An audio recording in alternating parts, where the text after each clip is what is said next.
mundur. Jadi kalaupun pertarungan ini sengit, itu sebetulnya pertarungan untuk menghentikan upaya-upaya Jokowi untuk memanfaatkan seluruh fasilitas peralatan negara dalam politik. Halo Tribuners, Tribun on Focus kembali menjumpai Anda bersama saya Mariananda. Tribuners, pasangan Anies Baswedan dan Mohaimin Iskandar atau Caimin sedang gencar melakukan safari politik di Sumatera. Kondisi ini terjadi di tengah Prabowo Gibran dan Ganjar Mahfud saling berebut suara di Pulau Jawa. Lantas, apakah bergesernya Anies Caimin ke Sumatera sebagai gambaran keputusasaan mereka meraih suara di Jawa? Mengenai hal ini kita akan membahasnya bersama dengan pengamat politik Sumatera Utara, ada Dadang Darmawan. Kita sapa terlebih dahulu di sana. Sebelumnya terima kasih Bang sudah menyempatkan waktunya untuk bergabung bersama kami di Tribun on Focus hari ini. Seperti yang tadi sudah saya sampaikan di pengantar bahwa Anies Baswedan dan Caimin sedang gencar begitu ya untuk safari politik di daerah Sumatera. Gimana tanggapan Bang Dadang mengenai hal ini? Iya, terus terang kami memahami dan mengerti bahwa apa yang dilakukan oleh Anies di Sumatera, khususnya di Sumatera Utara hari ini, tentu saja ada atau berupaya untuk meraih pemilih di Sumatera Utara, dan saya kira itu sangat masuk akal Hmm. di mana pemilu hari ini Sumatera Utara itu sendiri ada kurang lebih 10 jutaan suara yang diperebutkan, terbesar di Pulau Sumatera, melampaui Lampung yang 6 juta sekian maupun di Sumatera Selatan, dan tentu ini salah satu pemilih terbesar di luar Pulau Jawa. Dan beberapa waktu yang lalu kebetulan kami juga sedang roadshow di Simalungun, jadi berpapasan dengan Pak Anies dan teman-teman yang sedang menuju Hatonduhan di Simalungun. Jadi kami yakin bahwa pastilah pastilah Pak Anies dan timnya akan berupaya sekuat tenaga untuk meraih dukungan yang signifikan di Sumatera ini, karena Sumatera ini tentu saja satu pulau yang dengan kekuatan 40 jutaan suara yang tentu saja sangat sangat sangat mempengaruhi eh, kemenangan dari semua tim termasuk Pak Anies dan terkhusus di Sumatera Utara. Saya kira demikian, Mbak. Lantas Bang, program yang direncanakan oleh Anies dan Caimin seperti yang diketahui bertolak belakang atau kontra dengan em, program dari pemerintahan Jokowi atau pemerintahan sebelumnya. Apakah hal ini ada hubungannya atau ada korelasinya dengan langkah safari politik yang dilakukan Anies Baswedan dan Caimin ke Sumatera Utara? Kalau dilihat dari latar belakang agenda perubahan atau antitesis program-program pembangunan Anies terhadap Jokowi, kita juga memahami karena pada saat itu ada 3 partai politik yang berada di luar pemerintahan Jokowi yang digadang-gadang akan mendukung Anies Baswedan. Yang pertama adalah Demokrat, kedua PKS, dan ketiga Nasdem, ya. Meskipun Nasdem pada saat itu ada di dalam pemerintahan Jokowi, namun Surya Paloh sudah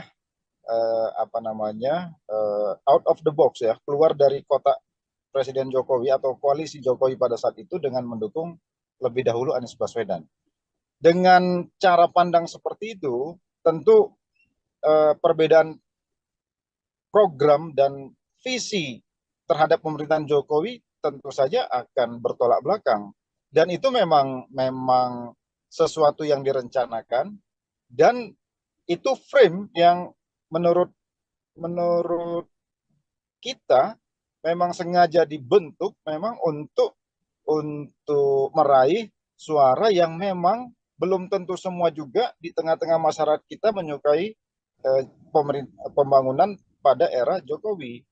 Jadi, nah, hari ini dengan roadshow seperti ini, menurut saya ini adalah momentum sebetulnya untuk menyebarluaskan bahwa ada ada ada agenda besar perubahan yang dibawa oleh Anies Baswedan, dan itu tentu saja akan menampung masyarakat yang selama ini kontra terhadap pembangunan Presiden Jokowi. Karena kita harus ingat, tidak semua masyarakat juga pro terhadap Jokowi selama 5 tahun terakhir. Meskipun suara-suara di daerah-daerah ya tidak terlalu terdengar di publik atau terpublish secara nasional, tapi suara-suara yang ingin berbeda dengan pembangunan era Jokowi tentu saja itu masih banyak gitu, masih bisa diharapkan, dan itu tentu saja menjadi momentum bagi Anies Baswedan. Dan saya kira dengan roadshow yang dilakukan 3 hari belakangan ini di Sumatera Utara, tentu saja saya kira itu untuk Sumatera Utara, Aceh, dan beberapa provinsi di Sumatera, tentu saja itu adalah untuk meraih dukungan dari pemilih yang tidak pro kepada pemerintah. Saya kira itu, Mbak. Oke, Bang, kalau membahas basis suara Pulau Jawa, utamanya di Jawa Barat, Jawa Tengah, Jawa Timur, memang tampak seperti pertarungan sengit begitu ya bagi Prabowo Ganjar.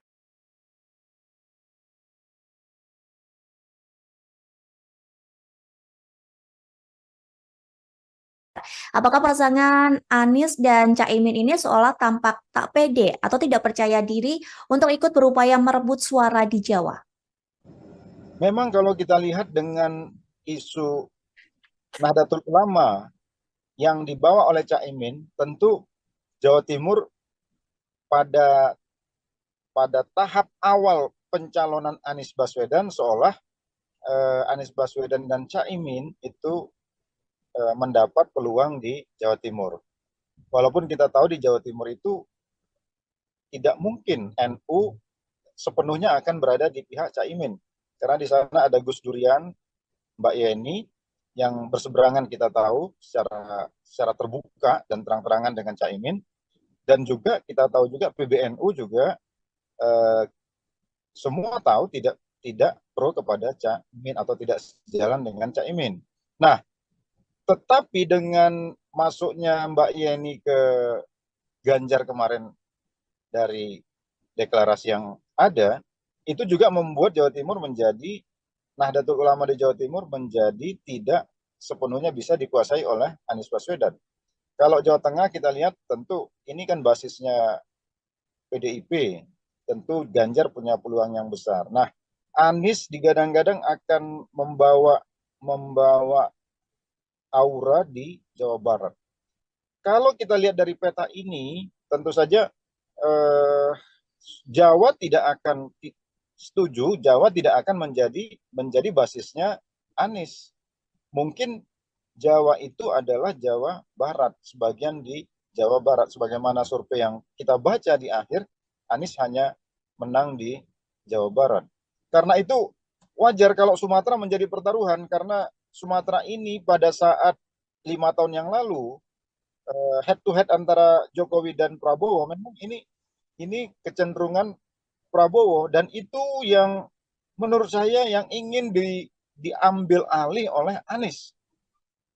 Jadi wajar kalau Anies sekarang fokus ke Sumatera, karena memang ini peluang Anies untuk menggantikan posisi Prabowo di Sumatera.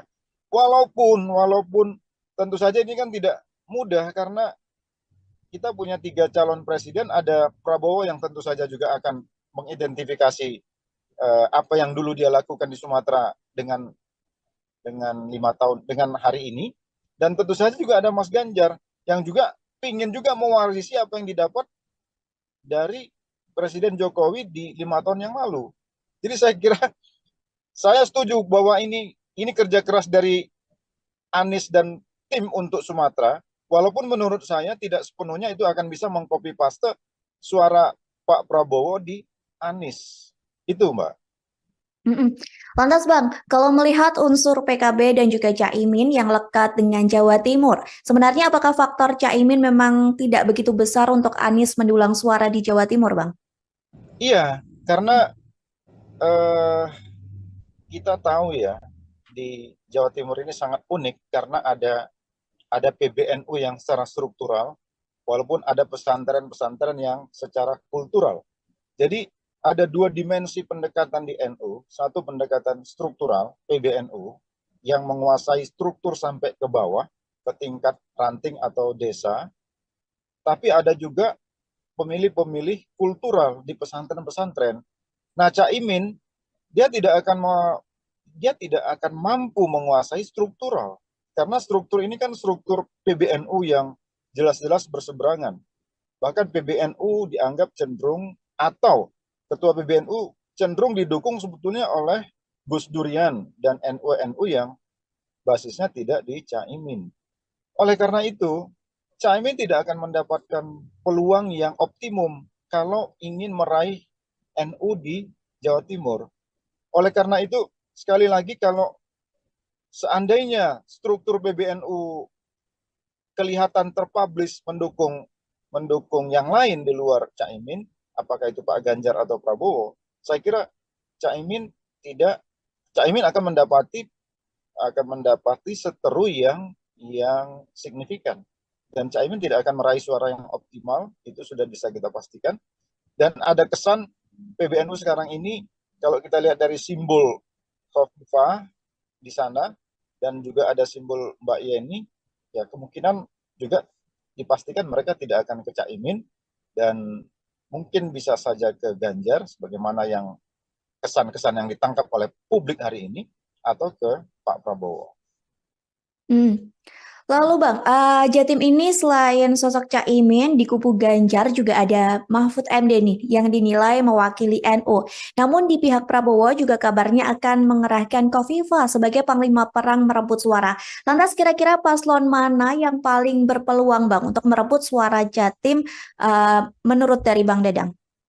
Iya, kalau saya pertama, eh, Mahfud tentu saja akan masuk melalui pintu Gus Durian karena kita tahu Mahfud ini dibesarkan oleh Gus Dur, Hmm. dan orang tua orang tua dan sejarah sejarah keluarga adalah sejarah NU, dan juga dia seorang putra Madura. Jadi saya kira untuk Jawa Timur ini Mahfud akan cukup berpeluang besar untuk meraih dukungan Nahdlatul Ulama maupun suara di Madura. Tapi penting juga untuk kita kita pahami bahwa secara struktural ada PBNU dan juga secara kultural ada pesantren. Kita tahu kalau Khofifah menjadi vote getter dari Prabowo, tentu ini juga akan membelah Jawa Timur atau NU menjadi tiga. Karena Khofifah juga bagian dari struktur PBNU, dan juga Khofifah menjadi pemimpin dari salah satu sayap PBNU.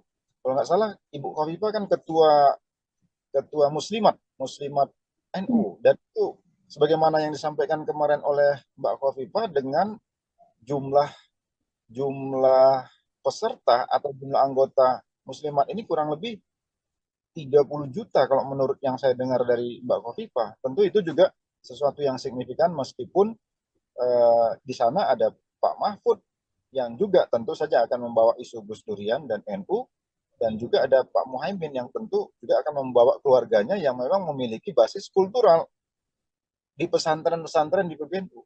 Intinya menurut saya pesantren akan ada di tiga calon kita ini, dan yang akan berebut suara secara kuat menurut saya Pak Mahfud dengan Mbak Khofifah. Seandainya Mbak Khofifah benar-benar menjadi tulang punggung bagi suara Prabowo. Hmm. Lantas Bang, saat ini kan publik sedang panas ya soal politik dua kaki dari Jokowi yang masih di PDIP namun anaknya juga menjadi cawapres Prabowo. Apakah ini suara yang sebelumnya pro Jokowi dan kecewa dengan langkah politik sang presiden terkait putusan MK juga bakal lari ke Anies Baswedan dan Caimin, Bang? Eh, Memang kalau kita lihat pertanyaan besar yang ada di masyarakat hampir semuanya mengarah ke pertanyaan Mbak tadi ya. Hmm. Kemanakah orang-orang yang kecewa terhadap Jokowi? Pertama, tidak serta-merta suara ini akan 100% ke Anies juga. Karena sebagian yang kecewa terhadap Jokowi itu juga kemarin menyatakan dukungan kepada Ganjar, kepada Mas Ganjar. Jadi limpahan suara mereka, menurut saya itu 80% akan masuk ke Mas Ganjar ketimbang masuk ke Mas Anies. Jadi kalaupun akan ke Anies, karena begini, karakteristik pemilih Jokowi ini sebetulnya tidak match dengan karakternya Anies.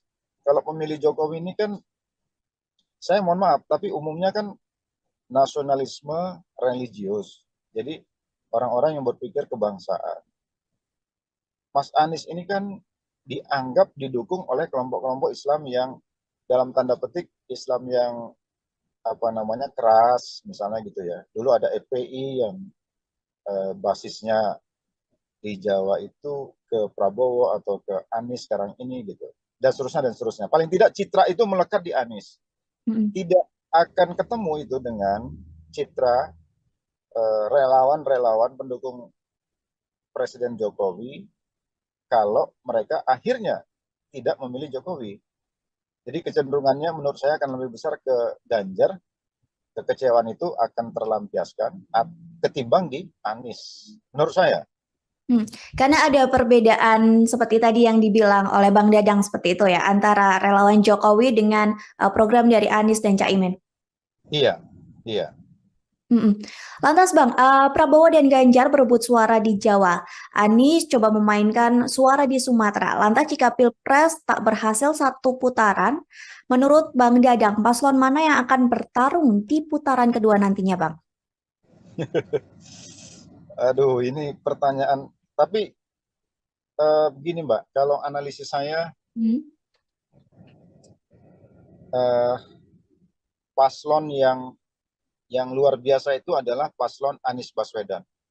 Karena mereka ini punya dukungan yang luar biasa, dan biasanya mereka mandiri sekali dalam segi keuangan. Sementara paslon Prabowo itu dan paslon Ganjar hampir sama. Jadi kayak ini paslon-paslon yang, apalagi Pak Prabowo, karena di belakangnya ada Erick Thohir, kelihatan yang terbaca itu adalah gegap gempitannya dari segi pendanaan ya. Hal yang sama juga ada di Ganjar, meskipun tidak kelihatan sementereng apa yang ada di kubu Prabowo, apalagi ada Presiden Jokowi di balik itu semua. Tapi menurut saya, Mas Anies ini pendukungnya tidak terlalu masif dia. Jadi kantong-kantongnya tertentu, tidak akan melampaui dukungan masyarakat terhadap Pak Prabowo dan Pak Ganjar. Jadi mohon maaf, kalau saya melihat hari ini, yang akan, kalaupun ada 2 putaran, yang akan maju itu adalah Mas Ganjar dengan Prabowo, bukan dengan Anies kalau menurut saya. Mohon maaf, tapi yang saya lihat seperti itu. Militansi pendukung Anies itu luar biasa, tapi tidak masif dia. Jadi dia punya kantong-kantong yang luar biasa, yang ada dan mandiri, tapi tidak banyak. Itu Mbak. Lantas Bang, kita kan masih menunggu masa kampanye ya dan sesi debat yang tentunya nanti akan ada perubahan situasi politik. Menurut Bang Dadang ke depannya, apa yang akan ada kejutan-kejutan dari Bang Dadang sendiri? Menurut Bang Dadang? Saya akan terkejut kalau Mas Gibran mau mundur dengan sukarela sebelum apa yang diputuskan oleh mahkamah. Saya akan terkejut itu kalau dia mau mundur. Tapi kalau itu tidak terjadi, ya sebetulnya nggak banyak kejutan, karena kita sudah tahu ceruk dari 3 pasangan ini seperti apa, dan bagaimana sekarang ini Mas Ganjar dan Mas Anies berupaya untuk menetralisir persangkaan mereka dengan apa yang akan digunakan oleh Jokowi terhadap aparat, apakah itu TNI maupun Polri, itu sekarang yang terjadi hari ini. Jadi kalaupun pertarungan ini sengit, itu sebetulnya pertarungan untuk menghentikan upaya-upaya Jokowi untuk memanfaatkan seluruh fasilitas peralatan negara dalam politik. Sebagaimana yang disinyalir ini juga digunakan pada 5 tahun yang lalu. Itu mungkin nah, soal itulah yang menurut saya yang mungkin out of the box nanti akan terjadi. Apa yang bisa dilakukan oleh dua paslon ini gitu. Karena kelihatan wacana-wacana ini menurut saya sudah membanjiri kanal-kanal media sosial ini di beberapa hari terakhir ini. Terlebih hari ini orang menunggu putusan MK itu juga apakah Pak Jimli dan teman-teman ini juga punya kejutan, kita tidak tahu. Tapi kita melihat walaupun pernyataan-pernyataan MK ini kecenderungannya menghukum ketua MK. Dan apakah itu bisa sampai membatalkan putusannya sehingga menganulir Mas Gibran dan mengganti Mas Gibran kepada Erick Thohir sebagaimana yang digadang-gadang di kubu Prabowo. Mungkin itu salah satu kejutannya. Tapi kalau tidak, ya kejutan itu akan muncul di pertarungan yang akan datang itu, khususnya pada isu pemanfaatan atau dugaan pemanfaatan alat-alat negara dalam politik. Saya kira itu, Mbak. Terakhir Bang Dadang, mengenai putusan MK yang rencananya akan dibacakan nanti pada Selasa 7 November mendatang. Apakah menurut Bang Dadang putusan MK ini bisa mengubah dari putusan MK sebelumnya soal batas usia Capres-Cawapres, Bang? Menurut saya begini, kalau MK memutuskan bahwa apa yang dilakukan oleh mahkamah pada saat itu salah, melanggar etik,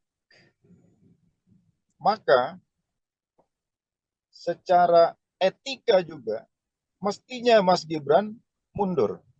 Kalau MK seandainya memutuskan bahwa secara etik hakim Mahkamah Konstitusi itu bersalah atau melanggar kode etik, kan nanti yang ditunggu masyarakat putusannya seperti itu. Apakah putusan MK ini memastikan bahwa para hakim Mahkamah Konstitusi melanggar kode etik atau tidak, kan gitu. Seandainya putusannya hakim MK melanggar kode etik, secara etika juga artinya Mas Gibran mestinya mundur dengan legowo. Mestinya, karena ini soal etik. Walaupun secara hukum, kalau kita lihat kan etika Indonesia ini kan nggak berhubungan dengan normanya ya, norma hukum. Jadi bisa saja Mas Gibran melanggang terus, sementara si hakim MK diputuskan melanggar kode etik. Karena debatnya di pakar-pakar hukum kita ini kan apakah keputusan MK itu membatalkan putusan, apakah putusan MK membatalkan putusan MK gitu. Nah, ada yang mengatakan tidak, ada yang mengatakan iya.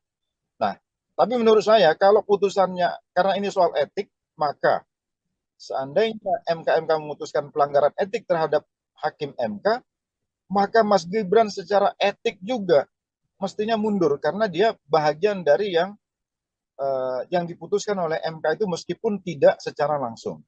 Itu menurut saya. Baik Bang, berarti nanti kita bersama-sama menunggu sidang putusan dari MK yang akan digelar Selasa 7 November mendatang. Begitu ya Bang. Terima kasih Bang Dadang atas waktunya sudah berkenan untuk berbincang bersama kami di Tribun On Focus. Semoga di lain kesempatan kita bisa berbincang lagi Bang. Terima kasih Bang. Tribuners, demikian Tribun On Focus hari ini. Saya Mariana Nanda Pestakru yang bertugas pamit undur diri. Terima kasih dan sampai jumpa. Download Tribun X sekarang. Menghadirkan lokal menjadi Indonesia. Secara etika juga mestinya Mas Gibran mundur. Jadi kalaupun pertarungan ini sengit, itu sebetulnya pertarungan untuk menghentikan menghentikan upaya-upaya Jokowi untuk memanfaatkan seluruh fasilitas peralatan negara dalam politik. Halo Tribuners, Tribun on Fokus kembali menjumpai Anda bersama saya Mariananda. Tribuners, pasangan Anies Baswedan dan Mohaimin Iskandar atau Caimin sedang gencar melakukan safari politik di Sumatera. Kondisi ini terjadi di tengah Prabowo Gibran dan Ganjar Mahfud saling berebut suara di Pulau Jawa. Lantas, apakah bergesernya Anies Caimin ke Sumatera sebagai gambaran keputusasaan mereka meraih suara di Jawa? Mengenai hal ini kita akan membahasnya bersama dengan pengamat politik Sumatera Utara, ada Dadang Darmawan. Kita sapa terlebih dahulu di sana. Sebelumnya terima kasih Bang sudah menyempatkan waktunya untuk bergabung bersama kami di Tribun on Fokus hari ini. Seperti yang tadi sudah saya sampaikan di pengantar bahwa Anies Baswedan dan Caimin sedang gencar begitu ya untuk safari politik di daerah Sumatera. Gimana tanggapan Bang Dadang mengenai hal ini? Iya, terus terang kami memahami dan mengerti bahwa apa yang dilakukan oleh Anies di Sumatera, khususnya di Sumatera Utara hari ini, tentu saja ada atau berupaya untuk meraih pemilih di Sumatera Utara, dan saya kira itu sangat masuk akal di mana pemilu hari ini Sumatera Utara itu sendiri ada kurang lebih 10 jutaan suara yang diperebutkan, terbesar di Pulau Sumatera, melampaui Lampung yang 6 juta sekian maupun di Sumatera Selatan, dan tentu ini salah satu pemilih terbesar di luar Pulau Jawa. Dan beberapa waktu yang lalu kebetulan kami juga sedang roadshow di Simalungun, jadi berpapasan dengan Pak Anies dan teman-teman yang sedang menuju Hatonduhan di Simalungun. Jadi kami yakin bahwa pastilah Pak Anies dan timnya akan berupaya sekuat tenaga untuk meraih dukungan yang signifikan di Sumatera ini, karena Sumatera ini tentu saja satu pulau yang dengan kekuatan 40 jutaan suara yang tentu saja sangat mempengaruhi kemenangan dari semua tim termasuk Pak Anies dan terkhusus di Sumatera Utara. Saya kira demikian, Mbak. Lantas Bang, program yang direncanakan oleh Anies dan Caimin seperti yang diketahui bertolak belakang atau kontra dengan program dari pemerintahan Jokowi atau pemerintahan sebelumnya. Apakah hal ini ada hubungannya atau ada korelasinya dengan langkah safari politik yang dilakukan Anies Baswedan dan Caimin ke Sumatera Utara? Kalau dilihat dari latar belakang agenda perubahan atau antitesis program-program pembangunan Anies terhadap Jokowi, kita juga memahami karena pada saat itu ada 3 partai politik yang berada di luar pemerintahan Jokowi yang digadang-gadang akan mendukung Anies Baswedan. Yang pertama adalah Demokrat, kedua PKS, dan ketiga Nasdem ya. Meskipun Nasdem pada saat itu ada di dalam pemerintahan Jokowi, namun Surya Paloh sudah out of the box ya, keluar dari kotak Presiden Jokowi atau koalisi Jokowi pada saat itu dengan mendukung lebih dahulu Anies Baswedan. Dengan cara pandang seperti itu, tentu perbedaan program dan visi terhadap pemerintahan Jokowi tentu saja akan bertolak belakang. Dan itu memang sesuatu yang direncanakan, dan itu frame yang menurut kita memang sengaja dibentuk memang untuk meraih suara yang memang belum tentu semua juga di tengah-tengah masyarakat kita menyukai pembangunan pada era Jokowi. Jadi, nah hari ini dengan roadshow seperti ini, menurut saya ini adalah momentum sebetulnya untuk menyebarluaskan bahwa ada agenda besar perubahan yang dibawa oleh Anies Baswedan, dan itu tentu saja akan menampung masyarakat yang selama ini kontra terhadap pembangunan Presiden Jokowi. Karena kita harus ingat, tidak semua masyarakat juga pro terhadap Jokowi selama 5 tahun terakhir. Meskipun suara-suara di daerah-daerah ya tidak terlalu terdengar di publik atau terpublish secara nasional, tapi suara-suara yang ingin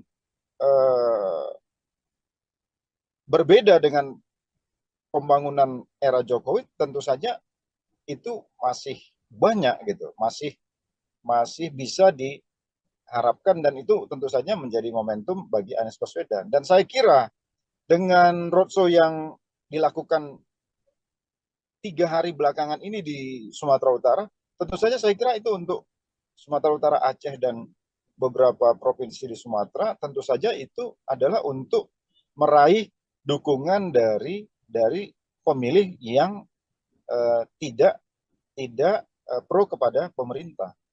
Saya kira itu, Mbak. Oke, Bang, kalau membahas basis suara Pulau Jawa, utamanya di Jawa Barat, Jawa Tengah, Jawa Timur, memang tampak seperti pertarungan sengit begitu ya bagi Prabowo Ganjar.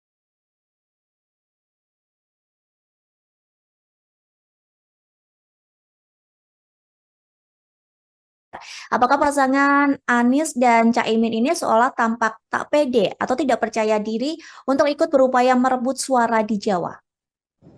Memang kalau kita lihat dengan isu Nahdlatul Ulama yang dibawa oleh Caimin, tentu Jawa Timur pada tahap awal pencalonan Anies Baswedan seolah Anies Baswedan dan Caimin itu mendapat peluang di Jawa Timur.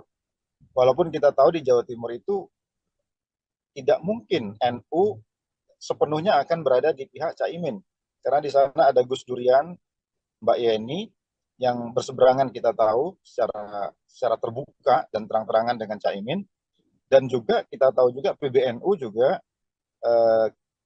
semua tahu tidak pro kepada Caimin atau tidak sejalan dengan Caimin. Nah, tetapi dengan masuknya Mbak Yeni ke Ganjar kemarin dari deklarasi yang ada, itu juga membuat Jawa Timur menjadi, Nahdlatul Ulama di Jawa Timur menjadi tidak sepenuhnya bisa dikuasai oleh Anies Baswedan. Kalau Jawa Tengah kita lihat tentu ini kan basisnya PDIP, tentu Ganjar punya peluang yang besar. Nah, Anies digadang-gadang akan membawa aura di Jawa Barat. Kalau kita lihat dari peta ini, tentu saja Jawa tidak akan setuju, Jawa tidak akan menjadi basisnya Anies. Mungkin Jawa itu adalah Jawa Barat, sebagian di Jawa Barat, sebagaimana survei yang kita baca di akhir, Anies hanya menang di Jawa Barat. Karena itu wajar kalau Sumatera menjadi pertaruhan, karena Sumatera ini pada saat 5 tahun yang lalu head to head antara Jokowi dan Prabowo, memang ini kecenderungan Prabowo, dan itu yang menurut saya yang ingin diambil alih oleh Anies. Jadi wajar kalau Anies sekarang fokus ke Sumatera, karena memang ini peluang Anies untuk menggantikan posisi Prabowo di Sumatera. Walaupun tentu saja ini kan tidak mudah, karena kita punya 3 calon presiden, ada Prabowo yang tentu saja juga akan mengidentifikasi apa yang dulu dia lakukan di Sumatera dengan 5 tahun dengan hari ini, dan tentu saja juga ada Mas Ganjar yang juga ingin juga mewarisi apa yang didapat dari Presiden Jokowi di 5 tahun yang lalu. Jadi saya kira saya setuju bahwa ini kerja keras dari Anies dan tim untuk Sumatera, walaupun menurut saya tidak sepenuhnya itu akan bisa mengcopy paste suara Pak Prabowo di Anies. Itu, Mbak. Lantas Bang, kalau melihat unsur PKB dan juga Caimin yang lekat dengan Jawa Timur, sebenarnya apakah faktor Caimin memang tidak begitu besar untuk Anies mendulang suara di Jawa Timur, Bang? Iya, karena kita tahu ya, di Jawa Timur ini sangat unik karena ada PBNU yang secara struktural walaupun ada pesantren-pesantren yang secara kultural. Jadi ada dua dimensi pendekatan di NU, satu pendekatan struktural, PBNU, yang menguasai struktur sampai ke bawah, ke tingkat ranting atau desa, tapi ada juga pemilih-pemilih kultural di pesantren-pesantren. Nah, Caimin dia tidak akan mampu menguasai struktural karena struktur ini kan struktur PBNU yang jelas-jelas berseberangan. Bahkan PBNU dianggap cenderung atau ketua PBNU cenderung didukung sebetulnya oleh Gus Durian dan NU-NU yang basisnya tidak di Caimin. Oleh karena itu, Caimin tidak akan mendapatkan peluang yang optimum kalau ingin meraih NU di Jawa Timur. Oleh karena itu, sekali lagi kalau seandainya struktur PBNU kelihatan terpublish mendukung yang lain di luar Caimin, apakah itu Pak Ganjar atau Prabowo, saya kira Caimin akan mendapati seteru yang signifikan, dan Caimin tidak akan meraih suara yang optimal, itu sudah bisa kita pastikan.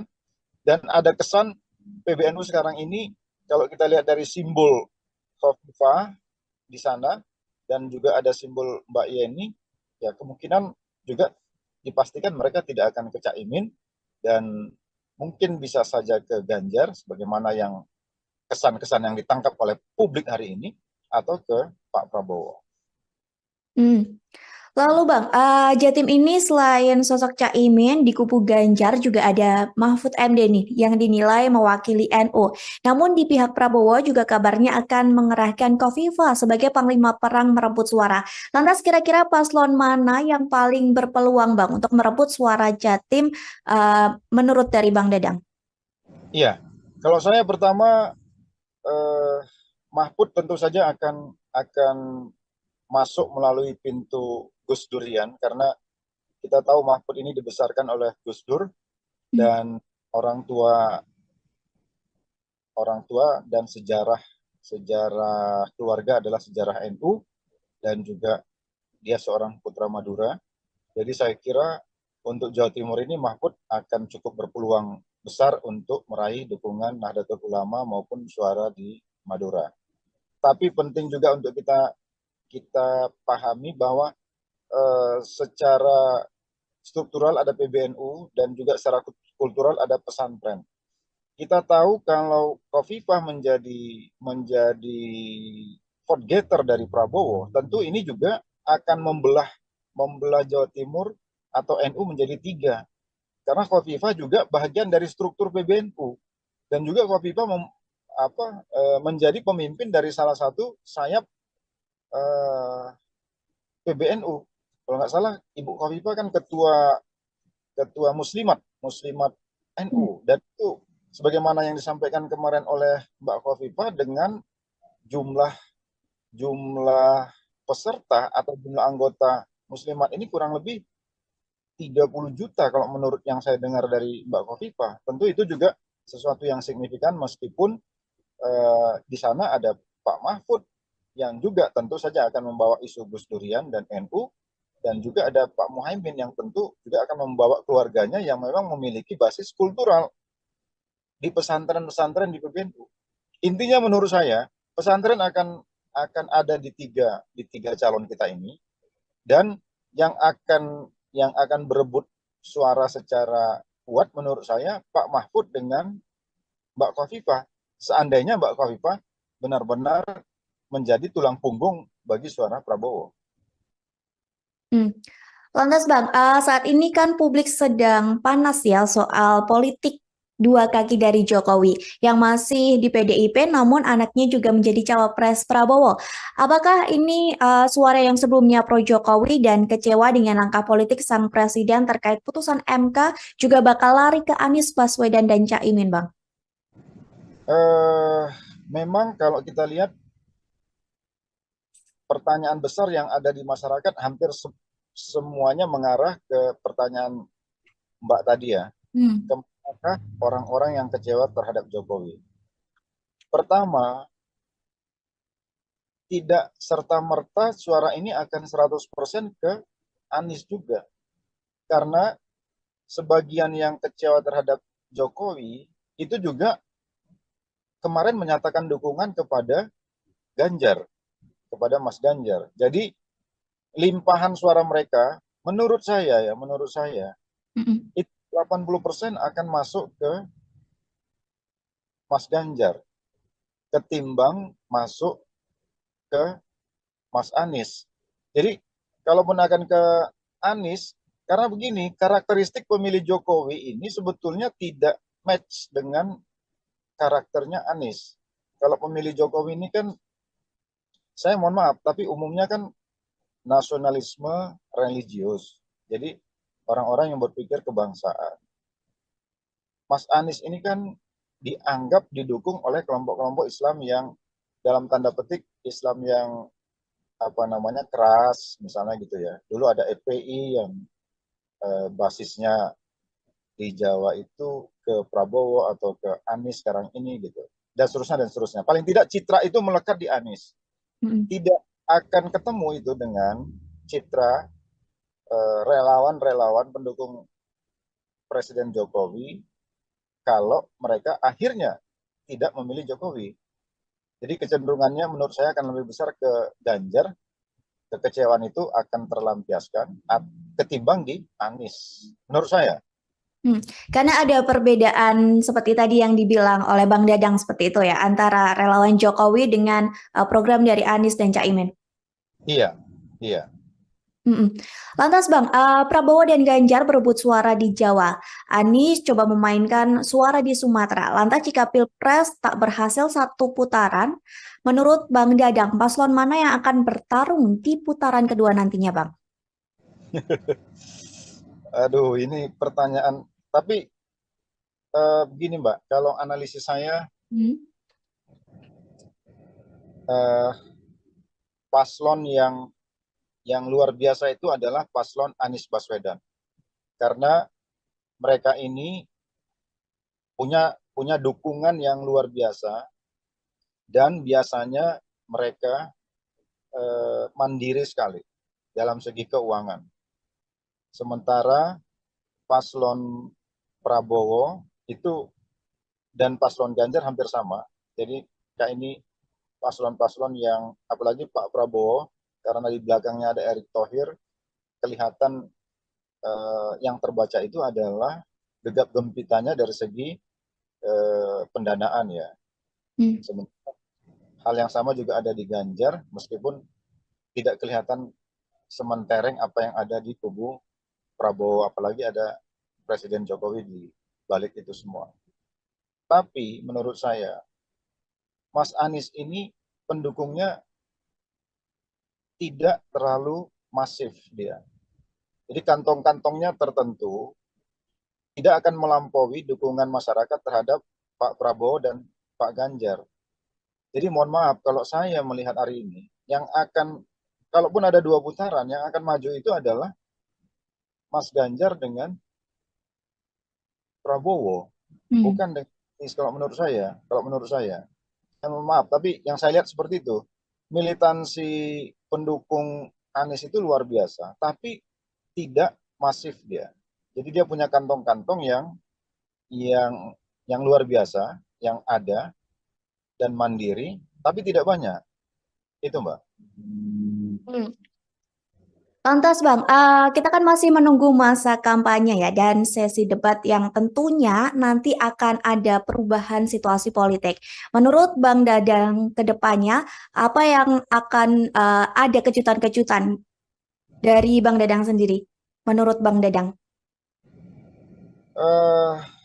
Saya akan terkejut kalau Mas Gibran mau mundur dengan sukarela sebelum apa yang diputuskan oleh mahkamah. Saya akan terkejut itu kalau dia mau mundur. Tapi kalau itu tidak terjadi, ya sebetulnya nggak banyak kejutan, karena kita sudah tahu ceruk dari 3 pasangan ini seperti apa, dan bagaimana sekarang ini Mas Ganjar dan Mas Anies berupaya untuk menetralisir persangkaan mereka dengan apa yang akan digunakan oleh Jokowi terhadap aparat, apakah itu TNI maupun Polri.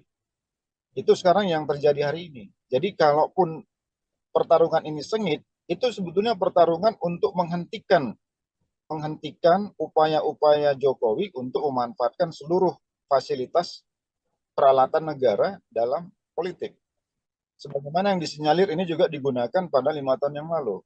Itu mungkin nah, soal itulah yang menurut saya yang mungkin out of the box nanti akan terjadi. Apa yang bisa dilakukan oleh dua paslon ini gitu. Karena kelihatan wacana-wacana ini menurut saya sudah membanjiri kanal-kanal media sosial ini di beberapa hari terakhir ini. Terlebih hari ini orang menunggu putusan MK itu juga apakah Pak Jimli dan teman-teman ini juga punya kejutan, kita tidak tahu. Tapi kita melihat walaupun pernyataan-pernyataan MK ini kecenderungannya menghukum ketua MK. Dan apakah itu bisa sampai membatalkan putusannya sehingga menganulir Mas Gibran dan mengganti Mas Gibran kepada Erick Thohir sebagaimana yang digadang-gadang di kubu Prabowo. Mungkin itu salah satu kejutannya. Tapi kalau tidak, ya kejutan itu akan muncul di pertarungan yang akan datang itu, khususnya pada isu pemanfaatan atau dugaan pemanfaatan alat-alat negara dalam politik. Saya kira itu, Mbak. Terakhir Bang Dadang, mengenai putusan MK yang rencananya akan dibacakan nanti pada Selasa 7 November mendatang. Apakah menurut Bang Dadang putusan MK ini bisa mengubah dari putusan MK sebelumnya soal batas usia Capres-Cawapres, Bang? Menurut saya begini, kalau MK memutuskan bahwa apa yang dilakukan oleh mahkamah pada saat itu salah, melanggar etik, maka secara etika juga mestinya Mas Gibran mundur. Kalau MK seandainya memutuskan bahwa secara etik hakim Mahkamah Konstitusi itu bersalah atau melanggar kode etik, kan nanti yang ditunggu masyarakat putusannya seperti itu. Apakah putusan MK ini memastikan bahwa para hakim Mahkamah Konstitusi melanggar kode etik atau tidak, kan gitu. Seandainya putusannya hakim MK melanggar kode etik, secara etika juga artinya Mas Gibran mestinya mundur dengan legowo. Mestinya, karena ini soal etik. Walaupun secara hukum, kalau kita lihat kan etika Indonesia ini kan nggak berhubungan dengan normanya ya, norma hukum. Jadi bisa saja Mas Gibran melanggang terus, sementara si hakim MK diputuskan melanggar kode etik. Karena debatable debatnya di pakar-pakar hukum kita ini kan apakah keputusan MK itu membatalkan putusan, apakah putusan MK membatalkan putusan MK gitu. Ada yang mengatakan tidak, ada yang mengatakan iya. Nah, tapi menurut saya kalau putusannya, karena ini soal etik, maka seandainya MK memutuskan pelanggaran etik terhadap hakim MK, maka Mas Gibran secara etik juga mestinya mundur karena dia bahagian dari yang diputuskan oleh MK itu meskipun tidak secara langsung. Itu menurut saya. Baik Bang, berarti nanti kita bersama-sama menunggu sidang putusan dari MK yang akan digelar Selasa 7 November mendatang. Begitu ya Bang. Terima kasih Bang Dadang atas waktunya sudah berkenan untuk berbincang bersama kami di Tribun On Focus. Semoga di lain kesempatan kita bisa berbincang lagi Bang. Terima kasih Bang. Tribuners, demikian Tribun On Focus hari ini. Saya Mariana Nanda Pestagro yang bertugas pamit undur diri. Terima kasih dan sampai jumpa. Download Tribun X sekarang. Menghadirkan lokal menjadi Indonesia.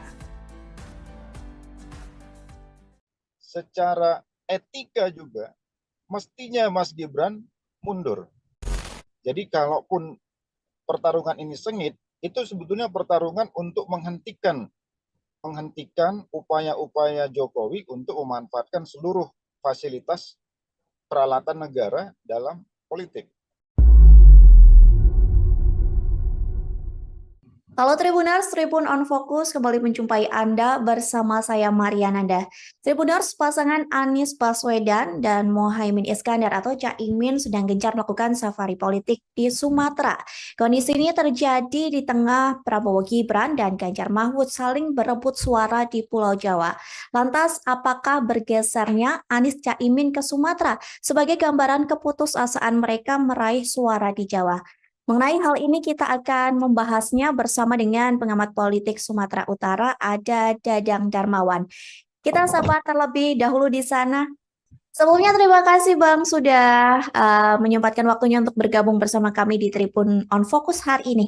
Seperti yang tadi sudah saya sampaikan di pengantar bahwa Anies Baswedan dan Caimin sedang gencar begitu ya untuk safari politik di daerah Sumatera. Gimana tanggapan Bang Dadang mengenai hal ini? Ya, terus terang kami memahami dan mengerti bahwa apa yang dilakukan oleh Anies di Sumatera, khususnya di Sumatera Utara hari ini, tentu saja ada atau berupaya untuk meraih pemilih di Sumatera Utara, dan saya kira itu sangat masuk akal di mana pemilu hari ini Sumatera Utara itu sendiri ada kurang lebih 10 jutaan suara yang diperebutkan, terbesar di Pulau Sumatera, melampaui Lampung yang 6 juta sekian maupun di Sumatera Selatan, dan tentu ini salah satu pemilih terbesar di luar Pulau Jawa. Dan beberapa waktu yang lalu kebetulan kami juga sedang roadshow di Simalungun, jadi berpapasan dengan Pak Anies dan teman-teman yang sedang menuju Hatonduhan di Simalungun. Jadi kami yakin bahwa pastilah Pak Anies dan timnya akan berupaya sekuat tenaga untuk meraih dukungan yang signifikan di Sumatera ini, karena Sumatera ini tentu saja satu pulau yang dengan kekuatan 40 jutaan suara yang tentu saja sangat mempengaruhi kemenangan dari semua tim termasuk Pak Anies dan terkhusus di Sumatera Utara. Saya kira demikian, Mbak. Lantas Bang, program yang direncanakan oleh Anies dan Caimin seperti yang diketahui bertolak belakang atau kontra dengan program dari pemerintahan Jokowi atau pemerintahan sebelumnya. Apakah hal ini ada hubungannya atau ada korelasinya dengan langkah safari politik yang dilakukan Anies Baswedan dan Caimin ke Sumatera Utara? Kalau dilihat dari latar belakang agenda perubahan atau antitesis program-program pembangunan Anies terhadap Jokowi, kita juga memahami karena pada saat itu ada 3 partai politik yang berada di luar pemerintahan Jokowi yang digadang-gadang akan mendukung Anies Baswedan. Yang pertama adalah Demokrat, kedua PKS, dan ketiga Nasdem ya. Meskipun Nasdem pada saat itu ada di dalam pemerintahan Jokowi, namun Surya Paloh sudah out of the box ya, keluar dari kotak Presiden Jokowi atau koalisi Jokowi pada saat itu dengan mendukung lebih dahulu Anies Baswedan. Dengan cara pandang seperti itu, tentu perbedaan program dan visi terhadap pemerintahan Jokowi tentu saja akan bertolak belakang. Dan itu memang sesuatu yang direncanakan, dan itu frame yang menurut kita memang sengaja dibentuk memang untuk meraih suara yang memang belum tentu semua juga di tengah-tengah masyarakat kita menyukai pembangunan pada era Jokowi. Jadi, nah hari ini dengan roadshow seperti ini, menurut saya ini adalah momentum sebetulnya untuk menyebarluaskan bahwa ada agenda besar perubahan yang dibawa oleh Anies Baswedan, dan itu tentu saja akan menampung masyarakat yang selama ini kontra terhadap pembangunan Presiden Jokowi. Karena kita harus ingat, tidak semua masyarakat juga pro terhadap Jokowi selama 5 tahun terakhir. Meskipun suara-suara di daerah-daerah ya tidak terlalu terdengar di publik atau terpublish secara nasional, tapi suara-suara yang ingin berbeda dengan pembangunan era Jokowi tentu saja itu masih banyak gitu, masih bisa diharapkan, dan itu tentu saja menjadi momentum bagi Anies Baswedan. Dan saya kira dengan roadshow yang dilakukan 3 hari belakangan ini di Sumatera Utara, tentu saja saya kira itu untuk Sumatera Utara, Aceh, dan beberapa provinsi di Sumatera, tentu saja itu adalah untuk meraih dukungan dari pemilih yang tidak pro kepada pemerintah. Saya kira itu, Mbak. Oke, Bang, kalau membahas basis suara Pulau Jawa, utamanya di Jawa Barat, Jawa Tengah, Jawa Timur, memang tampak seperti pertarungan sengit begitu ya bagi Prabowo Ganjar.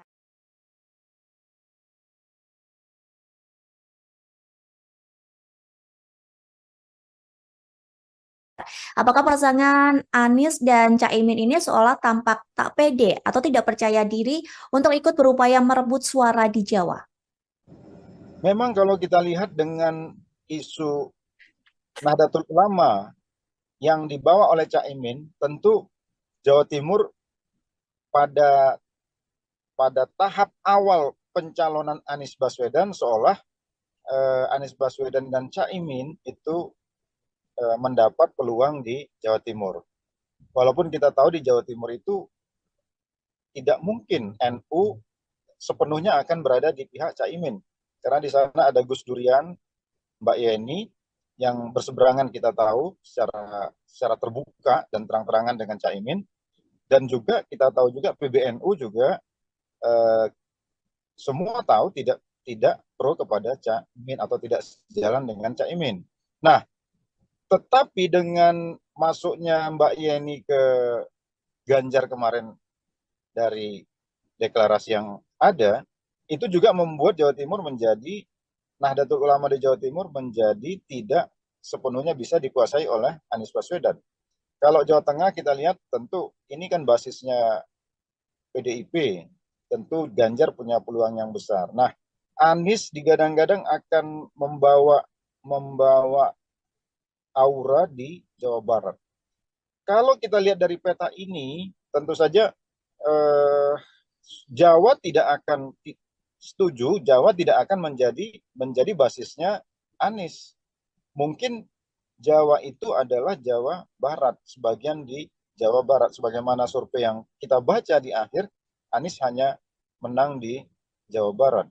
Karena itu wajar kalau Sumatera menjadi pertaruhan, karena Sumatera ini pada saat 5 tahun yang lalu head to head antara Jokowi dan Prabowo, memang ini kecenderungan Prabowo, dan itu yang menurut saya yang ingin diambil alih oleh Anies. Jadi wajar kalau Anies sekarang fokus ke Sumatera, karena memang ini peluang Anies untuk menggantikan posisi Prabowo di Sumatera.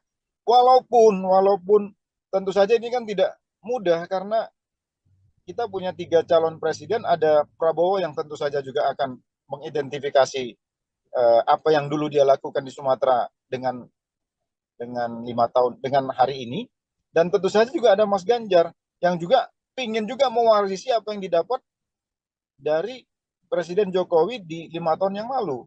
Jadi saya kira saya setuju bahwa ini kerja keras dari Anies dan tim untuk Sumatera, walaupun menurut saya tidak sepenuhnya itu akan bisa mengcopy paste suara Pak Prabowo di Anies.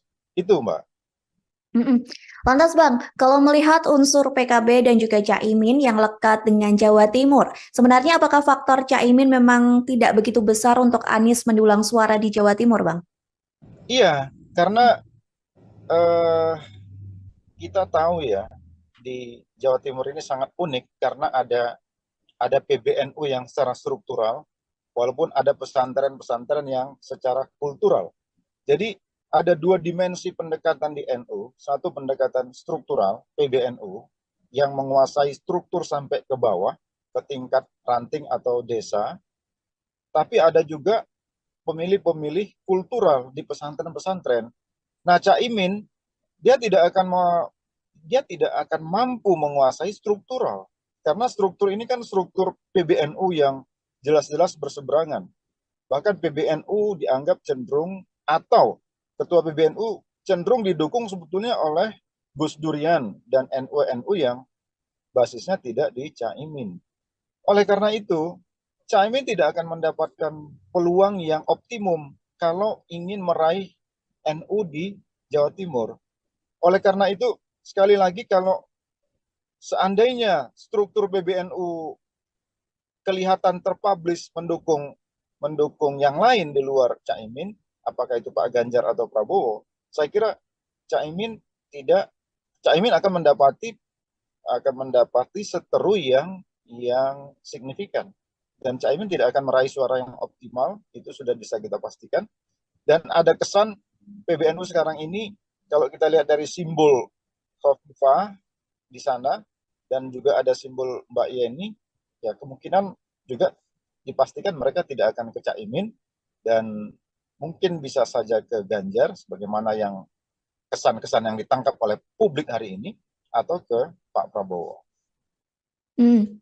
Lalu Bang, Jatim ini selain sosok Caimin di kubu Ganjar juga ada Mahfud MD nih yang dinilai mewakili NU. Namun di pihak Prabowo juga kabarnya akan mengerahkan Khofifah sebagai panglima perang merebut suara. Lantas kira-kira paslon mana yang paling berpeluang Bang untuk merebut suara Jatim menurut dari Bang Dadang?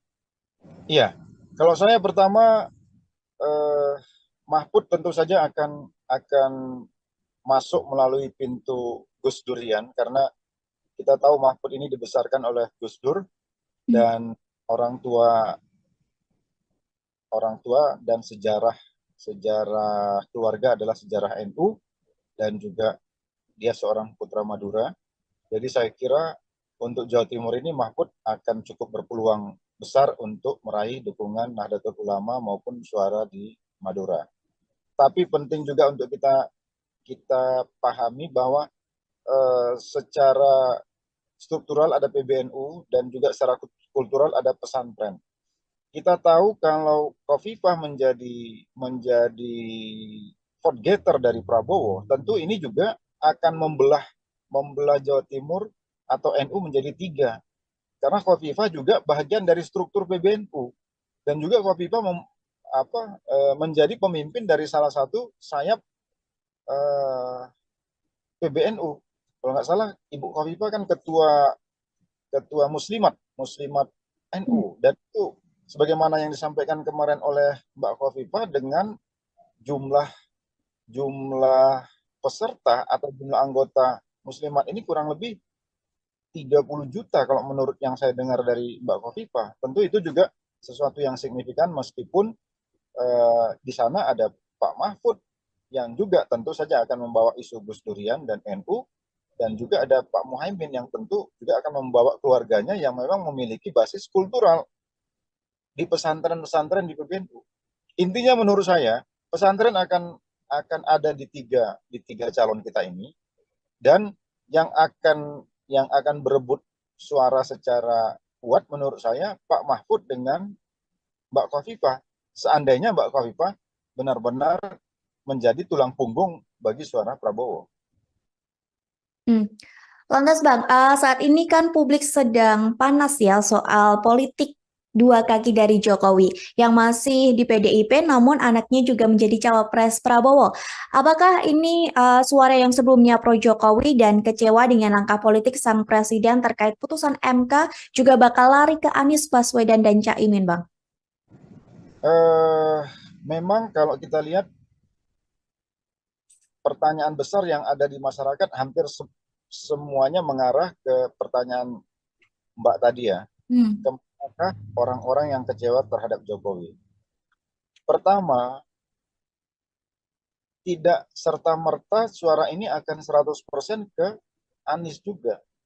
Karena sebagian yang kecewa terhadap Jokowi itu juga kemarin menyatakan dukungan kepada Ganjar, kepada Mas Ganjar. Jadi limpahan suara mereka, menurut saya Mm-mm. itu 80% akan masuk ke Mas Ganjar ketimbang masuk ke Mas Anies.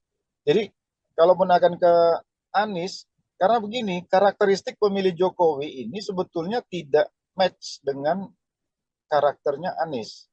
Kalau pemilih Jokowi ini kan, saya mohon maaf, tapi umumnya kan nasionalisme religius. Jadi orang-orang yang berpikir kebangsaan. Mas Anies ini kan dianggap didukung oleh kelompok-kelompok Islam yang dalam tanda petik Islam yang apa namanya keras, misalnya gitu ya. Dulu ada FPI yang basisnya di Jawa itu ke Prabowo atau ke Anies sekarang ini gitu. Dan seterusnya dan seterusnya. Paling tidak citra itu melekat di Anies.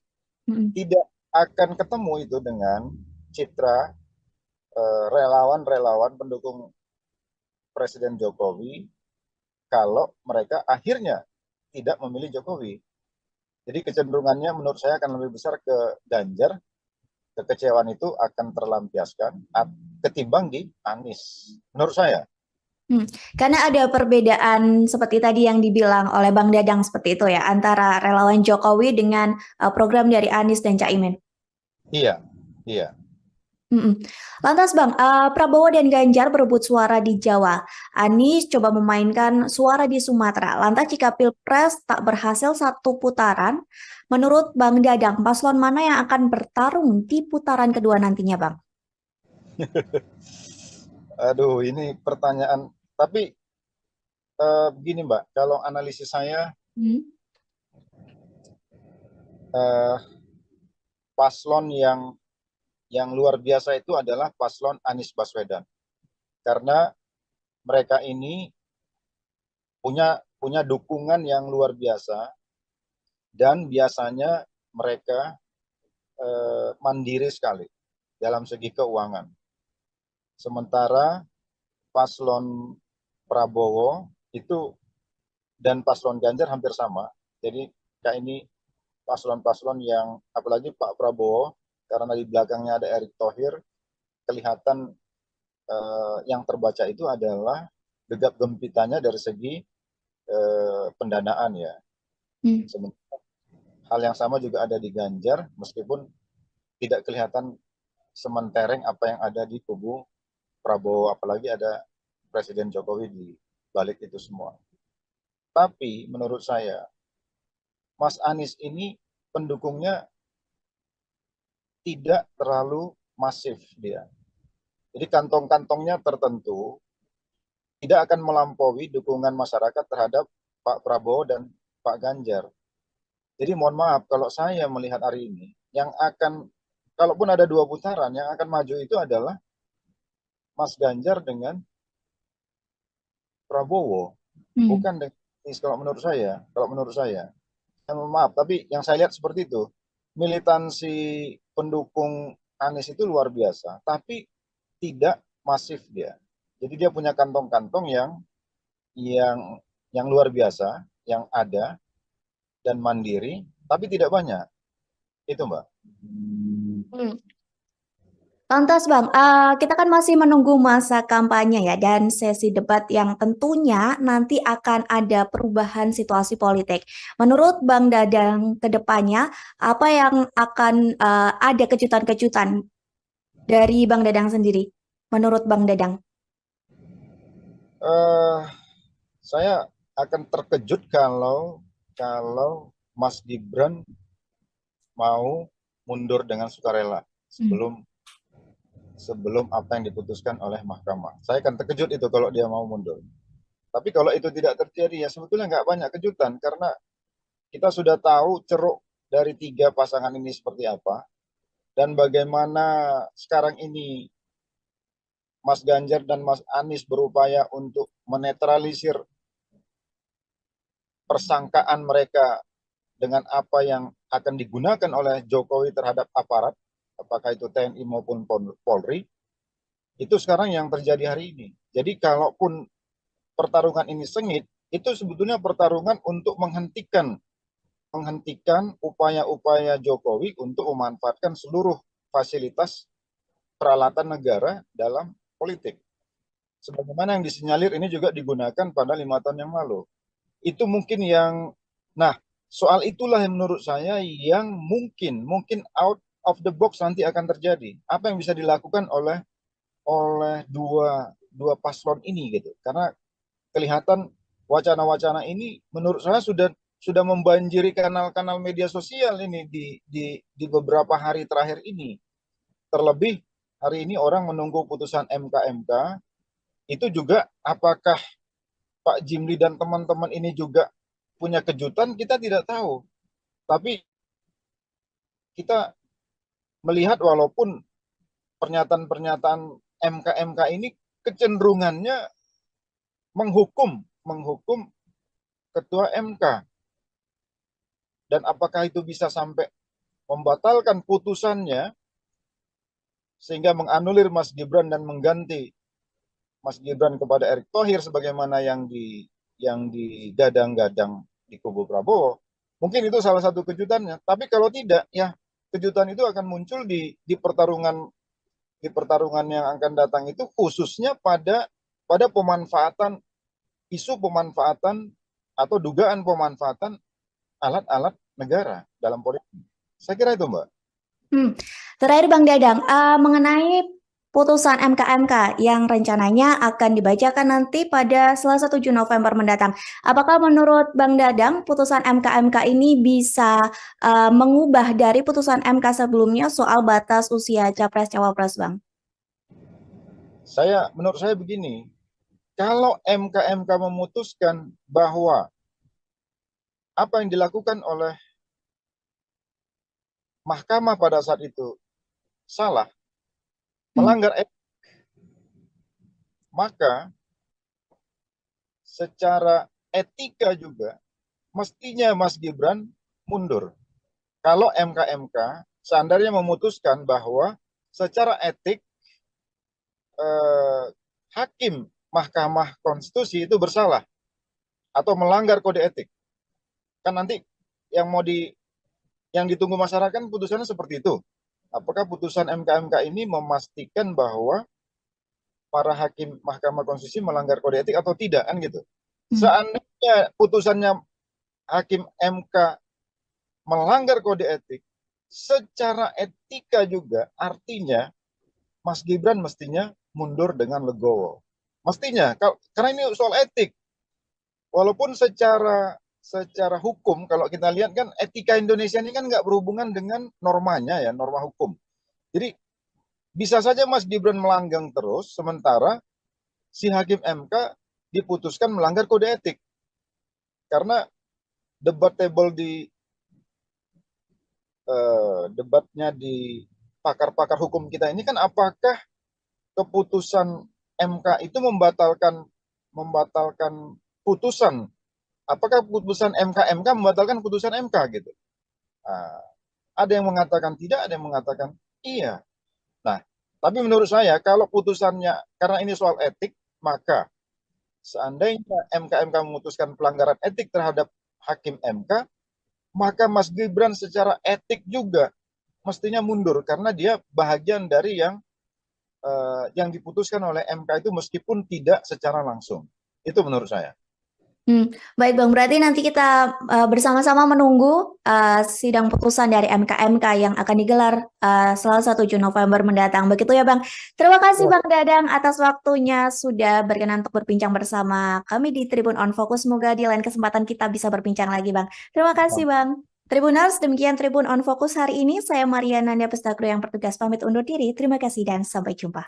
Download Tribun X sekarang. Menghadirkan lokal menjadi Indonesia.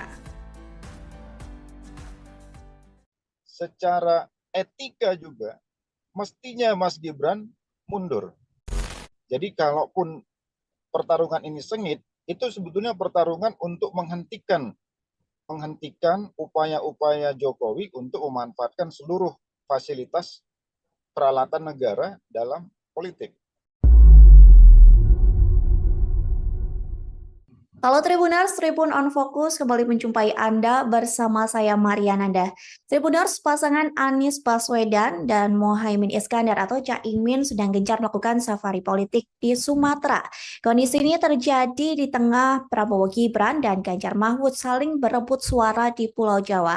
Lantas, apakah bergesernya Anies Caimin ke Sumatera sebagai gambaran keputusasaan mereka meraih suara di Jawa? Mengenai hal ini kita akan membahasnya bersama dengan pengamat politik Sumatera Utara, ada Dadang Darmawan. Kita sapa terlebih dahulu di sana. Sebelumnya terima kasih Bang sudah menyempatkan waktunya untuk bergabung bersama kami di Tribun on Fokus hari ini. Seperti yang tadi sudah saya sampaikan di pengantar bahwa Anies Baswedan dan Caimin sedang gencar begitu ya untuk safari politik di daerah Sumatera. Gimana tanggapan Bang Dadang mengenai hal ini? Iya, terus terang kami memahami dan mengerti bahwa apa yang dilakukan oleh Anies di Sumatera, khususnya di Sumatera Utara hari ini, tentu saja ada atau berupaya untuk meraih pemilih di Sumatera Utara, dan saya kira itu sangat masuk akal di mana pemilu hari ini Sumatera Utara itu sendiri ada kurang lebih 10 jutaan suara yang diperebutkan, terbesar di Pulau Sumatera, melampaui Lampung yang 6 juta sekian maupun di Sumatera Selatan, dan tentu ini salah satu pemilih terbesar di luar Pulau Jawa. Dan beberapa waktu yang lalu kebetulan kami juga sedang roadshow di Simalungun, jadi berpapasan dengan Pak Anies dan teman-teman yang sedang menuju Hatonduhan di Simalungun. Jadi kami yakin bahwa pastilah Pak Anies dan timnya akan berupaya sekuat tenaga untuk meraih dukungan yang signifikan di Sumatera ini, karena Sumatera ini tentu saja satu pulau yang dengan kekuatan 40 jutaan suara yang tentu saja sangat mempengaruhi kemenangan dari semua tim termasuk Pak Anies dan terkhusus di Sumatera Utara. Saya kira demikian, Mbak. Lantas Bang, program yang direncanakan oleh Anies dan Caimin seperti yang diketahui bertolak belakang atau kontra dengan program dari pemerintahan Jokowi atau pemerintahan sebelumnya. Apakah hal ini ada hubungannya atau ada korelasinya dengan langkah safari politik yang dilakukan Anies Baswedan dan Caimin ke Sumatera Utara?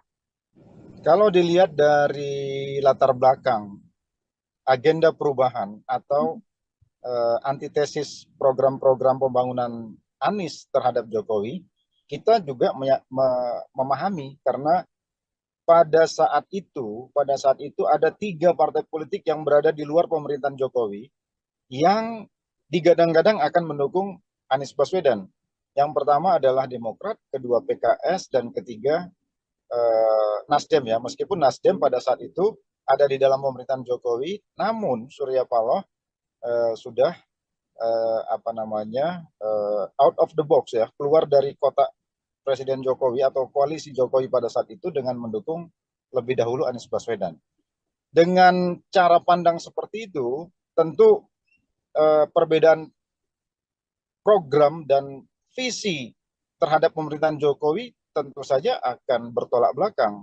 Dan itu memang sesuatu yang direncanakan, dan itu frame yang menurut kita memang sengaja dibentuk memang untuk meraih suara yang memang belum tentu semua juga di tengah-tengah masyarakat kita menyukai pembangunan pada era Jokowi. Jadi, nah hari ini dengan roadshow seperti ini, menurut saya ini adalah momentum sebetulnya untuk menyebarluaskan bahwa ada agenda besar perubahan yang dibawa oleh Anies Baswedan, dan itu tentu saja akan menampung masyarakat yang selama ini kontra terhadap pembangunan Presiden Jokowi. Karena kita harus ingat, tidak semua masyarakat juga pro terhadap Jokowi selama 5 tahun terakhir.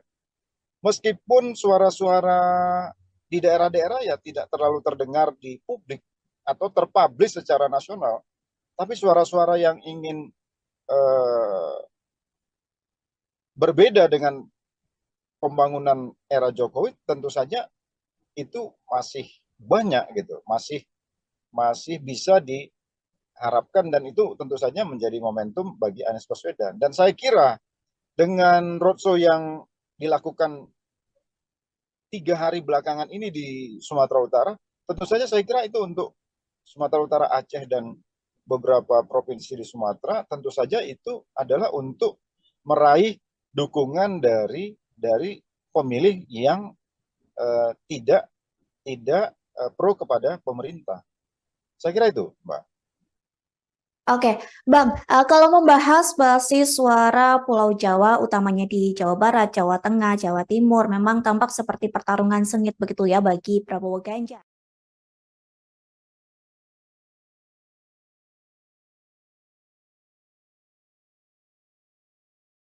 Apakah pasangan Anies dan Caimin ini seolah tampak tak pede atau tidak percaya diri untuk ikut berupaya merebut suara di Jawa? Memang kalau kita lihat dengan isu Nahdlatul Ulama yang dibawa oleh Caimin, tentu Jawa Timur pada pada tahap awal pencalonan Anies Baswedan seolah Anies Baswedan dan Caimin itu mendapat peluang di Jawa Timur. Walaupun kita tahu di Jawa Timur itu tidak mungkin NU sepenuhnya akan berada di pihak Caimin. Karena di sana ada Gus Durian, Mbak Yeni, yang berseberangan kita tahu secara terbuka dan terang-terangan dengan Caimin.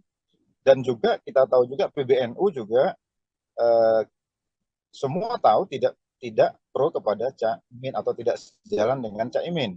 Nah, tetapi dengan masuknya Mbak Yeni ke Ganjar kemarin dari deklarasi yang ada, itu juga membuat Jawa Timur menjadi, Nahdlatul Ulama di Jawa Timur menjadi tidak sepenuhnya bisa dikuasai oleh Anies Baswedan.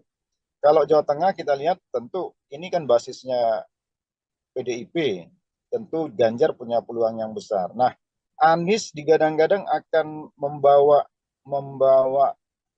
aura di Jawa Barat. Kalau kita lihat dari peta ini, tentu saja Jawa tidak akan setuju, Jawa tidak akan menjadi basisnya Anies. Mungkin Jawa itu adalah Jawa Barat, sebagian di Jawa Barat, sebagaimana survei yang kita baca di akhir, Anies hanya menang di Jawa Barat.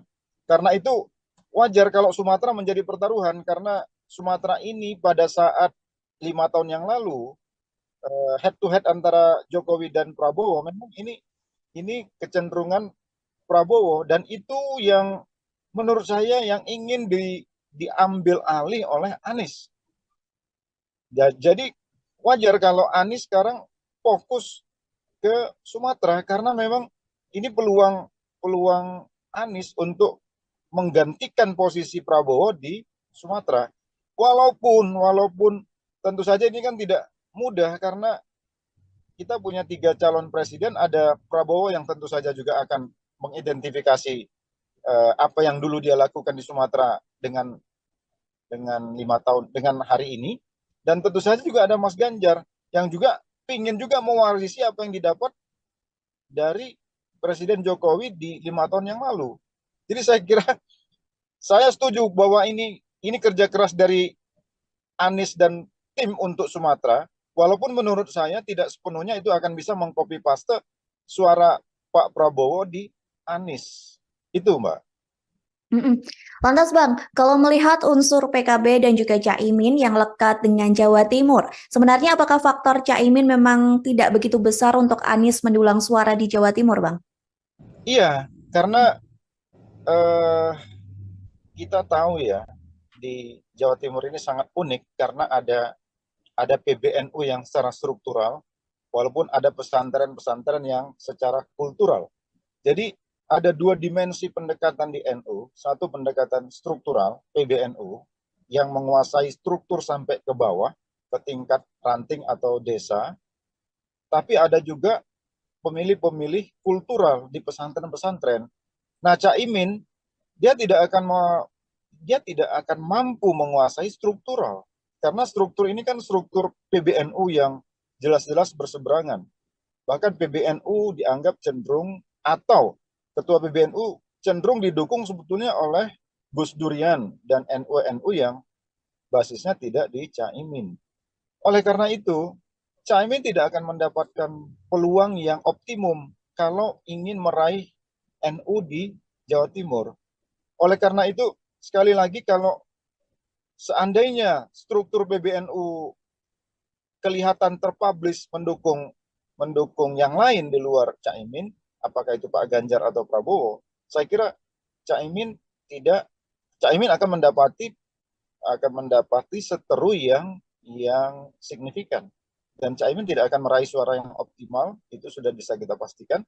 Dan ada kesan PBNU sekarang ini, kalau kita lihat dari simbol Khofifah di sana dan juga ada simbol Mbak Yeni, ya kemungkinan juga dipastikan mereka tidak akan ke Caimin, dan mungkin bisa saja ke Ganjar sebagaimana yang kesan-kesan yang ditangkap oleh publik hari ini, atau ke Pak Prabowo. Hmm. Lalu Bang, Jatim ini selain sosok Caimin di kubu Ganjar juga ada Mahfud MD nih yang dinilai mewakili NU. Namun di pihak Prabowo juga kabarnya akan mengerahkan Khofifah sebagai panglima perang merebut suara.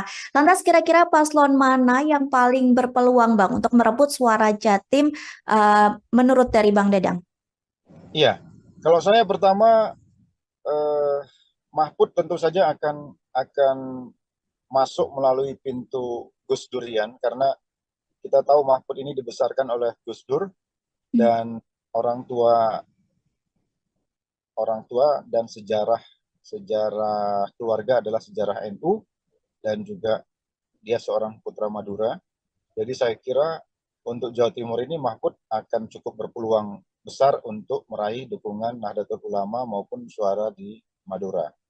Tapi penting juga untuk kita pahami bahwa secara struktural ada PBNU dan juga secara kultural ada pesantren. Kita tahu kalau Khofifah menjadi vote getter dari Prabowo, tentu ini juga akan membelah Jawa Timur atau NU menjadi tiga. Karena Khofifah juga bagian dari struktur PBNU, dan juga Khofifah menjadi pemimpin dari salah satu sayap PBNU. Kalau nggak salah, Ibu Khofifah kan ketua Muslimat NU, dan itu sebagaimana yang disampaikan kemarin oleh Mbak Khofifah, dengan jumlah peserta atau jumlah anggota Muslimat ini kurang lebih 30 juta kalau menurut yang saya dengar dari Mbak Khofifah. Tentu itu juga sesuatu yang signifikan, meskipun di sana ada Pak Mahfud yang juga tentu saja akan membawa isu Gus Durian dan NU, dan juga ada Pak Muhaimin yang tentu juga akan membawa keluarganya yang memang memiliki basis kultural di pesantren-pesantren di PBNU. Intinya menurut saya pesantren akan ada di tiga calon kita ini, dan yang akan berebut suara secara kuat menurut saya Pak Mahfud dengan Mbak Khofifah, seandainya Mbak Khofifah benar-benar menjadi tulang punggung bagi suara Prabowo. Lantas Bang, saat ini kan publik sedang panas ya soal politik dua kaki dari Jokowi yang masih di PDIP namun anaknya juga menjadi cawapres Prabowo. Apakah ini suara yang sebelumnya pro Jokowi dan kecewa dengan langkah politik sang presiden terkait putusan MK juga bakal lari ke Anies Baswedan dan Caimin, Bang? Memang kalau kita lihat pertanyaan besar yang ada di masyarakat hampir semuanya mengarah ke pertanyaan Mbak tadi ya. Kemanakah orang-orang yang kecewa terhadap Jokowi? Pertama, tidak serta-merta suara ini akan 100% ke Anies juga. Karena sebagian yang kecewa terhadap Jokowi itu juga kemarin menyatakan dukungan kepada Ganjar, kepada Mas Ganjar. Jadi limpahan suara mereka menurut saya Mm-mm. itu 80% akan masuk ke Mas Ganjar ketimbang masuk ke Mas Anies. Jadi kalaupun akan ke Anies, karena begini, karakteristik pemilih Jokowi ini sebetulnya tidak match dengan karakternya Anies. Kalau pemilih Jokowi ini kan, saya mohon maaf, tapi umumnya kan nasionalisme religius. Jadi orang-orang yang berpikir kebangsaan. Mas Anies ini kan dianggap didukung oleh kelompok-kelompok Islam yang dalam tanda petik Islam yang keras, misalnya gitu ya. Dulu ada FPI yang basisnya di Jawa itu ke Prabowo atau ke Anies sekarang ini gitu. Dan seterusnya dan seterusnya. Paling tidak citra itu melekat di Anies. Tidak akan ketemu itu dengan citra relawan-relawan pendukung Presiden Jokowi kalau mereka akhirnya tidak memilih Jokowi. Jadi kecenderungannya menurut saya akan lebih besar ke Ganjar. Kekecewaan itu akan terlampiaskan ketimbang di Anies, menurut saya. Karena ada perbedaan seperti tadi yang dibilang oleh Bang Dadang seperti itu ya, antara relawan Jokowi dengan program dari Anies dan Caimin. Iya, iya. Lantas Bang, Prabowo dan Ganjar berebut suara di Jawa. Anies coba memainkan suara di Sumatera. Lantas jika Pilpres tak berhasil satu putaran, menurut Bang Dadang, paslon mana yang akan bertarung di putaran kedua nantinya Bang? Aduh, ini pertanyaan. Tapi begini Mbak, kalau analisis saya, paslon yang luar biasa itu adalah paslon Anies Baswedan. Karena mereka ini punya dukungan yang luar biasa dan biasanya mereka mandiri sekali dalam segi keuangan. Sementara paslon Prabowo itu dan paslon Ganjar hampir sama. Jadi kayak ini paslon-paslon yang, apalagi Pak Prabowo, karena di belakangnya ada Erick Thohir, kelihatan yang terbaca itu adalah gegap gempitanya dari segi pendanaan ya. Sementara hal yang sama juga ada di Ganjar, meskipun tidak kelihatan sementereng apa yang ada di kubu Prabowo, apalagi ada Presiden Jokowi di balik itu semua. Tapi menurut saya, Mas Anies ini pendukungnya tidak terlalu masif dia. Jadi kantong-kantongnya tertentu, tidak akan melampaui dukungan masyarakat terhadap Pak Prabowo dan Pak Ganjar. Jadi mohon maaf, kalau saya melihat hari ini, yang akan, kalaupun ada 2 putaran, yang akan maju itu adalah Mas Ganjar dengan Prabowo, bukan dengan Anies kalau menurut saya. Kalau menurut saya, mohon maaf, tapi yang saya lihat seperti itu. Militansi pendukung Anies itu luar biasa, tapi tidak masif dia. Jadi dia punya kantong-kantong yang luar biasa, yang ada dan mandiri, tapi tidak banyak. Itu Mbak. Lantas Bang, kita kan masih menunggu masa kampanye ya dan sesi debat yang tentunya nanti akan ada perubahan situasi politik. Menurut Bang Dadang ke depannya, apa yang akan ada kejutan-kejutan dari Bang Dadang sendiri? Menurut Bang Dadang?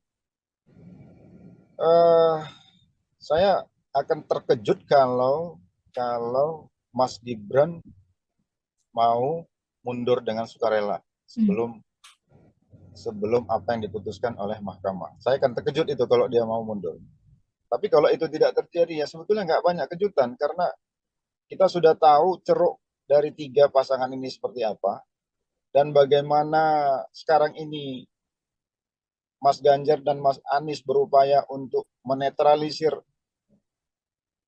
persangkaan mereka dengan apa yang akan digunakan oleh Jokowi terhadap aparat, apakah itu TNI maupun Polri, itu sekarang yang terjadi hari ini. Jadi kalaupun pertarungan ini sengit, itu sebetulnya pertarungan untuk menghentikan upaya-upaya Jokowi untuk memanfaatkan seluruh fasilitas peralatan negara dalam politik. sebagaimana yang disinyalir ini juga digunakan pada 5 tahun yang lalu. Itu mungkin yang, nah soal itulah yang menurut saya yang mungkin out of the box nanti akan terjadi. Apa yang bisa dilakukan oleh dua paslon ini gitu. Karena kelihatan wacana-wacana ini menurut saya sudah membanjiri kanal-kanal media sosial ini di beberapa hari terakhir ini. Terlebih hari ini orang menunggu putusan MK itu juga apakah Pak Jimli dan teman-teman ini juga punya kejutan, kita tidak tahu. Tapi kita melihat walaupun pernyataan-pernyataan MK ini kecenderungannya menghukum ketua MK. Dan apakah itu bisa sampai membatalkan putusannya sehingga menganulir Mas Gibran dan mengganti Mas Gibran kepada Erick Thohir sebagaimana yang digadang-gadang di kubu Prabowo. Mungkin itu salah satu kejutannya. Tapi kalau tidak, ya kejutan itu akan muncul di pertarungan yang akan datang itu, khususnya pada isu pemanfaatan atau dugaan pemanfaatan alat-alat negara dalam politik. Saya kira itu, Mbak. Terakhir Bang Dadang, mengenai putusan MK yang rencananya akan dibacakan nanti pada Selasa 7 November mendatang. Apakah menurut Bang Dadang putusan MK ini bisa mengubah dari putusan MK sebelumnya soal batas usia Capres-Cawapres, Bang? Menurut saya begini, kalau MK memutuskan bahwa apa yang dilakukan oleh mahkamah pada saat itu salah, melanggar etik, maka secara etika juga mestinya Mas Gibran mundur. Kalau MK seandainya memutuskan bahwa secara etik hakim Mahkamah Konstitusi itu bersalah atau melanggar kode etik. Kan nanti yang ditunggu masyarakat putusannya seperti itu. Apakah putusan MK ini memastikan bahwa para hakim Mahkamah Konstitusi melanggar kode etik atau tidak, kan gitu. Seandainya putusannya hakim MK melanggar kode etik, secara etika juga artinya Mas Gibran mestinya mundur dengan legowo. Mestinya, karena ini soal etik. Walaupun secara hukum, kalau kita lihat kan etika Indonesia ini kan nggak berhubungan dengan normanya ya, norma hukum. Jadi bisa saja Mas Gibran melanggang terus, sementara si hakim MK diputuskan melanggar kode etik. Karena debatable debatnya di pakar-pakar hukum kita ini kan apakah keputusan MK itu membatalkan putusan. Apakah putusan MK membatalkan putusan MK gitu? Ada yang mengatakan tidak, ada yang mengatakan iya. Nah, tapi menurut saya kalau putusannya karena ini soal etik, maka seandainya MK memutuskan pelanggaran etik terhadap hakim MK, maka Mas Gibran secara etik juga mestinya mundur karena dia bahagian dari yang diputuskan oleh MK itu meskipun tidak secara langsung. Itu menurut saya. Baik Bang, berarti nanti kita bersama-sama menunggu sidang putusan dari MK yang akan digelar Selasa 7 November mendatang. Begitu ya Bang. Terima kasih Bang Dadang atas waktunya sudah berkenan untuk berbincang bersama kami di Tribun On Focus. Semoga di lain kesempatan kita bisa berbincang lagi Bang. Terima kasih Bang. Tribuners, demikian Tribun On Focus hari ini. Saya Mariana Nanda Pestakru yang bertugas pamit undur diri. Terima kasih dan sampai jumpa. Download Tribun X sekarang. Menghadirkan lokal menjadi Indonesia. Secara etika juga mestinya Mas Gibran mundur. Jadi kalaupun pertarungan ini sengit, itu sebetulnya pertarungan untuk menghentikan upaya-upaya Jokowi untuk memanfaatkan seluruh fasilitas peralatan negara dalam politik. Halo Tribuners, Tribun on Fokus kembali menjumpai Anda bersama saya Mariananda. Tribuners, pasangan Anies Baswedan dan Mohaimin Iskandar atau Caimin sedang gencar melakukan safari politik di Sumatera. Kondisi ini terjadi di tengah Prabowo Gibran dan Ganjar Mahfud saling berebut suara di Pulau Jawa. Lantas, apakah bergesernya Anies Caimin ke Sumatera sebagai gambaran keputusasaan mereka meraih suara di Jawa? Mengenai hal ini kita akan membahasnya bersama dengan pengamat politik Sumatera Utara, ada Dadang Darmawan. Kita sapa terlebih dahulu di sana. Sebelumnya terima kasih Bang sudah menyempatkan waktunya untuk bergabung bersama kami di Tribun on Fokus hari ini. Seperti yang tadi sudah saya sampaikan di pengantar bahwa Anies Baswedan dan Caimin sedang gencar begitu ya untuk safari politik di daerah Sumatera. Gimana tanggapan Bang Dadang mengenai hal ini? Iya, terus terang kami memahami dan mengerti bahwa apa yang dilakukan oleh Anies di Sumatera, khususnya di Sumatera Utara hari ini, tentu saja ada atau berupaya untuk meraih pemilih di Sumatera Utara, dan saya kira itu sangat masuk akal di mana pemilu hari ini Sumatera Utara itu sendiri ada kurang lebih 10 jutaan suara yang diperebutkan, terbesar di Pulau Sumatera, melampaui Lampung yang 6 juta sekian maupun di Sumatera Selatan, dan tentu ini salah satu pemilih terbesar di luar Pulau Jawa. Dan beberapa waktu yang lalu kebetulan kami juga sedang roadshow di Simalungun, jadi berpapasan dengan Pak Anies dan teman-teman yang sedang menuju Hatonduhan di Simalungun. Jadi kami yakin bahwa pastilah Pak Anies dan timnya akan berupaya sekuat tenaga untuk meraih dukungan yang signifikan di Sumatera ini, karena Sumatera ini tentu saja satu pulau yang dengan kekuatan 40 jutaan suara yang tentu saja sangat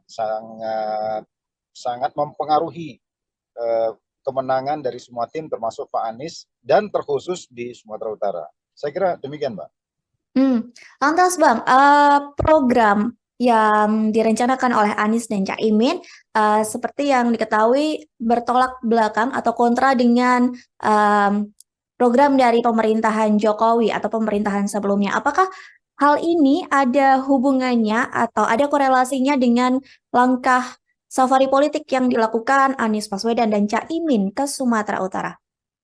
Kalau dilihat dari latar belakang agenda perubahan atau antitesis program-program pembangunan Anies terhadap Jokowi, kita juga memahami karena pada saat itu ada 3 partai politik yang berada di luar pemerintahan Jokowi yang digadang-gadang akan mendukung Anies Baswedan. Yang pertama adalah Demokrat, kedua PKS, dan ketiga Nasdem ya. Meskipun Nasdem pada saat itu ada di dalam pemerintahan Jokowi, namun Surya Paloh sudah out of the box ya, keluar dari kotak Presiden Jokowi atau koalisi Jokowi pada saat itu dengan mendukung lebih dahulu Anies Baswedan. Dengan cara pandang seperti itu, tentu perbedaan program dan visi terhadap pemerintahan Jokowi tentu saja akan bertolak belakang. Dan itu memang sesuatu yang direncanakan, dan itu frame yang menurut kita memang sengaja dibentuk memang untuk meraih suara yang memang belum tentu semua juga di tengah-tengah masyarakat kita menyukai pembangunan pada era Jokowi. Jadi, nah hari ini dengan roadshow seperti ini, menurut saya ini adalah momentum sebetulnya untuk menyebarluaskan bahwa ada agenda besar perubahan yang dibawa oleh Anies Baswedan, dan itu tentu saja akan menampung masyarakat yang selama ini kontra terhadap pembangunan Presiden Jokowi. Karena kita harus ingat, tidak semua masyarakat juga pro terhadap Jokowi selama 5 tahun terakhir. Meskipun suara-suara di daerah-daerah ya tidak terlalu terdengar di publik atau terpublish secara nasional, tapi suara-suara yang ingin berbeda dengan pembangunan era Jokowi tentu saja itu masih banyak gitu, masih bisa diharapkan, dan itu tentu saja menjadi momentum bagi Anies Baswedan. Dan saya kira dengan roadshow yang dilakukan 3 hari belakangan ini di Sumatera Utara, tentu saja saya kira itu untuk Sumatera Utara, Aceh, dan beberapa provinsi di Sumatera, tentu saja itu adalah untuk meraih dukungan dari pemilih yang tidak pro kepada pemerintah. Saya kira itu, Mbak. Oke, Bang, kalau membahas basis suara Pulau Jawa, utamanya di Jawa Barat, Jawa Tengah, Jawa Timur, memang tampak seperti pertarungan sengit begitu ya bagi Prabowo Ganjar.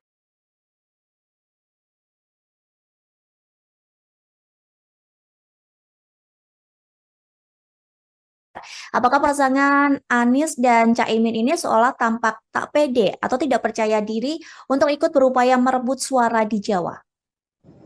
Memang kalau kita lihat dengan isu Nahdlatul Ulama yang dibawa oleh Caimin, tentu Jawa Timur pada tahap awal pencalonan Anies Baswedan seolah Anies Baswedan dan Caimin itu mendapat peluang di Jawa Timur.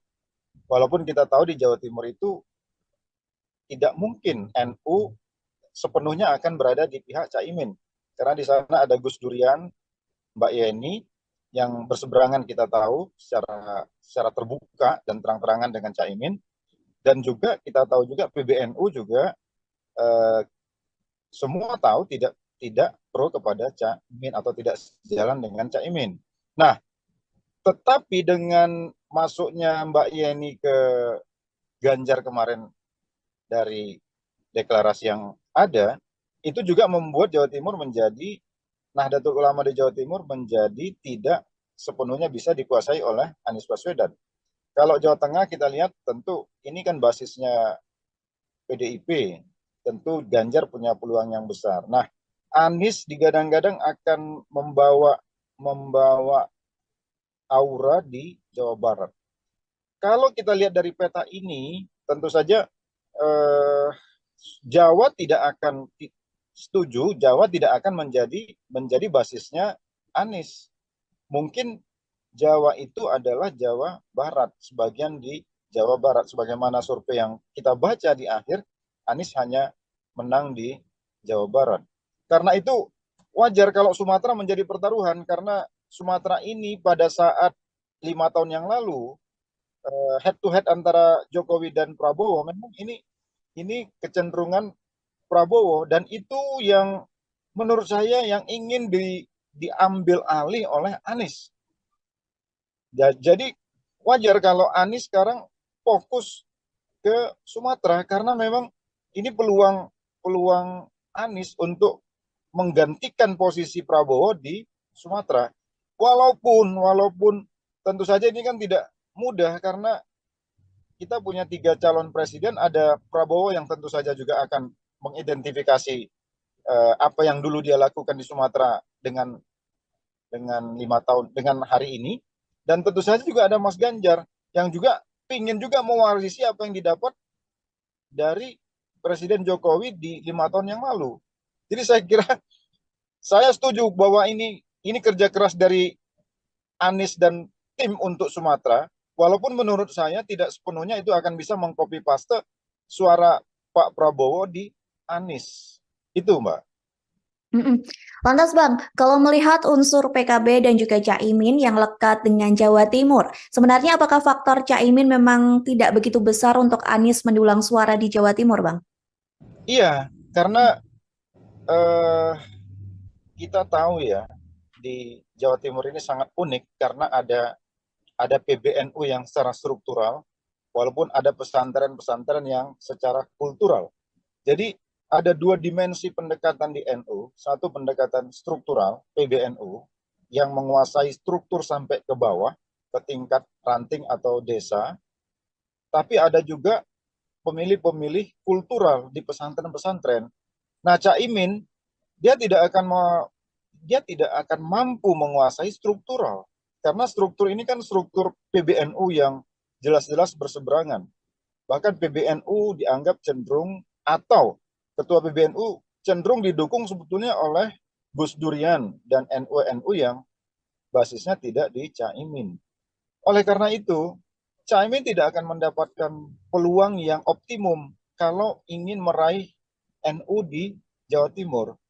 Oleh karena itu, sekali lagi kalau seandainya struktur PBNU kelihatan terpublish mendukung yang lain di luar Caimin, apakah itu Pak Ganjar atau Prabowo, saya kira Caimin tidak Caimin akan mendapati seteru yang signifikan, dan Caimin tidak akan meraih suara yang optimal, itu sudah bisa kita pastikan.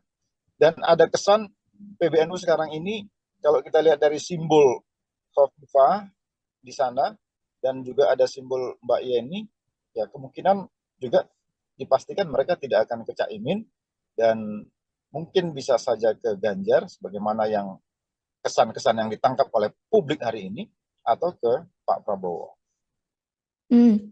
Lalu Bang, Jatim ini selain sosok Caimin di kubu Ganjar juga ada Mahfud MD nih yang dinilai mewakili NU. Namun di pihak Prabowo juga kabarnya akan mengerahkan Khofifah sebagai panglima perang merebut suara. Lantas kira-kira paslon mana yang paling berpeluang Bang untuk merebut suara Jatim menurut dari Bang Dadang? Iya, kalau saya pertama Mahfud tentu saja akan masuk melalui pintu Gus Durian, karena kita tahu Mahfud ini dibesarkan oleh Gus Dur dan orang tua dan sejarah keluarga adalah sejarah NU, dan juga dia seorang putra Madura. Jadi saya kira untuk Jawa Timur ini Mahfud akan cukup berpeluang besar untuk meraih dukungan Nahdlatul Ulama maupun suara di Madura. Tapi penting juga untuk kita pahami bahwa secara struktural ada PBNU dan juga secara kultural ada pesantren. Kita tahu kalau Khofifah menjadi vote getter dari Prabowo, tentu ini juga akan membelah Jawa Timur atau NU menjadi tiga. Karena Khofifah juga bagian dari struktur PBNU, dan juga Khofifah menjadi pemimpin dari salah satu sayap PBNU. Kalau nggak salah, Ibu Khofifah kan ketua Muslimat NU, dan itu sebagaimana yang disampaikan kemarin oleh Mbak Khofifah, dengan jumlah peserta atau jumlah anggota Muslimat ini kurang lebih 30 juta kalau menurut yang saya dengar dari Mbak Khofifah. Tentu itu juga sesuatu yang signifikan, meskipun di sana ada Pak Mahfud yang juga tentu saja akan membawa isu Gus Durian dan NU, dan juga ada Pak Muhaimin yang tentu juga akan membawa keluarganya yang memang memiliki basis kultural di pesantren-pesantren di PBNU.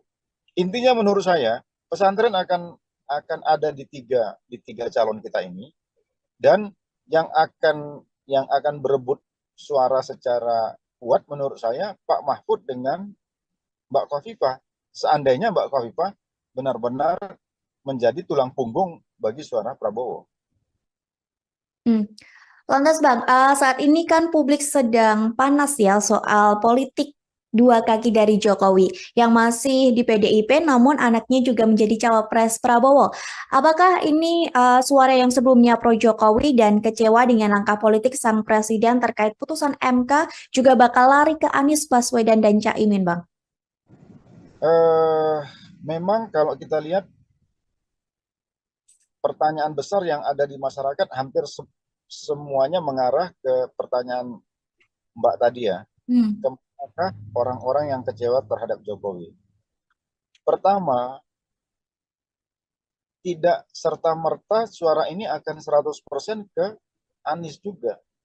Karena sebagian yang kecewa terhadap Jokowi itu juga kemarin menyatakan dukungan kepada Ganjar, kepada Mas Ganjar. Jadi limpahan suara mereka menurut saya Mm-mm. itu 80% akan masuk ke Mas Ganjar ketimbang masuk ke Mas Anies. Jadi kalaupun akan ke Anies, karena begini, karakteristik pemilih Jokowi ini sebetulnya tidak match dengan karakternya Anies. Kalau pemilih Jokowi ini kan, saya mohon maaf, tapi umumnya kan nasionalisme religius.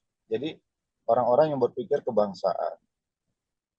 Mas Anies ini kan dianggap didukung oleh kelompok-kelompok Islam yang dalam tanda petik Islam yang apa namanya keras misalnya gitu ya. Dulu ada FPI yang basisnya di Jawa itu ke Prabowo atau ke Anies sekarang ini gitu. Dan seterusnya dan seterusnya. Paling tidak citra itu melekat di Anies.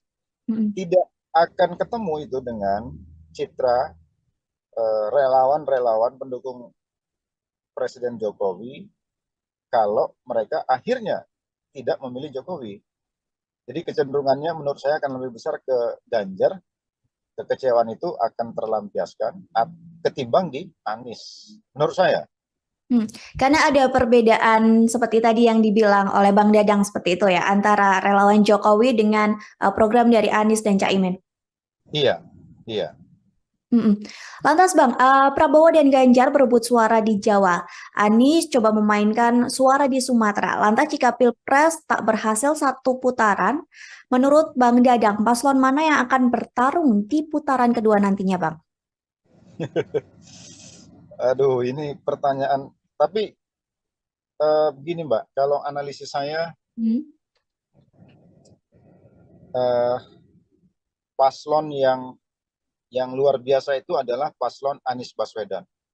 Karena mereka ini punya dukungan yang luar biasa dan biasanya mereka mandiri sekali dalam segi keuangan. Sementara paslon Prabowo itu dan paslon Ganjar hampir sama. Jadi kayak ini paslon-paslon yang apalagi Pak Prabowo karena di belakangnya ada Erick Thohir, kelihatan yang terbaca itu adalah gegap gempitanya dari segi pendanaan ya. Hmm. Hal yang sama juga ada di Ganjar, meskipun tidak kelihatan sementereng apa yang ada di kubu Prabowo, apalagi ada Presiden Jokowi di balik itu semua. Tapi menurut saya, Mas Anies ini pendukungnya tidak terlalu masif dia. Jadi kantong-kantongnya tertentu tidak akan melampaui dukungan masyarakat terhadap Pak Prabowo dan Pak Ganjar. Jadi mohon maaf kalau saya melihat hari ini, yang akan, kalaupun ada dua putaran, yang akan maju itu adalah Mas Ganjar dengan Prabowo, Hmm. bukan dengan Anies kalau menurut saya. Kalau menurut saya, mohon maaf, tapi yang saya lihat seperti itu, militansi pendukung Anies itu luar biasa, tapi tidak masif dia. Jadi dia punya kantong-kantong yang yang luar biasa, yang ada dan mandiri, tapi tidak banyak. Itu Mbak. Hmm. Lantas Bang, kita kan masih menunggu masa kampanye ya dan sesi debat yang tentunya nanti akan ada perubahan situasi politik. Menurut Bang Dadang ke depannya, apa yang akan ada kejutan-kejutan dari Bang Dadang sendiri? Menurut Bang Dadang. Eh, saya akan terkejut kalau Mas Gibran mau mundur dengan sukarela sebelum apa yang diputuskan oleh mahkamah. Saya akan terkejut itu kalau dia mau mundur. Tapi kalau itu tidak terjadi, ya sebetulnya nggak banyak kejutan karena kita sudah tahu ceruk dari tiga pasangan ini seperti apa dan bagaimana sekarang ini Mas Ganjar dan Mas Anies berupaya untuk menetralisir persangkaan mereka dengan apa yang akan digunakan oleh Jokowi terhadap aparat, apakah itu TNI maupun Polri, itu sekarang yang terjadi hari ini. Jadi kalaupun pertarungan ini sengit, itu sebetulnya pertarungan untuk menghentikan upaya-upaya Jokowi untuk memanfaatkan seluruh fasilitas peralatan negara dalam politik. sebagaimana yang disinyalir ini juga digunakan pada 5 tahun yang lalu.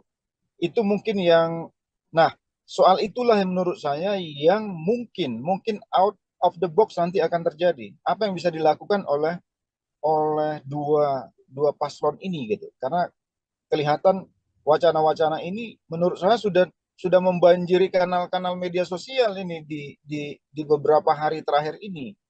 Terlebih hari ini orang menunggu putusan MK itu juga apakah Pak Jimli dan teman-teman ini juga punya kejutan, kita tidak tahu. Tapi kita melihat walaupun pernyataan-pernyataan MK ini kecenderungannya menghukum ketua MK. Dan apakah itu bisa sampai membatalkan putusannya sehingga menganulir Mas Gibran dan mengganti Mas Gibran kepada Erick Thohir sebagaimana yang digadang-gadang di kubu Prabowo.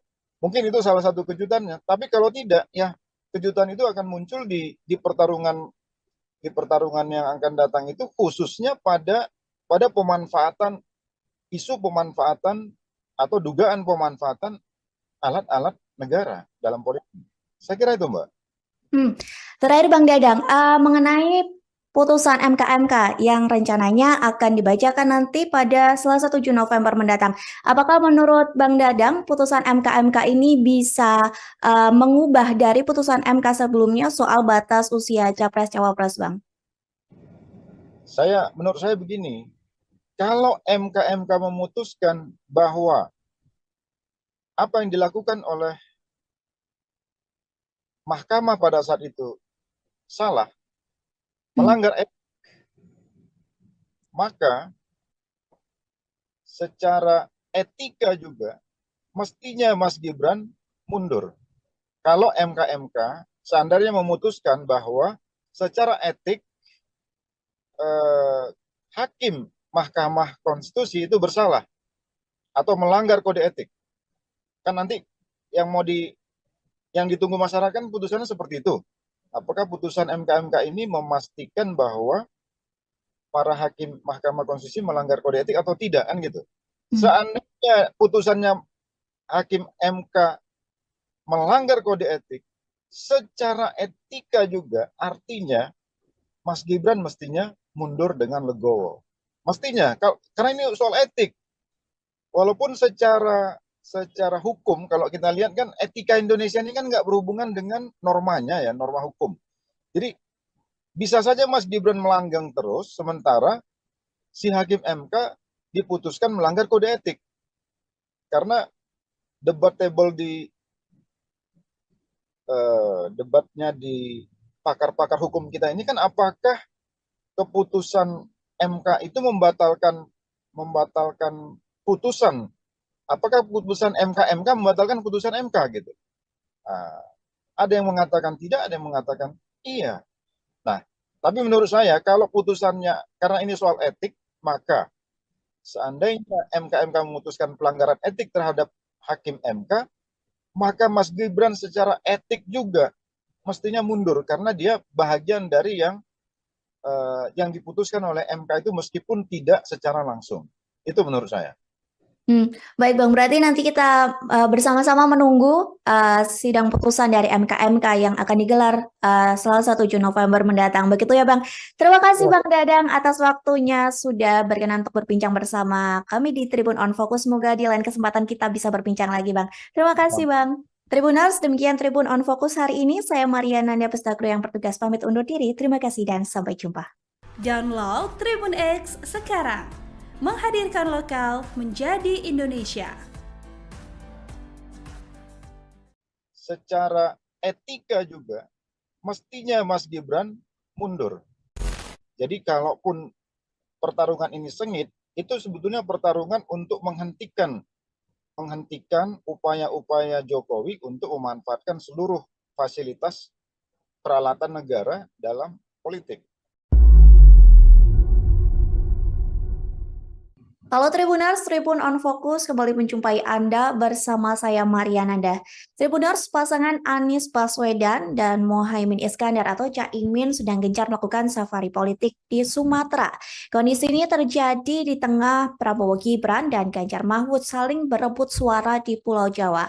Lantas, apakah bergesernya Anies Caimin ke Sumatera sebagai gambaran keputusasaan mereka meraih suara di Jawa?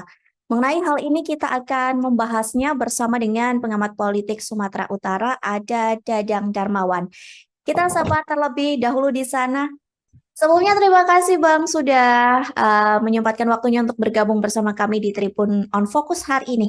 Seperti yang tadi sudah saya sampaikan di pengantar bahwa Anies Baswedan dan Caimin sedang gencar begitu ya untuk safari politik di daerah Sumatera. Gimana tanggapan Bang Dadang mengenai hal ini? Ya, terus terang kami memahami dan mengerti bahwa apa yang dilakukan oleh Anies di Sumatera, khususnya di Sumatera Utara hari ini, tentu saja ada atau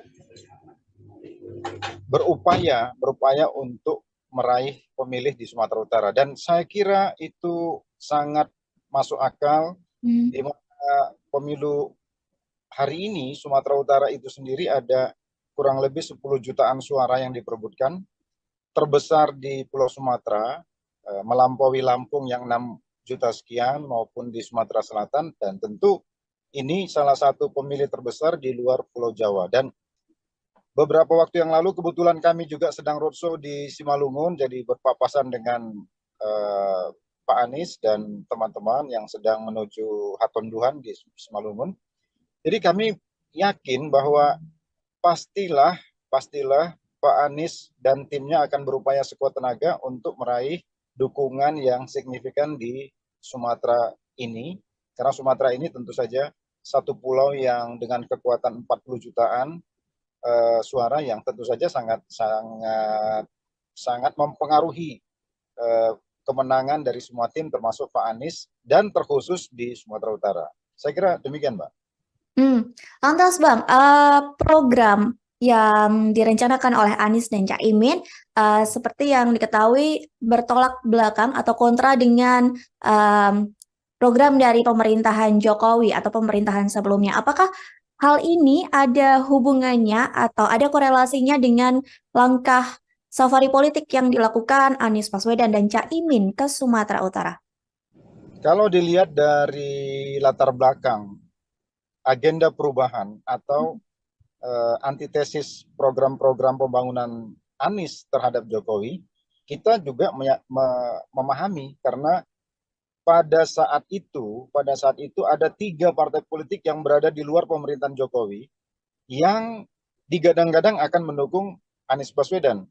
Yang pertama adalah Demokrat, kedua PKS, dan ketiga Nasdem ya. Meskipun Nasdem pada saat itu ada di dalam pemerintahan Jokowi, namun Surya Paloh sudah out of the box ya, keluar dari kotak Presiden Jokowi atau koalisi Jokowi pada saat itu dengan mendukung lebih dahulu Anies Baswedan. Dengan cara pandang seperti itu, tentu perbedaan program dan visi terhadap pemerintahan Jokowi tentu saja akan bertolak belakang. Dan itu memang sesuatu yang direncanakan, dan itu frame yang menurut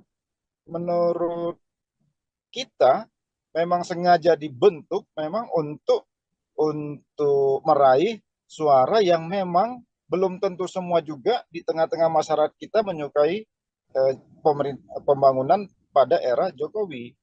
Jadi, nah hari ini dengan roadshow seperti ini, menurut saya ini adalah momentum sebetulnya untuk menyebarluaskan bahwa ada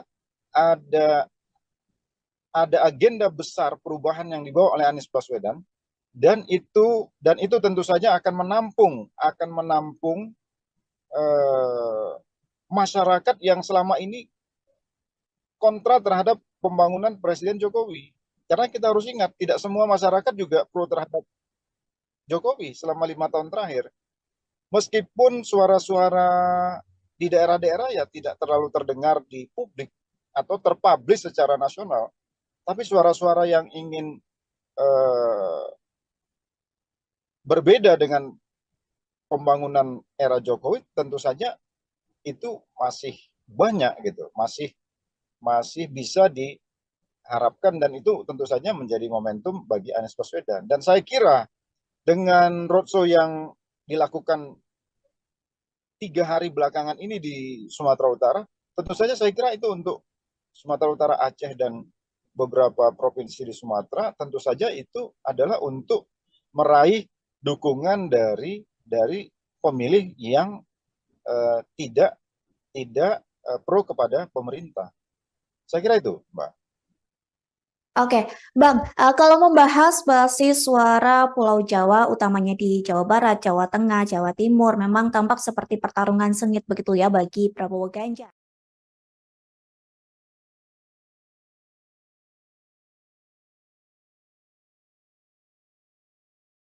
Apakah pasangan Anies dan Caimin ini seolah tampak tak pede atau tidak percaya diri untuk ikut berupaya merebut suara di Jawa?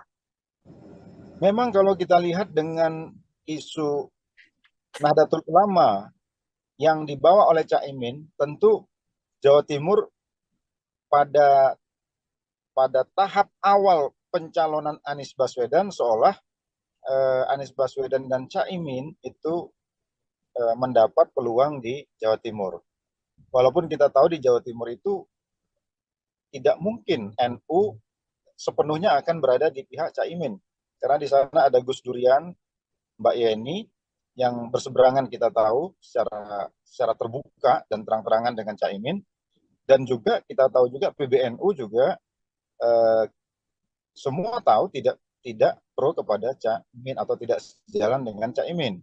Nah, tetapi dengan masuknya Mbak Yeni ke Ganjar kemarin dari deklarasi yang ada, itu juga membuat Jawa Timur menjadi, Nahdlatul Ulama di Jawa Timur menjadi tidak sepenuhnya bisa dikuasai oleh Anies Baswedan.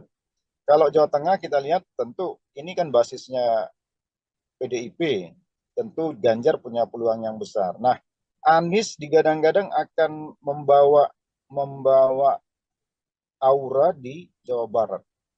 Kalau kita lihat dari peta ini, tentu saja Jawa tidak akan setuju, Jawa tidak akan menjadi basisnya Anies. Mungkin Jawa itu adalah Jawa Barat, sebagian di Jawa Barat, sebagaimana survei yang kita baca di akhir, Anies hanya menang di Jawa Barat. Karena itu wajar kalau Sumatera menjadi pertaruhan, karena Sumatera ini pada saat 5 tahun yang lalu head to head antara Jokowi dan Prabowo, memang ini kecenderungan Prabowo, dan itu yang menurut saya yang ingin diambil alih oleh Anies. Jadi wajar kalau Anies sekarang fokus ke Sumatera, karena memang ini peluang Anies untuk menggantikan posisi Prabowo di Sumatera. Walaupun tentu saja ini kan tidak mudah, karena kita punya 3 calon presiden, ada Prabowo yang tentu saja juga akan mengidentifikasi apa yang dulu dia lakukan di Sumatera dengan 5 tahun dengan hari ini, dan tentu saja juga ada Mas Ganjar yang juga ingin juga mewarisi apa yang didapat dari Presiden Jokowi di 5 tahun yang lalu. Jadi saya kira saya setuju bahwa ini kerja keras dari Anies dan tim untuk Sumatera, walaupun menurut saya tidak sepenuhnya itu akan bisa mengcopy paste suara Pak Prabowo di Anies. Itu, Mbak. Lantas Bang, kalau melihat unsur PKB dan juga Caimin yang lekat dengan Jawa Timur, sebenarnya apakah faktor Caimin memang tidak begitu besar untuk Anies mendulang suara di Jawa Timur, Bang? Iya, karena kita tahu ya, di Jawa Timur ini sangat unik karena ada PBNU yang secara struktural, walaupun ada pesantren-pesantren yang secara kultural.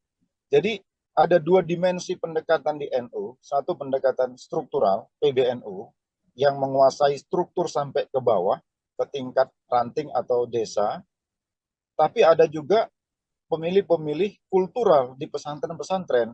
Nah, Caimin dia tidak akan mampu menguasai struktural, karena struktur ini kan struktur PBNU yang jelas-jelas berseberangan.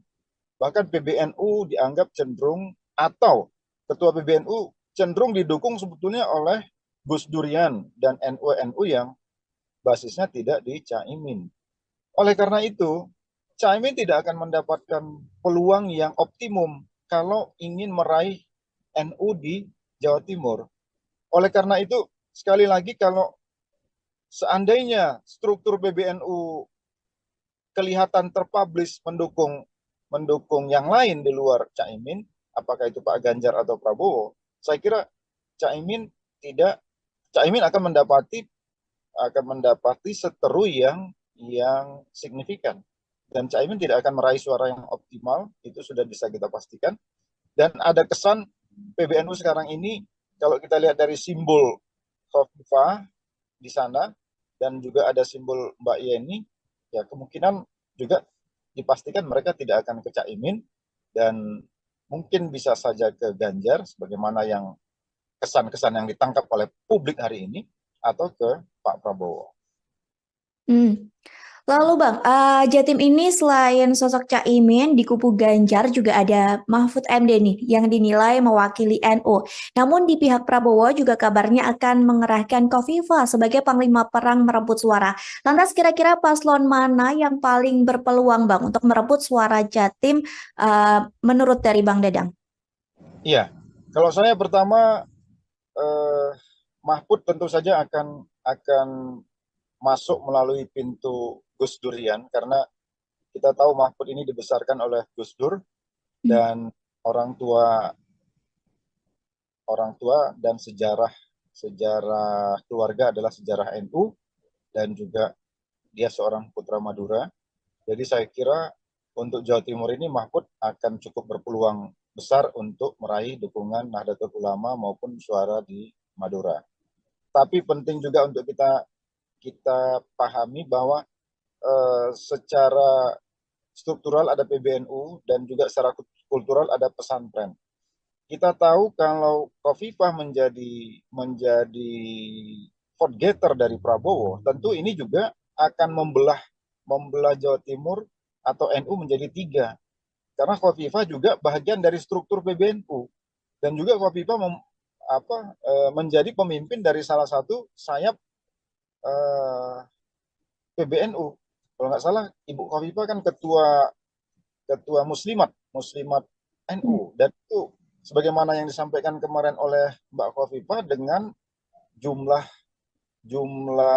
peserta atau jumlah anggota Muslimat ini kurang lebih 30 juta kalau menurut yang saya dengar dari Mbak Khofifah. Tentu itu juga sesuatu yang signifikan, meskipun di sana ada Pak Mahfud yang juga tentu saja akan membawa isu Gus Durian dan NU, dan juga ada Pak Muhaimin yang tentu juga akan membawa keluarganya yang memang memiliki basis kultural di pesantren-pesantren di PBNU.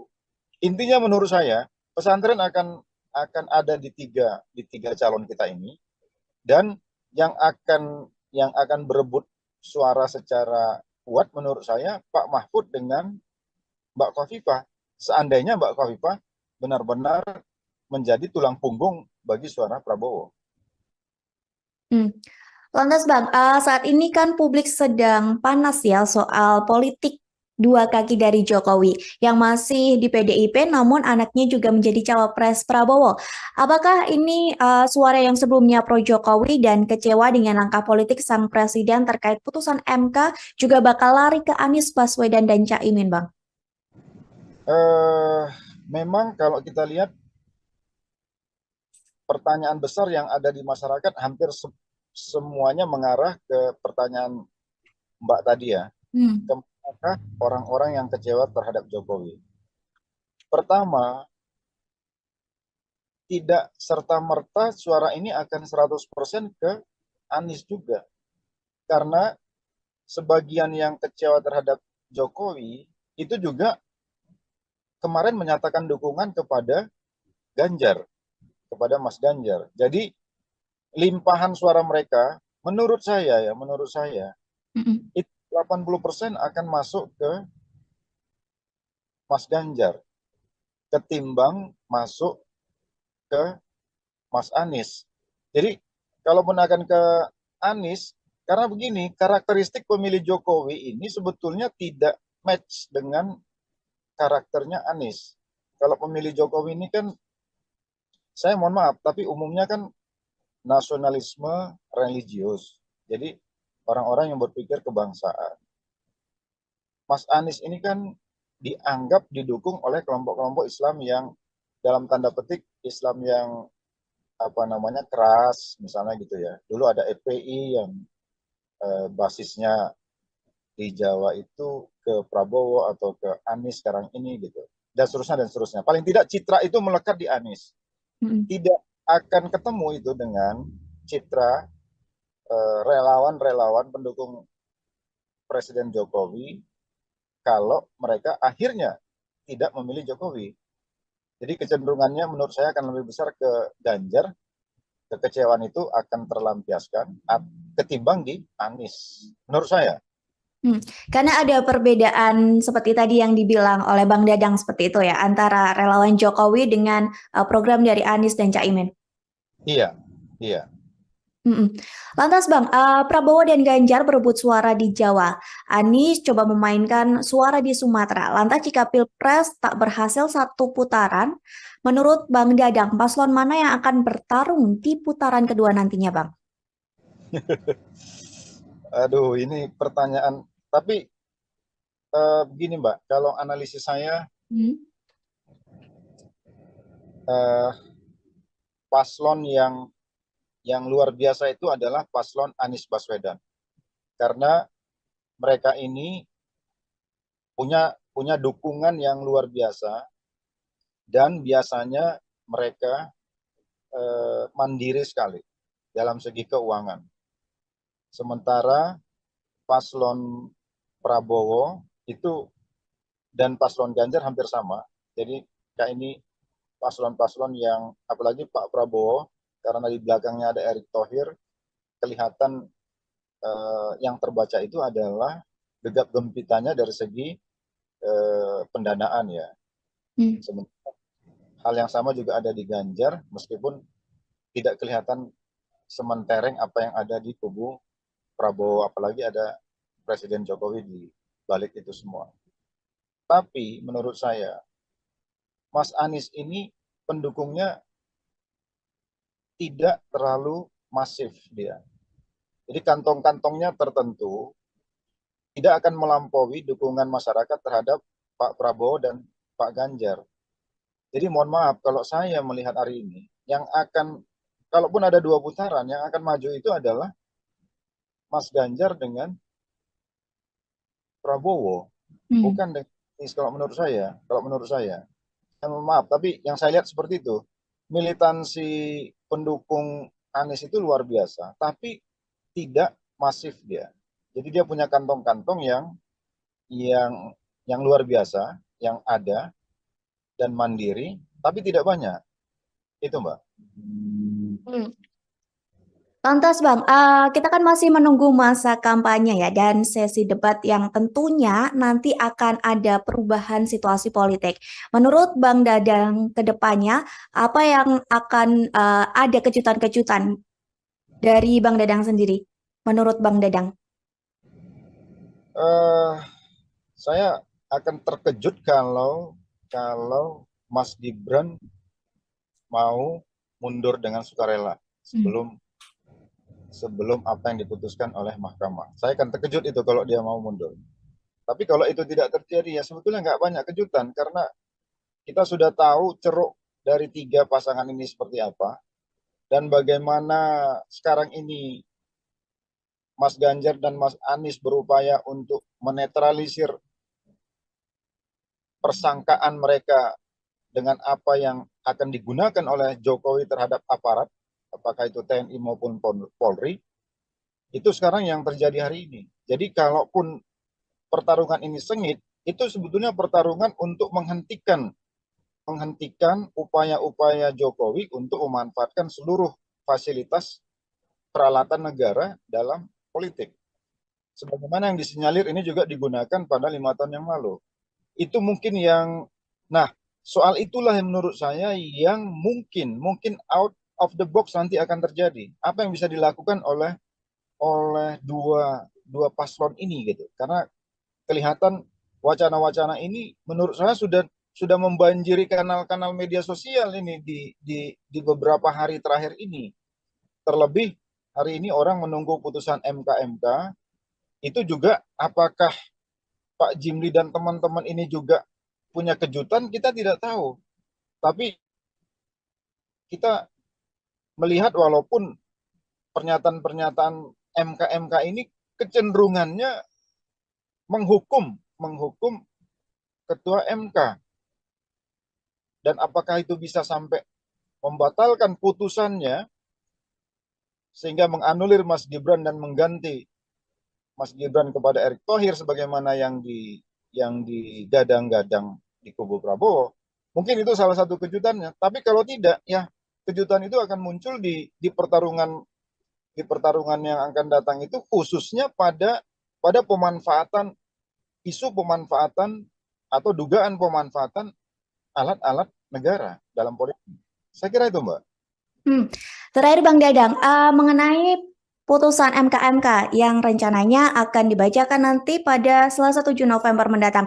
Apakah menurut Bang Dadang putusan MK ini bisa mengubah dari putusan MK sebelumnya soal batas usia Capres-Cawapres, Bang? Menurut saya begini, kalau MK memutuskan bahwa apa yang dilakukan oleh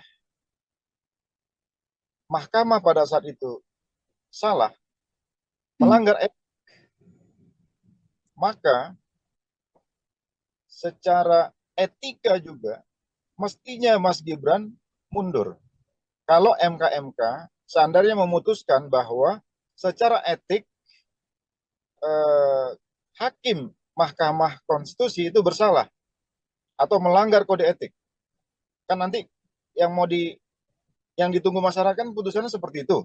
Apakah putusan MK ini memastikan bahwa para hakim Mahkamah Konstitusi melanggar kode etik atau tidak, kan gitu. Seandainya putusannya hakim MK melanggar kode etik, secara etika juga artinya Mas Gibran mestinya mundur dengan legowo. Mestinya, karena ini soal etik. Walaupun secara hukum, kalau kita lihat kan etika Indonesia ini kan nggak berhubungan dengan normanya ya, norma hukum. Jadi bisa saja Mas Gibran melanggang terus, sementara si hakim MK diputuskan melanggar kode etik. Karena debatable debatnya di pakar-pakar hukum kita ini kan apakah keputusan MK itu membatalkan putusan, apakah putusan MK membatalkan putusan MK gitu. Nah, ada yang mengatakan tidak, ada yang mengatakan iya. Nah, tapi menurut saya kalau putusannya, karena ini soal etik, maka seandainya MK memutuskan pelanggaran etik terhadap hakim MK, maka Mas Gibran secara etik juga mestinya mundur karena dia bahagian dari yang diputuskan oleh MK itu meskipun tidak secara langsung. Itu menurut saya. Baik Bang, berarti nanti kita bersama-sama menunggu sidang putusan dari MK yang akan digelar Selasa 7 November mendatang. Begitu ya Bang. Terima kasih Bang Dadang atas waktunya sudah berkenan untuk berbincang bersama kami di Tribun On Focus. Semoga di lain kesempatan kita bisa berbincang lagi Bang. Terima kasih Bang. Tribuners, demikian Tribun On Focus hari ini. Saya Mariana Nanda Pestagro yang bertugas pamit undur diri. Terima kasih dan sampai jumpa. Download Tribun X sekarang. Menghadirkan lokal menjadi Indonesia. Secara etika juga mestinya Mas Gibran mundur. Jadi kalaupun pertarungan ini sengit, itu sebetulnya pertarungan untuk menghentikan upaya-upaya Jokowi untuk memanfaatkan seluruh fasilitas peralatan negara dalam politik. Halo Tribuners, Tribun on Fokus kembali menjumpai Anda bersama saya Mariananda. Tribuners, pasangan Anies Baswedan dan Mohaimin Iskandar atau Caimin sedang gencar melakukan safari politik di Sumatera. Kondisi ini terjadi di tengah Prabowo Gibran dan Ganjar Mahfud saling berebut suara di Pulau Jawa. Lantas, apakah bergesernya Anies Caimin ke Sumatera sebagai gambaran keputusasaan mereka meraih suara di Jawa? Mengenai hal ini kita akan membahasnya bersama dengan pengamat politik Sumatera Utara, ada Dadang Darmawan. Kita sapa terlebih dahulu di sana. Sebelumnya terima kasih Bang sudah menyempatkan waktunya untuk bergabung bersama kami di Tribun on Fokus hari ini. Seperti yang tadi sudah saya sampaikan di pengantar bahwa Anies Baswedan dan Caimin sedang gencar begitu ya untuk safari politik di daerah Sumatera. Gimana tanggapan Bang Dadang mengenai hal ini? Iya, terus terang kami memahami dan mengerti bahwa apa yang dilakukan oleh Anies di Sumatera, khususnya di Sumatera Utara hari ini, tentu saja ada atau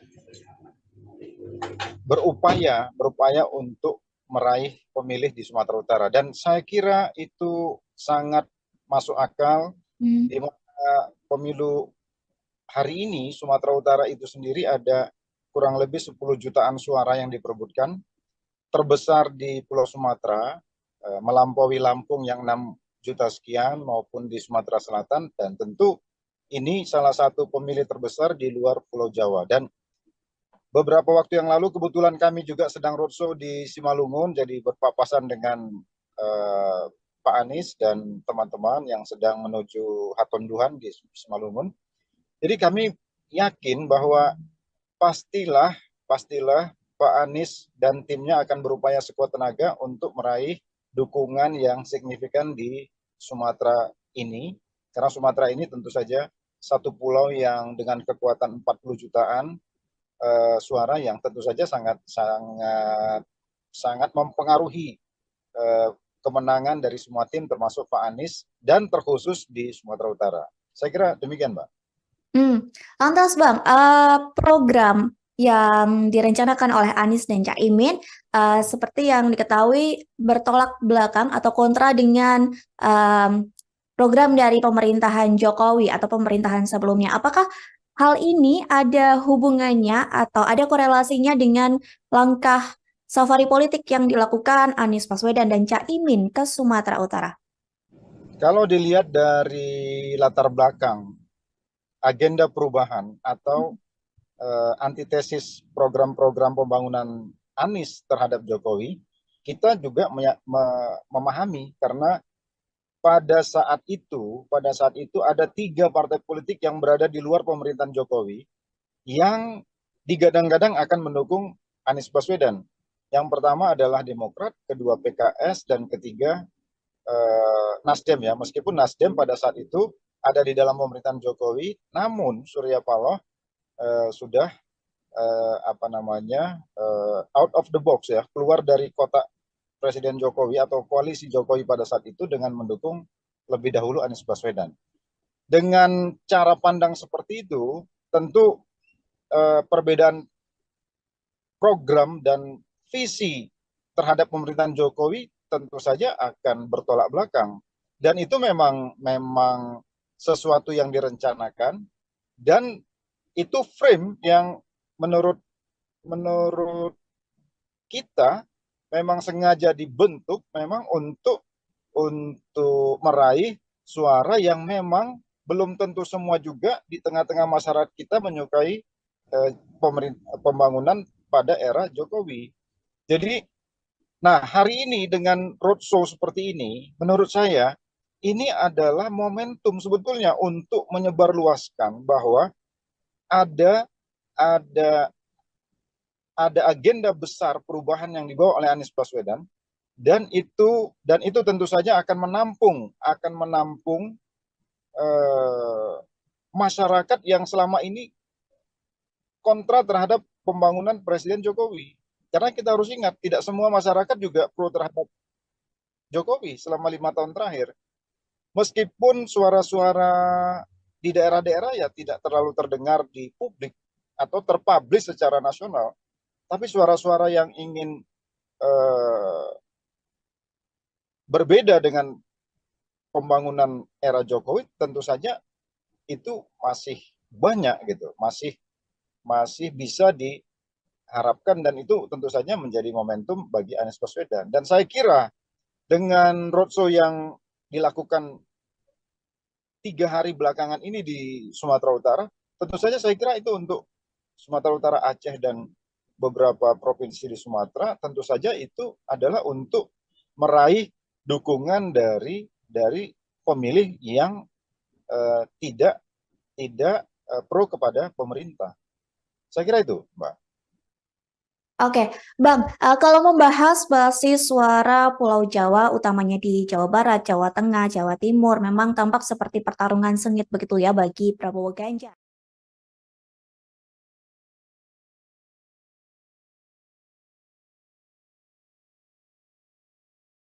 Apakah pasangan Anies dan Caimin ini seolah tampak tak pede atau tidak percaya diri untuk ikut berupaya merebut suara di Jawa?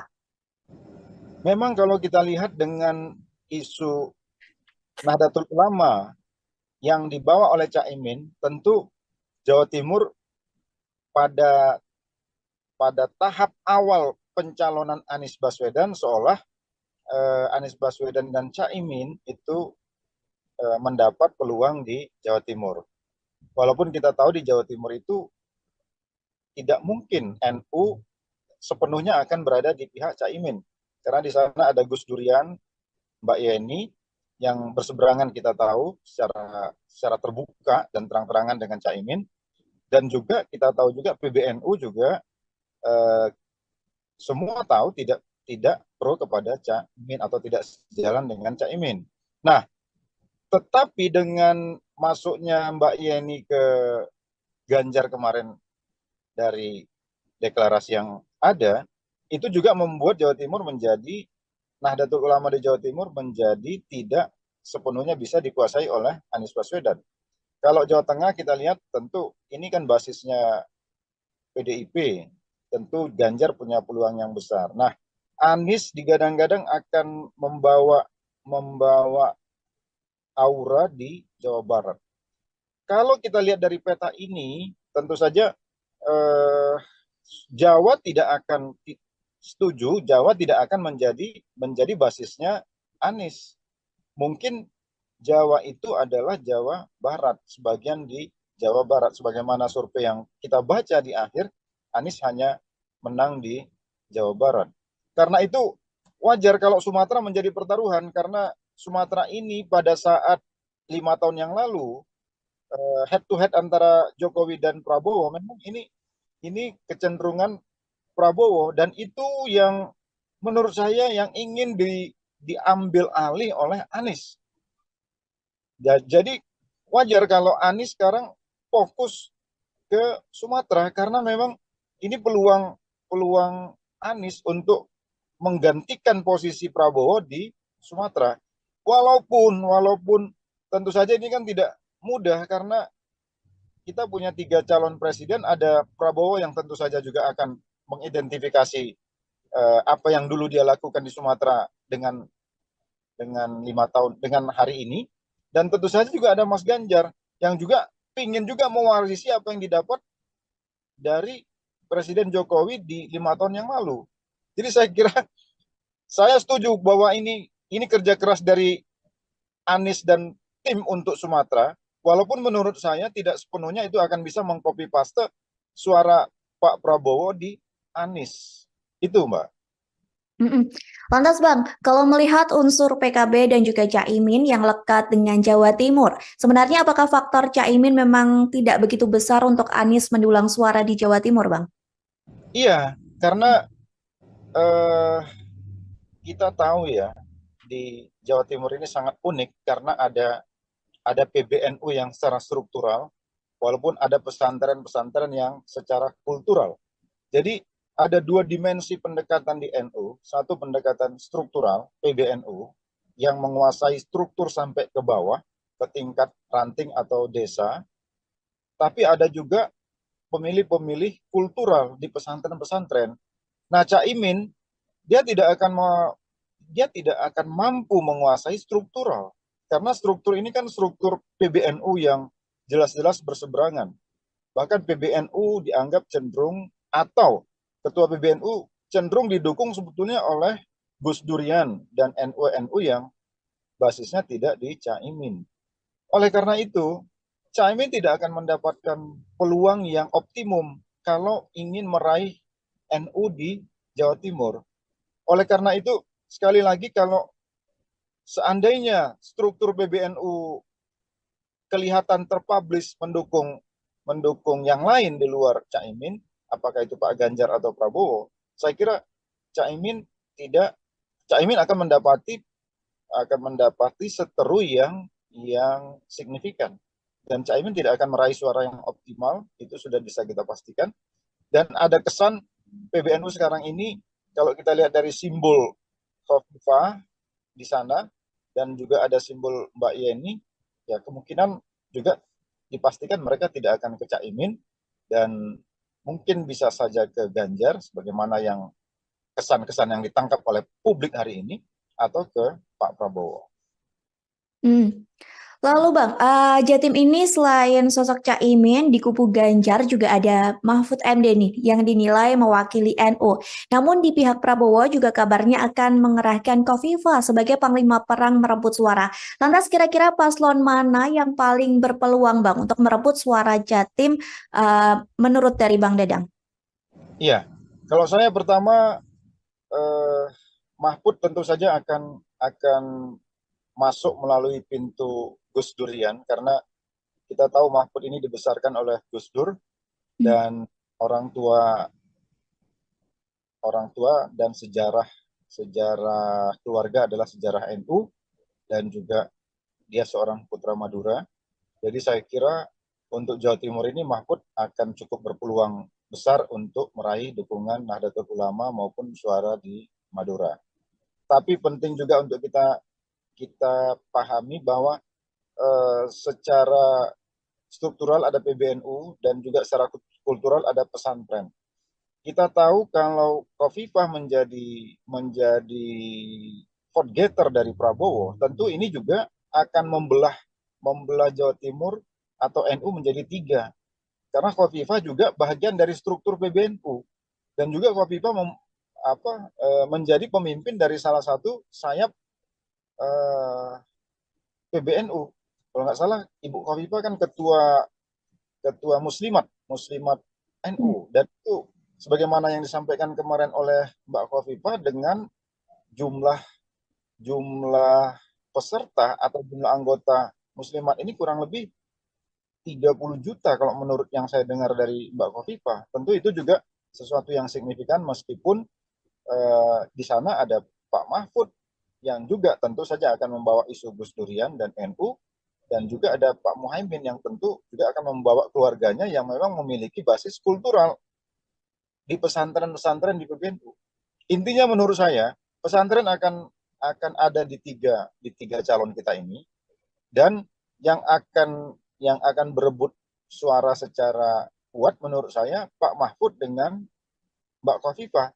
Seandainya Mbak Khofifah benar-benar menjadi tulang punggung bagi suara Prabowo. Lantas Bang, saat ini kan publik sedang panas ya soal politik dua kaki dari Jokowi yang masih di PDIP, namun anaknya juga menjadi cawapres Prabowo. Apakah ini suara yang sebelumnya pro Jokowi dan kecewa dengan langkah politik sang presiden terkait putusan MK juga bakal lari ke Anies Baswedan dan Caimin, Bang? Memang kalau kita lihat pertanyaan besar yang ada di masyarakat hampir semuanya mengarah ke pertanyaan Mbak tadi ya. Kemanakah orang-orang yang kecewa terhadap Jokowi? Pertama, tidak serta-merta suara ini akan 100% ke Anies juga.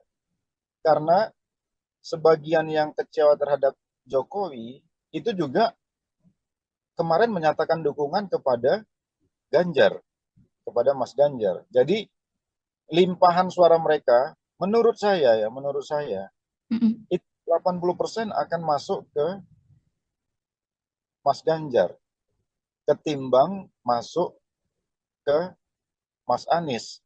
Jadi kalaupun akan ke Anies, karena begini, karakteristik pemilih Jokowi ini sebetulnya tidak match dengan karakternya Anies.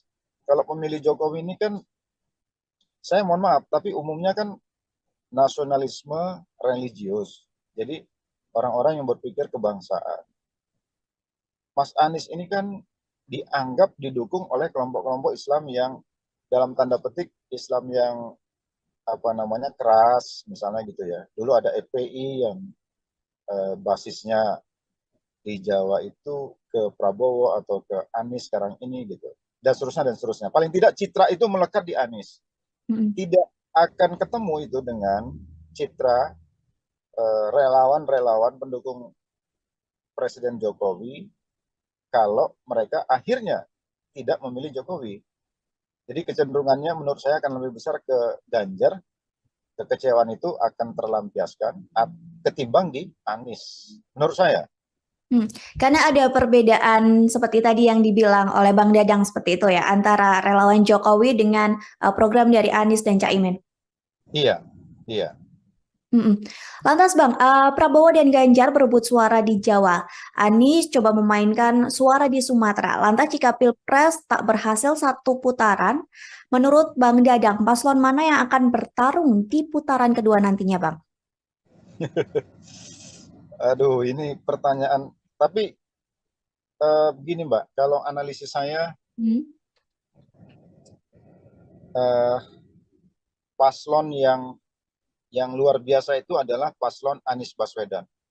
Karena mereka ini punya dukungan yang luar biasa dan biasanya mereka mandiri sekali dalam segi keuangan.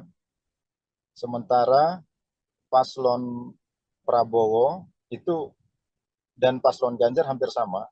Jadi kayak ini paslon-paslon yang apalagi Pak Prabowo karena di belakangnya ada Erick Thohir, kelihatan yang terbaca itu adalah gegap gempitanya dari segi pendanaan ya.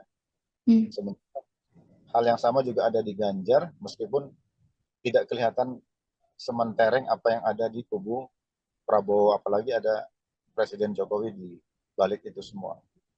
Tapi menurut saya, Mas Anies ini pendukungnya tidak terlalu masif dia.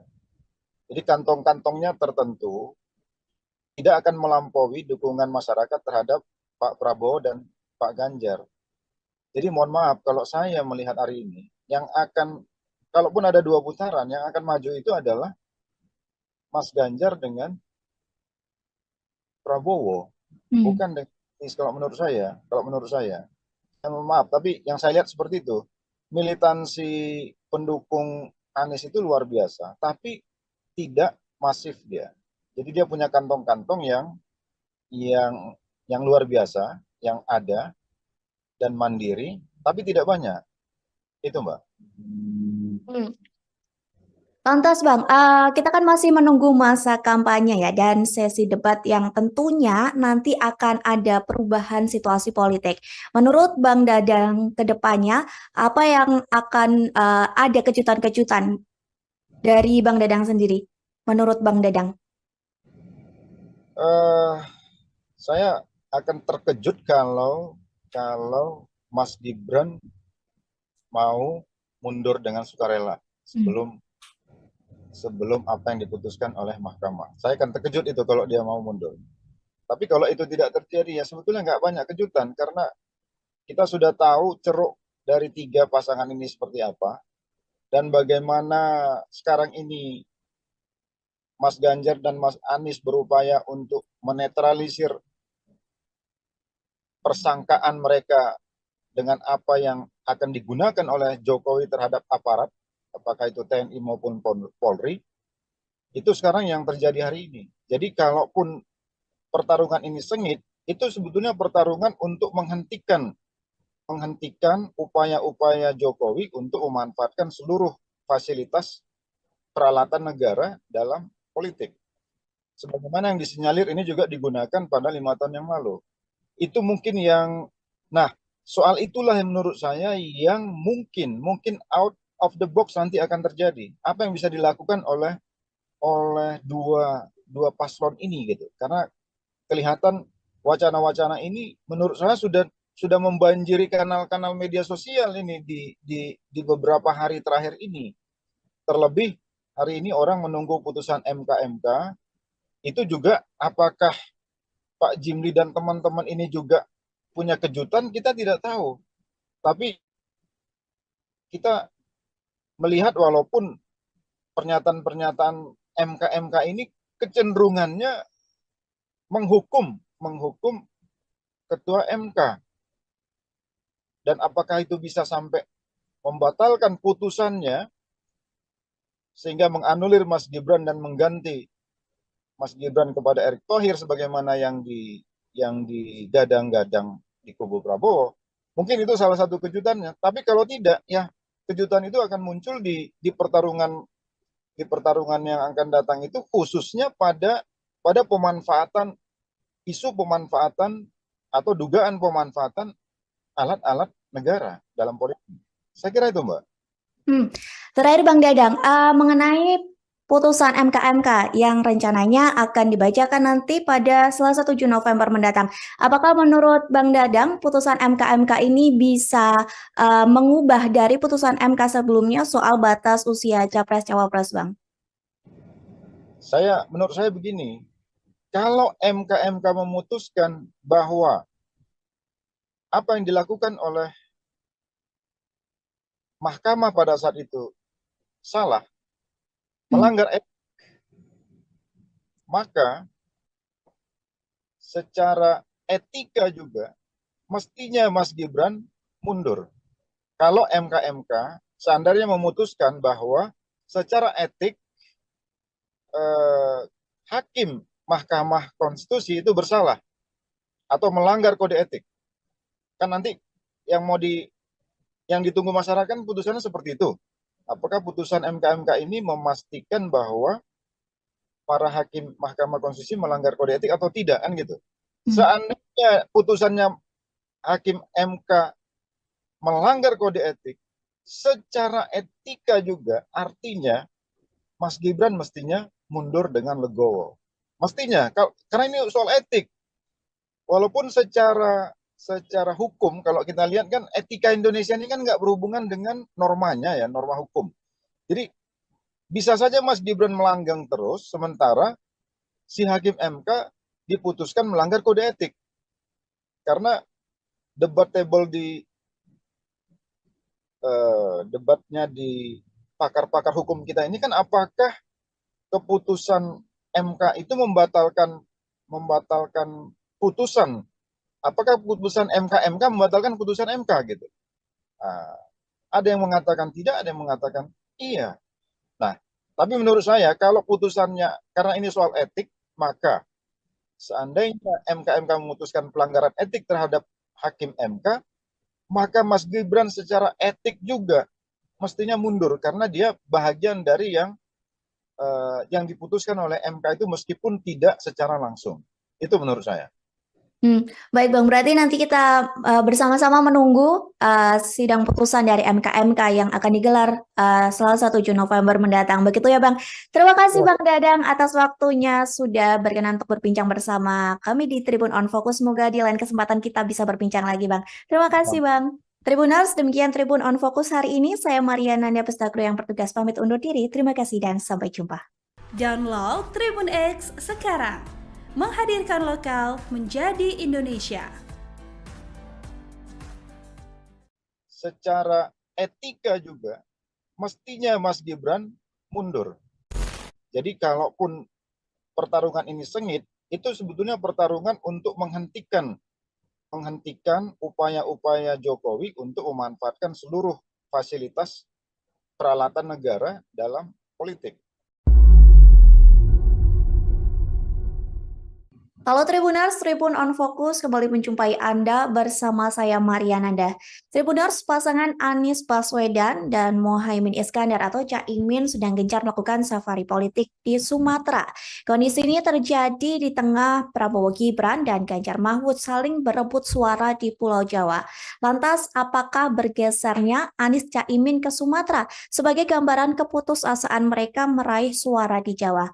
Mengenai hal ini kita akan membahasnya bersama dengan pengamat politik Sumatera Utara, ada Dadang Darmawan. Kita sapa terlebih dahulu di sana. Sebelumnya terima kasih Bang sudah menyempatkan waktunya untuk bergabung bersama kami di Tribun on Fokus hari ini.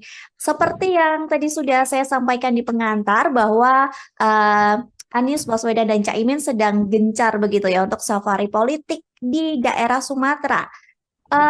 Gimana tanggapan Bang Dadang mengenai hal ini? Iya, terus terang kami memahami dan mengerti bahwa apa yang dilakukan oleh Anies di Sumatera, khususnya di Sumatera Utara hari ini, tentu saja ada atau berupaya untuk meraih pemilih di Sumatera Utara, dan saya kira itu sangat masuk akal di mana pemilu hari ini Sumatera Utara itu sendiri ada kurang lebih 10 jutaan suara yang diperebutkan, terbesar di Pulau Sumatera, melampaui Lampung yang 6 juta sekian maupun di Sumatera Selatan, dan tentu ini salah satu pemilih terbesar di luar Pulau Jawa. Dan beberapa waktu yang lalu kebetulan kami juga sedang roadshow di Simalungun, jadi berpapasan dengan Pak Anies dan teman-teman yang sedang menuju Hatonduhan di Simalungun. Jadi kami yakin bahwa pastilah Pak Anies dan timnya akan berupaya sekuat tenaga untuk meraih dukungan yang signifikan di Sumatera ini, karena Sumatera ini tentu saja satu pulau yang dengan kekuatan 40 jutaan suara yang tentu saja sangat mempengaruhi kemenangan dari semua tim termasuk Pak Anies dan terkhusus di Sumatera Utara. Saya kira demikian, Mbak. Lantas Bang, program yang direncanakan oleh Anies dan Caimin seperti yang diketahui bertolak belakang atau kontra dengan program dari pemerintahan Jokowi atau pemerintahan sebelumnya. Apakah hal ini ada hubungannya atau ada korelasinya dengan langkah safari politik yang dilakukan Anies Baswedan dan Caimin ke Sumatera Utara? Kalau dilihat dari latar belakang agenda perubahan atau antitesis program-program pembangunan Anies terhadap Jokowi, kita juga memahami karena pada saat itu ada 3 partai politik yang berada di luar pemerintahan Jokowi yang digadang-gadang akan mendukung Anies Baswedan. Yang pertama adalah Demokrat, kedua PKS, dan ketiga Nasdem ya. Meskipun Nasdem pada saat itu ada di dalam pemerintahan Jokowi, namun Surya Paloh sudah out of the box ya, keluar dari kotak Presiden Jokowi atau koalisi Jokowi pada saat itu dengan mendukung lebih dahulu Anies Baswedan. Dengan cara pandang seperti itu, tentu perbedaan program dan visi terhadap pemerintahan Jokowi tentu saja akan bertolak belakang. Dan itu memang sesuatu yang direncanakan, dan itu frame yang menurut kita memang sengaja dibentuk memang untuk meraih suara yang memang belum tentu semua juga di tengah-tengah masyarakat kita menyukai pembangunan pada era Jokowi. Jadi, nah hari ini dengan roadshow seperti ini, menurut saya ini adalah momentum sebetulnya untuk menyebarluaskan bahwa ada agenda besar perubahan yang dibawa oleh Anies Baswedan, dan itu tentu saja akan menampung masyarakat yang selama ini kontra terhadap pembangunan Presiden Jokowi. Karena kita harus ingat, tidak semua masyarakat juga pro terhadap Jokowi selama 5 tahun terakhir. Meskipun suara-suara di daerah-daerah ya tidak terlalu terdengar di publik atau terpublish secara nasional, tapi suara-suara yang ingin berbeda dengan pembangunan era Jokowi tentu saja itu masih banyak gitu, masih bisa diharapkan, dan itu tentu saja menjadi momentum bagi Anies Baswedan. Dan saya kira dengan roadshow yang dilakukan 3 hari belakangan ini di Sumatera Utara, tentu saja saya kira itu untuk Sumatera Utara, Aceh, dan beberapa provinsi di Sumatera, tentu saja itu adalah untuk meraih dukungan dari pemilih yang tidak pro kepada pemerintah. Saya kira itu, Mbak. Oke, Bang, kalau membahas basis suara Pulau Jawa, utamanya di Jawa Barat, Jawa Tengah, Jawa Timur, memang tampak seperti pertarungan sengit begitu ya bagi Prabowo Ganjar.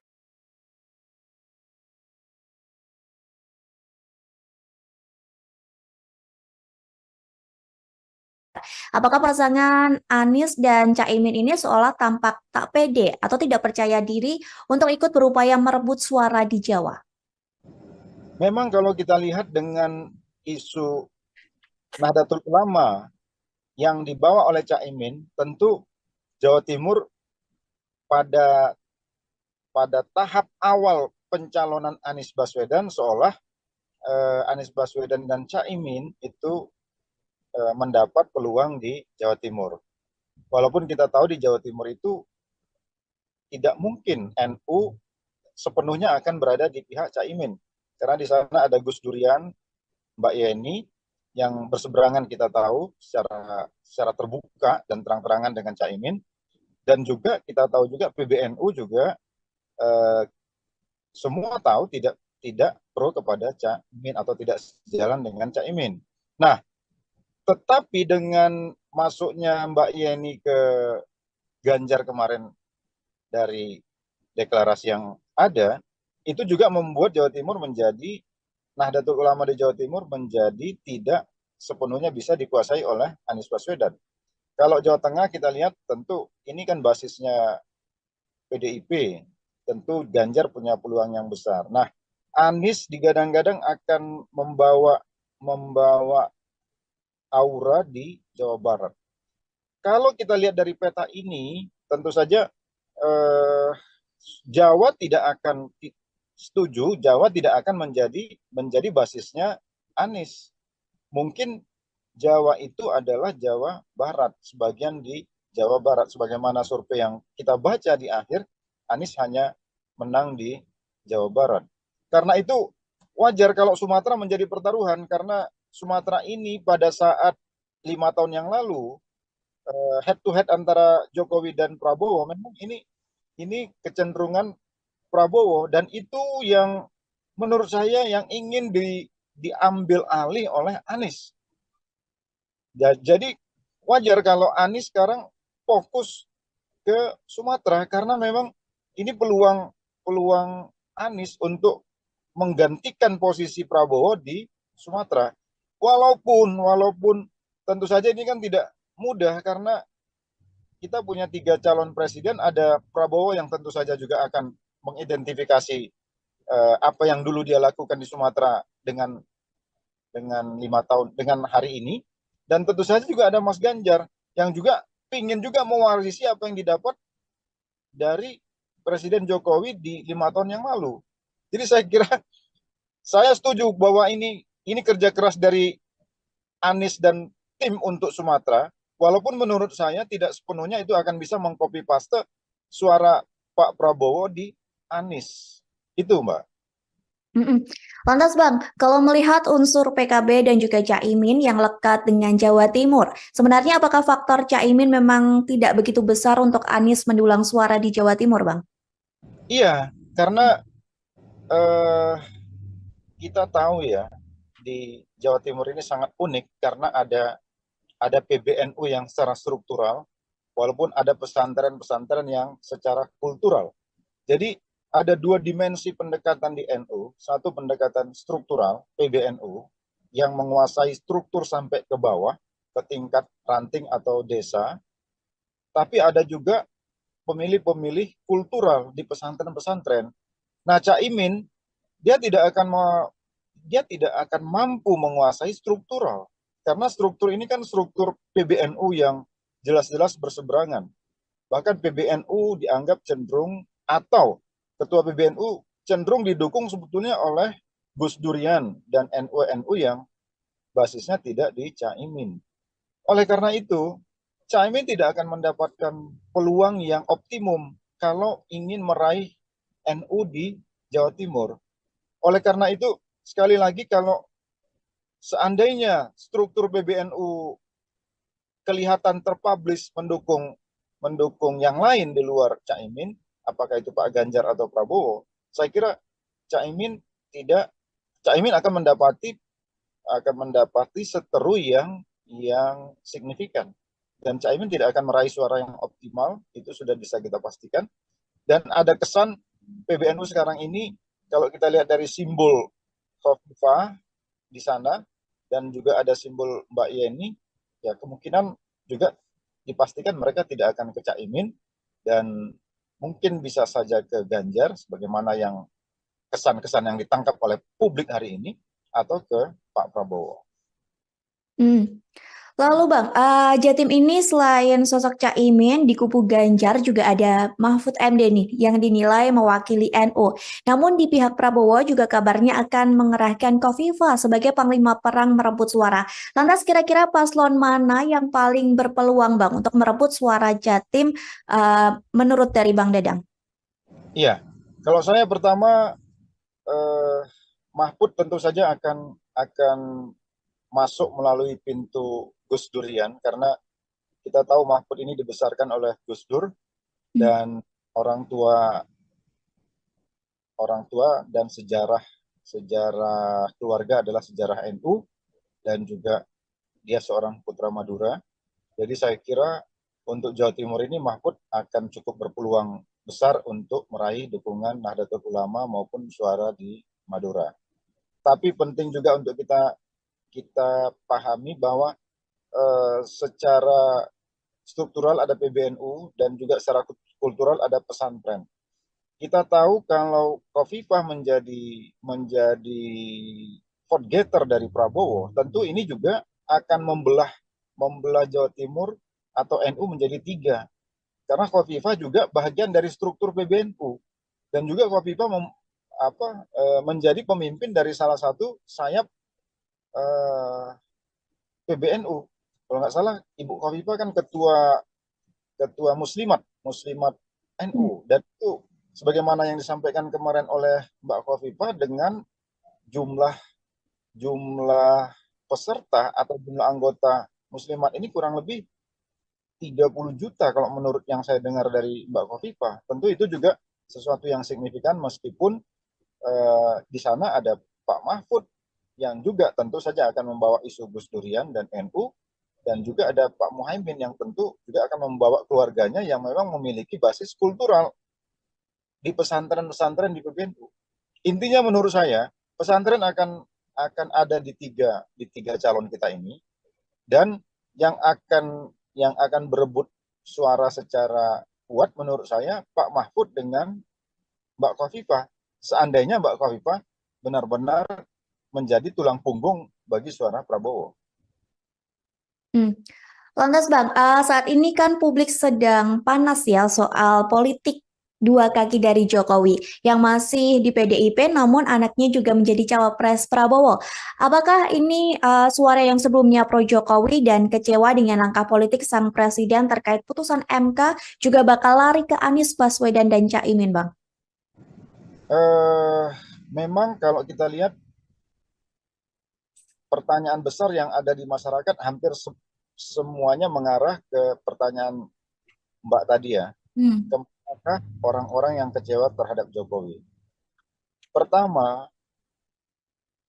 tidak serta-merta suara ini akan 100% ke Anies juga. Karena sebagian yang kecewa terhadap Jokowi itu juga kemarin menyatakan dukungan kepada Ganjar, kepada Mas Ganjar. Jadi limpahan suara mereka, menurut saya Mm-mm. itu 80% akan masuk ke Mas Ganjar ketimbang masuk ke Mas Anies. Jadi kalaupun akan ke Anies, karena begini, karakteristik pemilih Jokowi ini sebetulnya tidak match dengan karakternya Anies. Kalau pemilih Jokowi ini kan, saya mohon maaf, tapi umumnya kan nasionalisme religius. Jadi orang-orang yang berpikir kebangsaan. Mas Anies ini kan dianggap didukung oleh kelompok-kelompok Islam yang dalam tanda petik Islam yang keras, misalnya gitu ya. Dulu ada FPI yang basisnya di Jawa itu ke Prabowo atau ke Anies sekarang ini gitu, dan seterusnya dan seterusnya. Paling tidak citra itu melekat di Anies. Mm-mm. Tidak akan ketemu itu dengan citra relawan-relawan pendukung Presiden Jokowi kalau mereka akhirnya tidak memilih Jokowi. Jadi kecenderungannya menurut saya akan lebih besar ke Ganjar.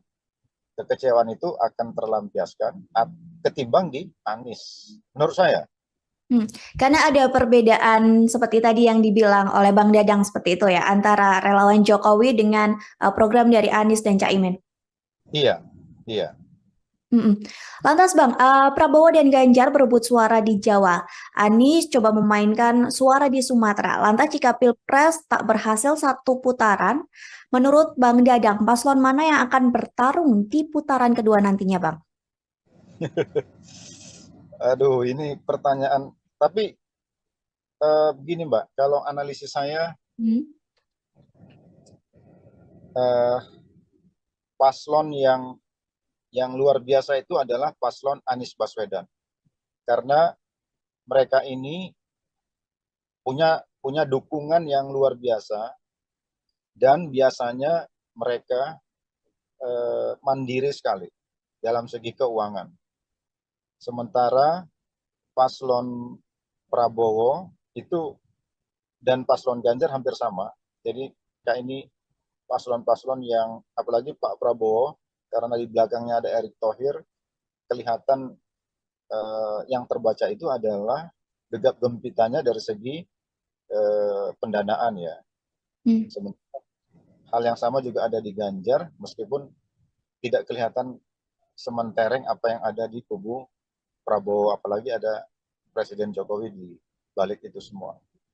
Tapi menurut saya, Mas Anies ini pendukungnya tidak terlalu masif dia. Jadi kantong-kantongnya tertentu, tidak akan melampaui dukungan masyarakat terhadap Pak Prabowo dan Pak Ganjar. Jadi mohon maaf, kalau saya melihat hari ini, yang akan, kalaupun ada 2 putaran, yang akan maju itu adalah Mas Ganjar dengan Prabowo, Hmm. bukan dengan Anies kalau menurut saya.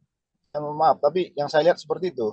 Militansi pendukung Anies itu luar biasa, tapi tidak masif dia. Jadi dia punya kantong-kantong yang yang luar biasa, yang ada dan mandiri, tapi tidak banyak. Itu Mbak. Hmm. Lantas Bang, kita kan masih menunggu masa kampanye ya dan sesi debat yang tentunya nanti akan ada perubahan situasi politik.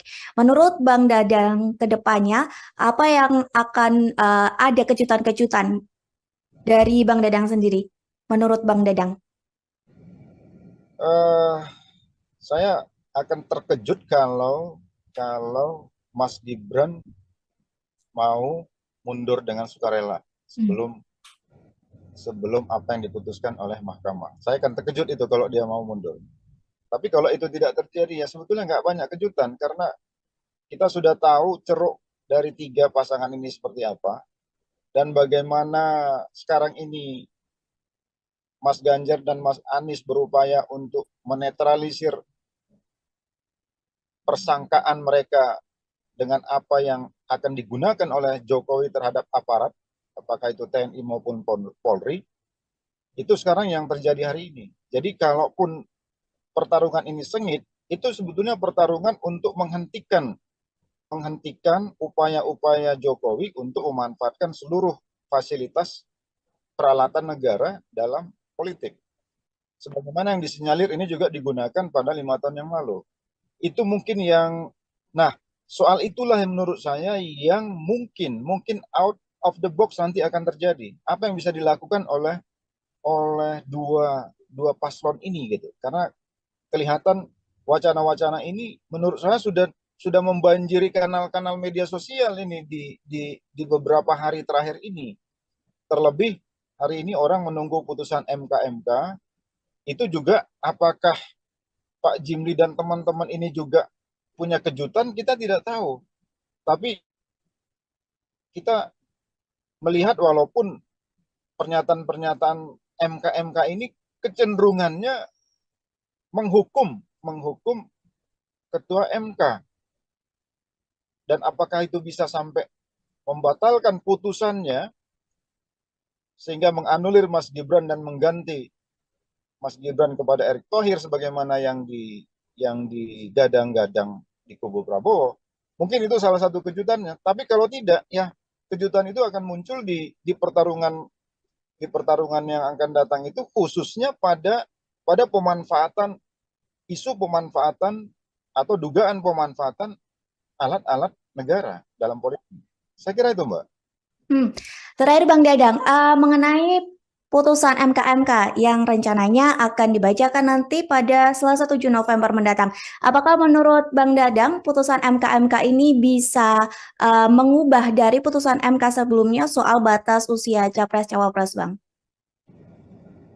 Menurut saya begini, kalau MK memutuskan bahwa apa yang dilakukan oleh Mahkamah pada saat itu salah, melanggar etik, maka secara etika juga mestinya Mas Gibran mundur. Kalau MK seandainya memutuskan bahwa secara etik hakim Mahkamah Konstitusi itu bersalah atau melanggar kode etik, kan nanti yang ditunggu masyarakat putusannya seperti itu. Apakah putusan MK ini memastikan bahwa para hakim Mahkamah Konstitusi melanggar kode etik atau tidak, kan gitu. Seandainya putusannya hakim MK melanggar kode etik, secara etika juga artinya Mas Gibran mestinya mundur dengan legowo. Mestinya, karena ini soal etik. Walaupun secara hukum, kalau kita lihat kan etika Indonesia ini kan nggak berhubungan dengan normanya ya, norma hukum. Jadi bisa saja Mas Gibran melanggang terus, sementara si hakim MK diputuskan melanggar kode etik. Karena debatable debatnya di pakar-pakar hukum kita ini kan apakah keputusan MK itu membatalkan putusan, apakah putusan MK membatalkan putusan MK gitu. Ada yang mengatakan tidak, ada yang mengatakan iya. Nah, tapi menurut saya kalau putusannya, karena ini soal etik, maka seandainya MK memutuskan pelanggaran etik terhadap hakim MK, maka Mas Gibran secara etik juga mestinya mundur karena dia bahagian dari yang diputuskan oleh MK itu meskipun tidak secara langsung. Itu menurut saya. Baik Bang, berarti nanti kita bersama-sama menunggu sidang putusan dari MK yang akan digelar Selasa 7 November mendatang. Begitu ya Bang. Terima kasih Bang Dadang atas waktunya sudah berkenan untuk berbincang bersama kami di Tribun On Focus. Semoga di lain kesempatan kita bisa berbincang lagi Bang. Terima kasih Bang. Tribuners, demikian Tribun On Focus hari ini. Saya Mariana Pestagro yang bertugas pamit undur diri. Terima kasih dan sampai jumpa. Download Tribun X sekarang. Menghadirkan lokal menjadi Indonesia. Secara etika juga mestinya Mas Gibran mundur. Jadi kalaupun pertarungan ini sengit, itu sebetulnya pertarungan untuk menghentikan upaya-upaya Jokowi untuk memanfaatkan seluruh fasilitas peralatan negara dalam politik. Halo Tribuners, Tribun on Fokus kembali menjumpai Anda bersama saya Mariananda. Tribuners, pasangan Anies Baswedan dan Mohaimin Iskandar atau Caimin sedang gencar melakukan safari politik di Sumatera. Kondisi ini terjadi di tengah Prabowo Gibran dan Ganjar Mahfud saling berebut suara di Pulau Jawa. Lantas, apakah bergesernya Anies Caimin ke Sumatera sebagai gambaran keputusasaan mereka meraih suara di Jawa? Mengenai hal ini kita akan membahasnya bersama dengan pengamat politik Sumatera Utara, ada Dadang Darmawan. Kita sapa terlebih dahulu di sana. Sebelumnya terima kasih Bang sudah menyempatkan waktunya untuk bergabung bersama kami di Tribun on Fokus hari ini. Seperti yang tadi sudah saya sampaikan di pengantar bahwa Anies Baswedan dan Caimin sedang gencar begitu ya untuk safari politik di daerah Sumatera. Gimana tanggapan Bang Dadang mengenai hal ini? Iya, terus terang kami memahami dan mengerti bahwa apa yang dilakukan oleh Anies di Sumatera, khususnya di Sumatera Utara hari ini, tentu saja ada atau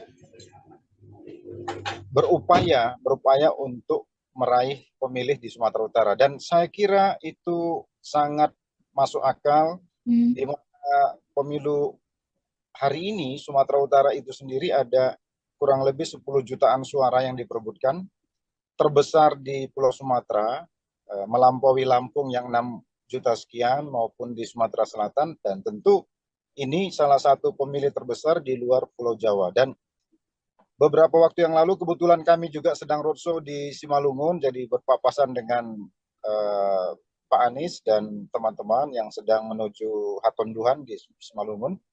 Jadi kami yakin bahwa pastilah Pak Anies dan timnya akan berupaya sekuat tenaga untuk meraih dukungan yang signifikan di Sumatera ini, karena Sumatera ini tentu saja satu pulau yang dengan kekuatan 40 jutaan suara yang tentu saja sangat mempengaruhi kemenangan dari semua tim termasuk Pak Anies dan terkhusus di Sumatera Utara. Saya kira demikian, Mbak.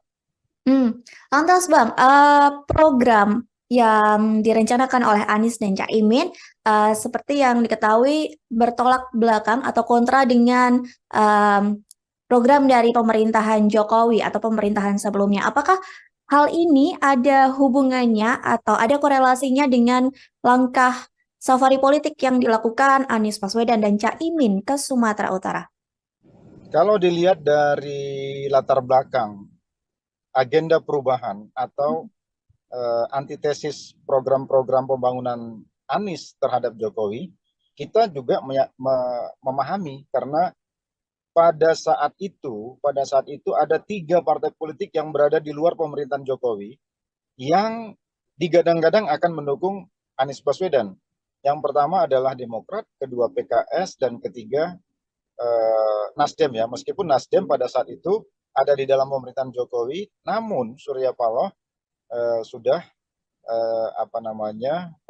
out of the box ya, keluar dari kotak Presiden Jokowi atau koalisi Jokowi pada saat itu dengan mendukung lebih dahulu Anies Baswedan. Dengan cara pandang seperti itu, tentu perbedaan program dan visi terhadap pemerintahan Jokowi tentu saja akan bertolak belakang. Dan itu memang sesuatu yang direncanakan, dan itu frame yang menurut kita memang sengaja dibentuk memang untuk meraih suara yang memang belum tentu semua juga di tengah-tengah masyarakat kita menyukai pembangunan pada era Jokowi. Jadi, nah hari ini dengan roadshow seperti ini, menurut saya ini adalah momentum sebetulnya untuk menyebarluaskan bahwa ada agenda besar perubahan yang dibawa oleh Anies Baswedan, dan itu tentu saja akan menampung masyarakat yang selama ini kontra terhadap pembangunan Presiden Jokowi. Karena kita harus ingat, tidak semua masyarakat juga pro terhadap Jokowi selama 5 tahun terakhir. Meskipun suara-suara di daerah-daerah ya tidak terlalu terdengar di publik atau terpublish secara nasional, tapi suara-suara yang ingin berbeda dengan pembangunan era Jokowi tentu saja itu masih banyak gitu, masih bisa diharapkan, dan itu tentu saja menjadi momentum bagi Anies Baswedan. Dan saya kira dengan roadshow yang dilakukan 3 hari belakangan ini di Sumatera Utara, tentu saja saya kira itu untuk Sumatera Utara, Aceh, dan beberapa provinsi di Sumatera, tentu saja itu adalah untuk meraih dukungan dari pemilih yang tidak pro kepada pemerintah. Saya kira itu, Mbak. Oke, Bang, kalau membahas basis suara Pulau Jawa, utamanya di Jawa Barat, Jawa Tengah, Jawa Timur, memang tampak seperti pertarungan sengit begitu ya bagi Prabowo Ganjar.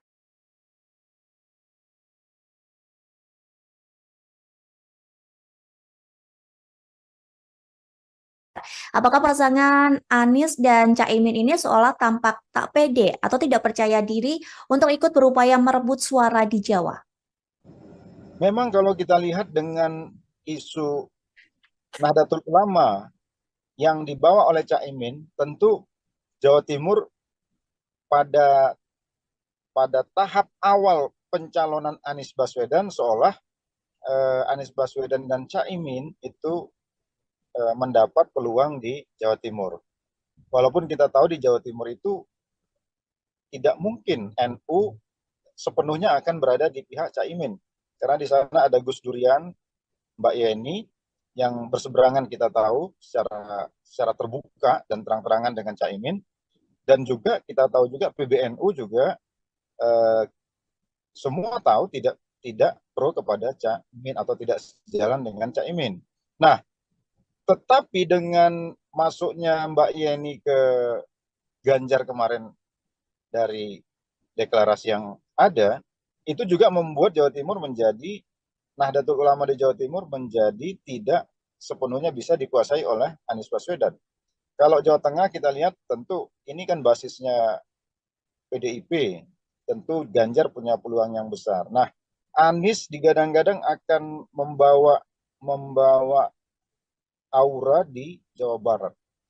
Kalau kita lihat dari peta ini, tentu saja Jawa tidak akan setuju, Jawa tidak akan menjadi basisnya Anies.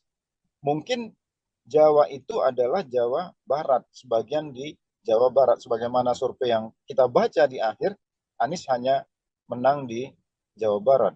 Karena itu wajar kalau Sumatera menjadi pertaruhan, karena Sumatera ini pada saat 5 tahun yang lalu head to head antara Jokowi dan Prabowo, memang ini kecenderungan Prabowo, dan itu yang menurut saya yang ingin diambil alih oleh Anies. Jadi wajar kalau Anies sekarang fokus ke Sumatera, karena memang ini peluang Anies untuk menggantikan posisi Prabowo di Sumatera. Walaupun tentu saja ini kan tidak mudah, karena kita punya 3 calon presiden, ada Prabowo yang tentu saja juga akan mengidentifikasi apa yang dulu dia lakukan di Sumatera dengan 5 tahun dengan hari ini, dan tentu saja juga ada Mas Ganjar yang juga ingin juga mewarisi apa yang didapat dari Presiden Jokowi di 5 tahun yang lalu. Jadi saya kira saya setuju bahwa ini kerja keras dari Anies dan tim untuk Sumatera, walaupun menurut saya tidak sepenuhnya itu akan bisa mengcopy paste suara Pak Prabowo di Anies. Itu, Mbak. Lantas Bang, kalau melihat unsur PKB dan juga Caimin yang lekat dengan Jawa Timur, sebenarnya apakah faktor Caimin memang tidak begitu besar untuk Anies mendulang suara di Jawa Timur, Bang? Iya, karena kita tahu ya, di Jawa Timur ini sangat unik karena ada PBNU yang secara struktural, walaupun ada pesantren-pesantren yang secara kultural.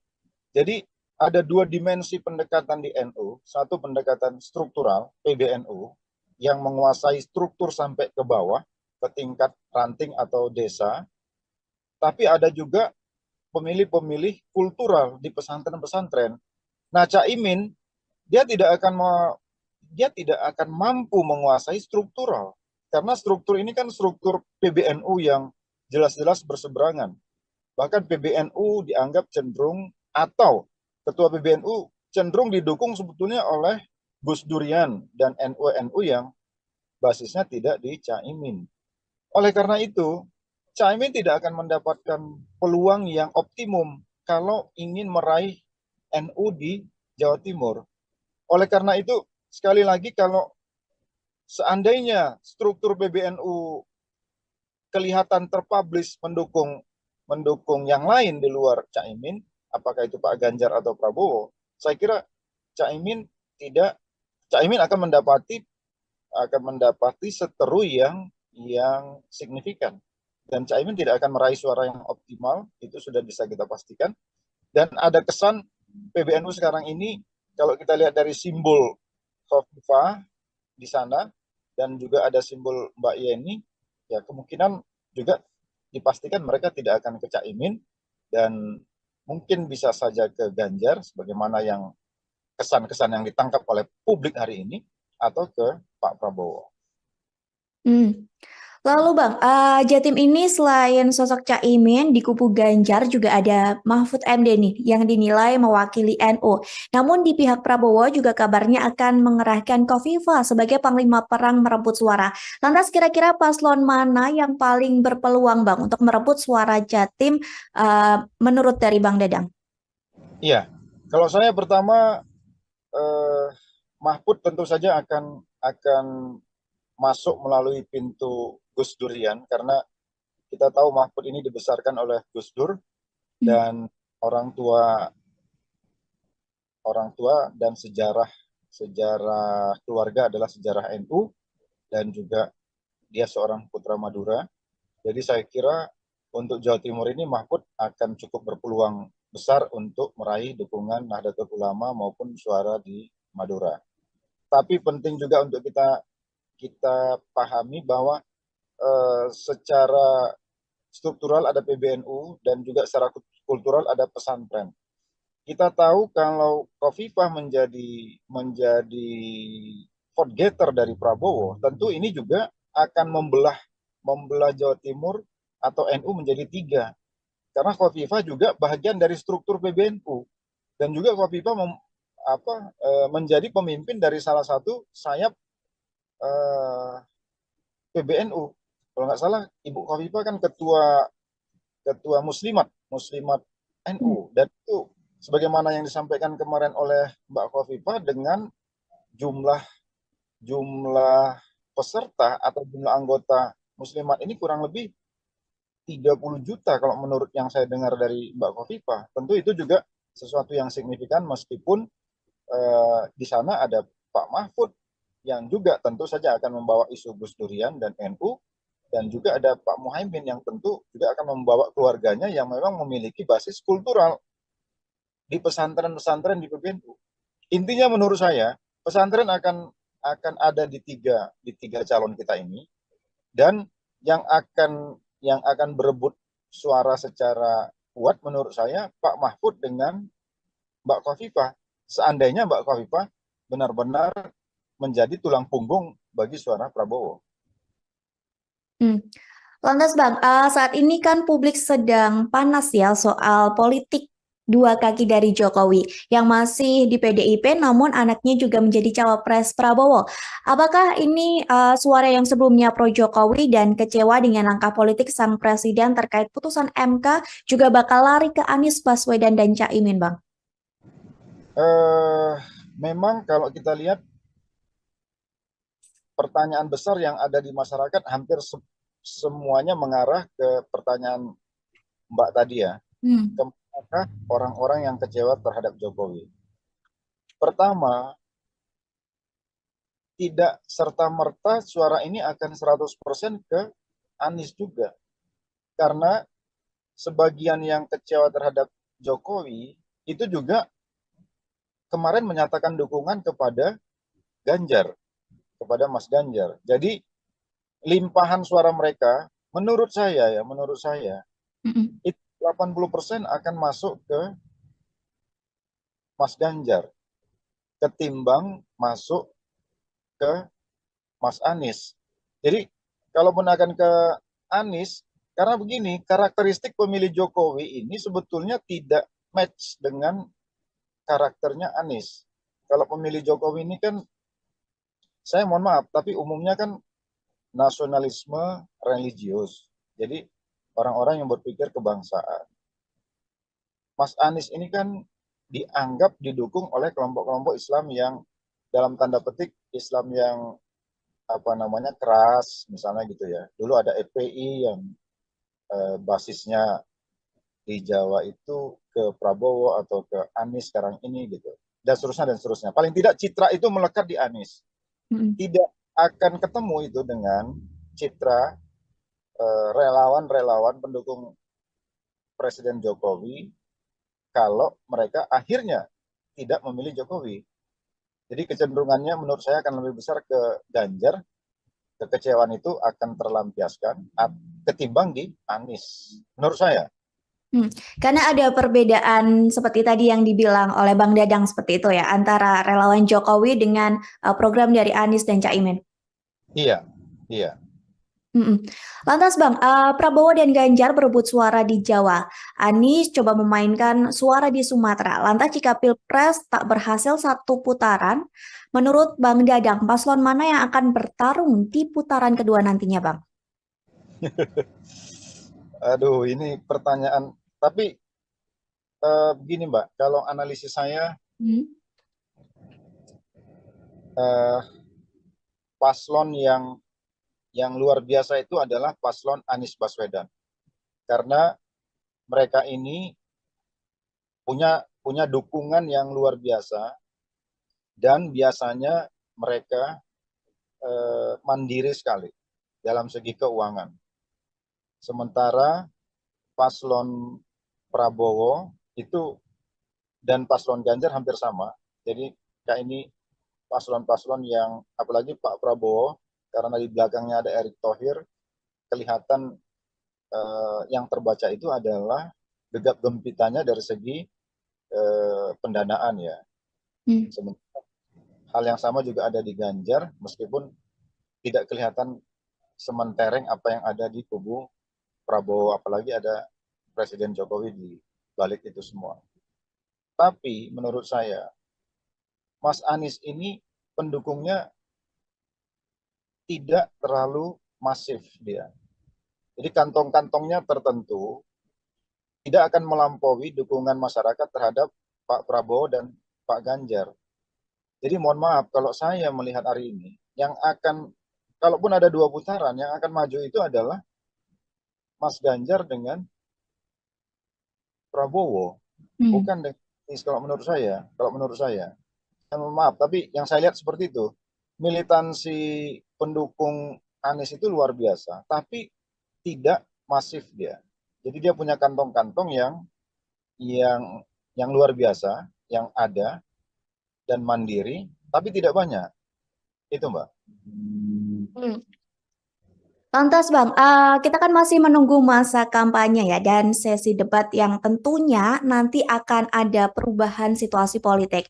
Menurut Bang Dadang ke depannya, apa yang akan ada kejutan-kejutan dari Bang Dadang sendiri? Menurut Bang Dadang. Eh, saya akan terkejut kalau Mas Gibran mau mundur dengan sukarela sebelum apa yang diputuskan oleh mahkamah. Saya akan terkejut itu kalau dia mau mundur. Tapi kalau itu tidak terjadi, ya sebetulnya nggak banyak kejutan karena kita sudah tahu ceruk dari 3 pasangan ini seperti apa dan bagaimana sekarang ini Mas Ganjar dan Mas Anies berupaya untuk menetralisir persangkaan mereka dengan apa yang akan digunakan oleh Jokowi terhadap aparat, apakah itu TNI maupun Polri, itu sekarang yang terjadi hari ini. Jadi kalaupun pertarungan ini sengit, itu sebetulnya pertarungan untuk menghentikan upaya-upaya Jokowi untuk memanfaatkan seluruh fasilitas peralatan negara dalam politik. sebagaimana yang disinyalir ini juga digunakan pada 5 tahun yang lalu. Itu mungkin yang, nah soal itulah yang menurut saya yang mungkin out of the box nanti akan terjadi. Apa yang bisa dilakukan oleh dua paslon ini gitu. Karena kelihatan wacana-wacana ini menurut saya sudah membanjiri kanal-kanal media sosial ini di beberapa hari terakhir ini. Terlebih hari ini orang menunggu putusan MK itu juga apakah Pak Jimli dan teman-teman ini juga punya kejutan, kita tidak tahu. Tapi kita melihat walaupun pernyataan-pernyataan MK ini kecenderungannya menghukum ketua MK. Dan apakah itu bisa sampai membatalkan putusannya sehingga menganulir Mas Gibran dan mengganti Mas Gibran kepada Erick Thohir sebagaimana yang digadang-gadang di kubu Prabowo. Mungkin itu salah satu kejutannya. Tapi kalau tidak, ya kejutan itu akan muncul di pertarungan yang akan datang itu, khususnya pada isu pemanfaatan atau dugaan pemanfaatan alat-alat negara dalam politik. Saya kira itu, Mbak. Terakhir Bang Dadang, mengenai putusan MK yang rencananya akan dibacakan nanti pada Selasa 7 November mendatang. Apakah menurut Bang Dadang putusan MK ini bisa mengubah dari putusan MK sebelumnya soal batas usia Capres-Cawapres, Bang? Menurut saya begini, kalau bahwa apa yang dilakukan oleh mahkamah pada saat itu salah, melanggar etik, maka secara etika juga mestinya Mas Gibran mundur. Kalau MK seandainya memutuskan bahwa secara etik hakim Mahkamah Konstitusi itu bersalah atau melanggar kode etik, kan nanti yang ditunggu masyarakat putusannya seperti itu. Apakah putusan MK ini memastikan bahwa para hakim Mahkamah Konstitusi melanggar kode etik atau tidak, kan gitu. Seandainya putusannya hakim MK melanggar kode etik, secara etika juga artinya Mas Gibran mestinya mundur dengan legowo. Mestinya, karena ini soal etik. Walaupun secara hukum, kalau kita lihat kan etika Indonesia ini kan nggak berhubungan dengan normanya ya, norma hukum. Jadi bisa saja Mas Gibran melanggang terus, sementara si hakim MK diputuskan melanggar kode etik. Karena debatable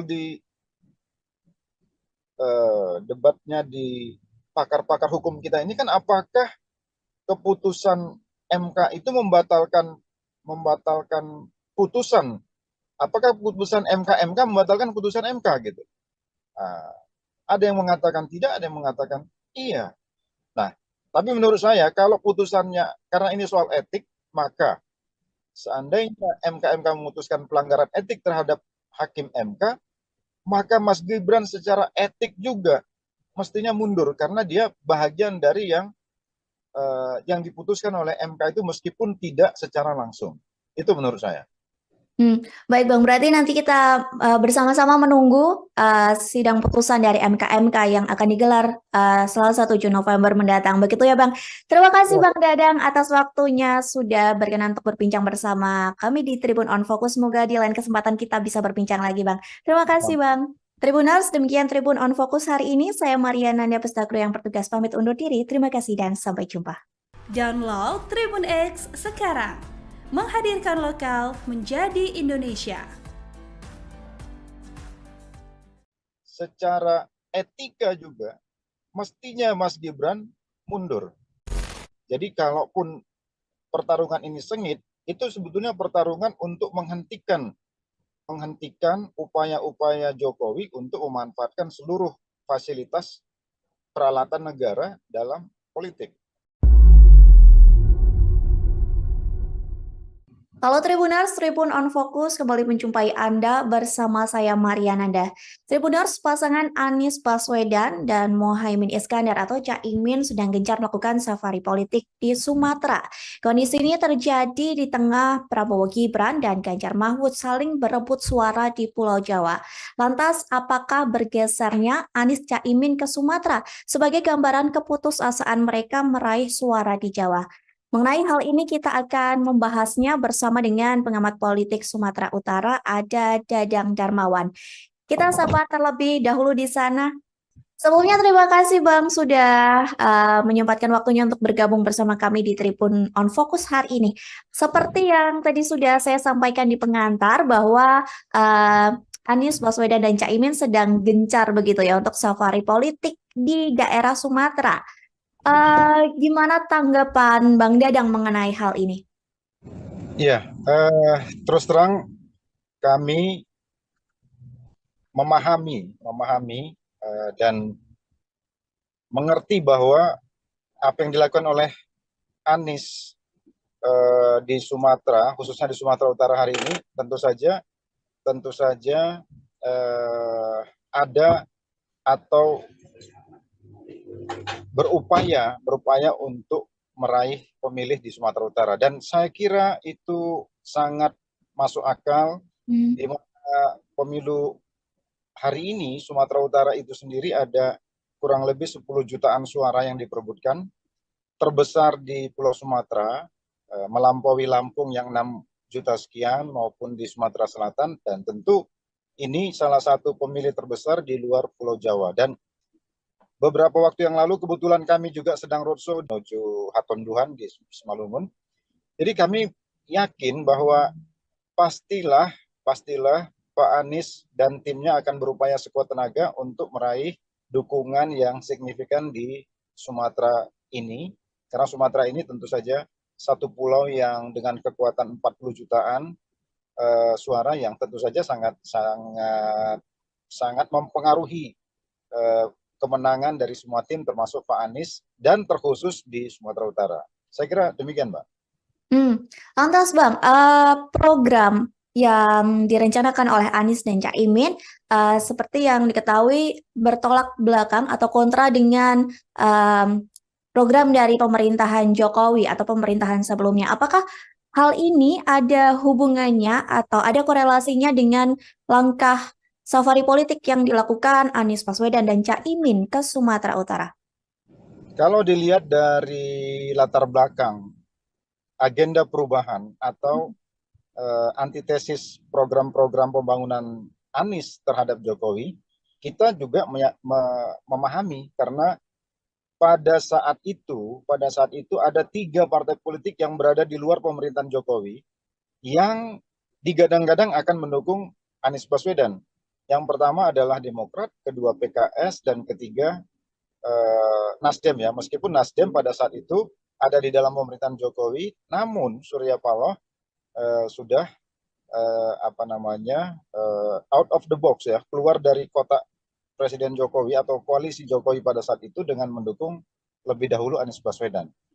Dengan cara pandang seperti itu, tentu perbedaan program dan visi terhadap pemerintahan Jokowi tentu saja akan bertolak belakang.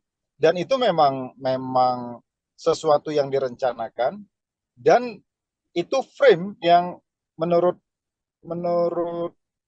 kita memang sengaja dibentuk memang untuk meraih suara yang memang belum tentu semua juga di tengah-tengah masyarakat kita menyukai pembangunan pada era Jokowi. Jadi, nah hari ini dengan roadshow seperti ini, menurut saya ini adalah momentum sebetulnya untuk menyebarluaskan bahwa ada agenda besar perubahan yang dibawa oleh Anies Baswedan, dan itu tentu saja akan menampung masyarakat yang selama ini kontra terhadap pembangunan Presiden Jokowi. Karena kita harus ingat, tidak semua masyarakat juga pro terhadap Jokowi selama 5 tahun terakhir. Meskipun suara-suara di daerah-daerah ya tidak terlalu terdengar di publik, atau terpublish secara nasional. Tapi suara-suara yang ingin berbeda dengan pembangunan era Jokowi tentu saja itu masih banyak gitu, masih bisa diharapkan, dan itu tentu saja menjadi momentum bagi Anies Baswedan. Dan saya kira dengan roadshow yang dilakukan 3 hari belakangan ini di Sumatera Utara, tentu saja saya kira itu untuk Sumatera Utara, Aceh, dan beberapa provinsi di Sumatera, tentu saja itu adalah untuk meraih dukungan dari pemilih yang tidak pro kepada pemerintah. Saya kira itu, Mbak. Oke, Bang, kalau membahas basis suara Pulau Jawa, utamanya di Jawa Barat, Jawa Tengah, Jawa Timur, memang tampak seperti pertarungan sengit begitu ya bagi Prabowo Ganjar.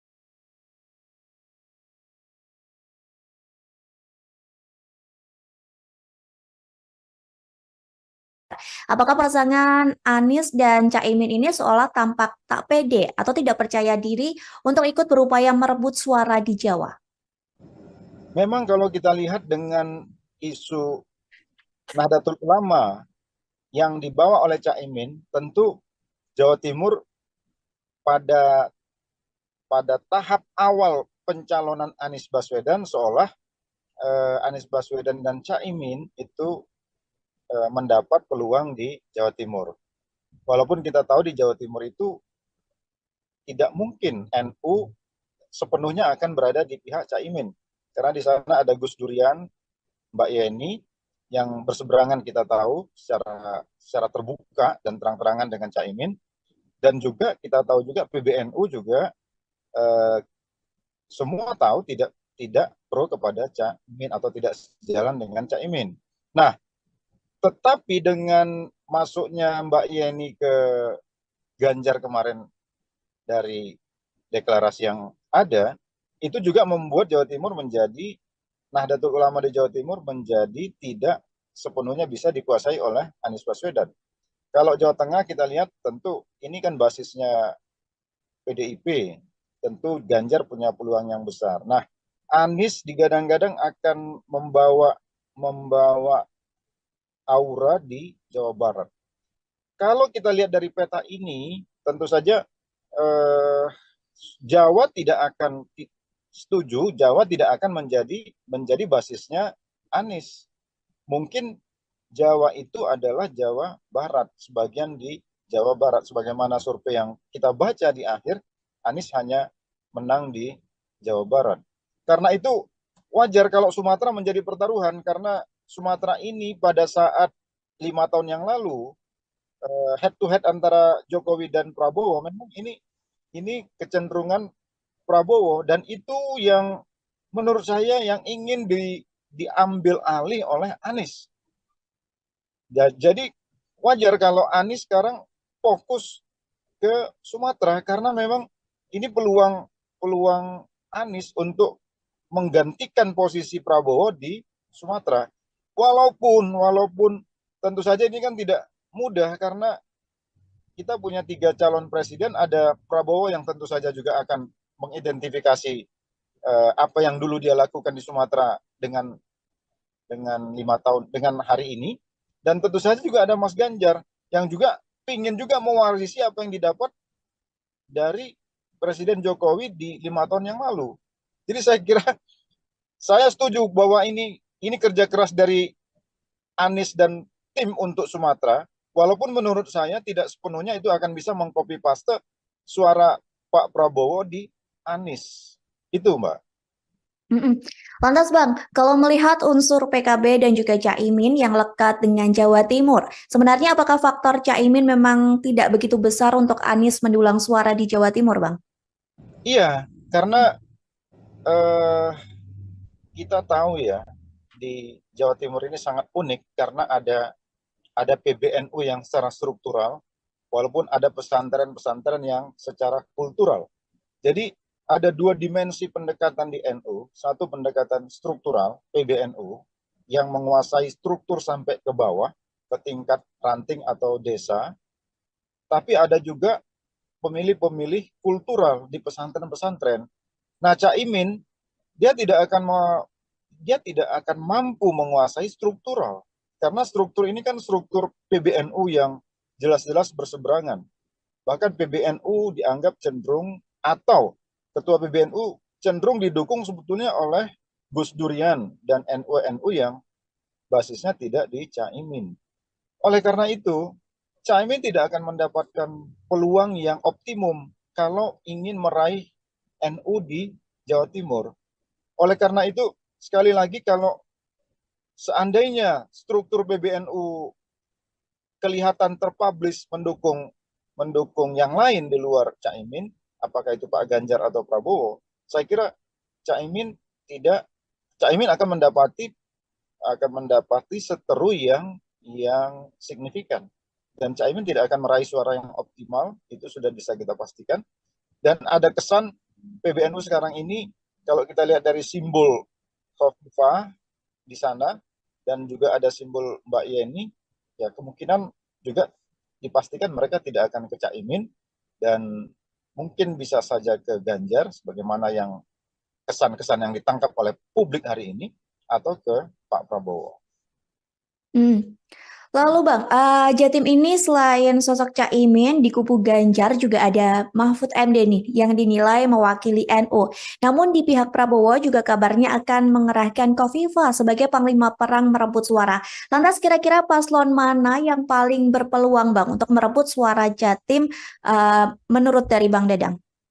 Iya, kalau saya pertama, Mahfud tentu saja akan masuk melalui pintu Gus Durian, karena kita tahu Mahfud ini dibesarkan oleh Gus Dur dan orang tua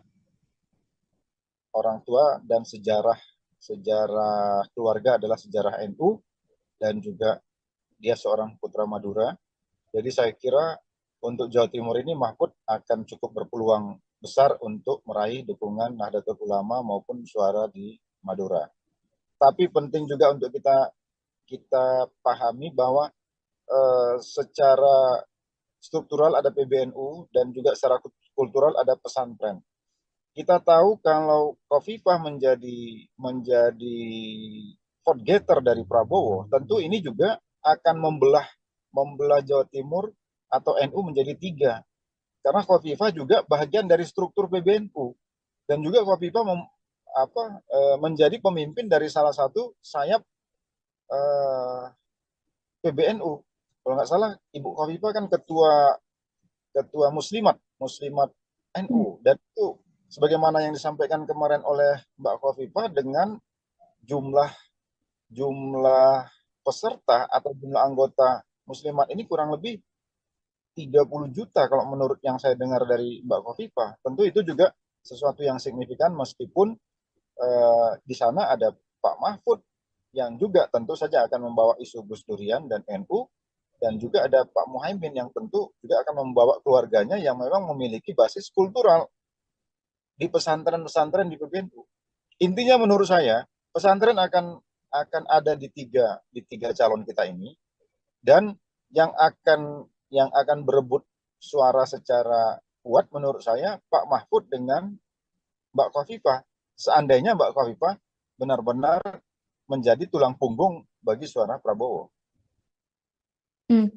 Lantas Bang, saat ini kan publik sedang panas ya soal politik dua kaki dari Jokowi yang masih di PDIP namun anaknya juga menjadi cawapres Prabowo.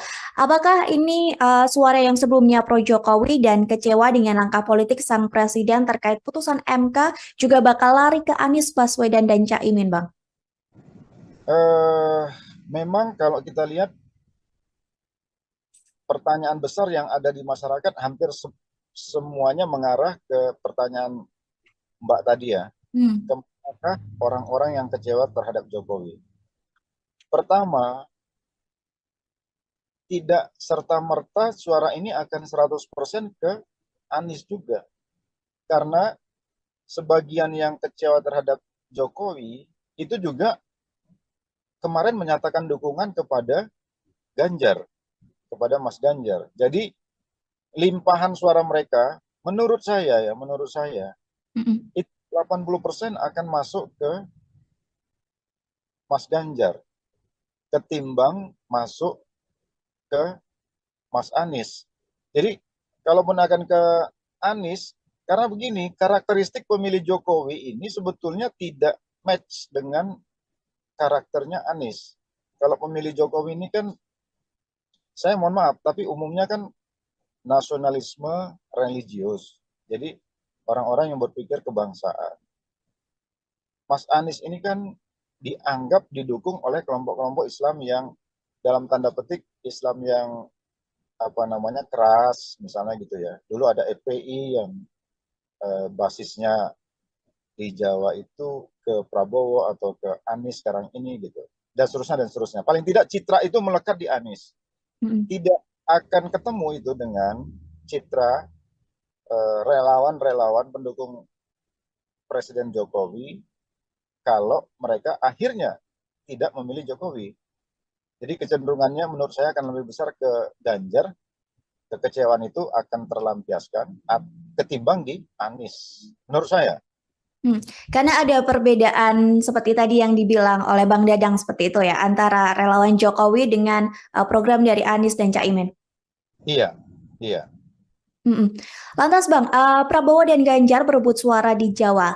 Anies coba memainkan suara di Sumatera. Lantas jika Pilpres tak berhasil satu putaran, menurut Bang Dadang, paslon mana yang akan bertarung di putaran kedua nantinya Bang? Aduh, ini pertanyaan. Tapi begini Mbak, kalau analisis saya, paslon yang luar biasa itu adalah paslon Anies Baswedan. Karena mereka ini punya dukungan yang luar biasa dan biasanya mereka mandiri sekali dalam segi keuangan. Sementara paslon Prabowo itu dan paslon Ganjar hampir sama. Jadi kayak ini paslon-paslon yang, apalagi Pak Prabowo, karena di belakangnya ada Erick Thohir, kelihatan yang terbaca itu adalah gegap gempitanya dari segi pendanaan ya. Sementara hal yang sama juga ada di Ganjar, meskipun tidak kelihatan sementereng apa yang ada di kubu Prabowo, apalagi ada Presiden Jokowi di balik itu semua. Tapi menurut saya, Mas Anies ini pendukungnya tidak terlalu masif dia. Jadi kantong-kantongnya tertentu, tidak akan melampaui dukungan masyarakat terhadap Pak Prabowo dan Pak Ganjar. Jadi mohon maaf, kalau saya melihat hari ini, yang akan, kalaupun ada 2 putaran, yang akan maju itu adalah Mas Ganjar dengan Prabowo, bukan dengan Anies kalau menurut saya. Mohon maaf, tapi yang saya lihat seperti itu. Militansi pendukung Anies itu luar biasa, tapi tidak masif dia. Jadi dia punya kantong-kantong yang luar biasa, yang ada dan mandiri, tapi tidak banyak. Itu Mbak. Lantas Bang, kita kan masih menunggu masa kampanye ya dan sesi debat yang tentunya nanti akan ada perubahan situasi politik. Menurut Bang Dadang ke depannya, apa yang akan ada kejutan-kejutan dari Bang Dadang sendiri? Menurut Bang Dadang? Saya akan terkejut kalau Mas Gibran mau mundur dengan sukarela sebelum apa yang diputuskan oleh mahkamah. Saya akan terkejut itu kalau dia mau mundur. Tapi kalau itu tidak terjadi, ya sebetulnya nggak banyak kejutan, karena kita sudah tahu ceruk dari 3 pasangan ini seperti apa, dan bagaimana sekarang ini Mas Ganjar dan Mas Anies berupaya untuk menetralisir persangkaan mereka dengan apa yang akan digunakan oleh Jokowi terhadap aparat, apakah itu TNI maupun Polri, itu sekarang yang terjadi hari ini. Jadi kalaupun pertarungan ini sengit, itu sebetulnya pertarungan untuk menghentikan upaya-upaya Jokowi untuk memanfaatkan seluruh fasilitas peralatan negara dalam politik. Sebagaimana yang disinyalir ini juga digunakan pada 5 tahun yang lalu. Itu mungkin yang, nah soal itulah yang menurut saya yang mungkin out of the box nanti akan terjadi. Apa yang bisa dilakukan oleh dua paslon ini gitu. Karena kelihatan wacana-wacana ini menurut saya sudah membanjiri kanal-kanal media sosial ini di beberapa hari terakhir ini. Terlebih hari ini orang menunggu putusan MK itu juga apakah Pak Jimli dan teman-teman ini juga punya kejutan, kita tidak tahu. Tapi kita melihat walaupun pernyataan-pernyataan MK ini kecenderungannya menghukum ketua MK. Dan apakah itu bisa sampai membatalkan putusannya sehingga menganulir Mas Gibran dan mengganti Mas Gibran kepada Erick Thohir sebagaimana yang digadang-gadang di kubu Prabowo. Mungkin itu salah satu kejutannya. Tapi kalau tidak, ya kejutan itu akan muncul di pertarungan yang akan datang itu, khususnya pada isu pemanfaatan atau dugaan pemanfaatan alat-alat negara dalam politik. Saya kira itu, Mbak. Terakhir Bang Dadang, mengenai putusan MK yang rencananya akan dibacakan nanti pada Selasa 7 November mendatang. Apakah menurut Bang Dadang putusan MK ini bisa mengubah dari putusan MK sebelumnya soal batas usia Capres-Cawapres, Bang? Menurut saya begini, kalau MK memutuskan bahwa apa yang dilakukan oleh mahkamah pada saat itu salah, melanggar etik, maka secara etika juga mestinya Mas Gibran mundur. Kalau MK seandainya memutuskan bahwa secara etik hakim Mahkamah Konstitusi itu bersalah atau melanggar kode etik, kan nanti yang ditunggu masyarakat putusannya seperti itu. Apakah putusan MK ini memastikan bahwa para hakim Mahkamah Konstitusi melanggar kode etik atau tidak, kan gitu. Seandainya putusannya hakim MK melanggar kode etik, secara etika juga artinya Mas Gibran mestinya mundur dengan legowo. Mestinya, karena ini soal etik.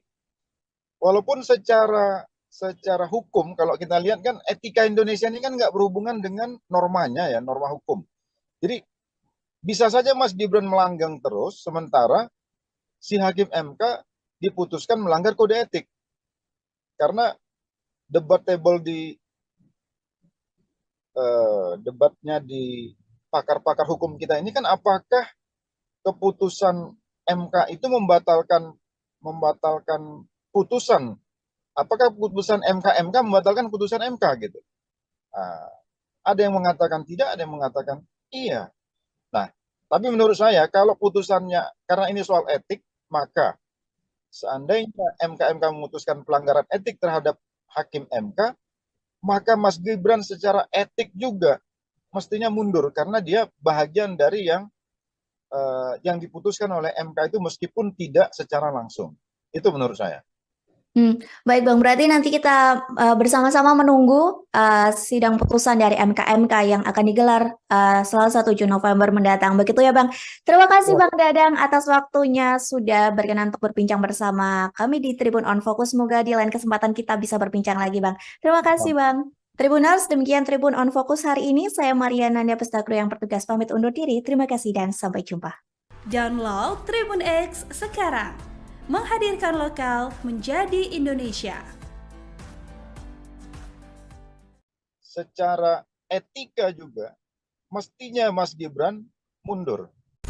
Jadi kalaupun pertarungan ini sengit, itu sebetulnya pertarungan untuk menghentikan upaya-upaya Jokowi untuk memanfaatkan seluruh fasilitas peralatan negara dalam politik. Halo Tribuners, Tribun on Fokus kembali menjumpai Anda bersama saya Mariananda. Tribuners, pasangan Anies Baswedan dan Mohaimin Iskandar atau Caimin sedang gencar melakukan safari politik di Sumatera. Kondisi ini terjadi di tengah Prabowo Gibran dan Ganjar Mahfud saling berebut suara di Pulau Jawa. Lantas, apakah bergesernya Anies Caimin ke Sumatera sebagai gambaran keputusasaan mereka meraih suara di Jawa? Mengenai hal ini kita akan membahasnya bersama dengan pengamat politik Sumatera Utara, ada Dadang Darmawan. Kita sapa terlebih dahulu di sana. Sebelumnya terima kasih Bang sudah menyempatkan waktunya untuk bergabung bersama kami di Tribun on Fokus hari ini. Seperti yang tadi sudah saya sampaikan di pengantar bahwa Anies Baswedan dan Caimin sedang gencar begitu ya untuk safari politik di daerah Sumatera. Gimana tanggapan Bang Dadang mengenai hal ini? Iya, terus terang kami memahami dan mengerti bahwa apa yang dilakukan oleh Anies di Sumatera, khususnya di Sumatera Utara hari ini, tentu saja ada atau berupaya untuk meraih pemilih di Sumatera Utara, dan saya kira itu sangat masuk akal di mana pemilu hari ini Sumatera Utara itu sendiri ada kurang lebih 10 jutaan suara yang diperebutkan, terbesar di Pulau Sumatera, melampaui Lampung yang 6 juta sekian maupun di Sumatera Selatan, dan tentu ini salah satu pemilih terbesar di luar Pulau Jawa. Dan beberapa waktu yang lalu kebetulan kami juga sedang roadshow di Simalungun, jadi berpapasan dengan Pak Anies dan teman-teman yang sedang menuju Hatonduhan di Simalungun. Jadi kami yakin bahwa pastilah Pak Anies dan timnya akan berupaya sekuat tenaga untuk meraih dukungan yang signifikan di Sumatera ini, karena Sumatera ini tentu saja satu pulau yang dengan kekuatan 40 jutaan suara yang tentu saja sangat mempengaruhi kemenangan dari semua tim termasuk Pak Anies dan terkhusus di Sumatera Utara. Saya kira demikian, Mbak. Lantas Bang, program yang direncanakan oleh Anies dan Caimin seperti yang diketahui bertolak belakang atau kontra dengan program dari pemerintahan Jokowi atau pemerintahan sebelumnya. Apakah hal ini ada hubungannya atau ada korelasinya dengan langkah safari politik yang dilakukan Anies Baswedan dan Caimin ke Sumatera Utara? Kalau dilihat dari latar belakang agenda perubahan atau antitesis program-program pembangunan Anies terhadap Jokowi, kita juga memahami karena pada saat itu ada 3 partai politik yang berada di luar pemerintahan Jokowi yang digadang-gadang akan mendukung Anies Baswedan. Yang pertama adalah Demokrat, kedua PKS, dan ketiga Nasdem ya. Meskipun Nasdem pada saat itu ada di dalam pemerintahan Jokowi, namun Surya Paloh sudah out of the box ya, keluar dari kotak Presiden Jokowi atau koalisi Jokowi pada saat itu dengan mendukung lebih dahulu Anies Baswedan. Dengan cara pandang seperti itu, tentu perbedaan program dan visi terhadap pemerintahan Jokowi tentu saja akan bertolak belakang. Dan itu memang sesuatu yang direncanakan, dan itu frame yang menurut kita memang sengaja dibentuk memang untuk meraih suara yang memang belum tentu semua juga di tengah-tengah masyarakat kita menyukai pembangunan pada era Jokowi. Jadi, nah hari ini dengan roadshow seperti ini, menurut saya ini adalah momentum sebetulnya untuk menyebarluaskan bahwa ada agenda besar perubahan yang dibawa oleh Anies Baswedan, dan itu tentu saja akan menampung masyarakat yang selama ini kontra terhadap pembangunan Presiden Jokowi. Karena kita harus ingat, tidak semua masyarakat juga pro terhadap Jokowi selama 5 tahun terakhir. Meskipun suara-suara di daerah-daerah ya tidak terlalu terdengar di publik atau terpublish secara nasional, tapi suara-suara yang ingin berbeda dengan pembangunan era Jokowi tentu saja itu masih banyak gitu, masih bisa diharapkan, dan itu tentu saja menjadi momentum bagi Anies Baswedan. Dan saya kira dengan roadshow yang dilakukan 3 hari belakangan ini di Sumatera Utara, tentu saja saya kira itu untuk Sumatera Utara, Aceh, dan beberapa provinsi di Sumatera, tentu saja itu adalah untuk meraih dukungan dari pemilih yang tidak pro kepada pemerintah. Saya kira itu, Mbak. Oke, Bang, kalau membahas basis suara Pulau Jawa, utamanya di Jawa Barat, Jawa Tengah, Jawa Timur, memang tampak seperti pertarungan sengit begitu ya bagi Prabowo Ganjar.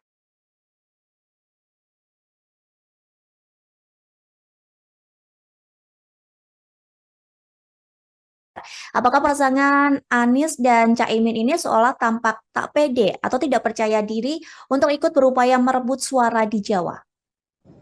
Memang kalau kita lihat dengan isu Nahdlatul Ulama yang dibawa oleh Caimin, tentu Jawa Timur pada tahap awal pencalonan Anies Baswedan seolah Anies Baswedan dan Caimin itu mendapat peluang di Jawa Timur.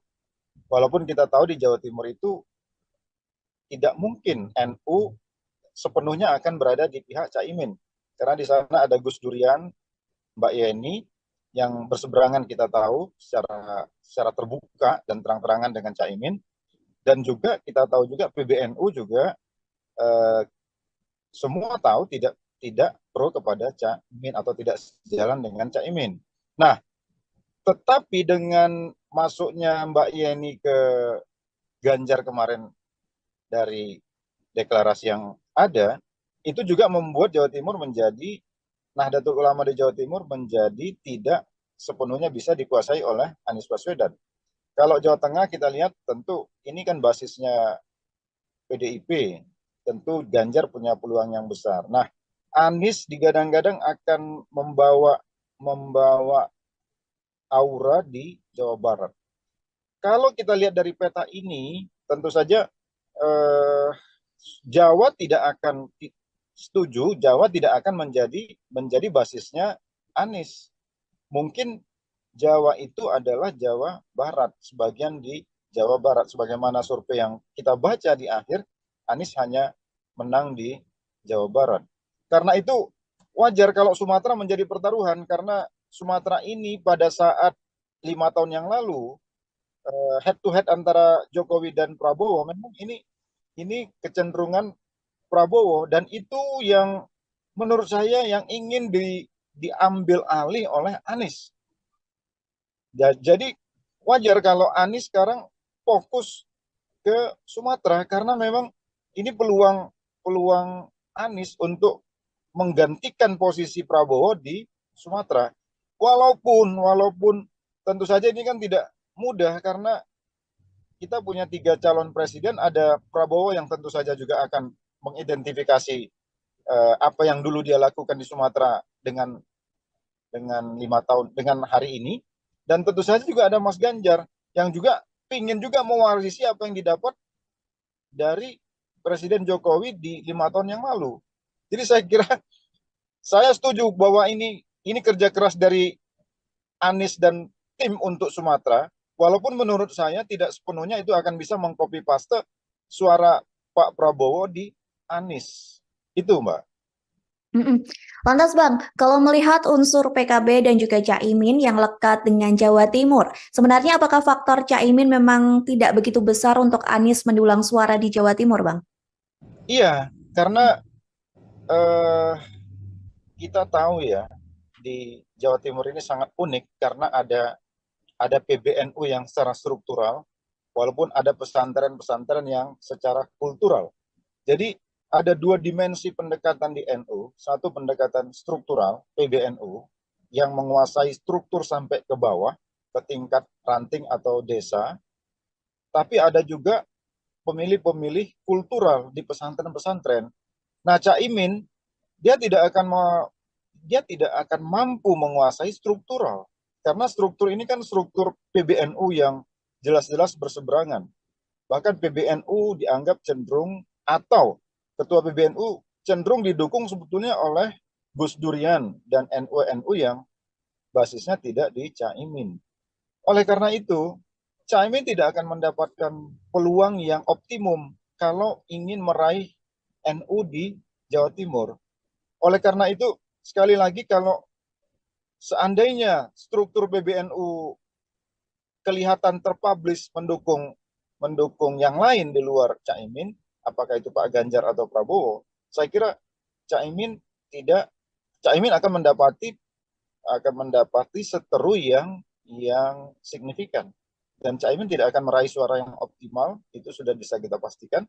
Dan ada kesan PBNU sekarang ini, kalau kita lihat dari simbol Khofifah di sana dan juga ada simbol Mbak Yeni, ya kemungkinan juga dipastikan mereka tidak akan ke Caimin, dan mungkin bisa saja ke Ganjar sebagaimana yang kesan-kesan yang ditangkap oleh publik hari ini, atau ke Pak Prabowo. Hmm. Lalu Bang, Jatim ini selain sosok Caimin di kubu Ganjar juga ada Mahfud MD nih yang dinilai mewakili NU. Namun di pihak Prabowo juga kabarnya akan mengerahkan Khofifah sebagai panglima perang merebut suara. Lantas kira-kira paslon mana yang paling berpeluang Bang untuk merebut suara Jatim menurut dari Bang Dadang? Iya, kalau saya pertama, Mahfud tentu saja akan masuk melalui pintu Gus Durian, karena kita tahu Mahfud ini dibesarkan oleh Gus Dur, dan orang tua dan sejarah keluarga adalah sejarah NU, dan juga dia seorang putra Madura. Jadi saya kira untuk Jawa Timur ini Mahfud akan cukup berpeluang besar untuk meraih dukungan Nahdlatul Ulama maupun suara di Madura. Tapi penting juga untuk kita pahami bahwa secara struktural ada PBNU dan juga secara kultural ada pesantren. Kita tahu kalau Khofifah menjadi vote getter dari Prabowo, tentu ini juga akan membelah Jawa Timur atau NU menjadi tiga. Karena Khofifah juga bagian dari struktur PBNU, dan juga Khofifah menjadi pemimpin dari salah satu sayap PBNU. Kalau nggak salah, Ibu Khofifah kan ketua Muslimat NU, dan itu sebagaimana yang disampaikan kemarin oleh Mbak Khofifah, dengan jumlah peserta atau jumlah anggota Muslimat ini kurang lebih 30 juta kalau menurut yang saya dengar dari Mbak Khofifah. Tentu itu juga sesuatu yang signifikan, meskipun di sana ada Pak Mahfud yang juga tentu saja akan membawa isu Gus Durian dan NU, dan juga ada Pak Muhaimin yang tentu juga akan membawa keluarganya yang memang memiliki basis kultural di pesantren-pesantren di PBNU. Intinya menurut saya pesantren akan ada di tiga calon kita ini, dan yang akan berebut suara secara kuat menurut saya Pak Mahfud dengan Mbak Khofifah, seandainya Mbak Khofifah benar-benar menjadi tulang punggung bagi suara Prabowo. Lantas Bang, saat ini kan publik sedang panas ya soal politik dua kaki dari Jokowi yang masih di PDIP, namun anaknya juga menjadi cawapres Prabowo. Apakah ini suara yang sebelumnya pro Jokowi dan kecewa dengan langkah politik sang presiden terkait putusan MK juga bakal lari ke Anies Baswedan dan Caimin, Bang? Memang kalau kita lihat pertanyaan besar yang ada di masyarakat hampir semuanya mengarah ke pertanyaan Mbak tadi ya. Kemanakah orang-orang yang kecewa terhadap Jokowi? Pertama, tidak serta-merta suara ini akan 100% ke Anies juga. Karena sebagian yang kecewa terhadap Jokowi itu juga kemarin menyatakan dukungan kepada Ganjar, kepada Mas Ganjar. Jadi limpahan suara mereka, menurut saya Mm-mm. itu 80% akan masuk ke Mas Ganjar ketimbang masuk ke Mas Anies. Jadi kalaupun akan ke Anies, karena begini, karakteristik pemilih Jokowi ini sebetulnya tidak match dengan karakternya Anies. Kalau pemilih Jokowi ini kan, saya mohon maaf, tapi umumnya kan nasionalisme religius. Jadi orang-orang yang berpikir kebangsaan. Mas Anies ini kan dianggap didukung oleh kelompok-kelompok Islam yang dalam tanda petik Islam yang keras, misalnya gitu ya. Dulu ada FPI yang basisnya di Jawa itu ke Prabowo atau ke Anies sekarang ini gitu, dan seterusnya dan seterusnya. Paling tidak citra itu melekat di Anies. Mm-mm. Tidak akan ketemu itu dengan citra relawan-relawan pendukung Presiden Jokowi kalau mereka akhirnya tidak memilih Jokowi. Jadi kecenderungannya menurut saya akan lebih besar ke Ganjar. Kekecewaan itu akan terlampiaskan ketimbang di Anies, menurut saya. Karena ada perbedaan seperti tadi yang dibilang oleh Bang Dadang seperti itu ya, antara relawan Jokowi dengan program dari Anies dan Caimin. Iya, iya. Mm-mm. Lantas Bang, Prabowo dan Ganjar berebut suara di Jawa. Anies coba memainkan suara di Sumatera. Lantas jika Pilpres tak berhasil satu putaran, menurut Bang Dadang, paslon mana yang akan bertarung di putaran kedua nantinya Bang? Aduh, ini pertanyaan. Tapi begini Mbak, kalau analisis saya, Hmm. eh, paslon yang luar biasa itu adalah paslon Anies Baswedan. Karena mereka ini punya dukungan yang luar biasa, dan biasanya mereka mandiri sekali dalam segi keuangan.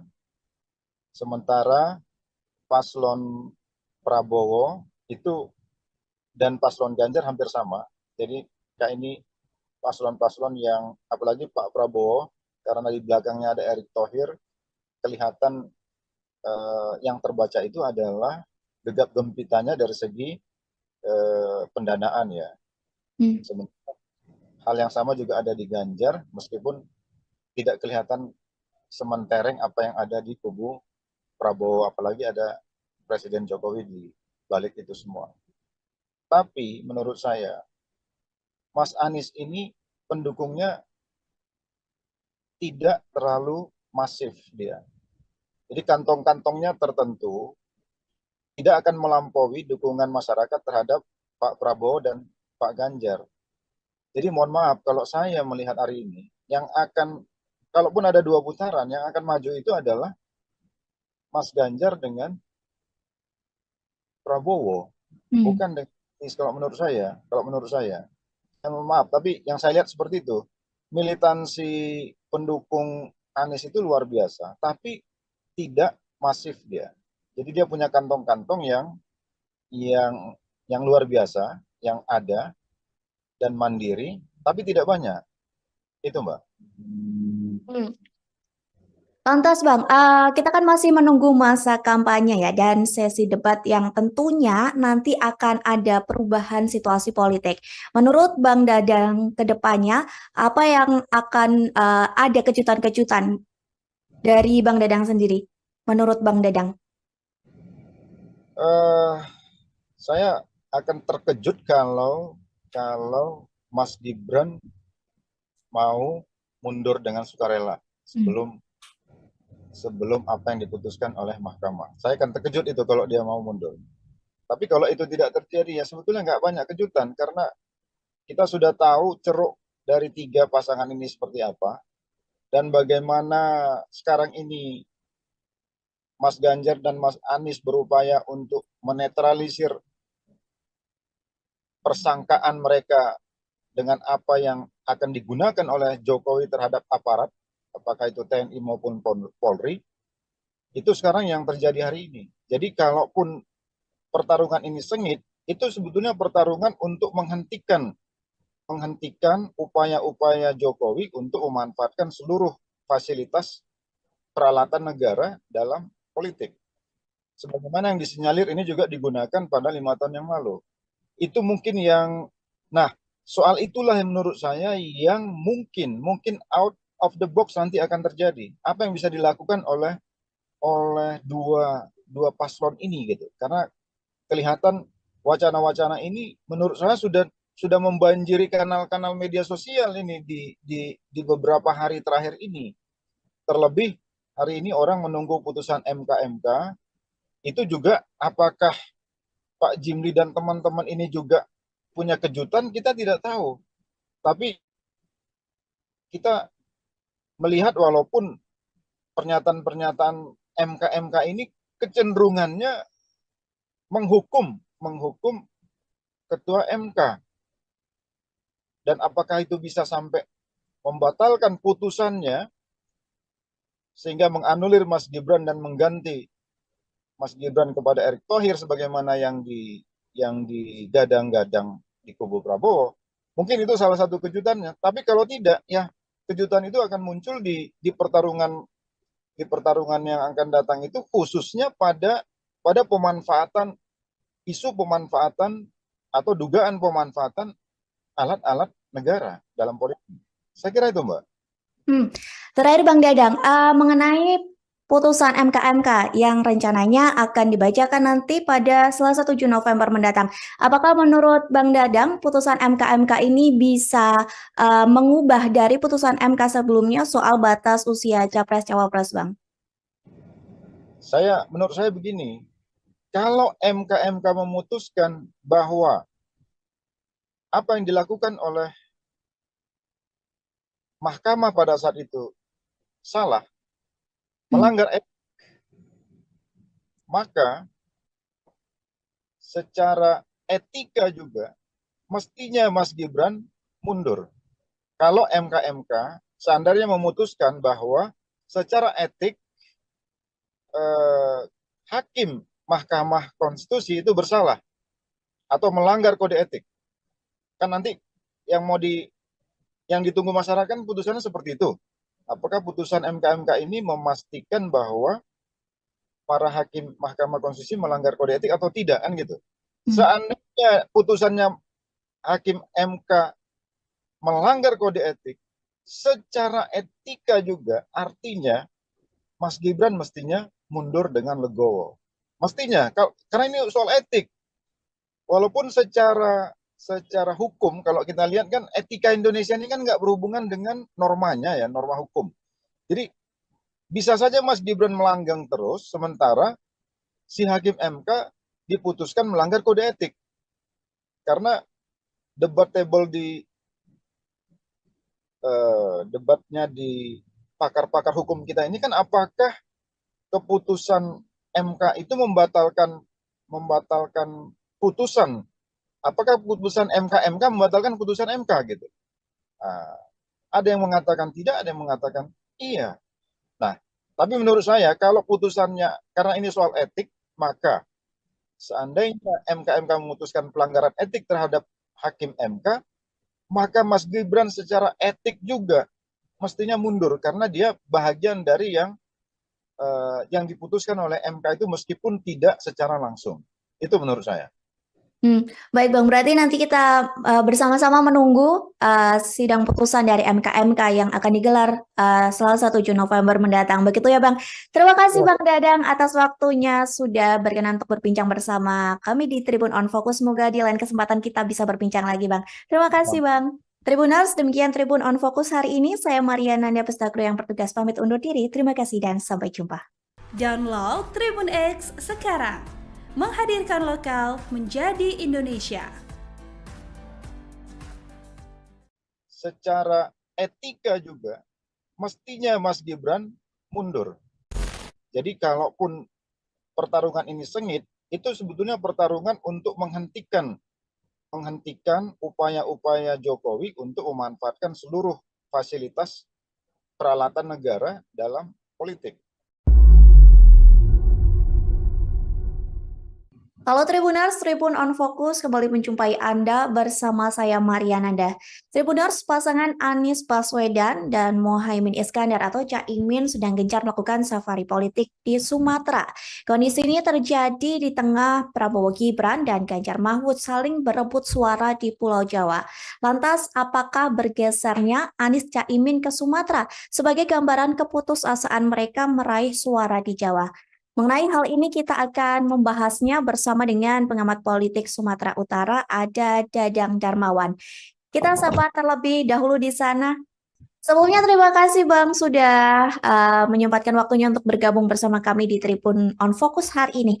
Seperti yang tadi sudah saya sampaikan di pengantar bahwa Anies Baswedan dan Caimin sedang gencar begitu ya untuk safari politik di daerah Sumatera. Gimana tanggapan Bang Dadang mengenai hal ini? Iya, terus terang kami memahami dan mengerti bahwa apa yang dilakukan oleh Anies di Sumatera, khususnya di Sumatera Utara hari ini, tentu saja ada atau berupaya untuk meraih pemilih di Sumatera Utara, dan saya kira itu sangat masuk akal di mana pemilu hari ini Sumatera Utara itu sendiri ada kurang lebih 10 jutaan suara yang diperebutkan, terbesar di Pulau Sumatera, melampaui Lampung yang 6 juta sekian maupun di Sumatera Selatan, dan tentu ini salah satu pemilih terbesar di luar Pulau Jawa. Dan beberapa waktu yang lalu kebetulan kami juga sedang roadshow di Simalungun, jadi berpapasan dengan Pak Anies dan teman-teman yang sedang menuju Hatonduhan di Simalungun. Jadi kami yakin bahwa pastilah Pak Anies dan timnya akan berupaya sekuat tenaga untuk meraih dukungan yang signifikan di Sumatera ini, karena Sumatera ini tentu saja satu pulau yang dengan kekuatan 40 jutaan suara yang tentu saja sangat mempengaruhi kemenangan dari semua tim termasuk Pak Anies dan terkhusus di Sumatera Utara. Saya kira demikian, Mbak. Lantas Bang, program yang direncanakan oleh Anies dan Caimin seperti yang diketahui bertolak belakang atau kontra dengan program dari pemerintahan Jokowi atau pemerintahan sebelumnya. Apakah hal ini ada hubungannya atau ada korelasinya dengan langkah safari politik yang dilakukan Anies Baswedan dan Caimin ke Sumatera Utara? Kalau dilihat dari latar belakang agenda perubahan atau antitesis program-program pembangunan Anies terhadap Jokowi, kita juga memahami karena pada saat itu ada 3 partai politik yang berada di luar pemerintahan Jokowi yang digadang-gadang akan mendukung Anies Baswedan. Yang pertama adalah Demokrat, kedua PKS, dan ketiga Nasdem ya. Meskipun Nasdem pada saat itu ada di dalam pemerintahan Jokowi, namun Surya Paloh sudah out of the box ya, keluar dari kotak Presiden Jokowi atau koalisi Jokowi pada saat itu dengan mendukung lebih dahulu Anies Baswedan. Dengan cara pandang seperti itu, tentu perbedaan program dan visi terhadap pemerintahan Jokowi tentu saja akan bertolak belakang.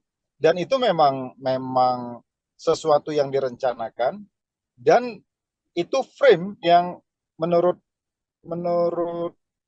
kita memang sengaja dibentuk memang untuk meraih suara yang memang belum tentu semua juga di tengah-tengah masyarakat kita menyukai pembangunan pada era Jokowi.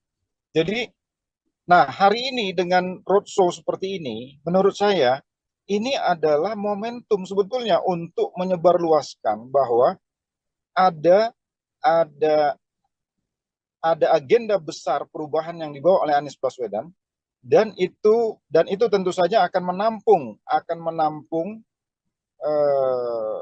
masyarakat yang selama ini kontra terhadap pembangunan Presiden Jokowi. Karena kita harus ingat, tidak semua masyarakat juga pro terhadap Jokowi selama 5 tahun terakhir. Meskipun suara-suara di daerah-daerah ya tidak terlalu terdengar di publik atau terpublish secara nasional, tapi suara-suara yang ingin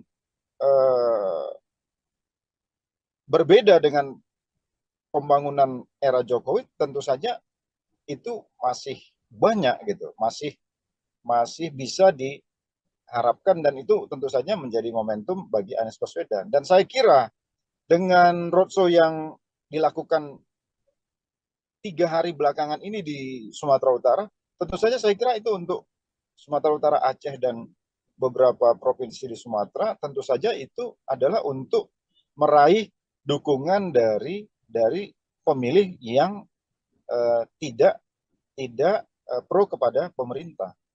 Saya kira itu, Mbak. Oke, Bang, kalau membahas basis suara Pulau Jawa, utamanya di Jawa Barat, Jawa Tengah, Jawa Timur, memang tampak seperti pertarungan sengit begitu ya bagi Prabowo Ganjar.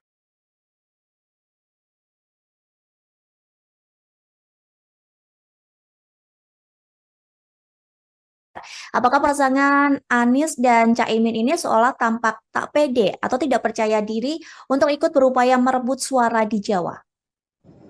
Memang kalau kita lihat dengan isu Nahdlatul Ulama yang dibawa oleh Caimin, tentu Jawa Timur pada tahap awal pencalonan Anies Baswedan seolah Anies Baswedan dan Caimin itu mendapat peluang di Jawa Timur. Walaupun kita tahu di Jawa Timur itu tidak mungkin NU sepenuhnya akan berada di pihak Caimin. Karena di sana ada Gus Durian, Mbak Yeni, yang berseberangan kita tahu secara terbuka dan terang-terangan dengan Caimin. Dan juga kita tahu juga PBNU juga semua tahu tidak pro kepada Caimin atau tidak sejalan dengan Caimin. Nah, tetapi dengan masuknya Mbak Yeni ke Ganjar kemarin dari deklarasi yang ada, itu juga membuat Jawa Timur menjadi, Nahdlatul Ulama di Jawa Timur menjadi tidak sepenuhnya bisa dikuasai oleh Anies Baswedan. Kalau Jawa Tengah kita lihat tentu ini kan basisnya PDIP, tentu Ganjar punya peluang yang besar. Nah, Anies digadang-gadang akan membawa aura di Jawa Barat. Kalau kita lihat dari peta ini, tentu saja Jawa tidak akan setuju, Jawa tidak akan menjadi basisnya Anies. Mungkin Jawa itu adalah Jawa Barat, sebagian di Jawa Barat, sebagaimana survei yang kita baca di akhir, Anies hanya menang di Jawa Barat. Karena itu wajar kalau Sumatera menjadi pertaruhan, karena Sumatera ini pada saat 5 tahun yang lalu head to head antara Jokowi dan Prabowo, memang ini kecenderungan Prabowo, dan itu yang menurut saya yang ingin diambil alih oleh Anies. Jadi wajar kalau Anies sekarang fokus ke Sumatera, karena memang ini peluang Anies untuk menggantikan posisi Prabowo di Sumatera. Walaupun tentu saja ini kan tidak mudah, karena kita punya 3 calon presiden, ada Prabowo yang tentu saja juga akan mengidentifikasi apa yang dulu dia lakukan di Sumatera dengan 5 tahun dengan hari ini, dan tentu saja juga ada Mas Ganjar yang juga ingin juga mewarisi apa yang didapat dari Presiden Jokowi di 5 tahun yang lalu. Jadi saya kira saya setuju bahwa ini kerja keras dari Anies dan tim untuk Sumatera, walaupun menurut saya tidak sepenuhnya itu akan bisa mengcopy paste suara Pak Prabowo di Anies. Itu, Mbak. Lantas Bang, kalau melihat unsur PKB dan juga Caimin yang lekat dengan Jawa Timur, sebenarnya apakah faktor Caimin memang tidak begitu besar untuk Anies mendulang suara di Jawa Timur, Bang? Iya, karena kita tahu ya, di Jawa Timur ini sangat unik karena ada PBNU yang secara struktural, walaupun ada pesantren-pesantren yang secara kultural. Jadi ada 2 dimensi pendekatan di NU, satu pendekatan struktural, PBNU, yang menguasai struktur sampai ke bawah, ke tingkat ranting atau desa, tapi ada juga pemilih-pemilih kultural di pesantren-pesantren.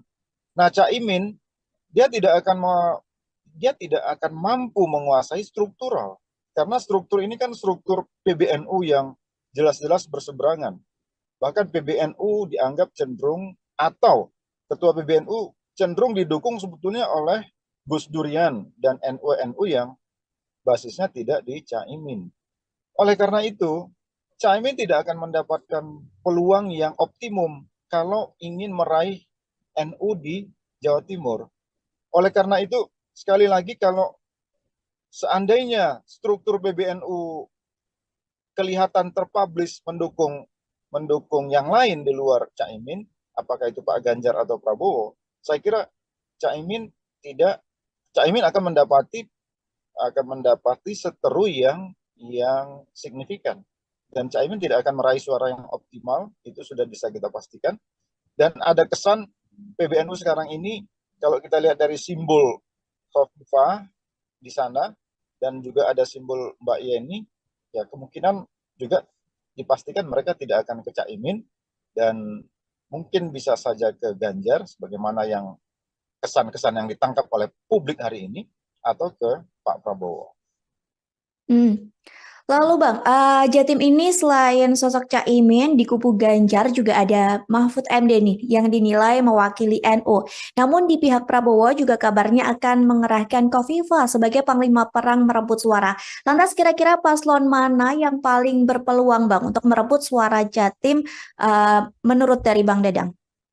Iya, kalau saya pertama Mahfud tentu saja akan masuk melalui pintu Gus Durian, karena kita tahu Mahfud ini dibesarkan oleh Gus Dur dan orang tua dan sejarah keluarga adalah sejarah NU, dan juga dia seorang putra Madura.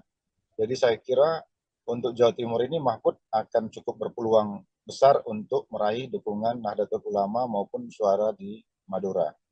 Tapi penting juga untuk kita pahami bahwa secara struktural ada PBNU dan juga secara kultural ada pesantren. Kita tahu kalau Khofifah menjadi vote getter dari Prabowo, tentu ini juga akan membelah Jawa Timur atau NU menjadi tiga. Karena Khofifah juga bagian dari struktur PBNU, dan juga Khofifah menjadi pemimpin dari salah satu sayap PBNU. Kalau nggak salah, Ibu Khofifah kan ketua Muslimat NU, dan itu sebagaimana yang disampaikan kemarin oleh Mbak Khofifah, dengan jumlah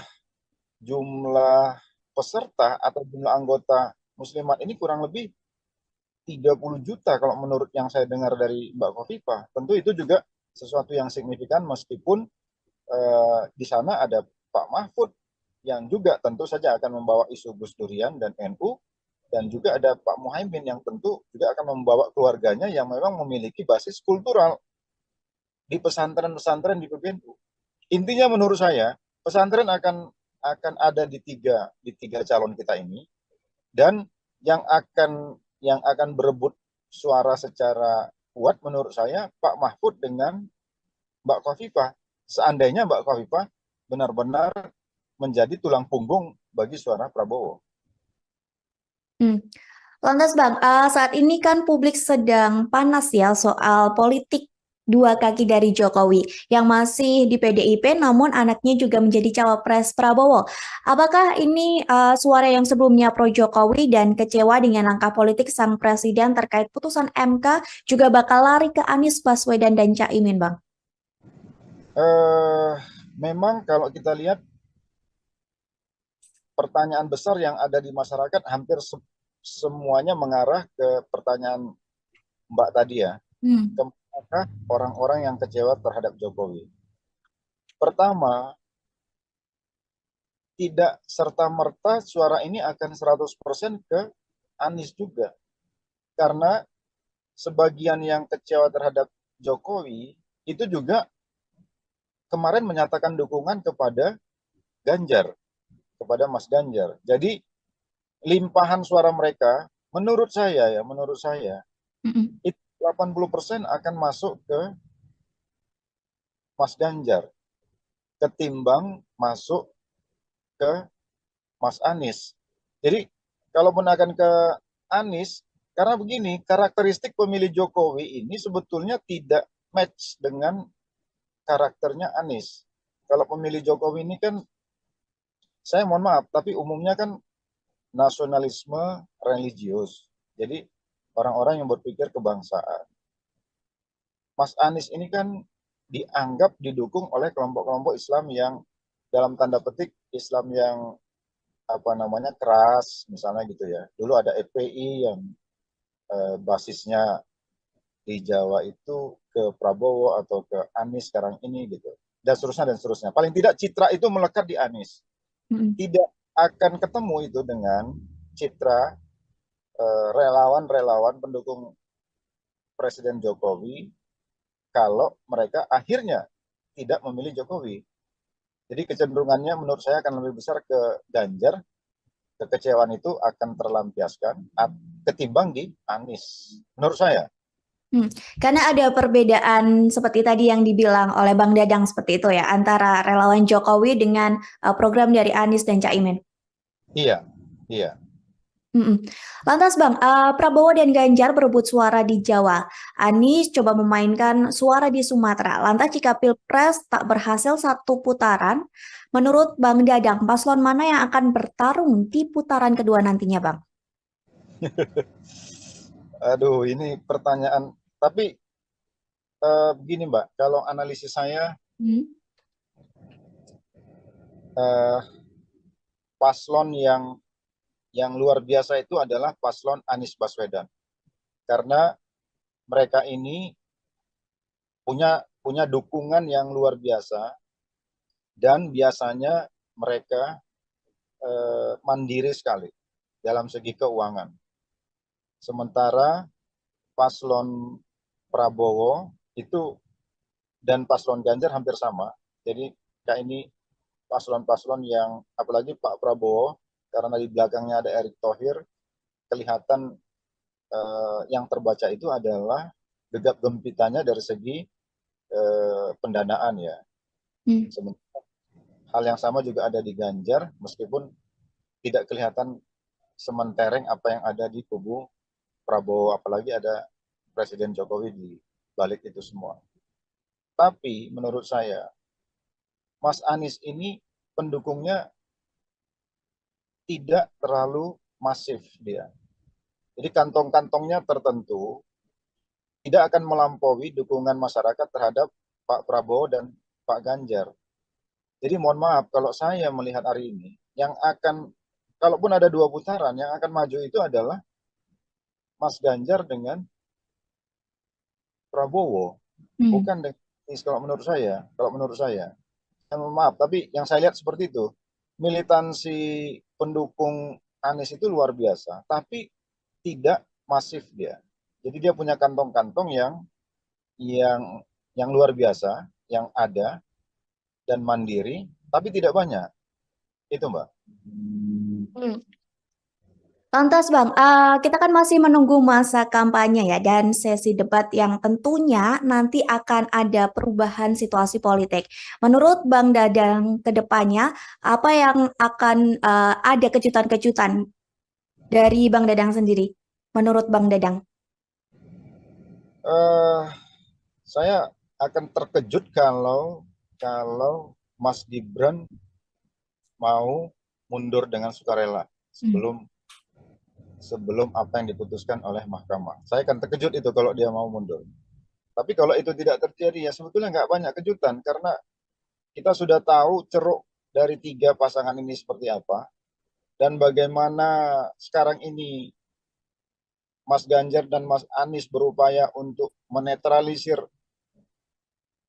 persangkaan mereka dengan apa yang akan digunakan oleh Jokowi terhadap aparat, apakah itu TNI maupun Polri, itu sekarang yang terjadi hari ini. Jadi kalaupun pertarungan ini sengit, itu sebetulnya pertarungan untuk menghentikan upaya-upaya Jokowi untuk memanfaatkan seluruh fasilitas peralatan negara dalam politik.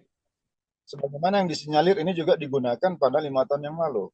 Itu mungkin yang, nah soal itulah yang menurut saya yang mungkin out of the box nanti akan terjadi. Apa yang bisa dilakukan oleh dua paslon ini gitu. Karena kelihatan wacana-wacana ini menurut saya sudah membanjiri kanal-kanal media sosial ini di beberapa hari terakhir ini.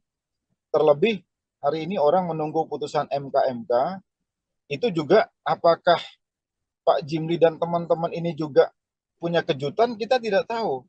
Tapi kita melihat walaupun pernyataan-pernyataan MK ini kecenderungannya menghukum ketua MK.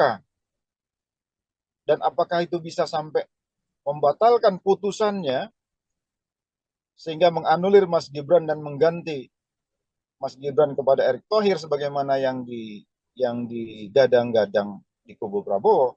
Mungkin itu salah satu kejutannya. Tapi kalau tidak, ya kejutan itu akan muncul di pertarungan yang akan datang itu, khususnya pada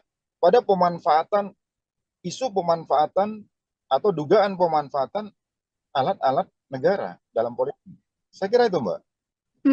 Terakhir Bang Dadang, mengenai putusan MK yang rencananya akan dibacakan nanti pada Selasa 7 November mendatang. Apakah menurut Bang Dadang putusan MK ini bisa mengubah dari putusan MK sebelumnya soal batas usia Capres-Cawapres, Bang? Menurut saya begini, kalau MK memutuskan bahwa apa yang dilakukan oleh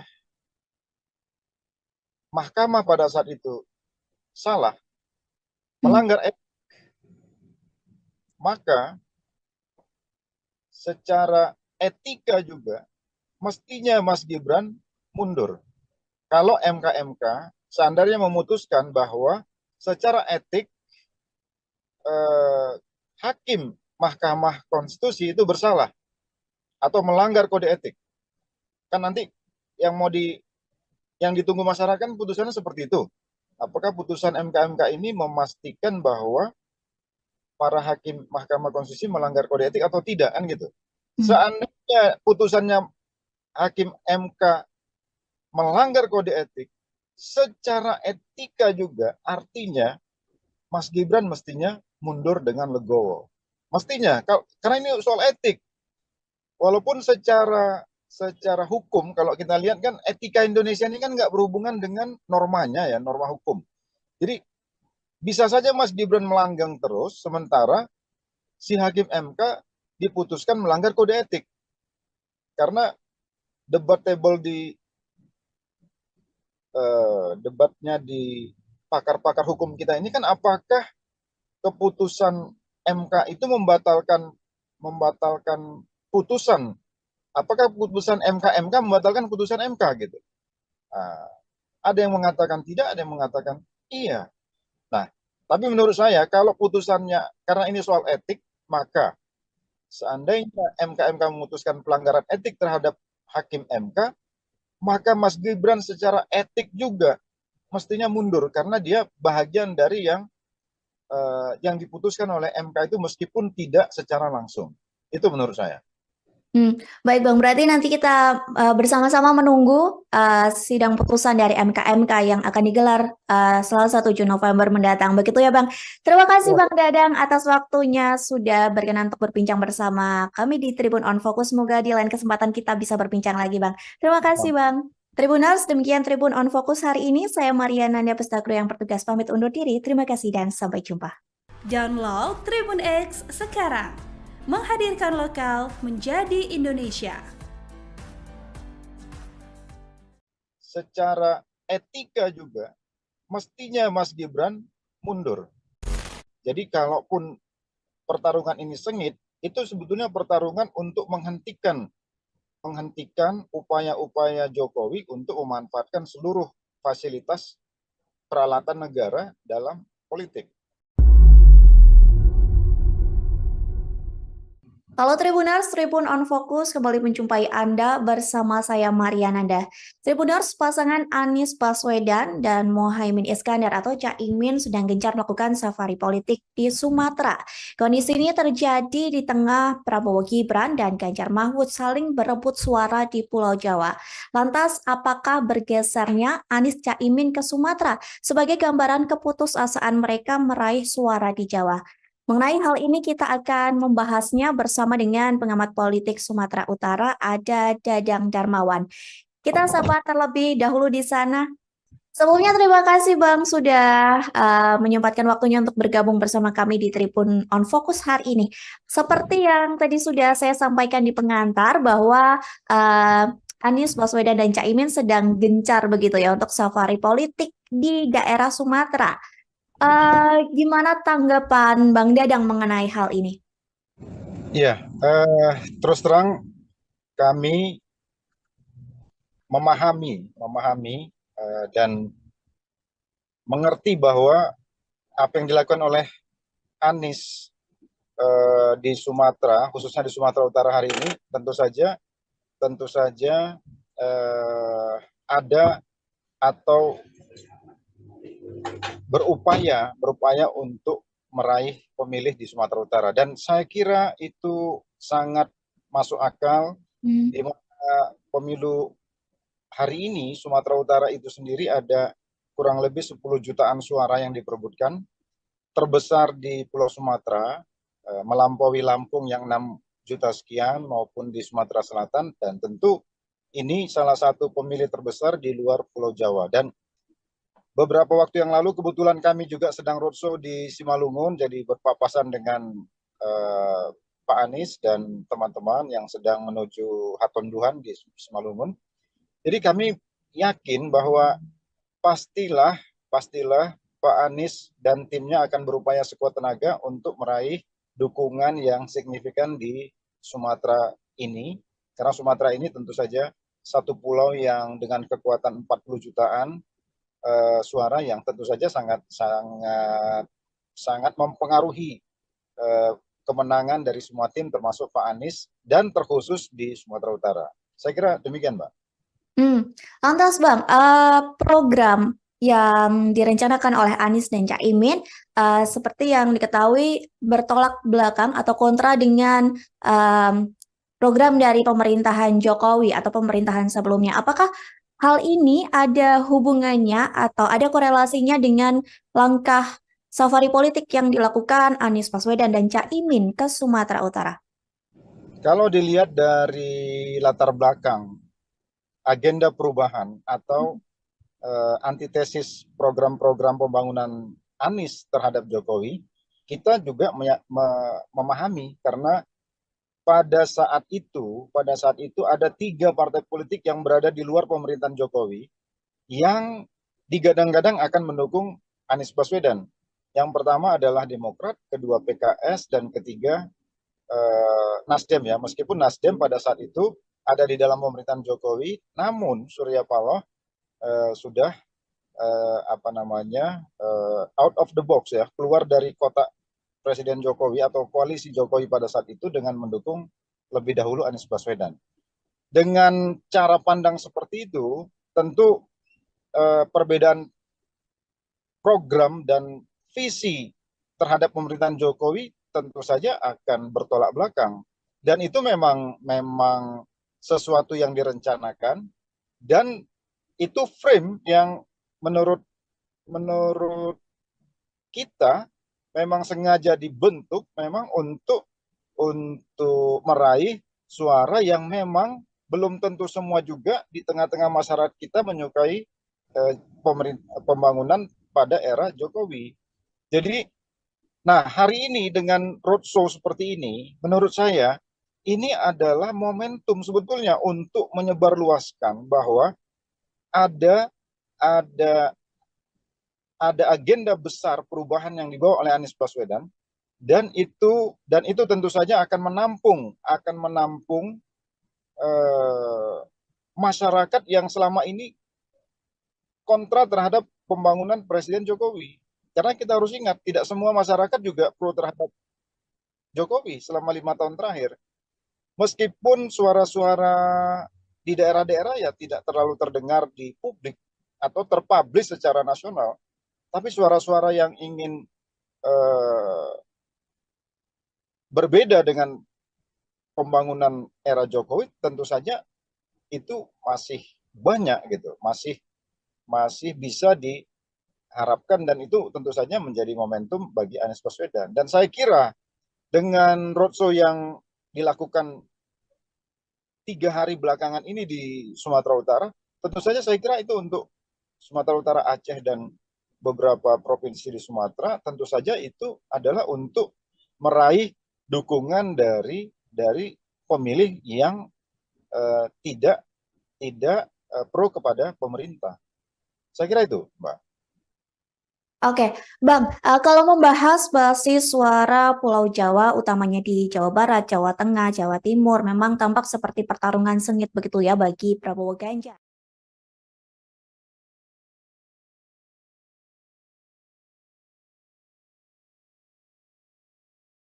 Apakah pasangan Anies dan Caimin ini seolah tampak tak pede atau tidak percaya diri untuk ikut berupaya merebut suara di Jawa? Memang kalau kita lihat dengan isu Nahdlatul Ulama yang dibawa oleh Caimin, tentu Jawa Timur pada tahap awal pencalonan Anies Baswedan seolah Anies Baswedan dan Caimin itu mendapat peluang di Jawa Timur. Walaupun kita tahu di Jawa Timur itu tidak mungkin NU sepenuhnya akan berada di pihak Caimin. Karena di sana ada Gus Durian, Mbak Yeni, yang berseberangan kita tahu secara terbuka dan terang-terangan dengan Caimin. Dan juga kita tahu juga PBNU juga semua tahu tidak pro kepada Caimin atau tidak sejalan dengan Caimin. Nah, tetapi dengan masuknya Mbak Yeni ke Ganjar kemarin dari deklarasi yang ada, itu juga membuat Jawa Timur menjadi, Nahdlatul Ulama di Jawa Timur menjadi tidak sepenuhnya bisa dikuasai oleh Anies Baswedan. Kalau Jawa Tengah kita lihat tentu ini kan basisnya PDIP, tentu Ganjar punya peluang yang besar. Nah, Anies digadang-gadang akan membawa aura di Jawa Barat. Kalau kita lihat dari peta ini, tentu saja Jawa tidak akan setuju, Jawa tidak akan menjadi basisnya Anies.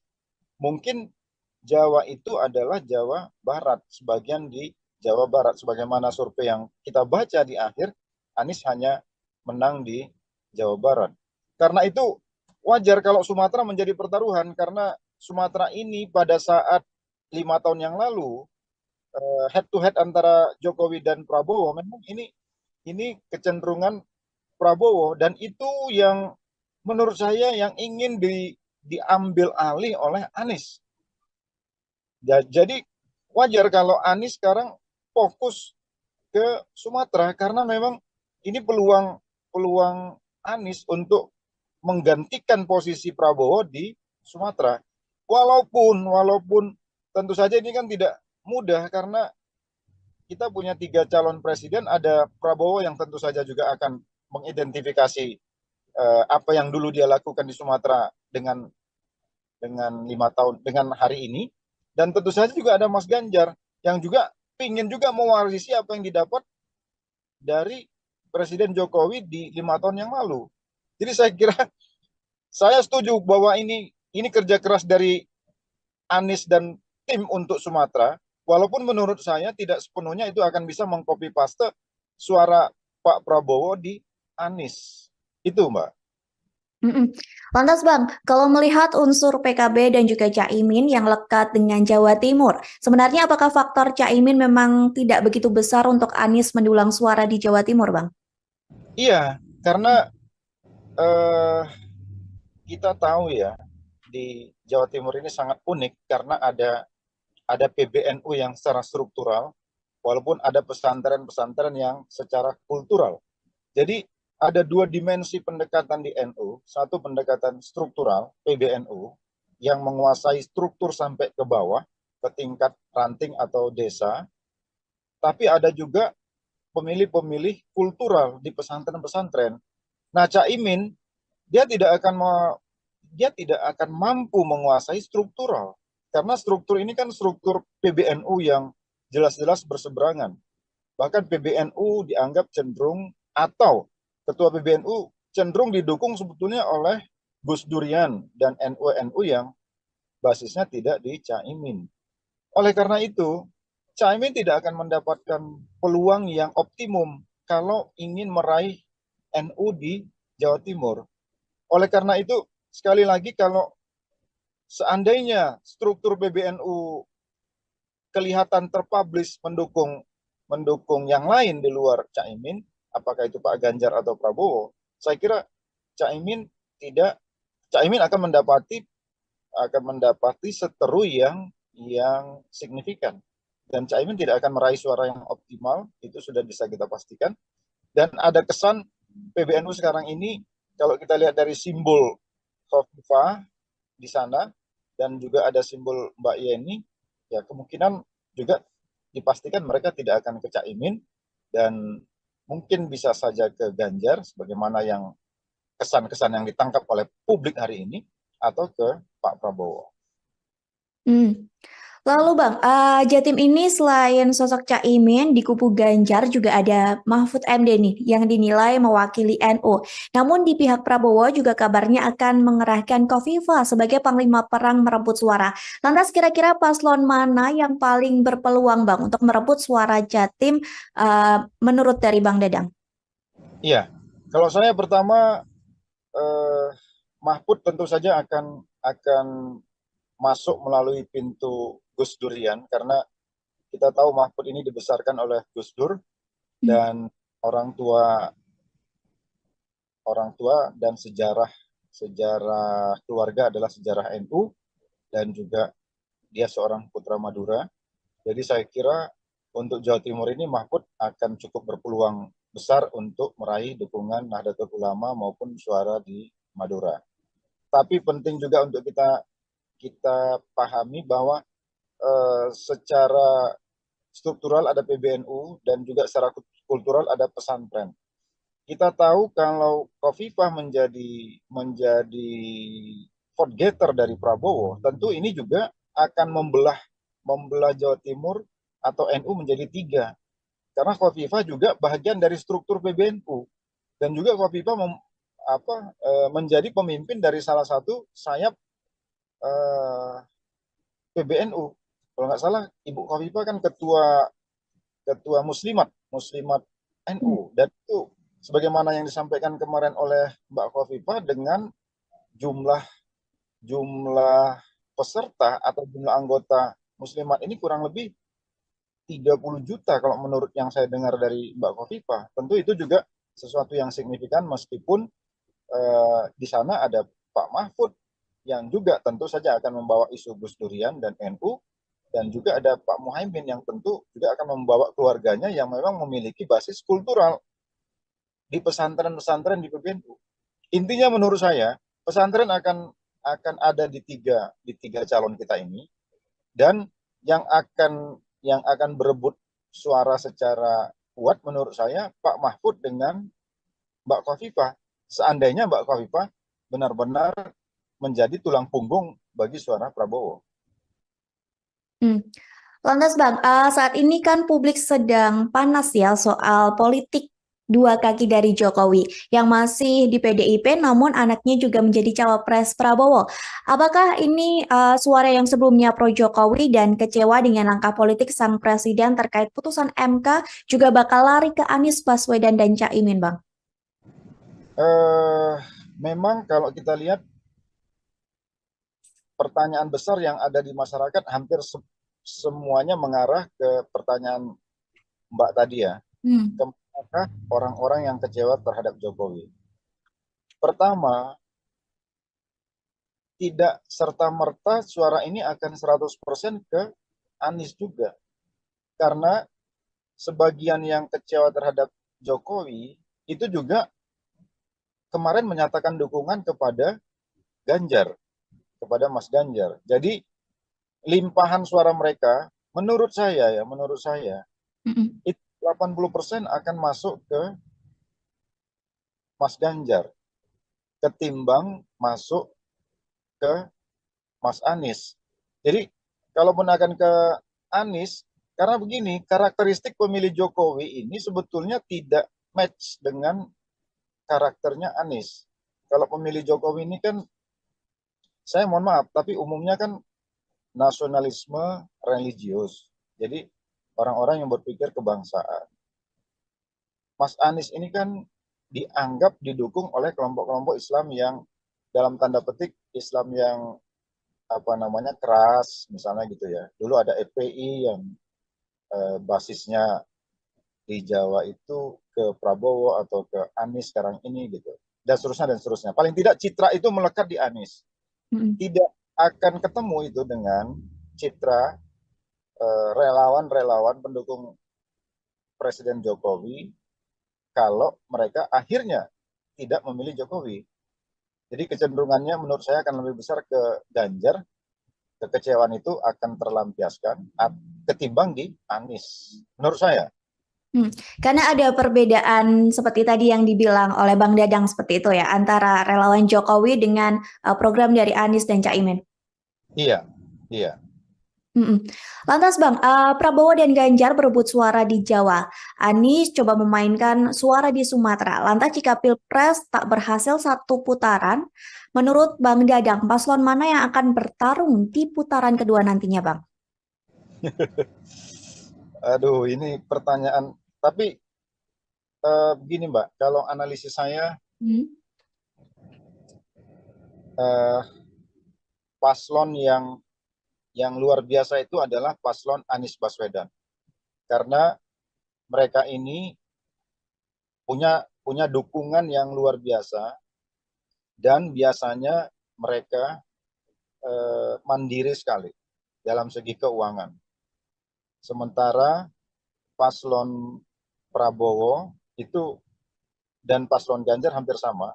Jadi kayak ini paslon-paslon yang apalagi Pak Prabowo karena di belakangnya ada Erick Thohir, kelihatan yang terbaca itu adalah gegap gempitanya dari segi pendanaan ya. Sementara hal yang sama juga ada di Ganjar, meskipun tidak kelihatan sementereng apa yang ada di kubu Prabowo, apalagi ada Presiden Jokowi di balik itu semua. Tapi menurut saya, Mas Anies ini pendukungnya tidak terlalu masif dia. Jadi kantong-kantongnya tertentu tidak akan melampaui dukungan masyarakat terhadap Pak Prabowo dan Pak Ganjar. Jadi mohon maaf kalau saya melihat hari ini, yang akan, kalaupun ada dua putaran, yang akan maju itu adalah Mas Ganjar dengan Prabowo, bukan dengan Anies kalau menurut saya. Kalau menurut saya, maaf, tapi yang saya lihat seperti itu. Militansi pendukung Anies itu luar biasa, tapi tidak masif dia. Jadi dia punya kantong-kantong yang yang luar biasa, yang ada dan mandiri, tapi tidak banyak. Itu Mbak. Hmm. Lantas Bang, kita kan masih menunggu masa kampanye ya dan sesi debat yang tentunya nanti akan ada perubahan situasi politik. Menurut Bang Dadang ke depannya, apa yang akan ada kejutan-kejutan dari Bang Dadang sendiri? Menurut Bang Dadang? Eh, saya akan terkejut kalau Mas Gibran mau mundur dengan sukarela sebelum apa yang diputuskan oleh mahkamah. Saya akan terkejut itu kalau dia mau mundur. Tapi kalau itu tidak terjadi, ya sebetulnya nggak banyak kejutan karena kita sudah tahu ceruk dari tiga pasangan ini seperti apa dan bagaimana sekarang ini Mas Ganjar dan Mas Anies berupaya untuk menetralisir persangkaan mereka dengan apa yang akan digunakan oleh Jokowi terhadap aparat, apakah itu TNI maupun Polri, itu sekarang yang terjadi hari ini. Jadi kalaupun pertarungan ini sengit, itu sebetulnya pertarungan untuk menghentikan upaya-upaya Jokowi untuk memanfaatkan seluruh fasilitas peralatan negara dalam politik. sebagaimana yang disinyalir ini juga digunakan pada 5 tahun yang lalu. Itu mungkin yang, nah soal itulah yang menurut saya yang mungkin out of the box nanti akan terjadi. Apa yang bisa dilakukan oleh dua paslon ini gitu. Karena kelihatan wacana-wacana ini menurut saya sudah membanjiri kanal-kanal media sosial ini di beberapa hari terakhir ini. Terlebih hari ini orang menunggu putusan MK itu juga apakah Pak Jimli dan teman-teman ini juga punya kejutan, kita tidak tahu. Tapi kita melihat walaupun pernyataan-pernyataan MK ini kecenderungannya menghukum ketua MK. Dan apakah itu bisa sampai membatalkan putusannya sehingga menganulir Mas Gibran dan mengganti Mas Gibran kepada Erick Thohir sebagaimana yang digadang-gadang di kubu Prabowo. Mungkin itu salah satu kejutannya. Tapi kalau tidak, ya kejutan itu akan muncul di pertarungan yang akan datang itu, khususnya pada pemanfaatan isu pemanfaatan atau dugaan pemanfaatan alat-alat negara dalam politik. Saya kira itu, Mbak. Terakhir Bang Dadang, mengenai putusan MK yang rencananya akan dibacakan nanti pada Selasa 7 November mendatang. Apakah menurut Bang Dadang putusan MK ini bisa mengubah dari putusan MK sebelumnya soal batas usia Capres-Cawapres, Bang? Menurut saya begini, kalau MK memutuskan bahwa apa yang dilakukan oleh mahkamah pada saat itu salah, melanggar etik, maka secara etika juga mestinya Mas Gibran mundur. Kalau MK seandainya memutuskan bahwa secara etik hakim Mahkamah Konstitusi itu bersalah atau melanggar kode etik, kan nanti yang ditunggu masyarakat putusannya seperti itu. Apakah putusan MK ini memastikan bahwa para hakim Mahkamah Konstitusi melanggar kode etik atau tidak, kan gitu. Seandainya putusannya hakim MK melanggar kode etik, secara etika juga artinya Mas Gibran mestinya mundur dengan legowo. Mestinya, karena ini soal etik. Walaupun secara hukum, kalau kita lihat kan etika Indonesia ini kan nggak berhubungan dengan normanya ya, norma hukum. Jadi bisa saja Mas Gibran melanggang terus, sementara si hakim MK diputuskan melanggar kode etik. Karena debatable debatnya di pakar-pakar hukum kita ini kan apakah keputusan MK itu membatalkan putusan, apakah putusan MK membatalkan putusan MK gitu. Nah, ada yang mengatakan tidak, ada yang mengatakan iya.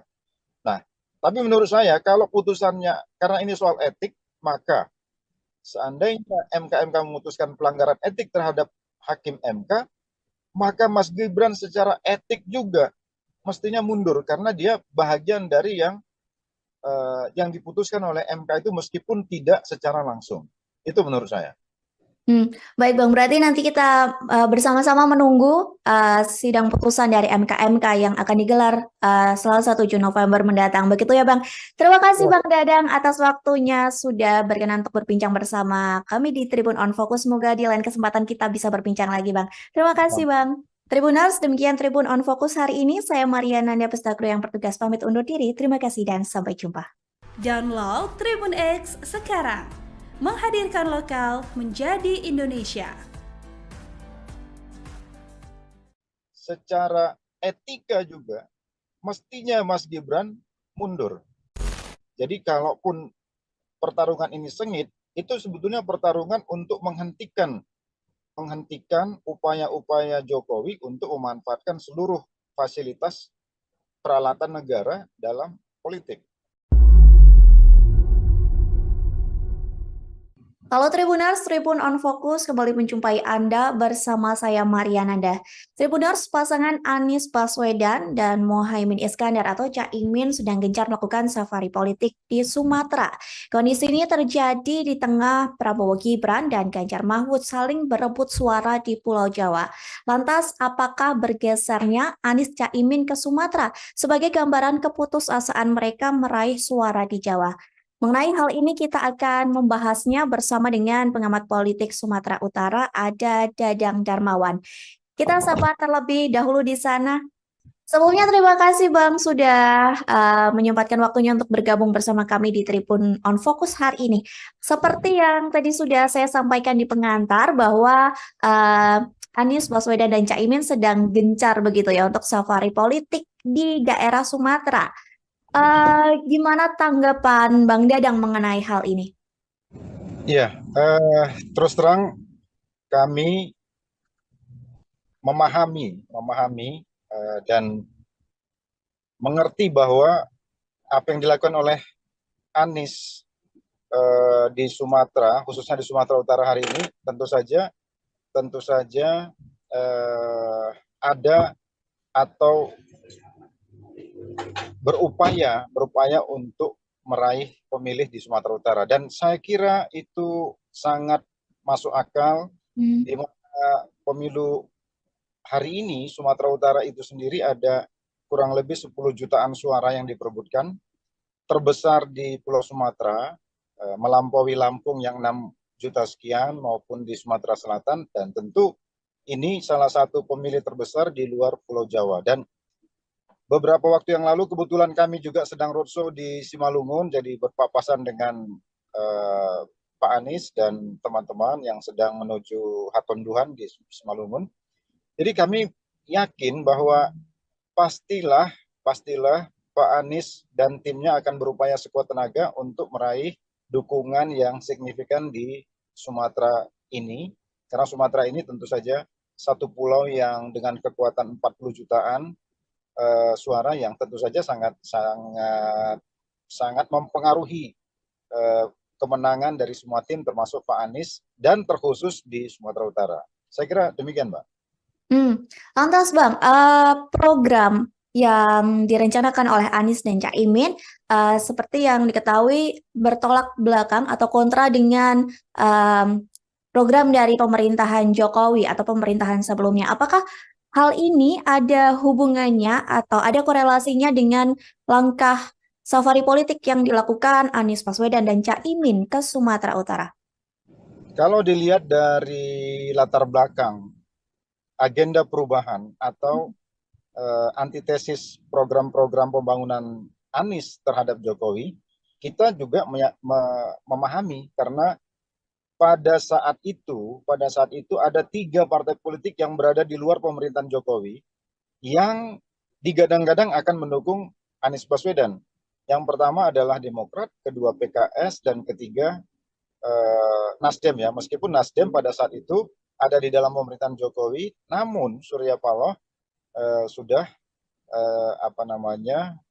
out of the box ya, keluar dari kotak Presiden Jokowi atau koalisi Jokowi pada saat itu dengan mendukung lebih dahulu Anies Baswedan.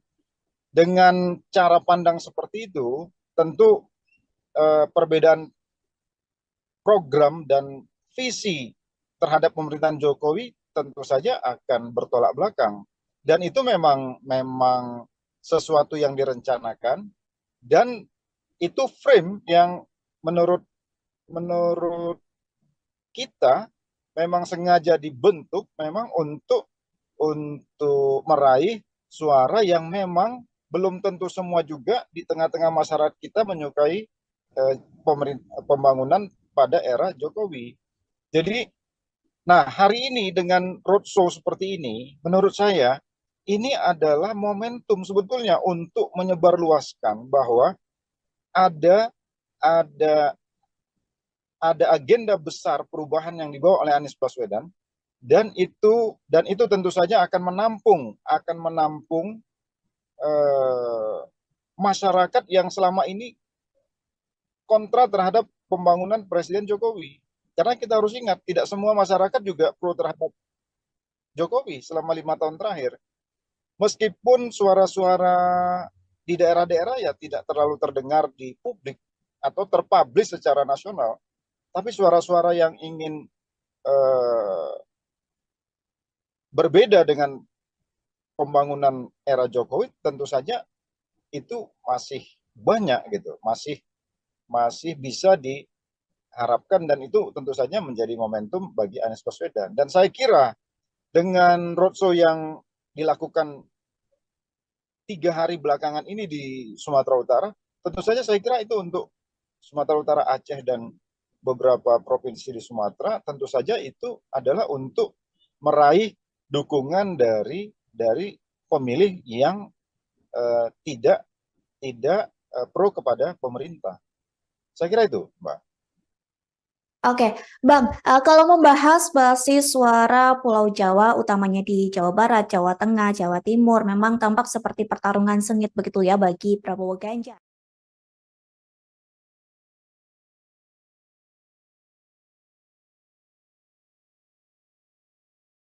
Apakah pasangan Anies dan Caimin ini seolah tampak tak pede atau tidak percaya diri untuk ikut berupaya merebut suara di Jawa?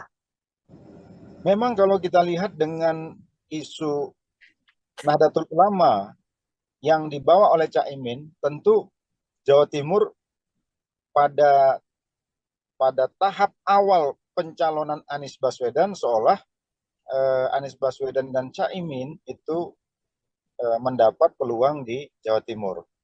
Walaupun kita tahu di Jawa Timur itu tidak mungkin NU sepenuhnya akan berada di pihak Caimin.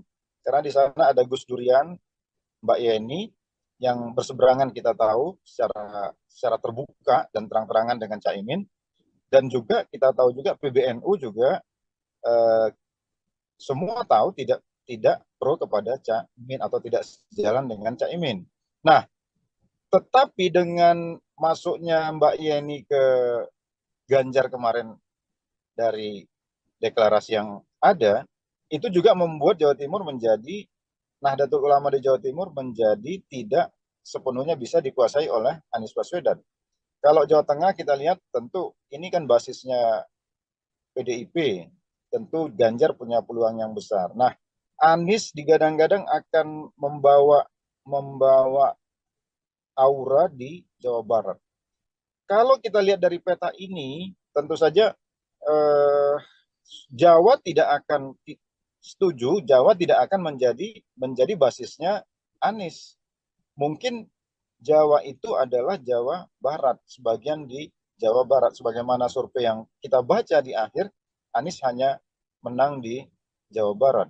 Karena itu wajar kalau Sumatera menjadi pertaruhan, karena Sumatera ini pada saat 5 tahun yang lalu head to head antara Jokowi dan Prabowo, memang ini kecenderungan Prabowo, dan itu yang menurut saya yang ingin diambil alih oleh Anies. Jadi wajar kalau Anies sekarang fokus ke Sumatera, karena memang ini peluang Anies untuk menggantikan posisi Prabowo di Sumatera. Walaupun tentu saja ini kan tidak mudah, karena kita punya 3 calon presiden, ada Prabowo yang tentu saja juga akan mengidentifikasi apa yang dulu dia lakukan di Sumatera dengan 5 tahun dengan hari ini, dan tentu saja juga ada Mas Ganjar yang juga ingin juga mewarisi apa yang didapat dari Presiden Jokowi di 5 tahun yang lalu. Jadi saya kira saya setuju bahwa ini kerja keras dari Anies dan tim untuk Sumatera, walaupun menurut saya tidak sepenuhnya itu akan bisa mengcopy paste suara Pak Prabowo di Anies. Itu, Mbak. Lantas Bang, kalau melihat unsur PKB dan juga Caimin yang lekat dengan Jawa Timur, sebenarnya apakah faktor Caimin memang tidak begitu besar untuk Anies mendulang suara di Jawa Timur, Bang? Iya, karena kita tahu ya, di Jawa Timur ini sangat unik karena ada PBNU yang secara struktural, walaupun ada pesantren-pesantren yang secara kultural.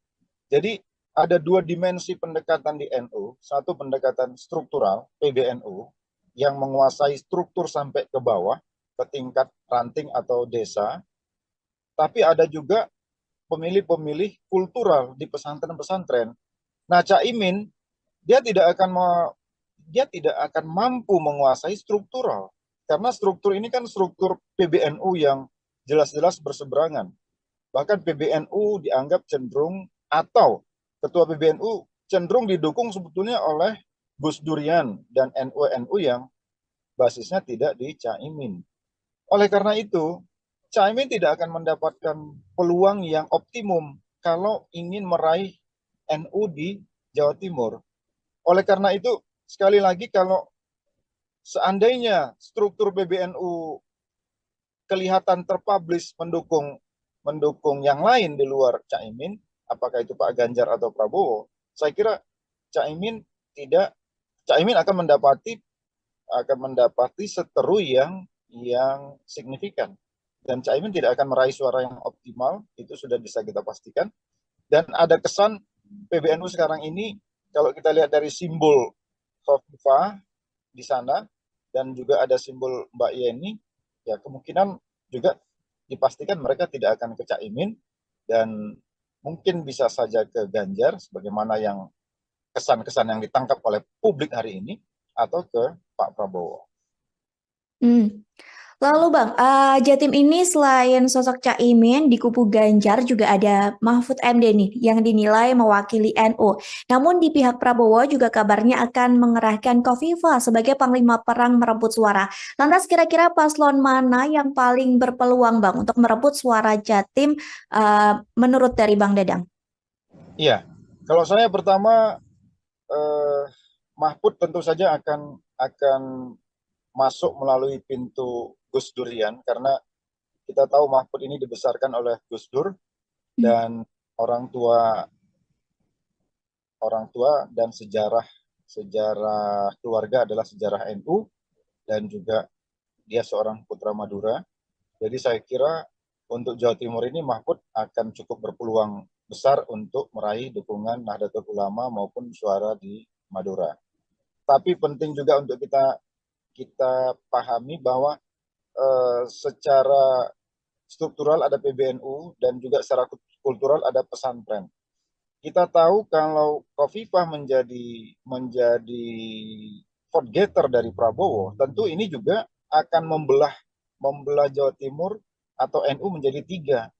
Karena Khofifah juga bagian dari struktur PBNU, dan juga Khofifah menjadi pemimpin dari salah satu sayap PBNU. Kalau nggak salah, Ibu Khofifah kan ketua Muslimat NU, dan itu sebagaimana yang disampaikan kemarin oleh Mbak Khofifah, dengan jumlah peserta atau jumlah anggota Muslimat ini kurang lebih 30 juta kalau menurut yang saya dengar dari Mbak Khofifah. Tentu itu juga sesuatu yang signifikan, meskipun di sana ada Pak Mahfud yang juga tentu saja akan membawa isu Gus Durian dan NU, dan juga ada Pak Muhaimin yang tentu juga akan membawa keluarganya yang memang memiliki basis kultural di pesantren-pesantren di PBNU. Intinya menurut saya pesantren akan ada di tiga calon kita ini, dan yang akan berebut suara secara kuat menurut saya Pak Mahfud dengan Mbak Khofifah.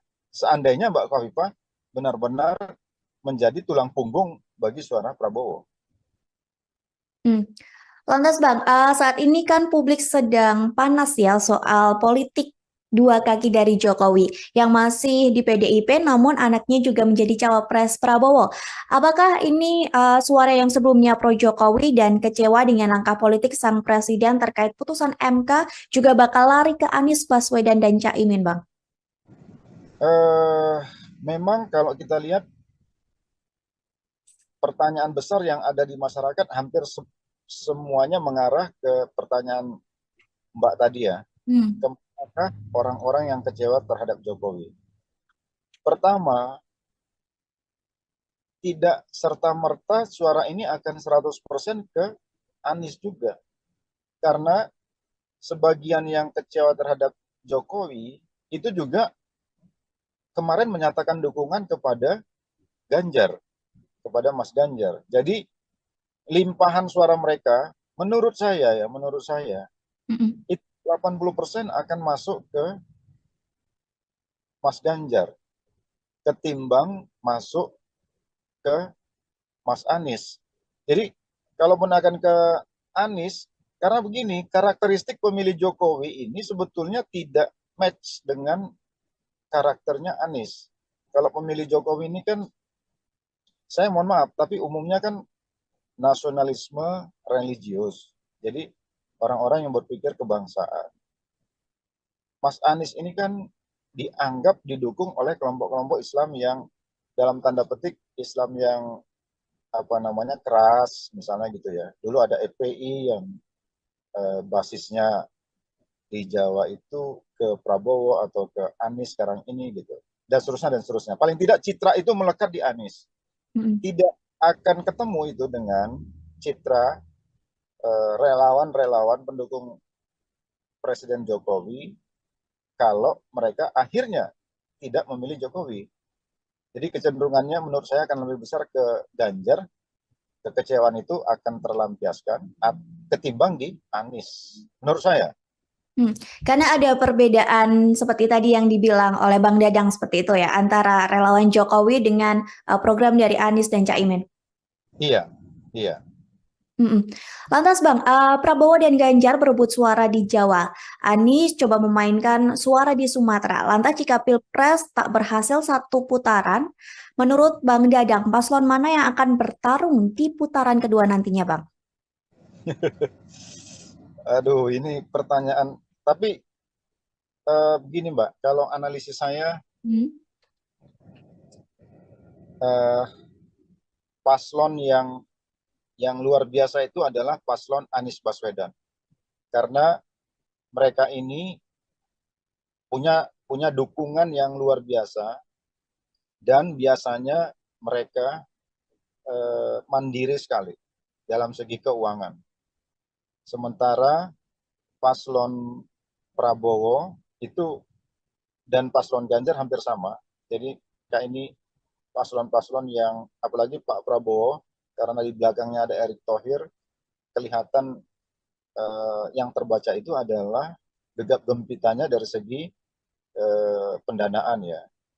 Sementara hal yang sama juga ada di Ganjar, meskipun tidak kelihatan sementereng apa yang ada di kubu Prabowo, apalagi ada Presiden Jokowi di balik itu semua. Tapi menurut saya, Mas Anies ini pendukungnya tidak terlalu masif dia. Jadi kantong-kantongnya tertentu tidak akan melampaui dukungan masyarakat terhadap Pak Prabowo dan Pak Ganjar. Jadi mohon maaf kalau saya melihat hari ini, yang akan, kalaupun ada dua putaran, yang akan maju itu adalah Mas Ganjar dengan Prabowo, bukan dengan Anies kalau menurut saya. Kalau menurut saya, mohon maaf, tapi yang saya lihat seperti itu.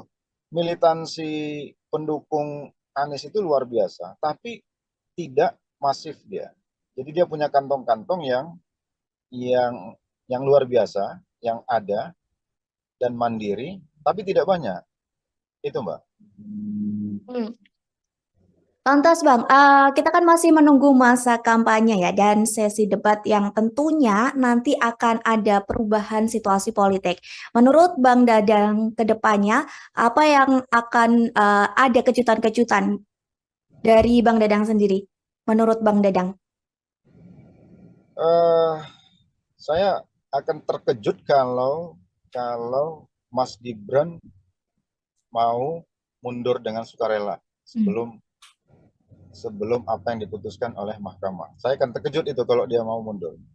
Tapi kalau itu tidak terjadi ya sebetulnya nggak banyak kejutan karena kita sudah tahu ceruk dari tiga pasangan ini seperti apa dan bagaimana sekarang ini Mas Ganjar dan Mas Anies berupaya untuk menetralisir persangkaan mereka dengan apa yang akan digunakan oleh Jokowi terhadap aparat, apakah itu TNI maupun Polri, itu sekarang yang terjadi hari ini. Jadi kalaupun pertarungan ini sengit, itu sebetulnya pertarungan untuk menghentikan upaya-upaya Jokowi untuk memanfaatkan seluruh fasilitas peralatan negara dalam politik. Sebagaimana yang disinyalir ini juga digunakan pada 5 tahun yang lalu. Itu mungkin yang, nah soal itulah yang menurut saya yang mungkin out of the box nanti akan terjadi. Apa yang bisa dilakukan oleh dua paslon ini gitu. Karena kelihatan wacana-wacana ini menurut saya sudah membanjiri kanal-kanal media sosial ini di beberapa hari terakhir ini. Terlebih hari ini orang menunggu putusan MK itu juga apakah Pak Jimli dan teman-teman ini juga punya kejutan, kita tidak tahu. Tapi kita melihat walaupun pernyataan-pernyataan MK ini kecenderungannya menghukum ketua MK. Dan apakah itu bisa sampai membatalkan putusannya sehingga menganulir Mas Gibran dan mengganti Mas Gibran kepada Erick Thohir sebagaimana yang digadang-gadang di kubu Prabowo. Mungkin itu salah satu kejutannya. Tapi kalau tidak, ya kejutan itu akan muncul di pertarungan yang akan datang itu, khususnya pada isu pemanfaatan atau dugaan pemanfaatan alat-alat negara dalam politik. Saya kira itu, Mbak. Terakhir Bang Dadang, mengenai putusan MK yang rencananya akan dibacakan nanti pada Selasa 7 November mendatang. Apakah menurut Bang Dadang putusan MK ini bisa mengubah dari putusan MK sebelumnya soal batas usia Capres-Cawapres, Bang? Menurut saya begini, kalau MK memutuskan bahwa apa yang dilakukan oleh mahkamah pada saat itu salah, melanggar etik, maka secara etika juga mestinya Mas Gibran mundur. Kalau MK seandainya memutuskan bahwa secara etik hakim Mahkamah Konstitusi itu bersalah atau melanggar kode etik, kan nanti yang ditunggu masyarakat putusannya seperti itu. Apakah putusan MK ini memastikan bahwa para hakim Mahkamah Konstitusi melanggar kode etik atau tidak, kan gitu.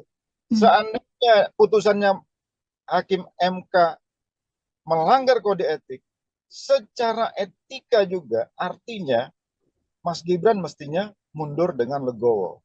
Mestinya, karena ini soal etik. Walaupun secara hukum, kalau kita lihat kan etika Indonesia ini kan nggak berhubungan dengan normanya ya, norma hukum.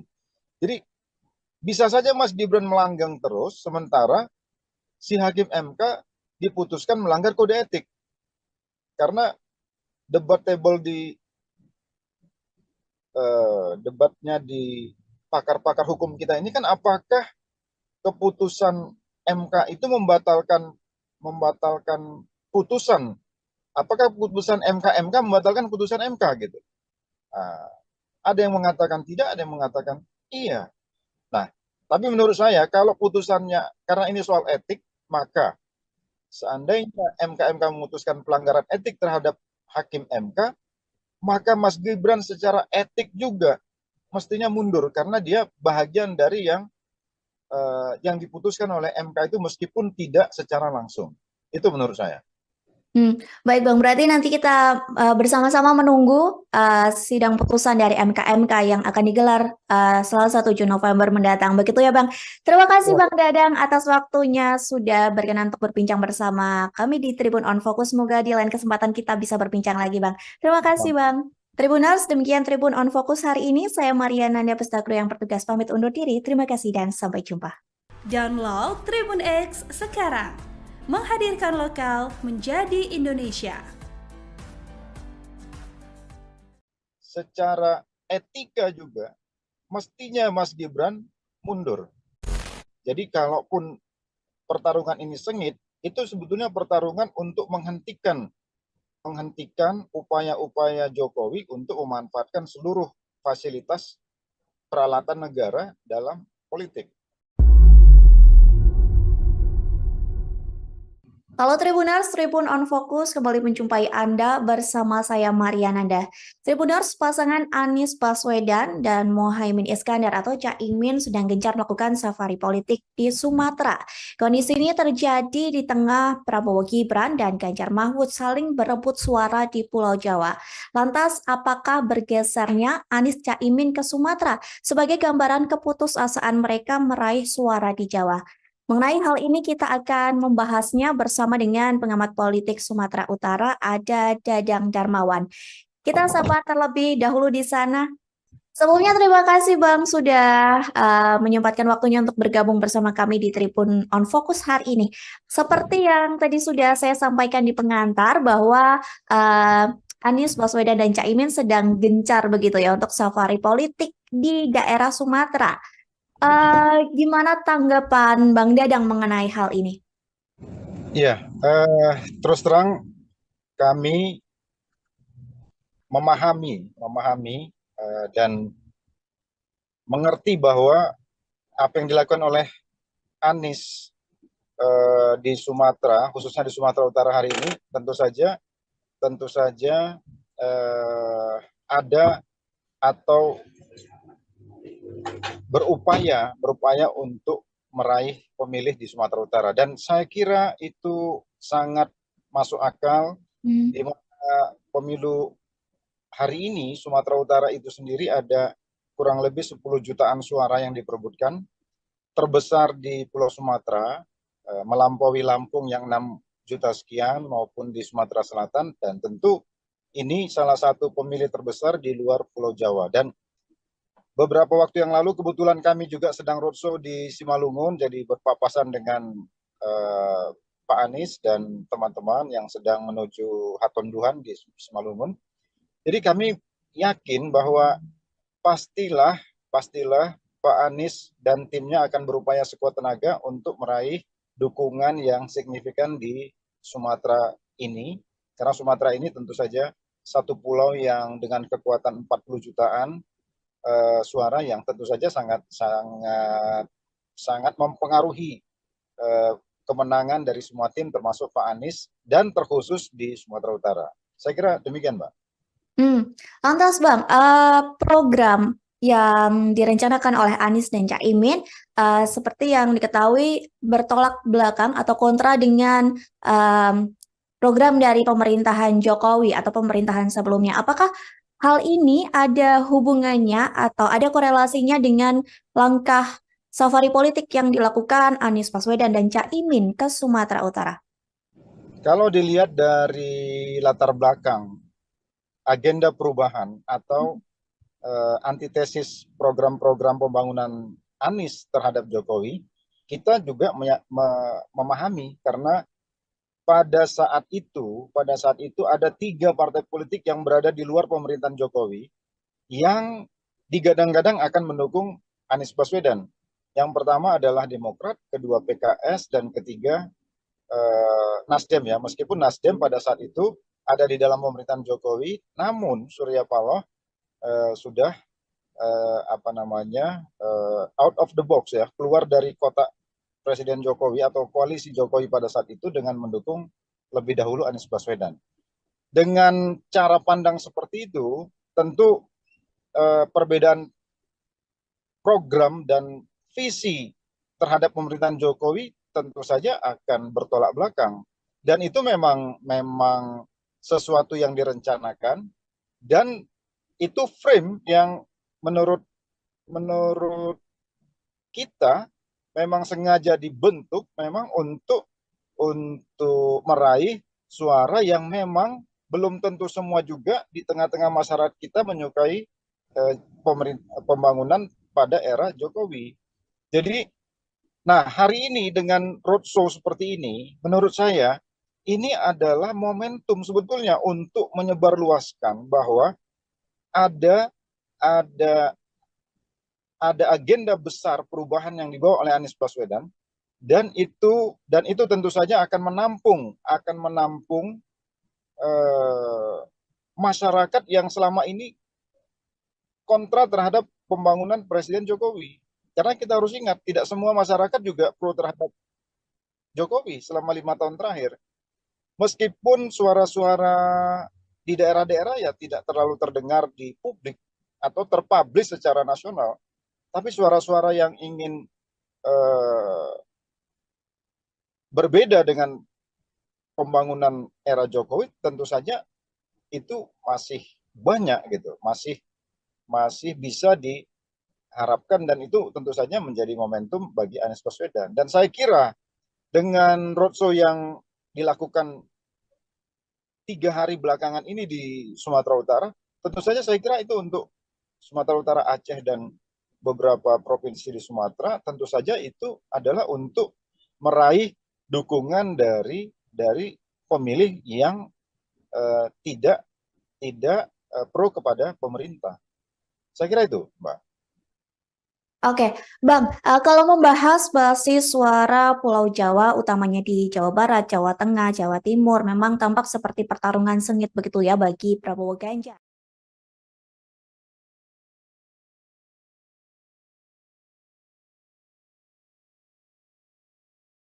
Apakah pasangan Anies dan Caimin ini seolah tampak tak pede atau tidak percaya diri untuk ikut berupaya merebut suara di Jawa?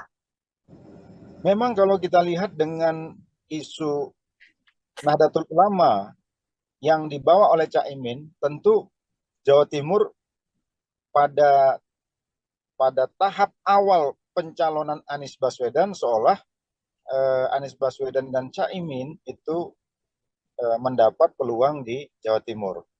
Walaupun kita tahu di Jawa Timur itu tidak mungkin NU sepenuhnya akan berada di pihak Caimin. Karena di sana ada Gus Durian, Mbak Yeni, yang berseberangan kita tahu secara terbuka dan terang-terangan dengan Caimin. Dan juga kita tahu juga PBNU juga semua tahu tidak pro kepada Caimin atau tidak sejalan dengan Caimin.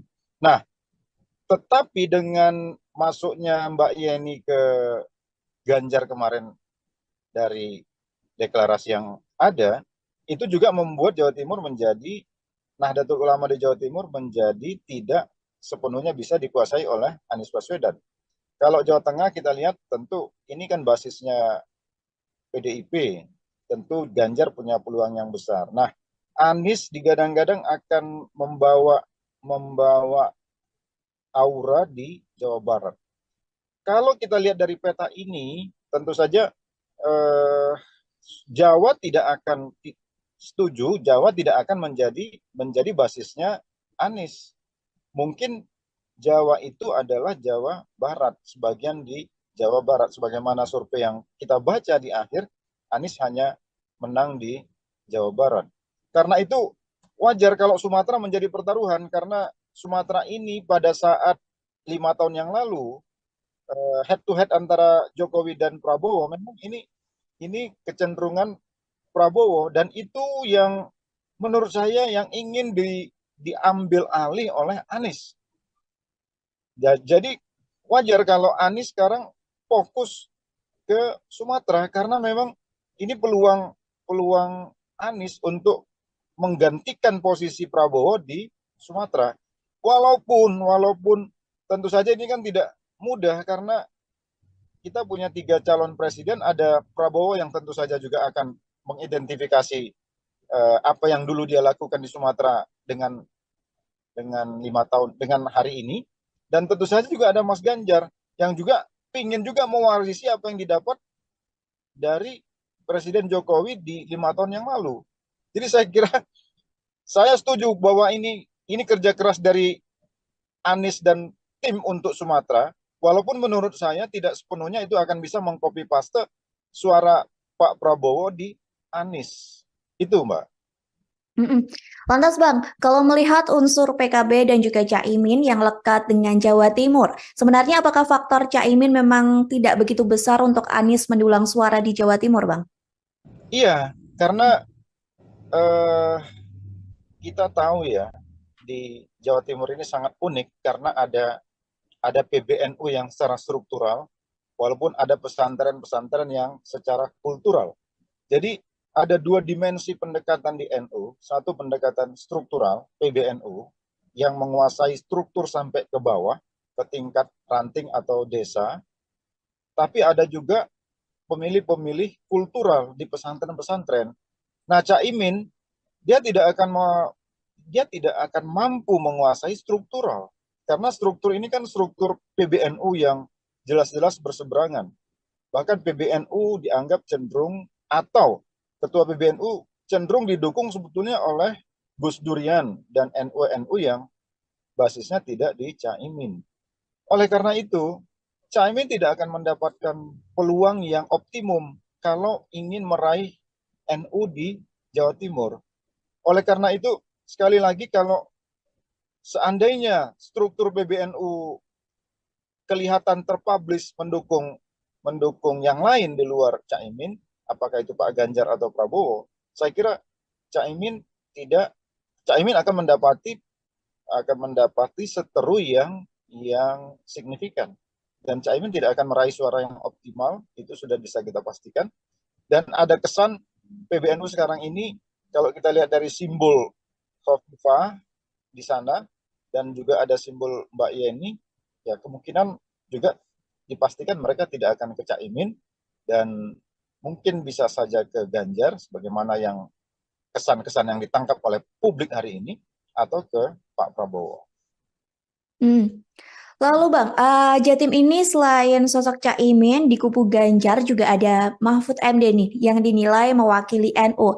Namun di pihak Prabowo juga kabarnya akan mengerahkan Khofifah sebagai panglima perang merebut suara. Lantas kira-kira paslon mana yang paling berpeluang Bang untuk merebut suara Jatim menurut dari Bang Dadang? Iya, kalau saya pertama, Mahfud tentu saja akan masuk melalui pintu Gus Durian, karena kita tahu Mahfud ini dibesarkan oleh Gus Dur, dan orang tua dan sejarah keluarga adalah sejarah NU, dan juga dia seorang putra Madura. Jadi saya kira untuk Jawa Timur ini Mahfud akan cukup berpeluang besar untuk meraih dukungan Nahdlatul Ulama maupun suara di Madura. Tapi penting juga untuk kita pahami bahwa secara struktural ada PBNU dan juga secara kultural ada pesantren. Kita tahu kalau Khofifah menjadi vote getter dari Prabowo, tentu ini juga akan membelah Jawa Timur atau NU menjadi 3. Karena Khofifah juga bagian dari struktur PBNU, dan juga Khofifah menjadi pemimpin dari salah satu sayap PBNU. Kalau nggak salah, Ibu Khofifah kan ketua Muslimat NU, dan itu sebagaimana yang disampaikan kemarin oleh Mbak Khofifah, dengan jumlah peserta atau jumlah anggota Muslimat ini kurang lebih 30 juta kalau menurut yang saya dengar dari Mbak Khofifah. Tentu itu juga sesuatu yang signifikan, meskipun di sana ada Pak Mahfud yang juga tentu saja akan membawa isu Gus Durian dan NU, dan juga ada Pak Muhaimin yang tentu juga akan membawa keluarganya yang memang memiliki basis kultural di pesantren-pesantren di PBNU. Intinya menurut saya pesantren akan ada di tiga calon kita ini, dan yang akan berebut suara secara kuat menurut saya Pak Mahfud dengan Mbak Khofifah, seandainya Mbak Khofifah benar-benar menjadi tulang punggung bagi suara Prabowo. Lantas Bang, saat ini kan publik sedang panas ya soal politik dua kaki dari Jokowi yang masih di PDIP namun anaknya juga menjadi cawapres Prabowo. Apakah ini suara yang sebelumnya pro Jokowi dan kecewa dengan langkah politik sang presiden terkait putusan MK juga bakal lari ke Anies Baswedan dan Caimin, Bang? Memang kalau kita lihat pertanyaan besar yang ada di masyarakat hampir semuanya mengarah ke pertanyaan Mbak tadi ya. Apakah orang-orang yang kecewa terhadap Jokowi? Pertama, tidak serta-merta suara ini akan 100% ke Anies juga. Karena sebagian yang kecewa terhadap Jokowi itu juga kemarin menyatakan dukungan kepada Ganjar, kepada Mas Ganjar. Jadi limpahan suara mereka, menurut saya Mm-mm. itu 80% akan masuk ke Mas Ganjar ketimbang masuk ke Mas Anies. Jadi kalaupun akan ke Anies, karena begini, karakteristik pemilih Jokowi ini sebetulnya tidak match dengan karakternya Anies. Kalau pemilih Jokowi ini kan, saya mohon maaf, tapi umumnya kan nasionalisme religius. Jadi orang-orang yang berpikir kebangsaan.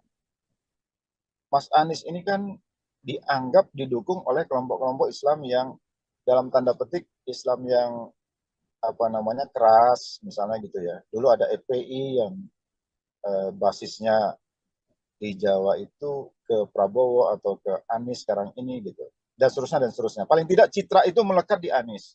Mm-mm. Tidak akan ketemu itu dengan citra relawan-relawan pendukung Presiden Jokowi kalau mereka akhirnya tidak memilih Jokowi.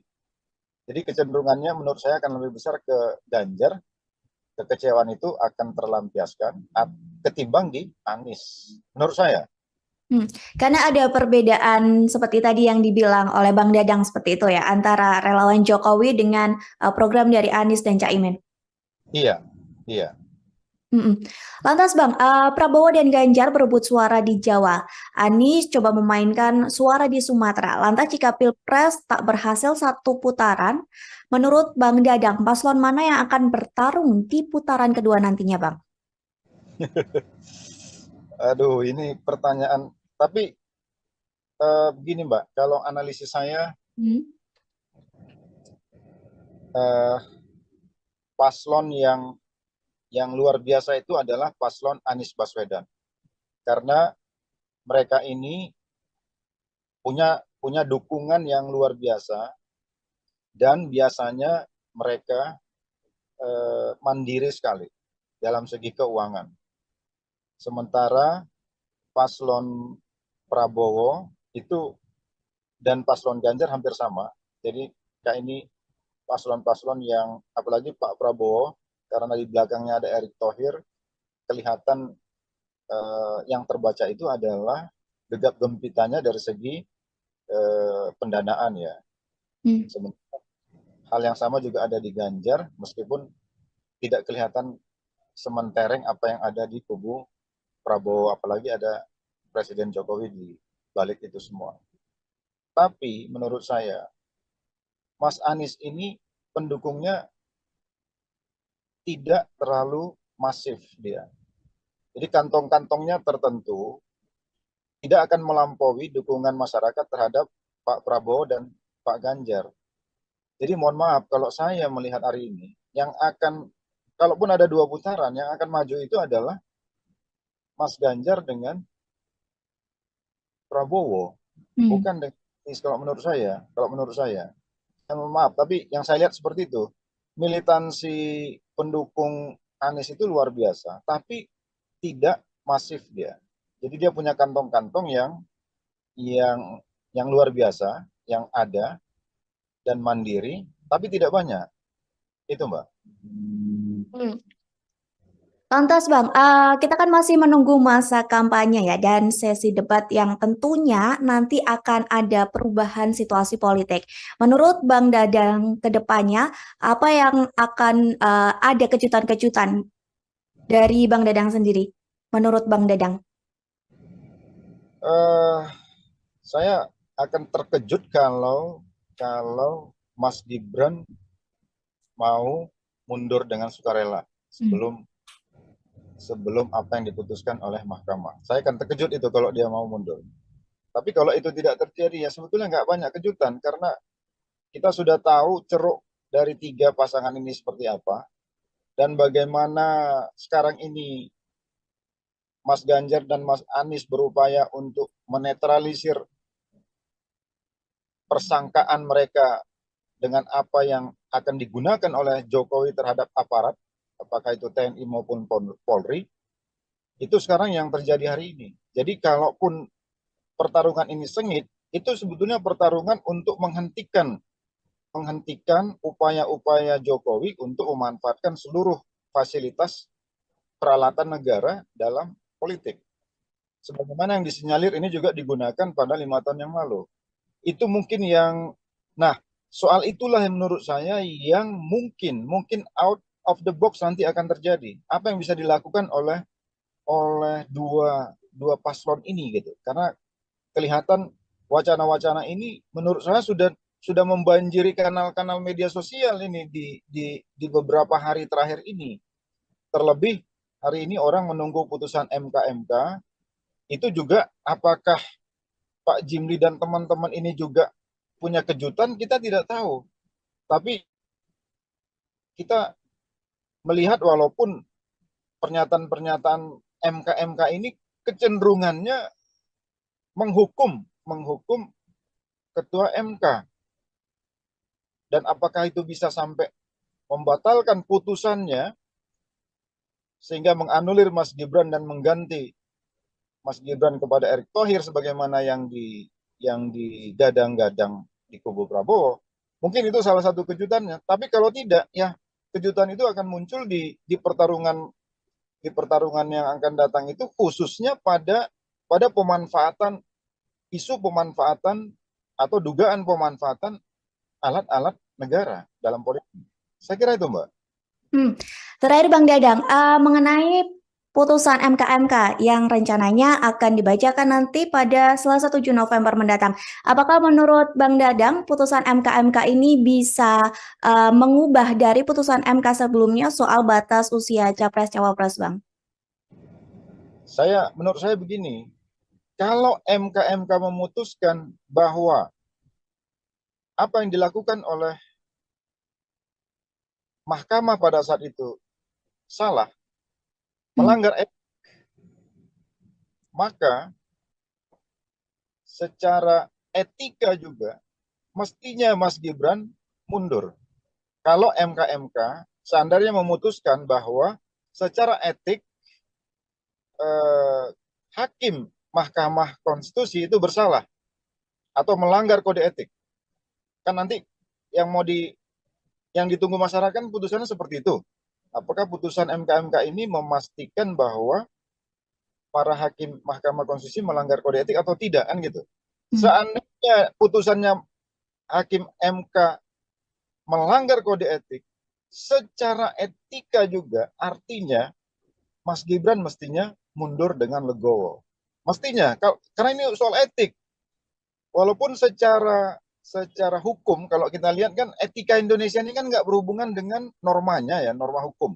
Jadi bisa saja Mas Gibran melanggang terus, sementara si hakim MK diputuskan melanggar kode etik. Karena debatable debatnya di pakar-pakar hukum kita ini kan apakah keputusan MK itu membatalkan putusan. Apakah putusan MK membatalkan putusan MK gitu? Ada yang mengatakan tidak, ada yang mengatakan iya. Nah, tapi menurut saya kalau putusannya karena ini soal etik, maka seandainya MK memutuskan pelanggaran etik terhadap hakim MK, maka Mas Gibran secara etik juga mestinya mundur karena dia bahagian dari yang diputuskan oleh MK itu meskipun tidak secara langsung. Itu menurut saya. Baik Bang, berarti nanti kita bersama-sama menunggu sidang putusan dari MK yang akan digelar Selasa 7 November mendatang. Begitu ya Bang.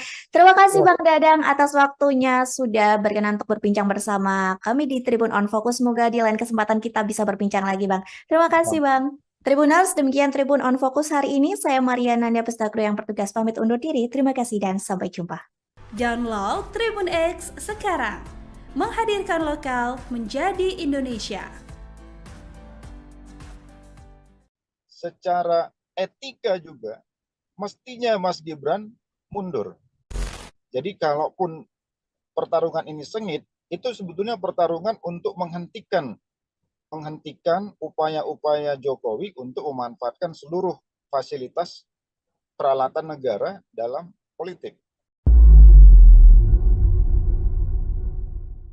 Halo Tribuners, Tribun on Fokus kembali menjumpai Anda bersama saya Mariananda. Tribuners, pasangan Anies Baswedan dan Mohaimin Iskandar atau Caimin sedang gencar melakukan safari politik di Sumatera. Kondisi ini terjadi di tengah Prabowo Gibran dan Ganjar Mahfud saling berebut suara di Pulau Jawa.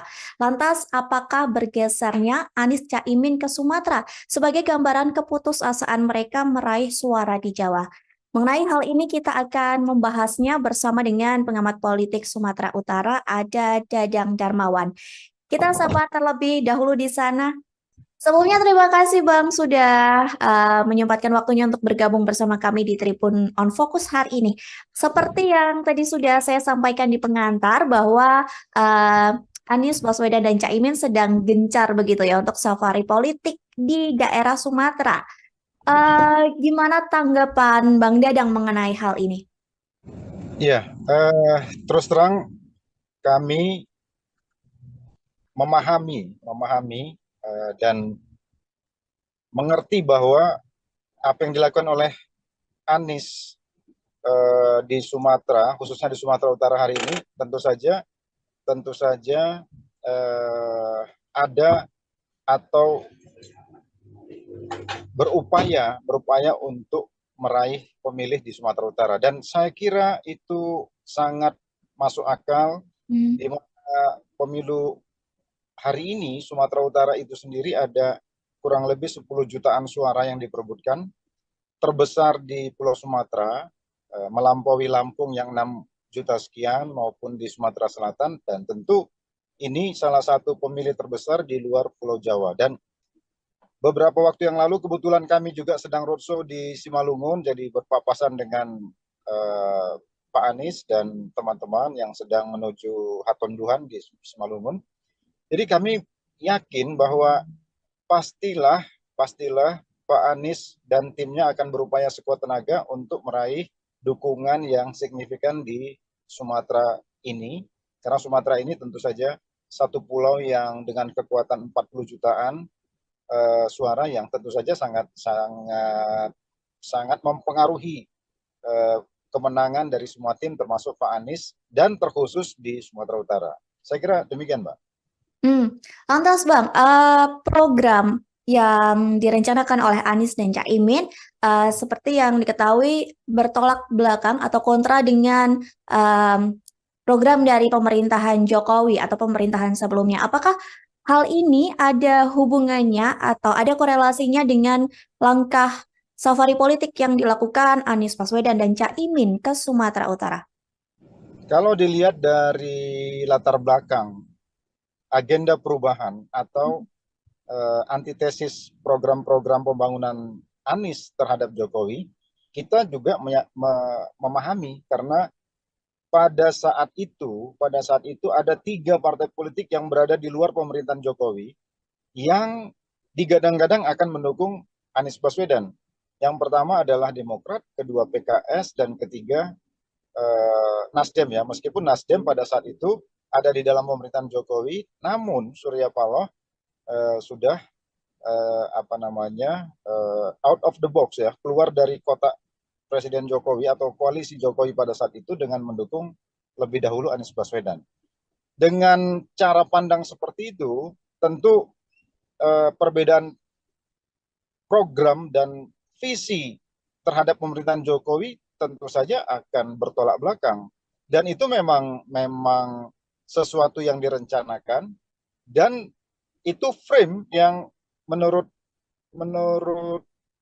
kita memang sengaja dibentuk memang untuk meraih suara yang memang belum tentu semua juga di tengah-tengah masyarakat kita menyukai pembangunan pada era Jokowi.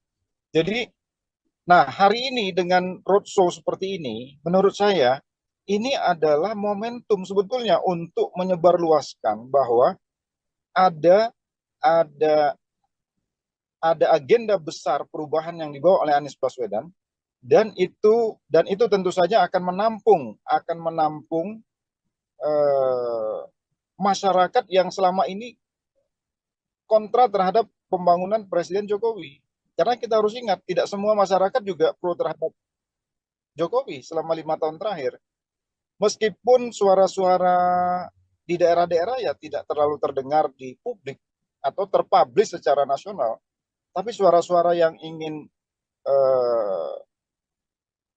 berbeda dengan pembangunan era Jokowi tentu saja itu masih banyak gitu, masih bisa diharapkan, dan itu tentu saja menjadi momentum bagi Anies Baswedan. Dan saya kira dengan roadshow yang dilakukan 3 hari belakangan ini di Sumatera Utara, tentu saja saya kira itu untuk Sumatera Utara, Aceh, dan beberapa provinsi di Sumatera, tentu saja itu adalah untuk meraih dukungan dari pemilih yang tidak pro kepada pemerintah. Saya kira itu, Mbak. Oke, Bang, kalau membahas basis suara Pulau Jawa, utamanya di Jawa Barat, Jawa Tengah, Jawa Timur, memang tampak seperti pertarungan sengit begitu ya bagi Prabowo Ganjar.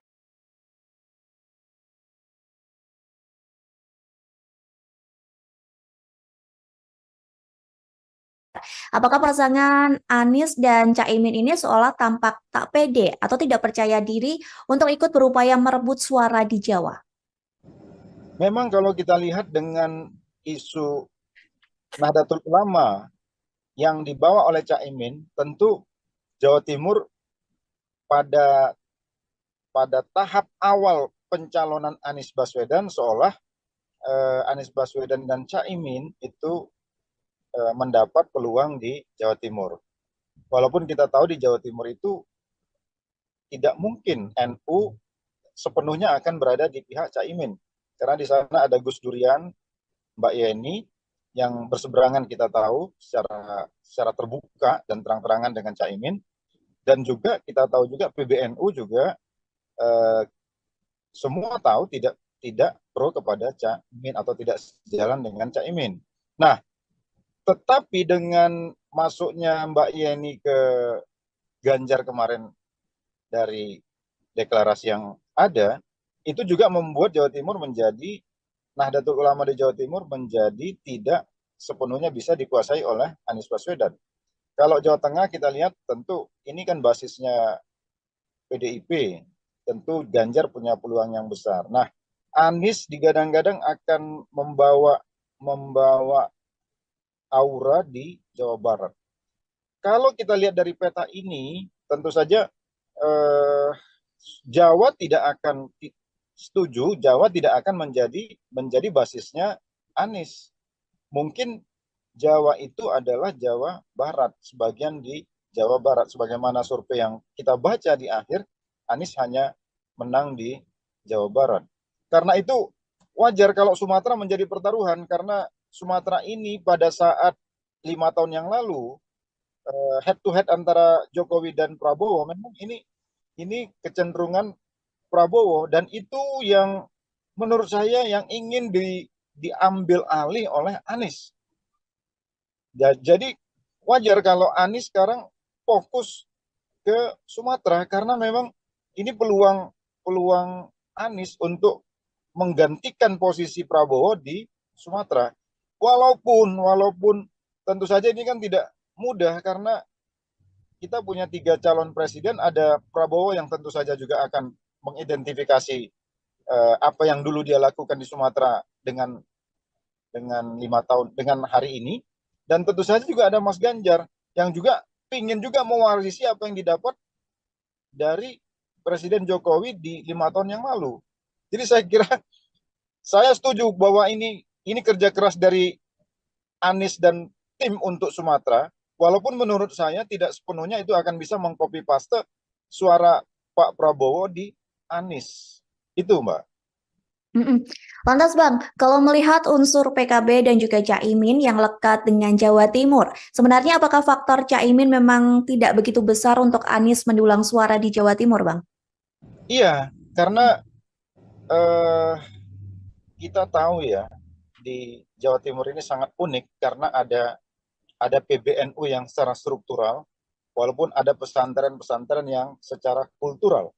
Jadi ada 2 dimensi pendekatan di NU, satu pendekatan struktural, PBNU, yang menguasai struktur sampai ke bawah, ke tingkat ranting atau desa, tapi ada juga pemilih-pemilih kultural di pesantren-pesantren.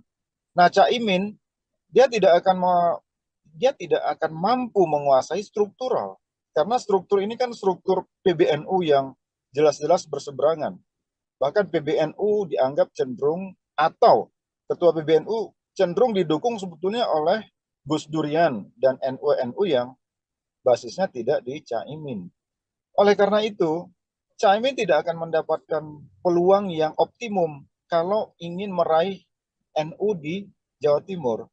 Oleh karena itu, sekali lagi kalau seandainya struktur PBNU kelihatan terpublish mendukung yang lain di luar Caimin, apakah itu Pak Ganjar atau Prabowo, saya kira Caimin tidak Caimin akan mendapati seteru yang signifikan, dan Caimin tidak akan meraih suara yang optimal, itu sudah bisa kita pastikan. Dan ada kesan PBNU sekarang ini kalau kita lihat dari simbol Khofifah di sana dan juga ada simbol Mbak Yeni, ya kemungkinan juga dipastikan mereka tidak akan ke Caimin dan mungkin bisa saja ke Ganjar sebagaimana yang kesan-kesan yang ditangkap oleh publik hari ini, atau ke Pak Prabowo. Hmm. Lalu Bang, Jatim ini selain sosok Caimin di kubu Ganjar juga ada Mahfud MD nih yang dinilai mewakili NU. Namun di pihak Prabowo juga kabarnya akan mengerahkan Khofifah sebagai panglima perang merebut suara. Lantas kira-kira paslon mana yang paling berpeluang Bang untuk merebut suara Jatim menurut dari Bang Dadang? Iya, kalau saya pertama Mahfud tentu saja akan masuk melalui pintu Gus Durian karena kita tahu Mahfud ini dibesarkan oleh Gus Dur dan orang tua dan sejarah keluarga adalah sejarah NU dan juga dia seorang putra Madura.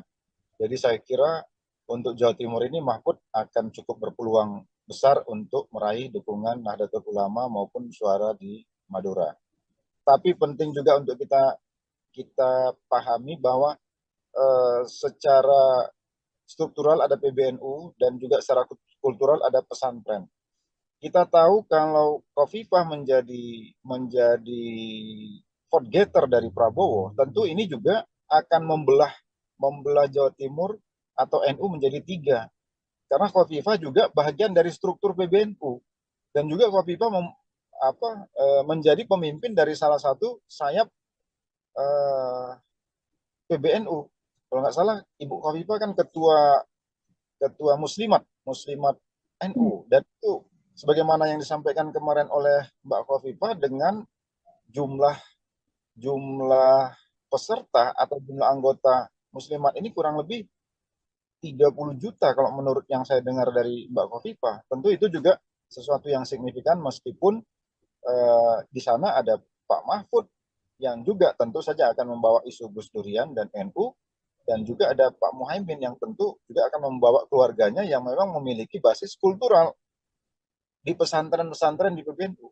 Intinya menurut saya pesantren akan ada di tiga calon kita ini, dan yang akan berebut suara secara kuat menurut saya Pak Mahfud dengan Mbak Khofifah.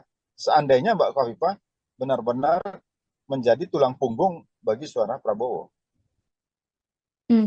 Lantas Bang, saat ini kan publik sedang panas ya soal politik dua kaki dari Jokowi yang masih di PDIP namun anaknya juga menjadi cawapres Prabowo.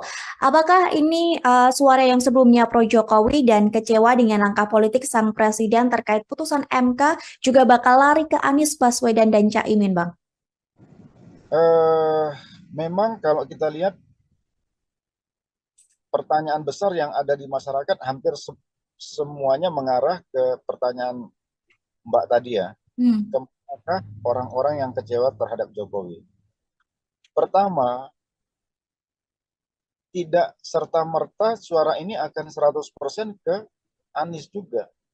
Karena sebagian yang kecewa terhadap Jokowi itu juga kemarin menyatakan dukungan kepada Ganjar, kepada Mas Ganjar. Jadi limpahan suara mereka menurut saya Mm-mm. itu 80% akan masuk ke Mas Ganjar ketimbang masuk ke Mas Anies.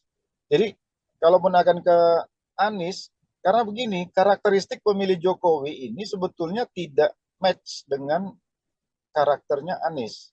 Kalau pemilih Jokowi ini kan, saya mohon maaf, tapi umumnya kan nasionalisme religius. Jadi orang-orang yang berpikir kebangsaan. Mas Anies ini kan dianggap didukung oleh kelompok-kelompok Islam yang dalam tanda petik Islam yang apa namanya keras, misalnya gitu ya. Dulu ada FPI yang basisnya di Jawa itu ke Prabowo atau ke Anies sekarang ini gitu. Dan seterusnya dan seterusnya. Paling tidak citra itu melekat di Anies. Mm-mm. Tidak akan ketemu itu dengan citra relawan-relawan pendukung Presiden Jokowi kalau mereka akhirnya tidak memilih Jokowi. Jadi kecenderungannya menurut saya akan lebih besar ke Ganjar, kekecewaan itu akan terlampiaskan ketimbang di Anies. Menurut saya. Karena ada perbedaan seperti tadi yang dibilang oleh Bang Dadang seperti itu ya, antara relawan Jokowi dengan program dari Anies dan Caimin. Iya, iya. Mm-mm. Lantas Bang, Prabowo dan Ganjar berebut suara di Jawa. Anies coba memainkan suara di Sumatera. Lantas jika Pilpres tak berhasil satu putaran, menurut Bang Dadang, paslon mana yang akan bertarung di putaran kedua nantinya Bang? Aduh, ini pertanyaan. Tapi begini Mbak, kalau analisis saya Hmm. eh, paslon yang luar biasa itu adalah paslon Anies Baswedan. Karena mereka ini punya dukungan yang luar biasa dan biasanya mereka mandiri sekali dalam segi keuangan. Sementara paslon Prabowo itu dan paslon Ganjar hampir sama. Jadi kayak ini paslon-paslon yang apalagi Pak Prabowo karena di belakangnya ada Erick Thohir, kelihatan yang terbaca itu adalah gegap gempitanya dari segi pendanaan ya. Hal yang sama juga ada di Ganjar, meskipun tidak kelihatan sementereng apa yang ada di kubu Prabowo, apalagi ada Presiden Jokowi di balik itu semua. Tapi menurut saya, Mas Anies ini pendukungnya tidak terlalu masif dia. Jadi kantong-kantongnya tertentu tidak akan melampaui dukungan masyarakat terhadap Pak Prabowo dan Pak Ganjar. Jadi mohon maaf kalau saya melihat hari ini, yang akan, kalaupun ada dua putaran, yang akan maju itu adalah Mas Ganjar dengan Prabowo, bukan dengan Anies kalau menurut saya. Kalau menurut saya, maaf, tapi yang saya lihat seperti itu, militansi pendukung Anies itu luar biasa, tapi tidak masif dia.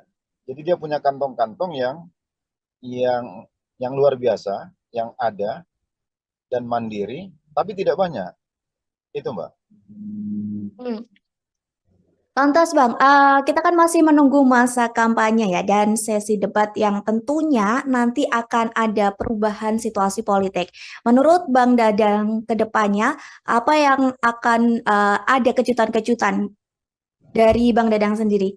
Menurut Bang Dadang? Eh, saya akan terkejut kalau Mas Gibran mau mundur dengan sukarela sebelum apa yang diputuskan oleh mahkamah. Saya akan terkejut itu kalau dia mau mundur. Tapi kalau itu tidak terjadi, ya sebetulnya nggak banyak kejutan karena kita sudah tahu ceruk dari tiga pasangan ini seperti apa dan bagaimana sekarang ini Mas Ganjar dan Mas Anies berupaya untuk menetralisir persangkaan mereka dengan apa yang akan digunakan oleh Jokowi terhadap aparat, apakah itu TNI maupun Polri, itu sekarang yang terjadi hari ini. Jadi kalaupun pertarungan ini sengit, itu sebetulnya pertarungan untuk menghentikan upaya-upaya Jokowi untuk memanfaatkan seluruh fasilitas peralatan negara dalam politik. sebagaimana yang disinyalir ini juga digunakan pada 5 tahun yang lalu. Itu mungkin yang, nah soal itulah yang menurut saya yang mungkin out of the box nanti akan terjadi. Apa yang bisa dilakukan oleh dua paslon ini gitu. Karena kelihatan wacana-wacana ini menurut saya sudah membanjiri kanal-kanal media sosial ini di beberapa hari terakhir ini. Terlebih hari ini orang menunggu putusan MK itu juga apakah Pak Jimli dan teman-teman ini juga punya kejutan, kita tidak tahu. Tapi kita melihat walaupun pernyataan-pernyataan MK ini kecenderungannya menghukum ketua MK.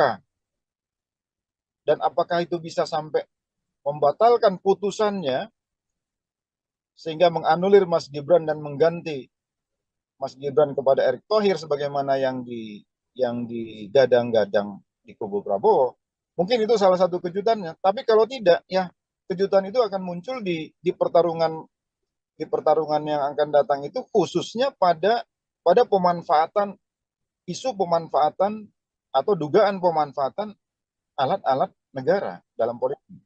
Saya kira itu, Mbak. Terakhir Bang Dadang, mengenai putusan MK yang rencananya akan dibacakan nanti pada Selasa 7 November mendatang. Apakah menurut Bang Dadang putusan MK ini bisa mengubah dari putusan MK sebelumnya soal batas usia Capres-Cawapres, Bang? Menurut saya begini, kalau MK memutuskan bahwa apa yang dilakukan oleh mahkamah pada saat itu salah, melanggar etik, maka secara etika juga mestinya Mas Gibran mundur. Kalau MK seandainya memutuskan bahwa secara etik hakim Mahkamah Konstitusi itu bersalah atau melanggar kode etik, kan nanti yang ditunggu masyarakat putusannya seperti itu. Apakah putusan MK ini memastikan bahwa para hakim Mahkamah Konstitusi melanggar kode etik atau tidak, kan gitu. Seandainya putusannya hakim MK melanggar kode etik, secara etika juga artinya Mas Gibran mestinya mundur dengan legowo. Mestinya, karena ini soal etik. Walaupun secara hukum, kalau kita lihat kan etika Indonesia ini kan nggak berhubungan dengan normanya ya, norma hukum. Jadi bisa saja Mas Gibran melanggang terus, sementara si hakim MK diputuskan melanggar kode etik. Karena debatable debatnya di pakar-pakar hukum kita ini kan apakah keputusan MK itu membatalkan putusan, apakah putusan MK membatalkan putusan MK gitu. Ada yang mengatakan tidak, ada yang mengatakan iya. Nah, tapi menurut saya kalau putusannya, karena ini soal etik, maka seandainya MK memutuskan pelanggaran etik terhadap hakim MK, maka Mas Gibran secara etik juga mestinya mundur karena dia bahagian dari yang diputuskan oleh MK itu meskipun tidak secara langsung. Itu menurut saya. Baik Bang, berarti nanti kita bersama-sama menunggu sidang putusan dari MK yang akan digelar Selasa 7 November mendatang. Begitu ya Bang. Terima kasih Bang Dadang atas waktunya sudah berkenan untuk berbincang bersama kami di Tribun On Focus. Semoga di lain kesempatan kita bisa berbincang lagi Bang. Terima kasih Bang. Tribuners, demikian Tribun On Focus hari ini. Saya Mariana Nanda Pestagro yang bertugas pamit undur diri. Terima kasih dan sampai jumpa. Download Tribun X sekarang. Menghadirkan lokal menjadi Indonesia. Secara etika juga mestinya Mas Gibran mundur. Jadi kalaupun pertarungan ini sengit, itu sebetulnya pertarungan untuk menghentikan upaya-upaya Jokowi untuk memanfaatkan seluruh fasilitas peralatan negara dalam politik. Halo Tribuners, Tribun on Fokus kembali menjumpai Anda bersama saya Mariananda. Tribuners, pasangan Anies Baswedan dan Mohaimin Iskandar atau Caimin sedang gencar melakukan safari politik di Sumatera. Kondisi ini terjadi di tengah Prabowo Gibran dan Ganjar Mahfud saling berebut suara di Pulau Jawa. Lantas, apakah bergesernya Anies Caimin ke Sumatera sebagai gambaran keputusasaan mereka meraih suara di Jawa? Mengenai hal ini kita akan membahasnya bersama dengan pengamat politik Sumatera Utara, ada Dadang Darmawan. Kita sapa terlebih dahulu di sana. Sebelumnya terima kasih Bang sudah menyempatkan waktunya untuk bergabung bersama kami di Tribun on Fokus hari ini. Seperti yang tadi sudah saya sampaikan di pengantar bahwa Anies Baswedan dan Caimin sedang gencar begitu ya untuk safari politik di daerah Sumatera. Gimana tanggapan Bang Dadang mengenai hal ini? Ya, terus terang kami memahami dan mengerti bahwa apa yang dilakukan oleh Anies di Sumatera, khususnya di Sumatera Utara hari ini, tentu saja ada atau berupaya untuk meraih pemilih di Sumatera Utara, dan saya kira itu sangat masuk akal di mana pemilu hari ini Sumatera Utara itu sendiri ada kurang lebih 10 jutaan suara yang diperebutkan, terbesar di Pulau Sumatera, melampaui Lampung yang 6 juta sekian maupun di Sumatera Selatan, dan tentu ini salah satu pemilih terbesar di luar Pulau Jawa. Dan beberapa waktu yang lalu kebetulan kami juga sedang roadshow di Simalungun, jadi berpapasan dengan Pak Anies dan teman-teman yang sedang menuju Hatonduhan di Simalungun. Jadi kami yakin bahwa pastilah Pak Anies dan timnya akan berupaya sekuat tenaga untuk meraih dukungan yang signifikan di Sumatera ini, karena Sumatera ini tentu saja satu pulau yang dengan kekuatan 40 jutaan suara yang tentu saja sangat mempengaruhi kemenangan dari semua tim termasuk Pak Anies dan terkhusus di Sumatera Utara. Saya kira demikian, Mbak. Lantas Bang, program yang direncanakan oleh Anies dan Caimin seperti yang diketahui bertolak belakang atau kontra dengan program dari pemerintahan Jokowi atau pemerintahan sebelumnya. Apakah hal ini ada hubungannya atau ada korelasinya dengan langkah safari politik yang dilakukan Anies Baswedan dan Caimin ke Sumatera Utara? Kalau dilihat dari latar belakang agenda perubahan atau antitesis program-program pembangunan Anies terhadap Jokowi, kita juga memahami karena pada saat itu ada 3 partai politik yang berada di luar pemerintahan Jokowi yang digadang-gadang akan mendukung Anies Baswedan. Yang pertama adalah Demokrat, kedua PKS, dan ketiga Nasdem ya. Meskipun Nasdem pada saat itu ada di dalam pemerintahan Jokowi, namun Surya Paloh sudah out of the box ya, keluar dari kotak Presiden Jokowi atau koalisi Jokowi pada saat itu dengan mendukung lebih dahulu Anies Baswedan. Dengan cara pandang seperti itu, tentu perbedaan program dan visi terhadap pemerintahan Jokowi tentu saja akan bertolak belakang. Dan itu memang sesuatu yang direncanakan, dan itu frame yang menurut kita memang sengaja dibentuk memang untuk meraih suara yang memang belum tentu semua juga di tengah-tengah masyarakat kita menyukai pembangunan pada era Jokowi. Jadi, nah hari ini dengan roadshow seperti ini, menurut saya ini adalah momentum sebetulnya untuk menyebarluaskan bahwa ada agenda besar perubahan yang dibawa oleh Anies Baswedan, dan itu tentu saja akan menampung masyarakat yang selama ini kontra terhadap pembangunan Presiden Jokowi. Karena kita harus ingat, tidak semua masyarakat juga pro terhadap Jokowi selama 5 tahun terakhir. Meskipun suara-suara di daerah-daerah ya tidak terlalu terdengar di publik atau terpublish secara nasional, tapi suara-suara yang ingin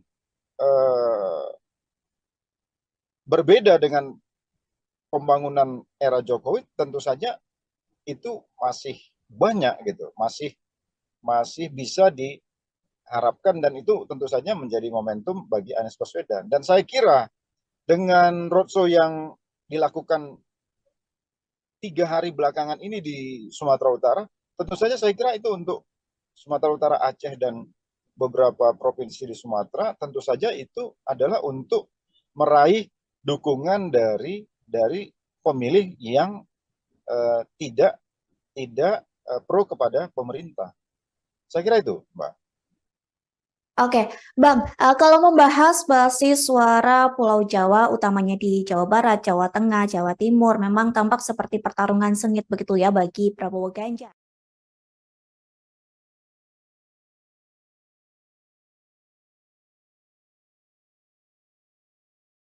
Apakah pasangan Anies dan Caimin ini seolah tampak tak pede atau tidak percaya diri untuk ikut berupaya merebut suara di Jawa? Memang kalau kita lihat dengan isu Nahdlatul Ulama yang dibawa oleh Caimin, tentu Jawa Timur pada tahap awal pencalonan Anies Baswedan seolah Anies Baswedan dan Caimin itu mendapat peluang di Jawa Timur. Walaupun kita tahu di Jawa Timur itu tidak mungkin NU sepenuhnya akan berada di pihak Caimin. Karena di sana ada Gus Durian, Mbak Yeni, yang berseberangan kita tahu secara terbuka dan terang-terangan dengan Caimin. Dan juga kita tahu juga PBNU juga semua tahu tidak pro kepada Caimin atau tidak sejalan dengan Caimin. Nah, tetapi dengan masuknya Mbak Yeni ke Ganjar kemarin dari deklarasi yang ada, itu juga membuat Jawa Timur menjadi, Nahdlatul Ulama di Jawa Timur menjadi tidak sepenuhnya bisa dikuasai oleh Anies Baswedan. Kalau Jawa Tengah kita lihat tentu ini kan basisnya PDIP, tentu Ganjar punya peluang yang besar. Nah, Anies digadang-gadang akan membawa aura di Jawa Barat. Kalau kita lihat dari peta ini, tentu saja Jawa tidak akan setuju, Jawa tidak akan menjadi basisnya Anies. Mungkin Jawa itu adalah Jawa Barat, sebagian di Jawa Barat, sebagaimana survei yang kita baca di akhir, Anies hanya menang di Jawa Barat. Karena itu wajar kalau Sumatera menjadi pertaruhan, karena Sumatera ini pada saat 5 tahun yang lalu head to head antara Jokowi dan Prabowo, memang ini kecenderungan Prabowo, dan itu yang menurut saya yang ingin diambil alih oleh Anies. Jadi wajar kalau Anies sekarang fokus ke Sumatera, karena memang ini peluang Anies untuk menggantikan posisi Prabowo di Sumatera. Walaupun tentu saja ini kan tidak mudah, karena kita punya 3 calon presiden, ada Prabowo yang tentu saja juga akan mengidentifikasi apa yang dulu dia lakukan di Sumatera dengan 5 tahun dengan hari ini, dan tentu saja juga ada Mas Ganjar yang juga ingin juga mewarisi apa yang didapat dari Presiden Jokowi di 5 tahun yang lalu. Jadi saya kira saya setuju bahwa ini kerja keras dari Anies dan tim untuk Sumatera, walaupun menurut saya tidak sepenuhnya itu akan bisa mengcopy paste suara Pak Prabowo di Anies. Itu, Mbak. Lantas Bang, kalau melihat unsur PKB dan juga Caimin yang lekat dengan Jawa Timur, sebenarnya apakah faktor Caimin memang tidak begitu besar untuk Anies mendulang suara di Jawa Timur, Bang? Iya, karena kita tahu ya, di Jawa Timur ini sangat unik karena ada PBNU yang secara struktural, walaupun ada pesantren-pesantren yang secara kultural. Jadi ada 2 dimensi pendekatan di NU, satu pendekatan struktural, PBNU, yang menguasai struktur sampai ke bawah, ke tingkat ranting atau desa, tapi ada juga pemilih-pemilih kultural di pesantren-pesantren. Nah, Caimin dia tidak akan mampu menguasai struktural, karena struktur ini kan struktur PBNU yang jelas-jelas berseberangan. Bahkan PBNU dianggap cenderung, atau ketua PBNU cenderung didukung sebetulnya oleh Gus Durian dan NU yang basisnya tidak di Caimin. Oleh karena itu, Caimin tidak akan mendapatkan peluang yang optimum kalau ingin meraih NU di Jawa Timur. Oleh karena itu, sekali lagi, kalau seandainya struktur PBNU kelihatan terpublish mendukung yang lain di luar Caimin, apakah itu Pak Ganjar atau Prabowo, saya kira Caimin akan mendapati seteru yang signifikan, dan Caimin tidak akan meraih suara yang optimal, itu sudah bisa kita pastikan. Dan ada kesan PBNU sekarang ini, kalau kita lihat dari simbol Khofifah di sana dan juga ada simbol Mbak Yeni, ya kemungkinan juga dipastikan mereka tidak akan ke Caimin dan mungkin bisa saja ke Ganjar sebagaimana yang kesan-kesan yang ditangkap oleh publik hari ini, atau ke Pak Prabowo. Lalu Bang, Jatim ini selain sosok Caimin di kubu Ganjar juga ada Mahfud MD nih yang dinilai mewakili NU. Namun di pihak Prabowo juga kabarnya akan mengerahkan Khofifah sebagai panglima perang merebut suara. Lantas kira-kira paslon mana yang paling berpeluang Bang untuk merebut suara Jatim menurut dari Bang Dadang? Iya, kalau saya pertama, Mahfud tentu saja akan masuk melalui pintu Gus Durian, karena kita tahu Mahfud ini dibesarkan oleh Gus Dur, dan orang tua dan sejarah keluarga adalah sejarah NU, dan juga dia seorang putra Madura. Jadi saya kira untuk Jawa Timur ini Mahfud akan cukup berpeluang besar untuk meraih dukungan Nahdlatul Ulama maupun suara di Madura. Tapi penting juga untuk kita pahami bahwa secara struktural ada PBNU dan juga secara kultural ada pesantren. Kita tahu kalau Khofifah menjadi vote getter dari Prabowo, tentu ini juga akan membelah Jawa Timur atau NU menjadi 3. Karena Khofifah juga bagian dari struktur PBNU, dan juga Khofifah menjadi pemimpin dari salah satu sayap PBNU. Kalau nggak salah, Ibu Khofifah kan ketua muslimat NU, dan itu sebagaimana yang disampaikan kemarin oleh Mbak Khofifah, dengan jumlah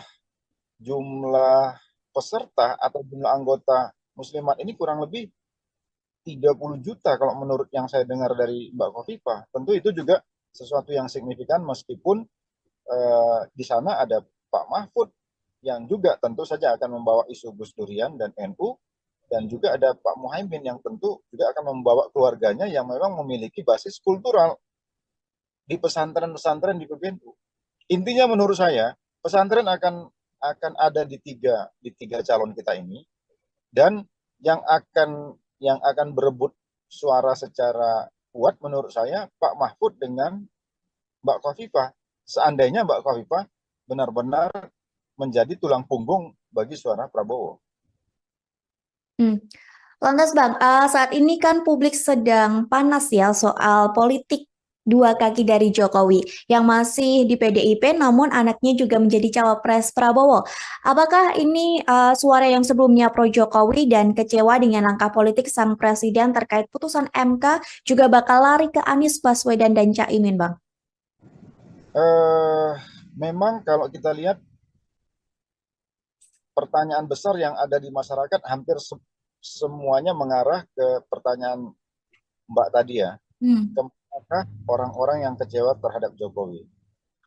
Pertama,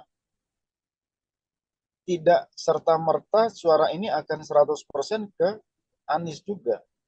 Karena sebagian yang kecewa terhadap Jokowi itu juga kemarin menyatakan dukungan kepada Ganjar, kepada Mas Ganjar. Jadi limpahan suara mereka menurut saya Mm-mm. itu 80% akan masuk ke Mas Ganjar ketimbang masuk ke Mas Anies.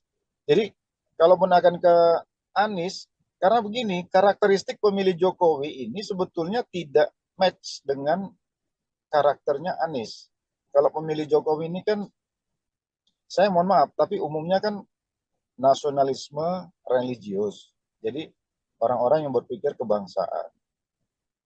Mas Anies ini kan dianggap didukung oleh kelompok-kelompok Islam yang dalam tanda petik Islam yang apa namanya keras, misalnya gitu ya. Dulu ada FPI yang basisnya di Jawa itu ke Prabowo atau ke Anies sekarang ini gitu. Dan seterusnya dan seterusnya. Paling tidak citra itu melekat di Anies. Mm-mm. Tidak akan ketemu itu dengan citra relawan-relawan pendukung Presiden Jokowi kalau mereka akhirnya tidak memilih Jokowi. Jadi kecenderungannya menurut saya akan lebih besar ke Ganjar. Kekecewaan itu akan terlampiaskan ketimbang di Anies. Menurut saya. Karena ada perbedaan seperti tadi yang dibilang oleh Bang Dadang seperti itu ya, antara relawan Jokowi dengan program dari Anies dan Caimin. Iya, iya. Mm-mm. Lantas Bang, Prabowo dan Ganjar berebut suara di Jawa.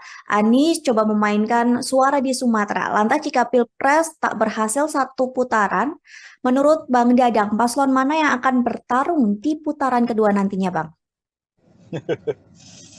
Aduh, ini pertanyaan. Tapi begini Mbak, kalau analisis saya Hmm. eh, paslon yang luar biasa itu adalah paslon Anies Baswedan. Karena mereka ini punya dukungan yang luar biasa dan biasanya mereka mandiri sekali dalam segi keuangan. Sementara paslon Prabowo itu dan paslon Ganjar hampir sama.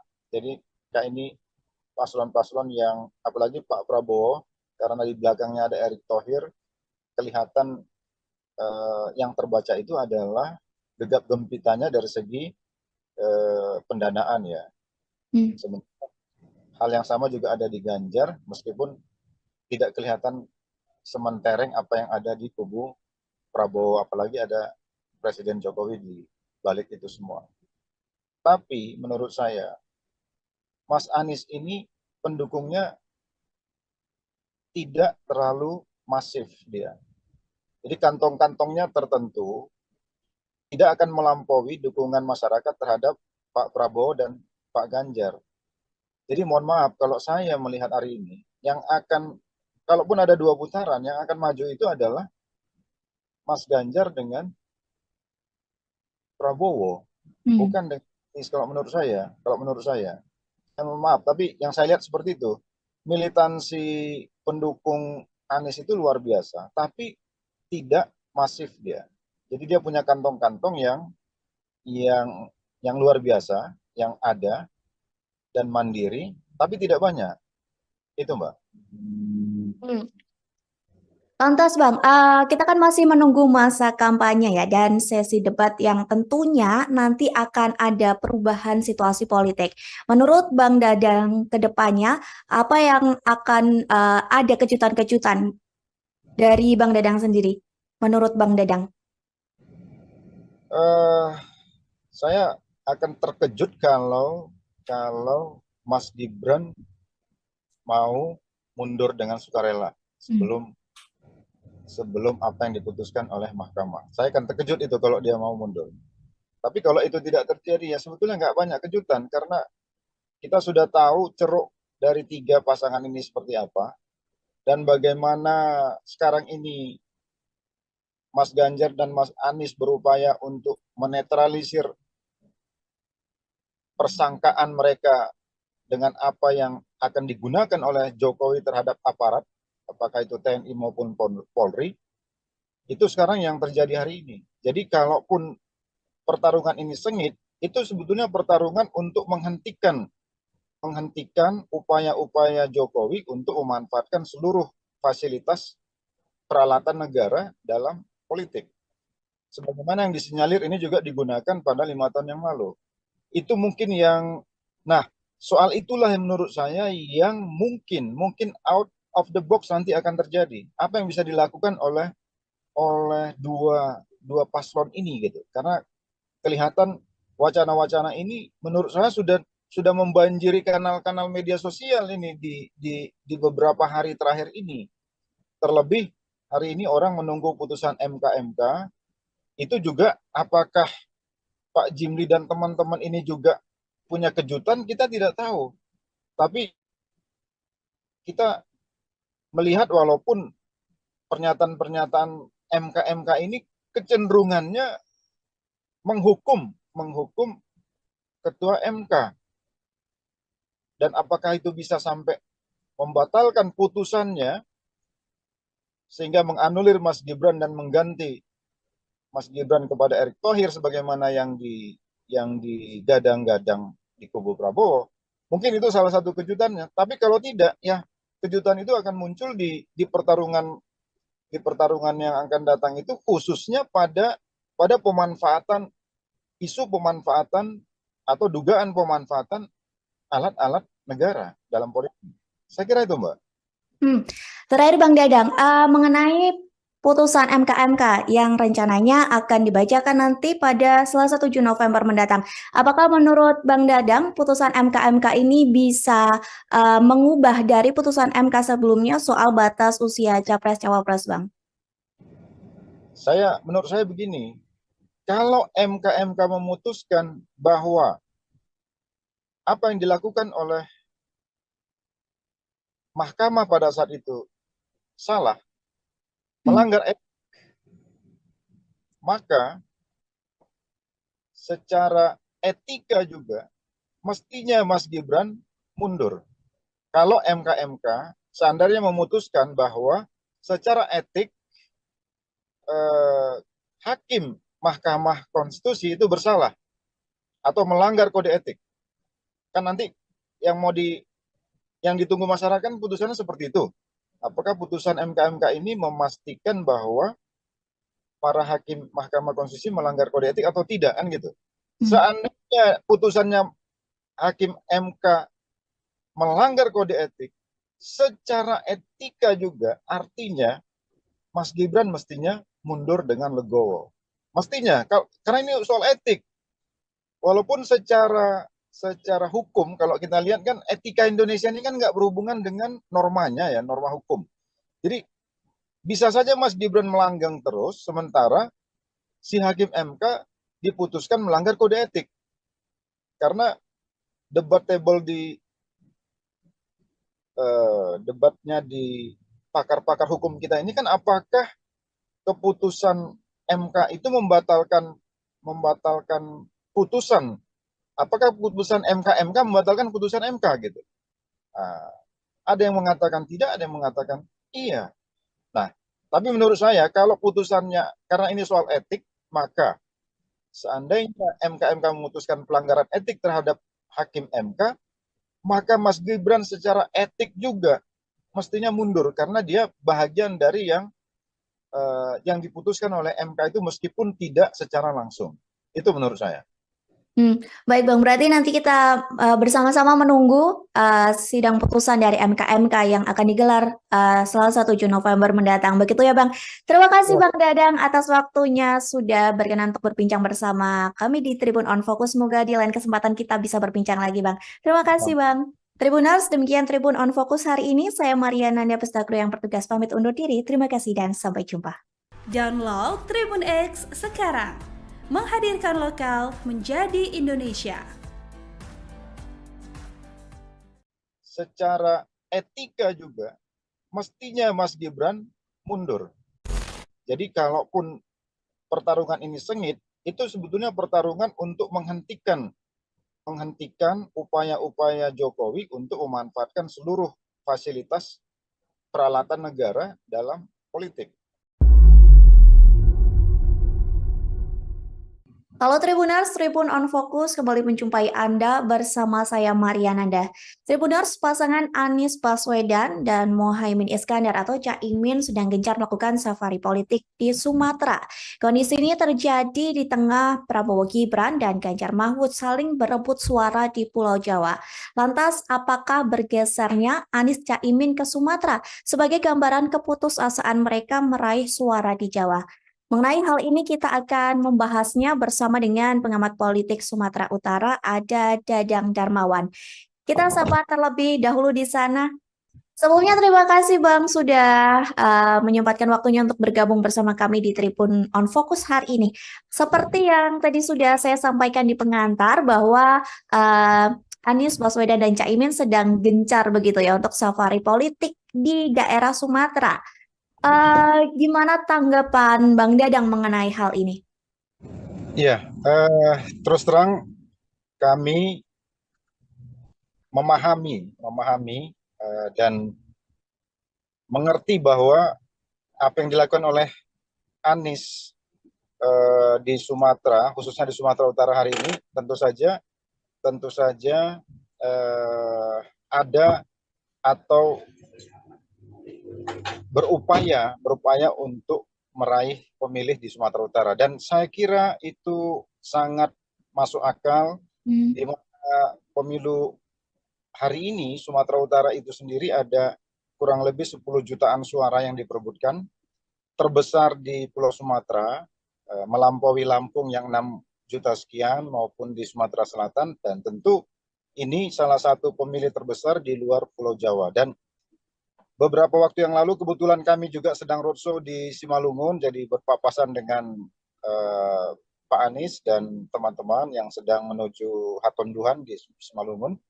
Jadi kami yakin bahwa pastilah Pak Anies dan timnya akan berupaya sekuat tenaga untuk meraih dukungan yang signifikan di Sumatera ini, karena Sumatera ini tentu saja satu pulau yang dengan kekuatan 40 jutaan suara yang tentu saja sangat mempengaruhi kemenangan dari semua tim termasuk Pak Anies dan terkhusus di Sumatera Utara. Saya kira demikian, Mbak. Lantas Bang, program yang direncanakan oleh Anies dan Caimin seperti yang diketahui bertolak belakang atau kontra dengan program dari pemerintahan Jokowi atau pemerintahan sebelumnya. Apakah hal ini ada hubungannya atau ada korelasinya dengan langkah safari politik yang dilakukan Anies Baswedan dan Caimin ke Sumatera Utara? Kalau dilihat dari latar belakang agenda perubahan atau antitesis program-program pembangunan Anies terhadap Jokowi, kita juga memahami karena pada saat itu ada 3 partai politik yang berada di luar pemerintahan Jokowi yang digadang-gadang akan mendukung Anies Baswedan. Yang pertama adalah Demokrat, kedua PKS, dan ketiga Nasdem ya. Meskipun Nasdem pada saat itu ada di dalam pemerintahan Jokowi, namun Surya Paloh sudah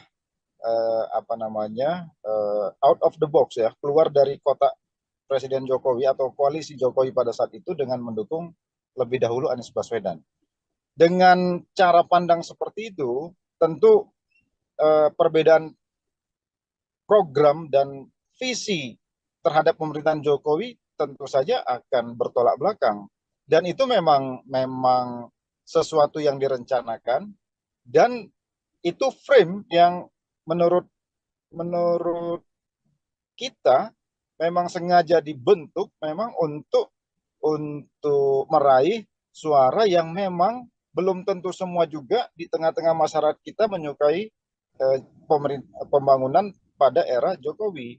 Jadi, nah hari ini dengan roadshow seperti ini, menurut saya ini adalah momentum sebetulnya untuk menyebarluaskan bahwa ada agenda besar perubahan yang dibawa oleh Anies Baswedan, dan itu tentu saja akan menampung masyarakat yang selama ini kontra terhadap pembangunan Presiden Jokowi. Karena kita harus ingat, tidak semua masyarakat juga pro terhadap Jokowi selama 5 tahun terakhir. Meskipun suara-suara di daerah-daerah ya tidak terlalu terdengar di publik atau terpublish secara nasional, tapi suara-suara yang ingin berbeda dengan pembangunan era Jokowi tentu saja itu masih banyak gitu, masih bisa diharapkan, dan itu tentu saja menjadi momentum bagi Anies Baswedan. Dan saya kira dengan roadshow yang dilakukan 3 hari belakangan ini di Sumatera Utara, tentu saja saya kira itu untuk Sumatera Utara, Aceh, dan beberapa provinsi di Sumatera, tentu saja itu adalah untuk meraih dukungan dari pemilih yang tidak pro kepada pemerintah. Saya kira itu, Mbak.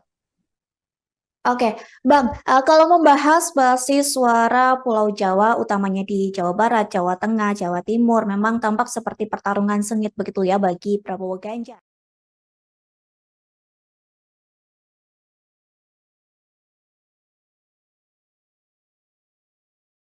Apakah pasangan Anies dan Caimin ini seolah tampak tak pede atau tidak percaya diri untuk ikut berupaya merebut suara di Jawa?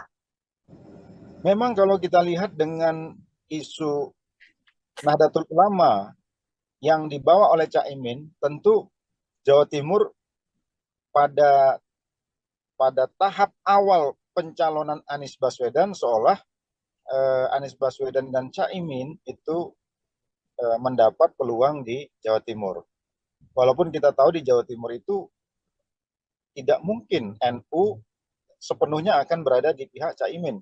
Karena di sana ada Gus Durian, Mbak Yeni, yang berseberangan kita tahu secara terbuka dan terang-terangan dengan Caimin. Dan juga kita tahu juga PBNU juga semua tahu tidak pro kepada Caimin atau tidak sejalan dengan Caimin. Nah, tetapi dengan masuknya Mbak Yeni ke Ganjar kemarin dari deklarasi yang ada, itu juga membuat Jawa Timur menjadi, Nahdlatul Ulama di Jawa Timur menjadi tidak sepenuhnya bisa dikuasai oleh Anies Baswedan. Kalau Jawa Tengah kita lihat tentu ini kan basisnya PDIP, tentu Ganjar punya peluang yang besar. Nah, Anies digadang-gadang akan membawa aura di Jawa Barat. Kalau kita lihat dari peta ini, tentu saja Jawa tidak akan setuju, Jawa tidak akan menjadi basisnya Anies. Mungkin Jawa itu adalah Jawa Barat, sebagian di Jawa Barat, sebagaimana survei yang kita baca di akhir, Anies hanya menang di Jawa Barat. Karena itu wajar kalau Sumatera menjadi pertaruhan, karena Sumatera ini pada saat 5 tahun yang lalu head to head antara Jokowi dan Prabowo, memang ini kecenderungan Prabowo, dan itu yang menurut saya yang ingin diambil alih oleh Anies. Jadi wajar kalau Anies sekarang fokus ke Sumatera, karena memang ini peluang Anies untuk menggantikan posisi Prabowo di Sumatera. Walaupun tentu saja ini kan tidak mudah, karena kita punya 3 calon presiden, ada Prabowo yang tentu saja juga akan mengidentifikasi apa yang dulu dia lakukan di Sumatera dengan 5 tahun dengan hari ini, dan tentu saja juga ada Mas Ganjar yang juga ingin juga mewarisi apa yang didapat dari Presiden Jokowi di 5 tahun yang lalu. Jadi saya kira saya setuju bahwa ini kerja keras dari Anies dan tim untuk Sumatera, walaupun menurut saya tidak sepenuhnya itu akan bisa mengcopy paste suara Pak Prabowo di Anies. Itu, Mbak. Lantas Bang, kalau melihat unsur PKB dan juga Caimin yang lekat dengan Jawa Timur, sebenarnya apakah faktor Caimin memang tidak begitu besar untuk Anies mendulang suara di Jawa Timur, Bang? Iya, karena kita tahu ya, di Jawa Timur ini sangat unik karena ada PBNU yang secara struktural, walaupun ada pesantren-pesantren yang secara kultural. Jadi ada 2 dimensi pendekatan di NU, satu pendekatan struktural, PBNU, yang menguasai struktur sampai ke bawah, ke tingkat ranting atau desa, tapi ada juga pemilih-pemilih kultural di pesantren-pesantren. Nah, Caimin dia tidak akan mampu menguasai struktural, karena struktur ini kan struktur PBNU yang jelas-jelas berseberangan. Bahkan PBNU dianggap cenderung, atau ketua PBNU cenderung didukung sebetulnya oleh Gus Durian dan NU yang basisnya tidak di Caimin. Oleh karena itu, Caimin tidak akan mendapatkan peluang yang optimum kalau ingin meraih NU di Jawa Timur. Oleh karena itu, sekali lagi, kalau seandainya struktur PBNU kelihatan terpublish mendukung yang lain di luar Caimin, apakah itu Pak Ganjar atau Prabowo, saya kira Caimin akan mendapati seteru yang signifikan, dan Caimin tidak akan meraih suara yang optimal, itu sudah bisa kita pastikan. Dan ada kesan PBNU sekarang ini, kalau kita lihat dari simbol Khofifah di sana dan juga ada simbol Mbak Yeni, ya kemungkinan juga dipastikan mereka tidak akan ke Caimin, dan mungkin bisa saja ke Ganjar sebagaimana yang kesan-kesan yang ditangkap oleh publik hari ini, atau ke Pak Prabowo. Lalu Bang, Jatim ini selain sosok Caimin di kubu Ganjar juga ada Mahfud MD nih yang dinilai mewakili NU. Namun di pihak Prabowo juga kabarnya akan mengerahkan Khofifah sebagai panglima perang merebut suara. Lantas kira-kira paslon mana yang paling berpeluang Bang untuk merebut suara Jatim menurut dari Bang Dadang? Iya, kalau saya pertama, Mahfud tentu saja akan masuk melalui pintu Gus Durian, karena kita tahu Mahfud ini dibesarkan oleh Gus Dur, dan orang tua dan sejarah keluarga adalah sejarah NU, dan juga dia seorang putra Madura. Jadi saya kira untuk Jawa Timur ini Mahfud akan cukup berpeluang besar untuk meraih dukungan Nahdlatul Ulama maupun suara di Madura. Tapi penting juga untuk kita pahami bahwa secara struktural ada PBNU dan juga secara kultural ada pesantren. Kita tahu kalau Khofifah menjadi vote getter dari Prabowo, tentu ini juga akan membelah Jawa Timur atau NU menjadi 3. Karena Khofifah juga bagian dari struktur PBNU, dan juga Khofifah menjadi pemimpin dari salah satu sayap PBNU. Kalau nggak salah, Ibu Khofifah kan ketua Muslimat NU, dan itu sebagaimana yang disampaikan kemarin oleh Mbak Khofifah, dengan jumlah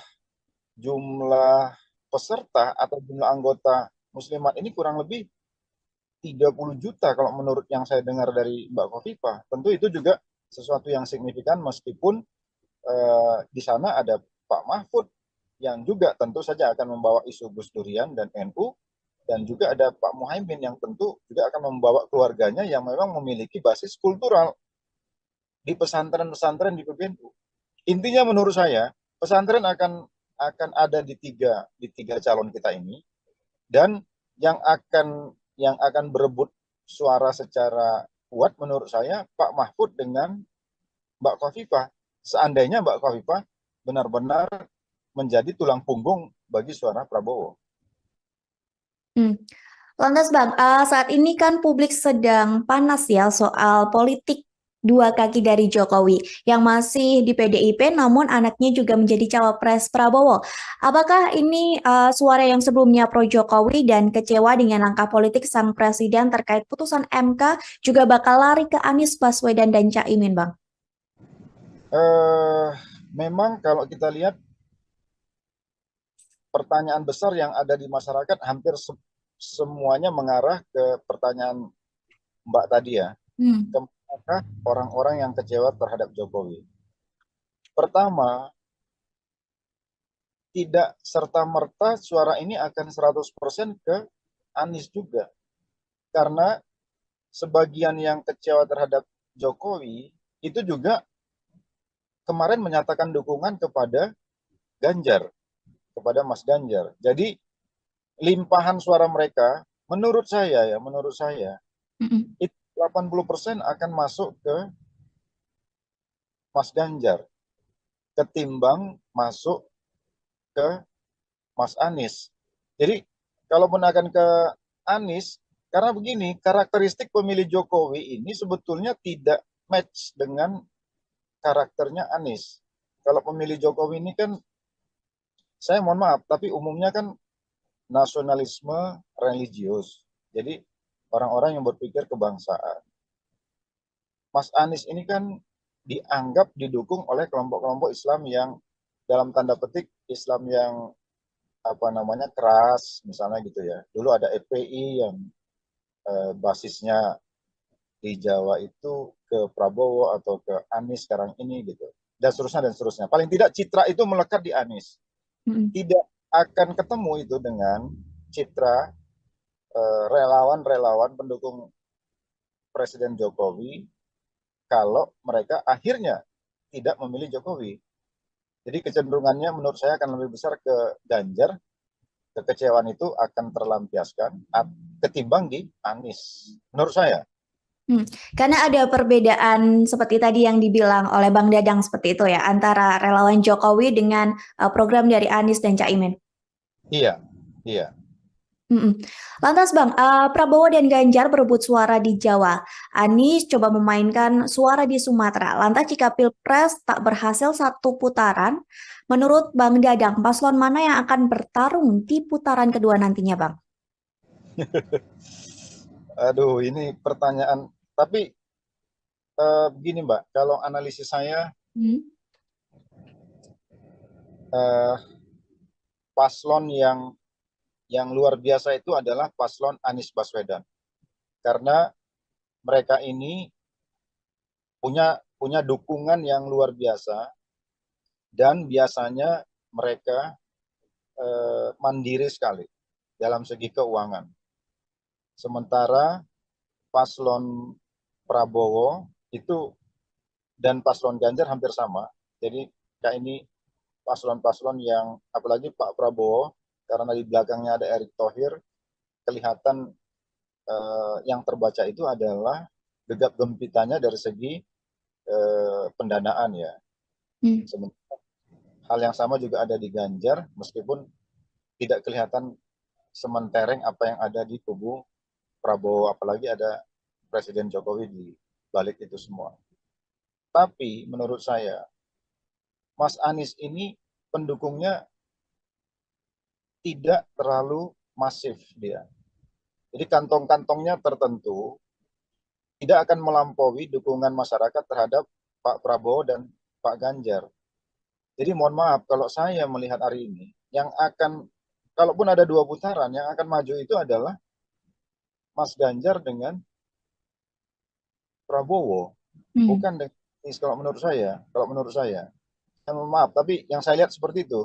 Militansi pendukung Anies itu luar biasa, tapi tidak masif dia. Jadi dia punya kantong-kantong yang yang luar biasa, yang ada dan mandiri, tapi tidak banyak. Itu Mbak. Hmm.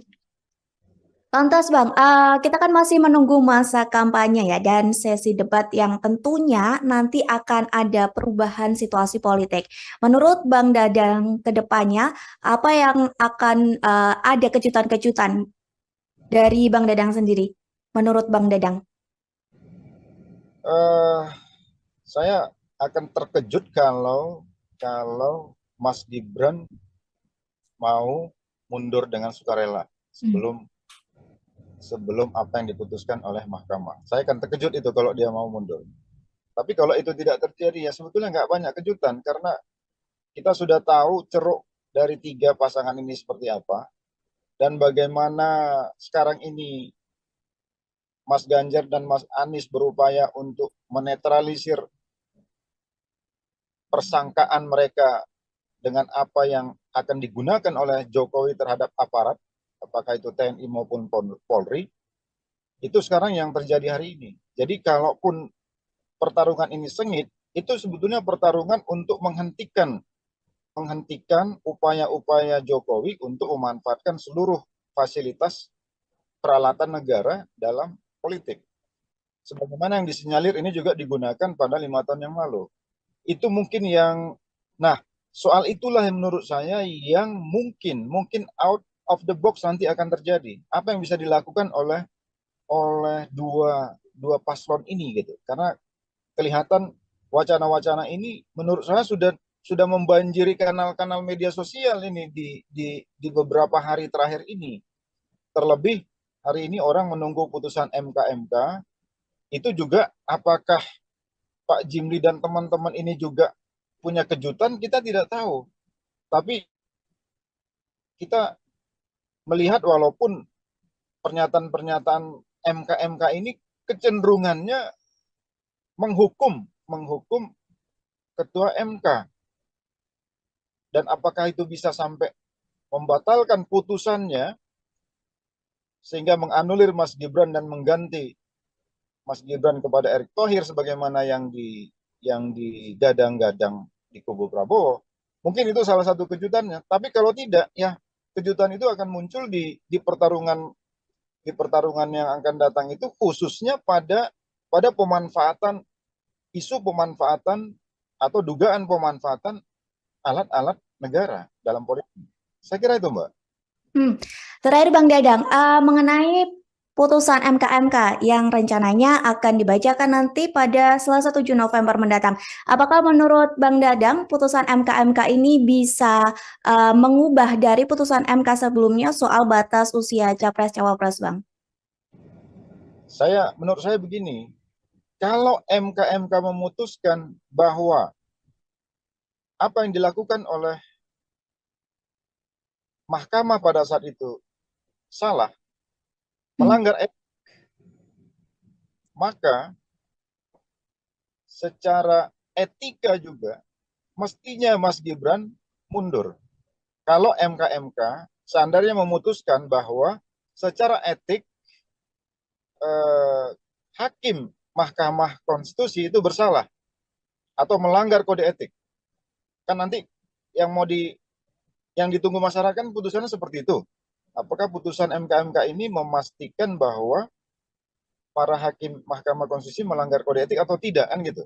Seandainya putusannya hakim MK melanggar kode etik, secara etika juga artinya Mas Gibran mestinya mundur dengan legowo. Mestinya, karena ini soal etik. Walaupun secara hukum, kalau kita lihat kan etika Indonesia ini kan nggak berhubungan dengan normanya ya, norma hukum. Jadi bisa saja Mas Gibran melanggang terus, sementara si hakim MK diputuskan melanggar kode etik. Karena debatable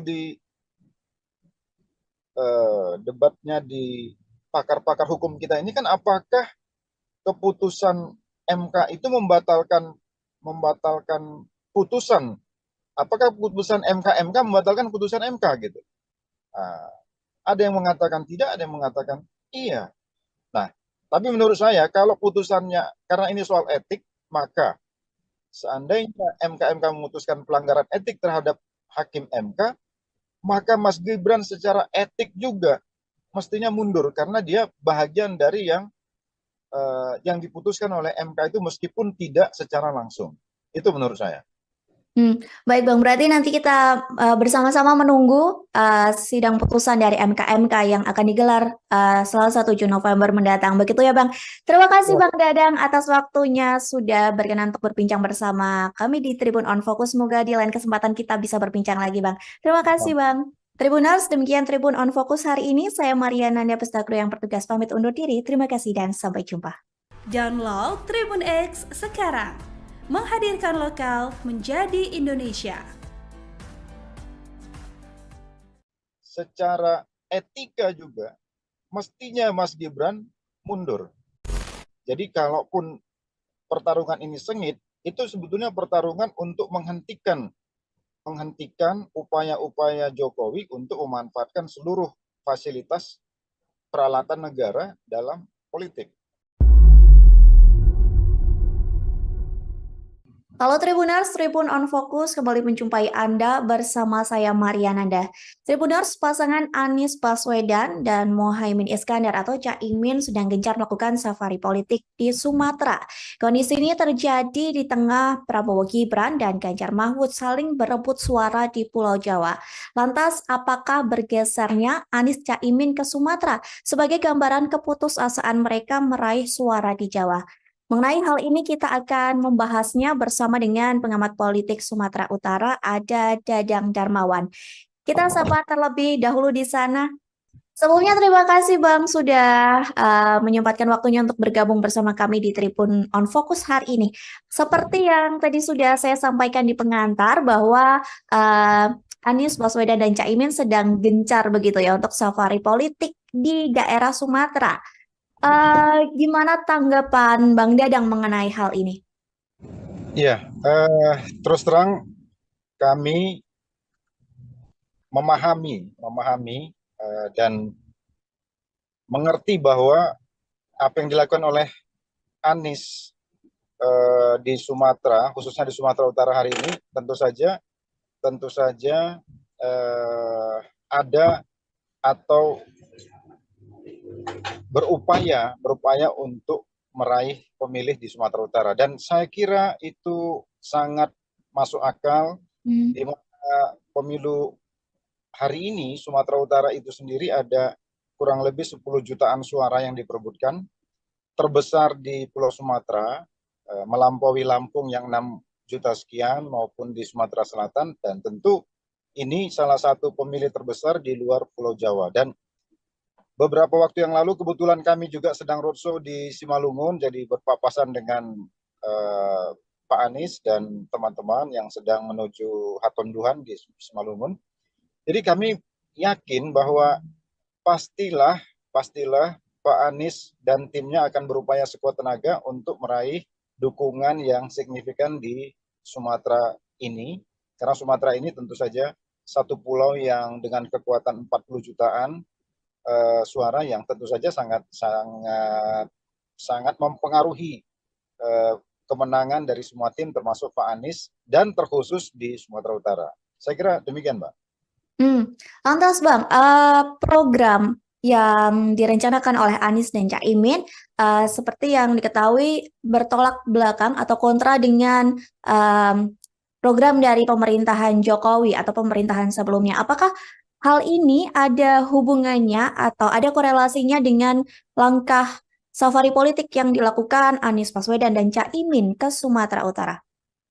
Kalau dilihat dari latar belakang agenda perubahan atau antitesis program-program pembangunan Anies terhadap Jokowi, kita juga memahami karena pada saat itu ada 3 partai politik yang berada di luar pemerintahan Jokowi yang digadang-gadang akan mendukung Anies Baswedan. Yang pertama adalah Demokrat, kedua PKS, dan ketiga Nasdem ya. Meskipun Nasdem pada saat itu ada di dalam pemerintahan Jokowi, namun Surya Paloh sudah out of the box ya, keluar dari kotak Presiden Jokowi atau koalisi Jokowi pada saat itu dengan mendukung lebih dahulu Anies Baswedan. Dengan cara pandang seperti itu, tentu perbedaan program dan visi terhadap pemerintahan Jokowi tentu saja akan bertolak belakang. Dan itu memang sesuatu yang direncanakan, dan itu frame yang menurut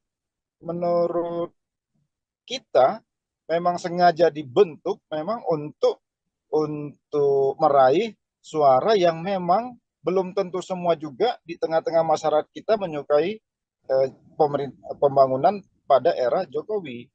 Jadi, nah hari ini dengan roadshow seperti ini, menurut saya ini adalah momentum sebetulnya untuk menyebarluaskan bahwa ada agenda besar perubahan yang dibawa oleh Anies Baswedan, dan itu tentu saja akan menampung masyarakat yang selama ini kontra terhadap pembangunan Presiden Jokowi. Karena kita harus ingat, tidak semua masyarakat juga pro terhadap Jokowi selama 5 tahun terakhir. Meskipun suara-suara di daerah-daerah ya tidak terlalu terdengar di publik atau terpublish secara nasional, tapi suara-suara yang ingin eh, berbeda dengan pembangunan era Jokowi tentu saja itu masih banyak gitu, masih masih bisa diharapkan, dan itu tentu saja menjadi momentum bagi Anies Baswedan. Dan saya kira dengan roadshow yang dilakukan 3 hari belakangan ini di Sumatera Utara, tentu saja saya kira itu untuk Sumatera Utara, Aceh, dan beberapa provinsi di Sumatera, tentu saja itu adalah untuk meraih dukungan dari pemilih yang tidak tidak pro kepada pemerintah. Saya kira itu, Mbak. Oke, Bang, kalau membahas basis suara Pulau Jawa, utamanya di Jawa Barat, Jawa Tengah, Jawa Timur, memang tampak seperti pertarungan sengit begitu ya bagi Prabowo Ganjar.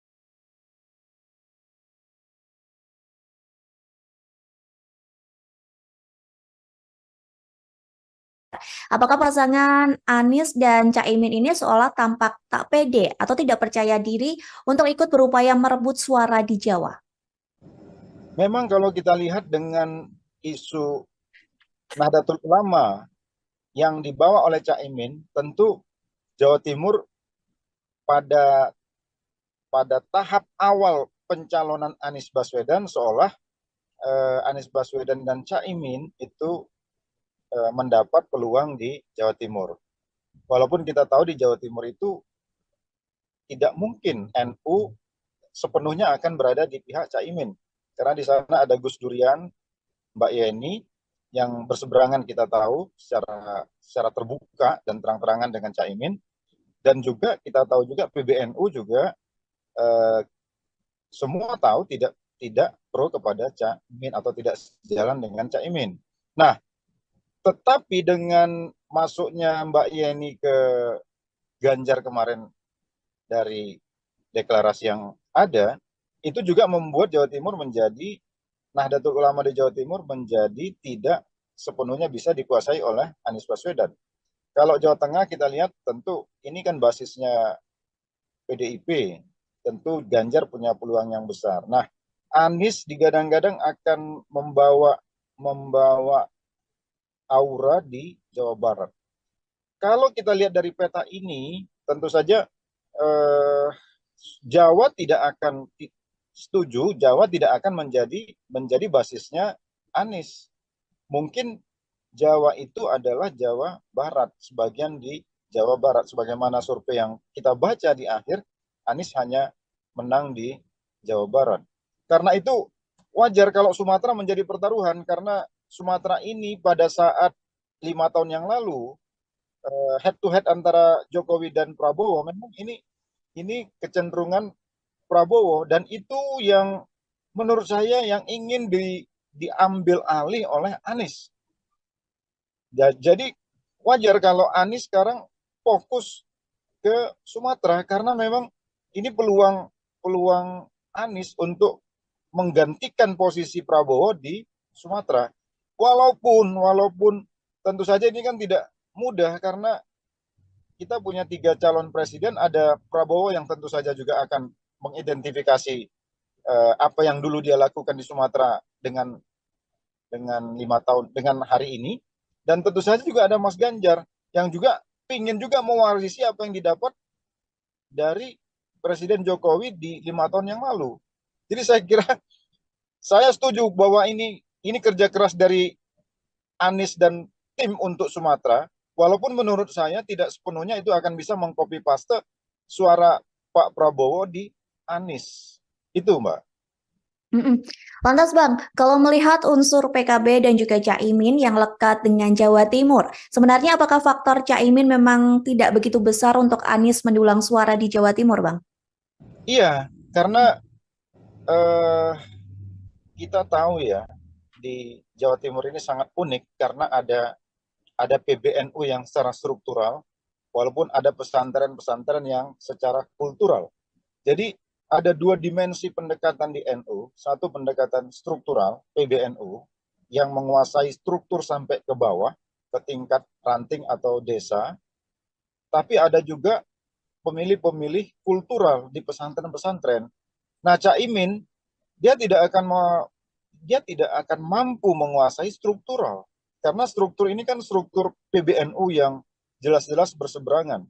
Bahkan PBNU dianggap cenderung, atau ketua PBNU cenderung didukung sebetulnya oleh Gus Durian dan NU-NU yang basisnya tidak di Caimin.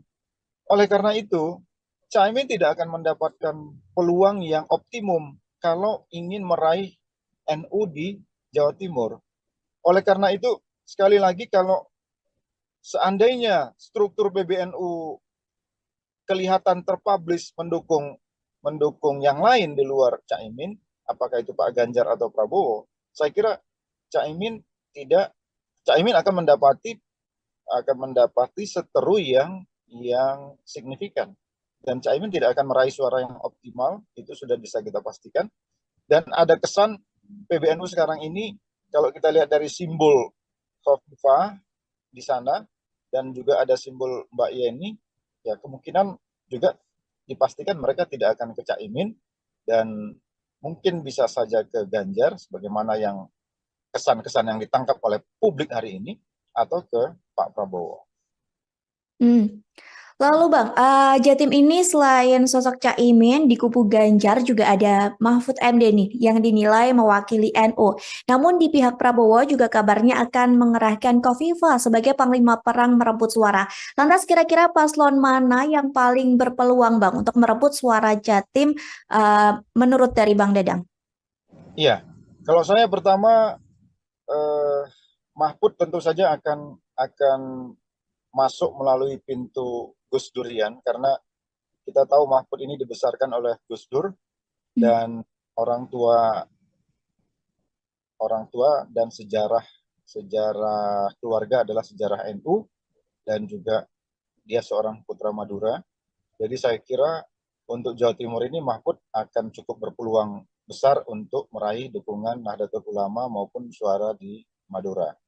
Tapi penting juga untuk kita pahami bahwa secara struktural ada PBNU dan juga secara kultural ada pesantren. Kita tahu kalau Khofifah menjadi vote getter dari Prabowo, tentu ini juga akan membelah Jawa Timur atau NU menjadi 3. Karena Khofifah juga bagian dari struktur PBNU, dan juga Khofifah menjadi pemimpin dari salah satu sayap PBNU. Kalau nggak salah, Ibu Khofifah kan ketua Muslimat NU, dan itu sebagaimana yang disampaikan kemarin oleh Mbak Khofifah, dengan jumlah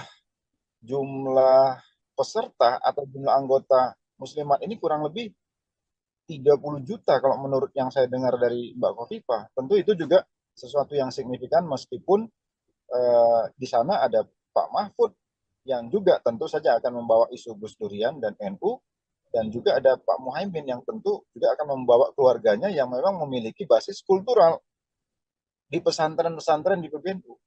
Intinya menurut saya pesantren akan ada di tiga calon kita ini, dan yang akan berebut suara secara kuat menurut saya Pak Mahfud dengan Mbak Khofifah, seandainya Mbak Khofifah benar-benar menjadi tulang punggung bagi suara Prabowo.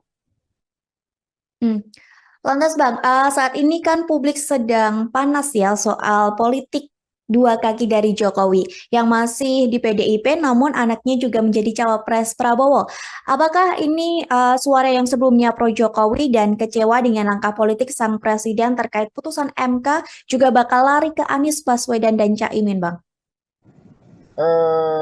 Memang kalau kita lihat pertanyaan besar yang ada di masyarakat hampir semuanya mengarah ke pertanyaan Mbak tadi ya. Apakah orang-orang yang kecewa terhadap Jokowi? Pertama, tidak serta-merta suara ini akan 100% ke Anies juga. Karena sebagian yang kecewa terhadap Jokowi itu juga kemarin menyatakan dukungan kepada Ganjar, kepada Mas Ganjar. Jadi limpahan suara mereka menurut saya Mm-mm. itu 80% akan masuk ke Mas Ganjar ketimbang masuk ke Mas Anies. Jadi kalaupun akan ke Anies, karena begini, karakteristik pemilih Jokowi ini sebetulnya tidak match dengan karakternya Anies. Kalau pemilih Jokowi ini kan, saya mohon maaf, tapi umumnya kan nasionalisme religius. Jadi orang-orang yang berpikir kebangsaan. Mas Anies ini kan dianggap didukung oleh kelompok-kelompok Islam yang dalam tanda petik Islam yang keras, misalnya gitu ya. Dulu ada FPI yang basisnya di Jawa itu ke Prabowo atau ke Anies sekarang ini gitu. Dan seterusnya dan seterusnya. Paling tidak citra itu melekat di Anies. Tidak akan ketemu itu dengan citra relawan-relawan pendukung Presiden Jokowi kalau mereka akhirnya tidak memilih Jokowi. Jadi kecenderungannya menurut saya akan lebih besar ke Ganjar. Kekecewaan itu akan terlampiaskan ketimbang di Anies, menurut saya. Karena ada perbedaan seperti tadi yang dibilang oleh Bang Dadang seperti itu ya, antara relawan Jokowi dengan program dari Anies dan Caimin. Iya, iya. Lantas Bang, Prabowo dan Ganjar berebut suara di Jawa. Anies coba memainkan suara di Sumatera. Lantas jika Pilpres tak berhasil satu putaran, menurut Bang Dadang, paslon mana yang akan bertarung di putaran kedua nantinya Bang? Aduh, ini pertanyaan. Tapi begini Mbak, kalau analisis saya, paslon yang luar biasa itu adalah paslon Anies Baswedan. Karena mereka ini punya dukungan yang luar biasa dan biasanya mereka mandiri sekali dalam segi keuangan. Sementara paslon Prabowo itu dan paslon Ganjar hampir sama. Jadi kayak ini paslon-paslon yang, apalagi Pak Prabowo, karena di belakangnya ada Erick Thohir, kelihatan yang terbaca itu adalah gegap gempitanya dari segi pendanaan ya. Sementara hal yang sama juga ada di Ganjar, meskipun tidak kelihatan sementereng apa yang ada di kubu Prabowo, apalagi ada Presiden Jokowi di balik itu semua. Tapi menurut saya, Mas Anies ini pendukungnya tidak terlalu masif dia. Jadi kantong-kantongnya tertentu tidak akan melampaui dukungan masyarakat terhadap Pak Prabowo dan Pak Ganjar. Jadi mohon maaf, kalau saya melihat hari ini, yang akan, kalaupun ada 2 putaran, yang akan maju itu adalah Mas Ganjar dengan Prabowo, bukan dengan Anies kalau menurut saya. Kalau menurut saya, mohon maaf, tapi yang saya lihat seperti itu. Militansi pendukung Anies itu luar biasa, tapi tidak masif dia. Jadi dia punya kantong-kantong yang luar biasa, yang ada dan mandiri, tapi tidak banyak. Itu Mbak. Lantas Bang, kita kan masih menunggu masa kampanye ya dan sesi debat yang tentunya nanti akan ada perubahan situasi politik. Menurut Bang Dadang ke depannya, apa yang akan ada kejutan-kejutan dari Bang Dadang sendiri? Menurut Bang Dadang? Saya akan terkejut kalau Mas Gibran mau mundur dengan sukarela sebelum apa yang diputuskan oleh mahkamah. Saya akan terkejut itu kalau dia mau mundur. Tapi kalau itu tidak terjadi, ya sebetulnya nggak banyak kejutan, karena kita sudah tahu ceruk dari 3 pasangan ini seperti apa, dan bagaimana sekarang ini Mas Ganjar dan Mas Anies berupaya untuk menetralisir persangkaan mereka dengan apa yang akan digunakan oleh Jokowi terhadap aparat, apakah itu TNI maupun Polri, itu sekarang yang terjadi hari ini. Jadi kalaupun pertarungan ini sengit, itu sebetulnya pertarungan untuk menghentikan upaya-upaya Jokowi untuk memanfaatkan seluruh fasilitas peralatan negara dalam politik. sebagaimana yang disinyalir ini juga digunakan pada 5 tahun yang lalu. Itu mungkin yang, nah soal itulah yang menurut saya yang mungkin out of the box nanti akan terjadi. Apa yang bisa dilakukan oleh dua paslon ini gitu. Karena kelihatan wacana-wacana ini menurut saya sudah membanjiri kanal-kanal media sosial ini di beberapa hari terakhir ini. Terlebih hari ini orang menunggu putusan MK itu juga apakah Pak Jimli dan teman-teman ini juga punya kejutan, kita tidak tahu. Tapi kita melihat walaupun pernyataan-pernyataan MK ini kecenderungannya menghukum ketua MK. Dan apakah itu bisa sampai membatalkan putusannya sehingga menganulir Mas Gibran dan mengganti Mas Gibran kepada Erick Thohir sebagaimana yang digadang-gadang di kubu Prabowo. Mungkin itu salah satu kejutannya. Tapi kalau tidak, ya kejutan itu akan muncul di pertarungan yang akan datang itu, khususnya pada isu pemanfaatan atau dugaan pemanfaatan alat-alat negara dalam politik. Saya kira itu, Mbak. Terakhir Bang Dadang, mengenai putusan MK yang rencananya akan dibacakan nanti pada Selasa 7 November mendatang. Apakah menurut Bang Dadang putusan MK ini bisa mengubah dari putusan MK sebelumnya soal batas usia Capres-Cawapres, Bang? Menurut saya begini, kalau MK memutuskan bahwa apa yang dilakukan oleh mahkamah pada saat itu salah, melanggar etik, maka secara etika juga mestinya Mas Gibran mundur. Kalau MK seandainya memutuskan bahwa secara etik hakim Mahkamah Konstitusi itu bersalah atau melanggar kode etik. Kan nanti yang ditunggu masyarakat putusannya seperti itu.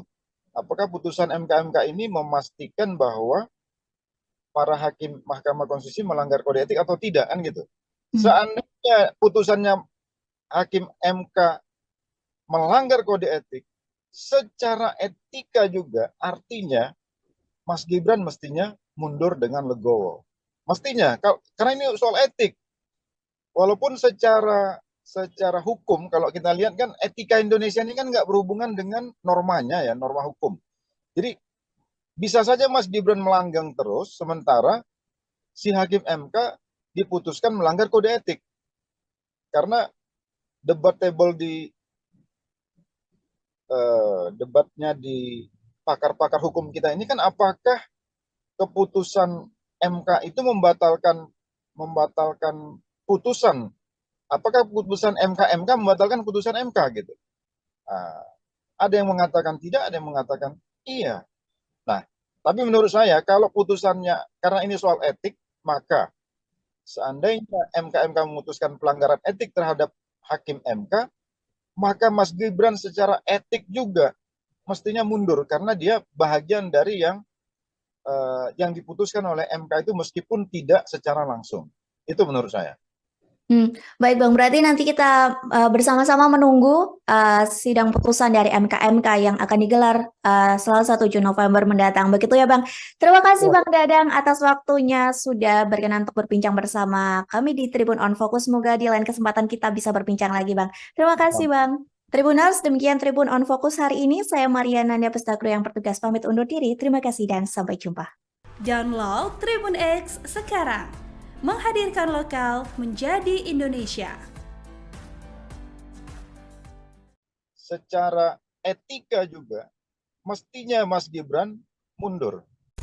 Jadi kalaupun pertarungan ini sengit, itu sebetulnya pertarungan untuk menghentikan upaya-upaya Jokowi untuk memanfaatkan seluruh fasilitas peralatan negara dalam politik. Halo Tribuners, Tribun on Fokus kembali menjumpai Anda bersama saya Mariananda. Tribuners, pasangan Anies Baswedan dan Mohaimin Iskandar atau Caimin sedang gencar melakukan safari politik di Sumatera. Kondisi ini terjadi di tengah Prabowo Gibran dan Ganjar Mahfud saling berebut suara di Pulau Jawa. Lantas, apakah bergesernya Anies Caimin ke Sumatera sebagai gambaran keputusasaan mereka meraih suara di Jawa? Mengenai hal ini kita akan membahasnya bersama dengan pengamat politik Sumatera Utara, ada Dadang Darmawan. Kita sapa terlebih dahulu di sana. Sebelumnya terima kasih Bang sudah menyempatkan waktunya untuk bergabung bersama kami di Tribun on Fokus hari ini. Seperti yang tadi sudah saya sampaikan di pengantar bahwa Anies Baswedan dan Caimin sedang gencar begitu ya untuk safari politik di daerah Sumatera. Gimana tanggapan Bang Dadang mengenai hal ini?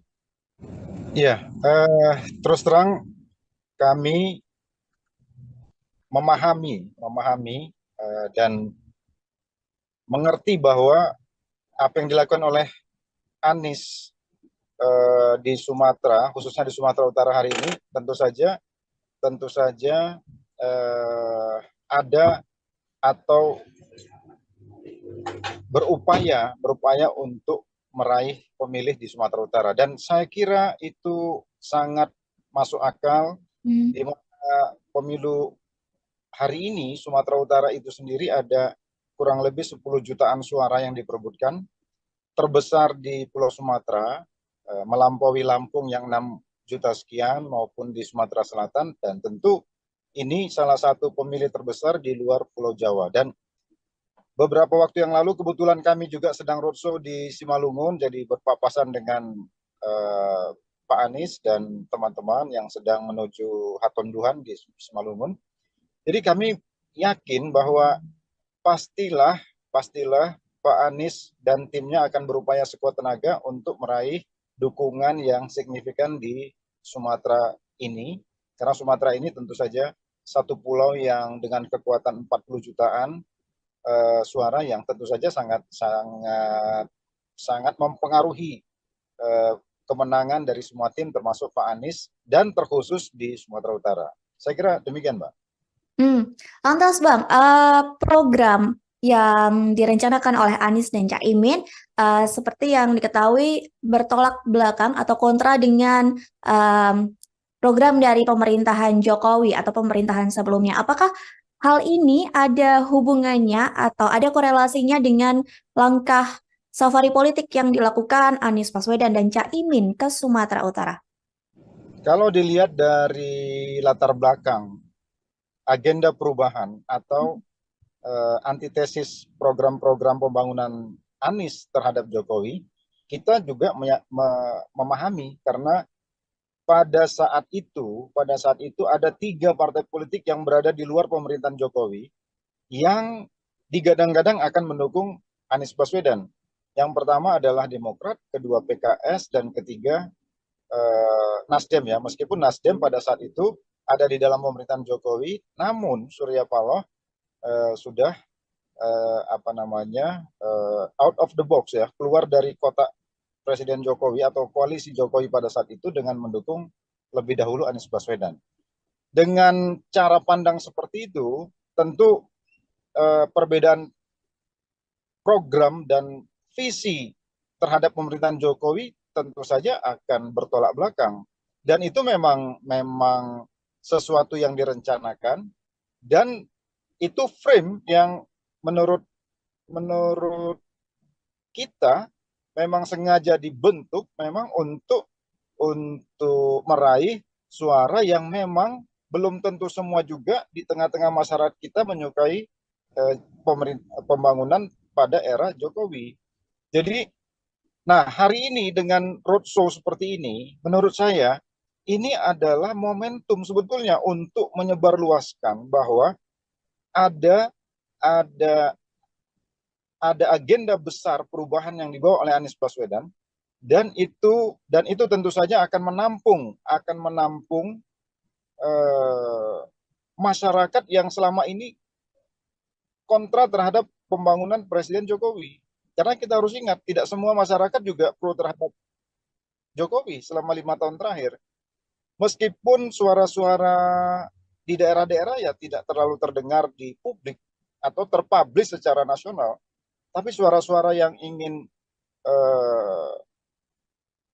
berbeda dengan pembangunan era Jokowi tentu saja itu masih banyak gitu, masih bisa diharapkan, dan itu tentu saja menjadi momentum bagi Anies Baswedan. Dan saya kira dengan roadshow yang dilakukan 3 hari belakangan ini di Sumatera Utara, tentu saja saya kira itu untuk Sumatera Utara, Aceh, dan beberapa provinsi di Sumatera, tentu saja itu adalah untuk meraih dukungan dari pemilih yang tidak pro kepada pemerintah. Saya kira itu, Mbak. Oke, Bang, kalau membahas basis suara Pulau Jawa, utamanya di Jawa Barat, Jawa Tengah, Jawa Timur, memang tampak seperti pertarungan sengit begitu ya bagi Prabowo Ganjar.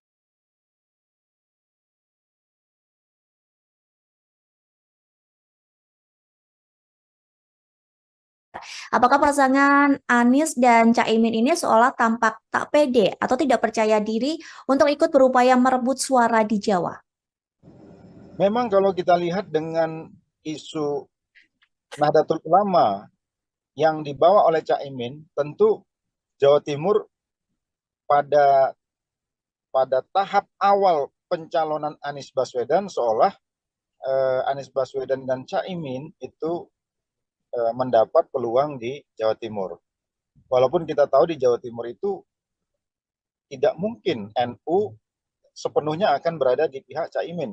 Karena di sana ada Gus Durian, Mbak Yeni, yang berseberangan kita tahu secara terbuka dan terang-terangan dengan Caimin.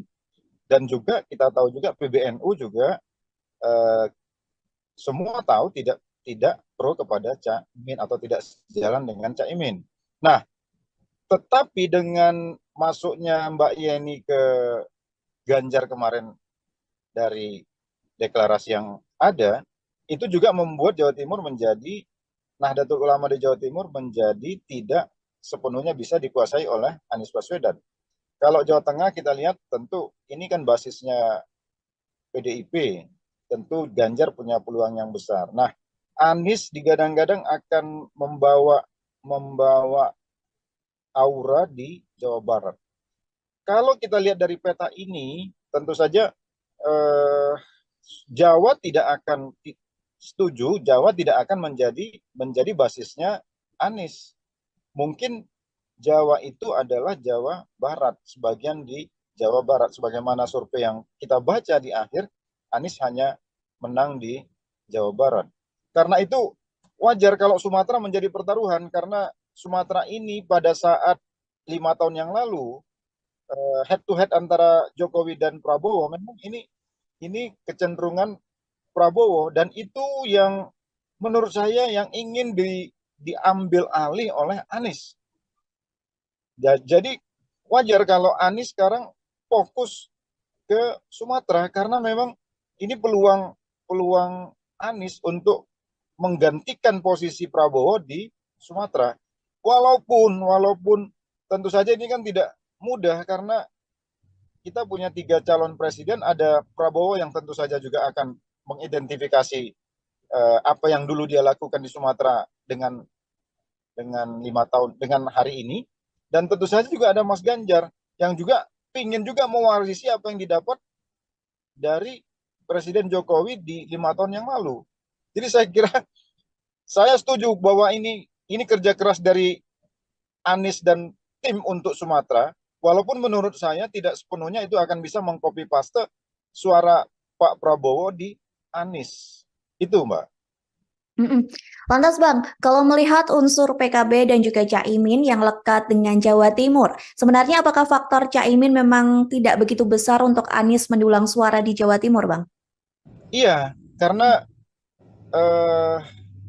kita tahu ya, di Jawa Timur ini sangat unik karena ada PBNU yang secara struktural, walaupun ada pesantren-pesantren yang secara kultural. Jadi ada 2 dimensi pendekatan di NU, satu pendekatan struktural, PBNU, yang menguasai struktur sampai ke bawah, ke tingkat ranting atau desa, tapi ada juga pemilih-pemilih kultural di pesantren-pesantren. Nah, Caimin dia tidak akan mampu menguasai struktural, karena struktur ini kan struktur PBNU yang jelas-jelas berseberangan. Bahkan PBNU dianggap cenderung, atau ketua PBNU cenderung didukung sebetulnya oleh Gus Durian dan NU-NU yang basisnya tidak di Caimin. Oleh karena itu, Caimin tidak akan mendapatkan peluang yang optimum kalau ingin meraih NU di Jawa Timur. Oleh karena itu, sekali lagi, kalau seandainya struktur PBNU kelihatan terpublish mendukung yang lain di luar Caimin, apakah itu Pak Ganjar atau Prabowo, saya kira Caimin Caimin akan mendapati seteru yang signifikan, dan Caimin tidak akan meraih suara yang optimal, itu sudah bisa kita pastikan. Dan ada kesan PBNU sekarang ini, kalau kita lihat dari simbol Khofifah di sana dan juga ada simbol Mbak Yeni, ya kemungkinan juga dipastikan mereka tidak akan ke Caimin, dan mungkin bisa saja ke Ganjar sebagaimana yang kesan-kesan yang ditangkap oleh publik hari ini, atau ke Pak Prabowo. Lalu Bang, Jatim ini selain sosok Caimin di kubu Ganjar juga ada Mahfud MD nih yang dinilai mewakili NU. Namun di pihak Prabowo juga kabarnya akan mengerahkan Khofifah sebagai panglima perang merebut suara. Lantas kira-kira paslon mana yang paling berpeluang Bang untuk merebut suara Jatim menurut dari Bang Dadang? Iya, kalau saya pertama, Mahfud tentu saja akan masuk melalui pintu Gus Durian, karena kita tahu Mahfud ini dibesarkan oleh Gus Dur, dan orang tua dan sejarah keluarga adalah sejarah NU, dan juga dia seorang putra Madura. Jadi saya kira untuk Jawa Timur ini Mahfud akan cukup berpeluang besar untuk meraih dukungan Nahdlatul Ulama maupun suara di Madura. Tapi penting juga untuk kita pahami bahwa secara struktural ada PBNU dan juga secara kultural ada pesantren. Kita tahu kalau Khofifah menjadi vote getter dari Prabowo, tentu ini juga akan membelah Jawa Timur atau NU menjadi 3. Karena Khofifah juga bagian dari struktur PBNU, dan juga Khofifah menjadi pemimpin dari salah satu sayap PBNU. Kalau nggak salah, Ibu Khofifah kan ketua Muslimat NU, dan itu sebagaimana yang disampaikan kemarin oleh Mbak Khofifah, dengan jumlah peserta atau jumlah anggota Muslimat ini kurang lebih 30 juta kalau menurut yang saya dengar dari Mbak Khofifah. Tentu itu juga sesuatu yang signifikan, meskipun di sana ada Pak Mahfud yang juga tentu saja akan membawa isu Gus Durian dan NU, dan juga ada Pak Muhaimin yang tentu juga akan membawa keluarganya yang memang memiliki basis kultural di pesantren-pesantren di PBNU. Intinya menurut saya pesantren akan ada di tiga calon kita ini, dan yang akan berebut suara secara kuat menurut saya Pak Mahfud dengan Mbak Khofifah, seandainya Mbak Khofifah benar-benar menjadi tulang punggung bagi suara Prabowo. Lantas Bang, saat ini kan publik sedang panas ya soal politik dua kaki dari Jokowi yang masih di PDIP, namun anaknya juga menjadi cawapres Prabowo. Apakah ini suara yang sebelumnya pro Jokowi dan kecewa dengan langkah politik sang presiden terkait putusan MK juga bakal lari ke Anies Baswedan dan Caimin, Bang? Memang kalau kita lihat pertanyaan besar yang ada di masyarakat hampir semuanya mengarah ke pertanyaan Mbak tadi ya. Apakah orang-orang yang kecewa terhadap Jokowi? Pertama, tidak serta-merta suara ini akan 100% ke Anies juga. Karena sebagian yang kecewa terhadap Jokowi itu juga kemarin menyatakan dukungan kepada Ganjar, kepada Mas Ganjar. Jadi limpahan suara mereka menurut saya Mm-mm. itu 80% akan masuk ke Mas Ganjar ketimbang masuk ke Mas Anies. Jadi kalaupun akan ke Anies, karena begini, karakteristik pemilih Jokowi ini sebetulnya tidak match dengan karakternya Anies. Kalau pemilih Jokowi ini kan, saya mohon maaf, tapi umumnya kan nasionalisme religius. Jadi orang-orang yang berpikir kebangsaan. Mas Anies ini kan dianggap didukung oleh kelompok-kelompok Islam yang dalam tanda petik Islam yang apa namanya keras, misalnya gitu ya. Dulu ada FPI yang basisnya di Jawa itu ke Prabowo atau ke Anies sekarang ini gitu. Dan seterusnya dan seterusnya. Paling tidak citra itu melekat di Anies. Mm-mm. Tidak akan ketemu itu dengan citra relawan-relawan pendukung Presiden Jokowi kalau mereka akhirnya tidak memilih Jokowi. Jadi kecenderungannya menurut saya akan lebih besar ke Ganjar. Kekecewaan itu akan terlampiaskan ketimbang di Anies. Menurut saya. Karena ada perbedaan seperti tadi yang dibilang oleh Bang Dadang seperti itu ya, antara relawan Jokowi dengan program dari Anies dan Caimin. Iya, iya. Mm-mm. Lantas Bang, Prabowo dan Ganjar berebut suara di Jawa. Anies coba memainkan suara di Sumatera. Lantas jika Pilpres tak berhasil satu putaran, menurut Bang Dadang, paslon mana yang akan bertarung di putaran kedua nantinya Bang? Aduh, ini pertanyaan. Tapi begini Mbak, kalau analisis saya Hmm. eh, paslon yang luar biasa itu adalah paslon Anies Baswedan. Karena mereka ini punya dukungan yang luar biasa dan biasanya mereka mandiri sekali dalam segi keuangan. Sementara paslon Prabowo itu dan paslon Ganjar hampir sama.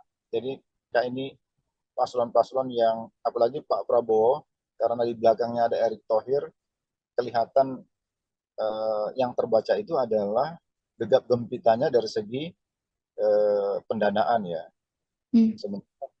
Hal yang sama juga ada di Ganjar, meskipun tidak kelihatan sementereng apa yang ada di kubu Prabowo, apalagi ada Presiden Jokowi di balik itu semua. Tapi menurut saya, Mas Anies ini pendukungnya tidak terlalu masif dia. Jadi kantong-kantongnya tertentu tidak akan melampaui dukungan masyarakat terhadap Pak Prabowo dan Pak Ganjar. Jadi mohon maaf kalau saya melihat hari ini, yang akan, kalaupun ada dua putaran, yang akan maju itu adalah Mas Ganjar dengan Prabowo, bukan dengan Anies kalau menurut saya. Kalau menurut saya, maaf, tapi yang saya lihat seperti itu. Militansi pendukung Anies itu luar biasa, tapi tidak masif dia. Jadi dia punya kantong-kantong yang yang luar biasa, yang ada dan mandiri, tapi tidak banyak. Itu Mbak. Hmm. Lantas Bang, kita kan masih menunggu masa kampanye ya dan sesi debat yang tentunya nanti akan ada perubahan situasi politik. Menurut Bang Dadang ke depannya, apa yang akan ada kejutan-kejutan dari Bang Dadang sendiri? Menurut Bang Dadang? Eh, saya akan terkejut kalau Mas Gibran mau mundur dengan sukarela sebelum apa yang diputuskan oleh mahkamah. Saya akan terkejut itu kalau dia mau mundur. Tapi kalau itu tidak terjadi, ya sebetulnya nggak banyak kejutan karena kita sudah tahu ceruk dari tiga pasangan ini seperti apa dan bagaimana sekarang ini Mas Ganjar dan Mas Anies berupaya untuk menetralisir persangkaan mereka dengan apa yang akan digunakan oleh Jokowi terhadap aparat, apakah itu TNI maupun Polri, itu sekarang yang terjadi hari ini. Jadi kalaupun pertarungan ini sengit, itu sebetulnya pertarungan untuk menghentikan upaya-upaya Jokowi untuk memanfaatkan seluruh fasilitas peralatan negara dalam politik. sebagaimana yang disinyalir ini juga digunakan pada 5 tahun yang lalu. Itu mungkin nah, soal itulah yang menurut saya yang mungkin out of the box nanti akan terjadi. Apa yang bisa dilakukan oleh dua paslon ini gitu. Karena kelihatan wacana-wacana ini menurut saya sudah membanjiri kanal-kanal media sosial ini di beberapa hari terakhir ini. Terlebih hari ini orang menunggu putusan MK itu juga apakah Pak Jimli dan teman-teman ini juga punya kejutan, kita tidak tahu. Tapi kita melihat walaupun pernyataan-pernyataan MK ini kecenderungannya menghukum ketua MK. Dan apakah itu bisa sampai membatalkan putusannya sehingga menganulir Mas Gibran dan mengganti Mas Gibran kepada Erick Thohir sebagaimana yang digadang-gadang di kubu Prabowo. Mungkin itu salah satu kejutannya. Tapi kalau tidak, ya kejutan itu akan muncul di pertarungan yang akan datang itu, khususnya pada isu pemanfaatan atau dugaan pemanfaatan alat-alat negara dalam politik. Saya kira itu, Mbak. Terakhir Bang Dadang, mengenai putusan MK yang rencananya akan dibacakan nanti pada Selasa 7 November mendatang. Apakah menurut Bang Dadang putusan MK ini bisa mengubah dari putusan MK sebelumnya soal batas usia Capres-Cawapres, Bang? Menurut saya begini, kalau MK memutuskan bahwa apa yang dilakukan oleh mahkamah pada saat itu salah, melanggar etik, maka secara etika juga mestinya Mas Gibran mundur. Kalau MK seandainya memutuskan bahwa secara etik hakim Mahkamah Konstitusi itu bersalah atau melanggar kode etik, kan nanti yang ditunggu masyarakat putusannya seperti itu. Apakah putusan MK ini memastikan bahwa para hakim Mahkamah Konstitusi melanggar kode etik atau tidak, kan gitu. Seandainya putusannya hakim MK melanggar kode etik, secara etika juga artinya Mas Gibran mestinya mundur dengan legowo. Mestinya, karena ini soal etik. Walaupun secara hukum, kalau kita lihat kan etika Indonesia ini kan nggak berhubungan dengan normanya ya, norma hukum. Jadi bisa saja Mas Gibran melanggang terus, sementara si hakim MK diputuskan melanggar kode etik. Karena debatable debatnya di pakar-pakar hukum kita ini kan apakah keputusan MK itu membatalkan putusan, apakah putusan MK membatalkan putusan MK gitu. Ada yang mengatakan tidak, ada yang mengatakan iya. Nah, tapi menurut saya kalau putusannya, karena ini soal etik, maka seandainya MK memutuskan pelanggaran etik terhadap hakim MK, maka Mas Gibran secara etik juga mestinya mundur karena dia bahagian dari yang diputuskan oleh MK itu meskipun tidak secara langsung. Itu menurut saya. Baik Bang, berarti nanti kita bersama-sama menunggu sidang putusan dari MK yang akan digelar Selasa 7 November mendatang. Begitu ya Bang. Terima kasih Bang Dadang atas waktunya sudah berkenan untuk berbincang bersama kami di Tribun On Focus. Semoga di lain kesempatan kita bisa berbincang lagi Bang. Terima kasih Bang. Tribuners, demikian Tribun On Focus hari ini. Saya Mariana Nanda Pestagro yang bertugas pamit undur diri. Terima kasih dan sampai jumpa. Download Tribun X sekarang. Menghadirkan lokal menjadi Indonesia. Secara etika juga mestinya Mas Gibran mundur. Jadi kalaupun pertarungan ini sengit, itu sebetulnya pertarungan untuk menghentikan upaya-upaya Jokowi untuk memanfaatkan seluruh fasilitas peralatan negara dalam politik. Halo Tribuners, Tribun on Fokus kembali menjumpai Anda bersama saya Mariananda. Tribuners, pasangan Anies Baswedan dan Mohaimin Iskandar atau Caimin sedang gencar melakukan safari politik di Sumatera. Kondisi ini terjadi di tengah Prabowo Gibran dan Ganjar Mahfud saling berebut suara di Pulau Jawa. Lantas, apakah bergesernya Anies Caimin ke Sumatera sebagai gambaran keputusasaan mereka meraih suara di Jawa? Mengenai hal ini kita akan membahasnya bersama dengan pengamat politik Sumatera Utara, ada Dadang Darmawan. Kita sapa terlebih dahulu di sana. Sebelumnya terima kasih Bang sudah menyempatkan waktunya untuk bergabung bersama kami di Tribun on Fokus hari ini. Seperti yang tadi sudah saya sampaikan di pengantar bahwa Anies Baswedan dan Caimin sedang gencar begitu ya untuk safari politik di daerah Sumatera. Gimana tanggapan Bang Dadang mengenai hal ini? Iya, terus terang kami memahami dan mengerti bahwa apa yang dilakukan oleh Anies di Sumatera, khususnya di Sumatera Utara hari ini, tentu saja ada atau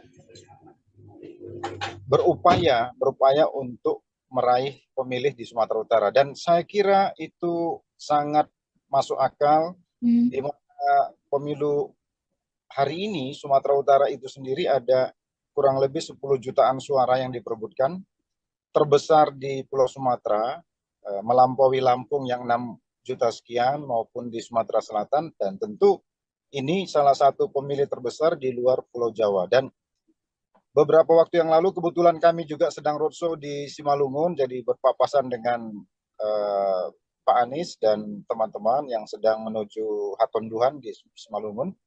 Jadi kami yakin bahwa pastilah Pak Anies dan timnya akan berupaya sekuat tenaga untuk meraih dukungan yang signifikan di Sumatera ini, karena Sumatera ini tentu saja satu pulau yang dengan kekuatan 40 jutaan suara yang tentu saja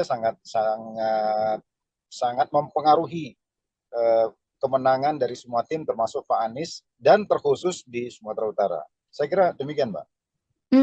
Lantas Bang, program yang direncanakan oleh Anies dan Caimin seperti yang diketahui bertolak belakang atau kontra dengan program dari pemerintahan Jokowi atau pemerintahan sebelumnya. Apakah hal ini ada hubungannya atau ada korelasinya dengan langkah safari politik yang dilakukan Anies Baswedan dan Caimin ke Sumatera Utara?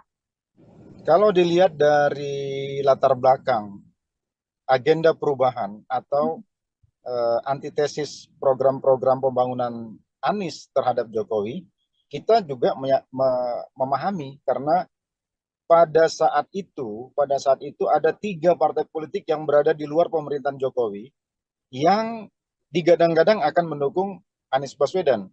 Yang pertama adalah Demokrat, kedua PKS, dan ketiga Nasdem ya. Meskipun Nasdem pada saat itu ada di dalam pemerintahan Jokowi, namun Surya Paloh sudah out of the box ya, keluar dari kotak Presiden Jokowi atau koalisi Jokowi pada saat itu dengan mendukung lebih dahulu Anies Baswedan. Dengan cara pandang seperti itu, tentu perbedaan program dan visi terhadap pemerintahan Jokowi tentu saja akan bertolak belakang. Dan itu memang sesuatu yang direncanakan, dan itu frame yang menurut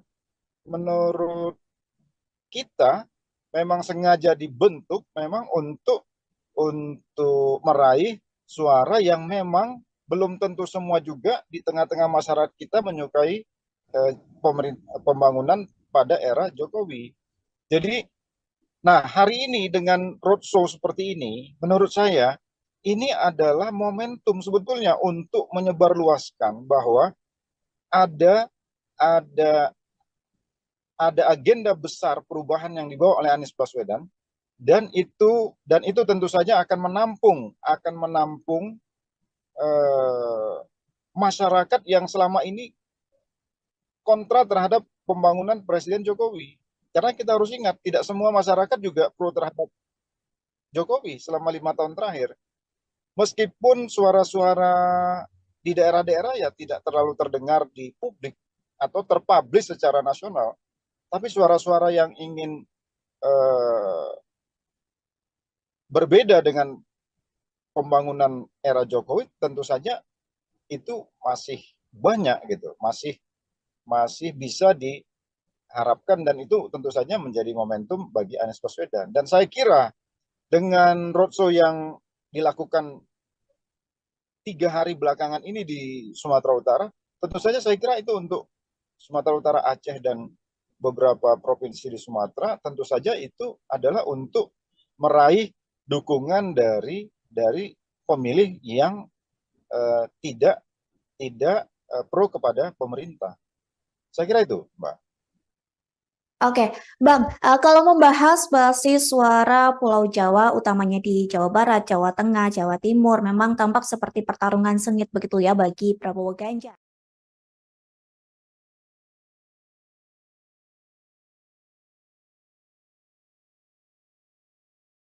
Apakah pasangan Anies dan Caimin ini seolah tampak tak pede atau tidak percaya diri untuk ikut berupaya merebut suara di Jawa?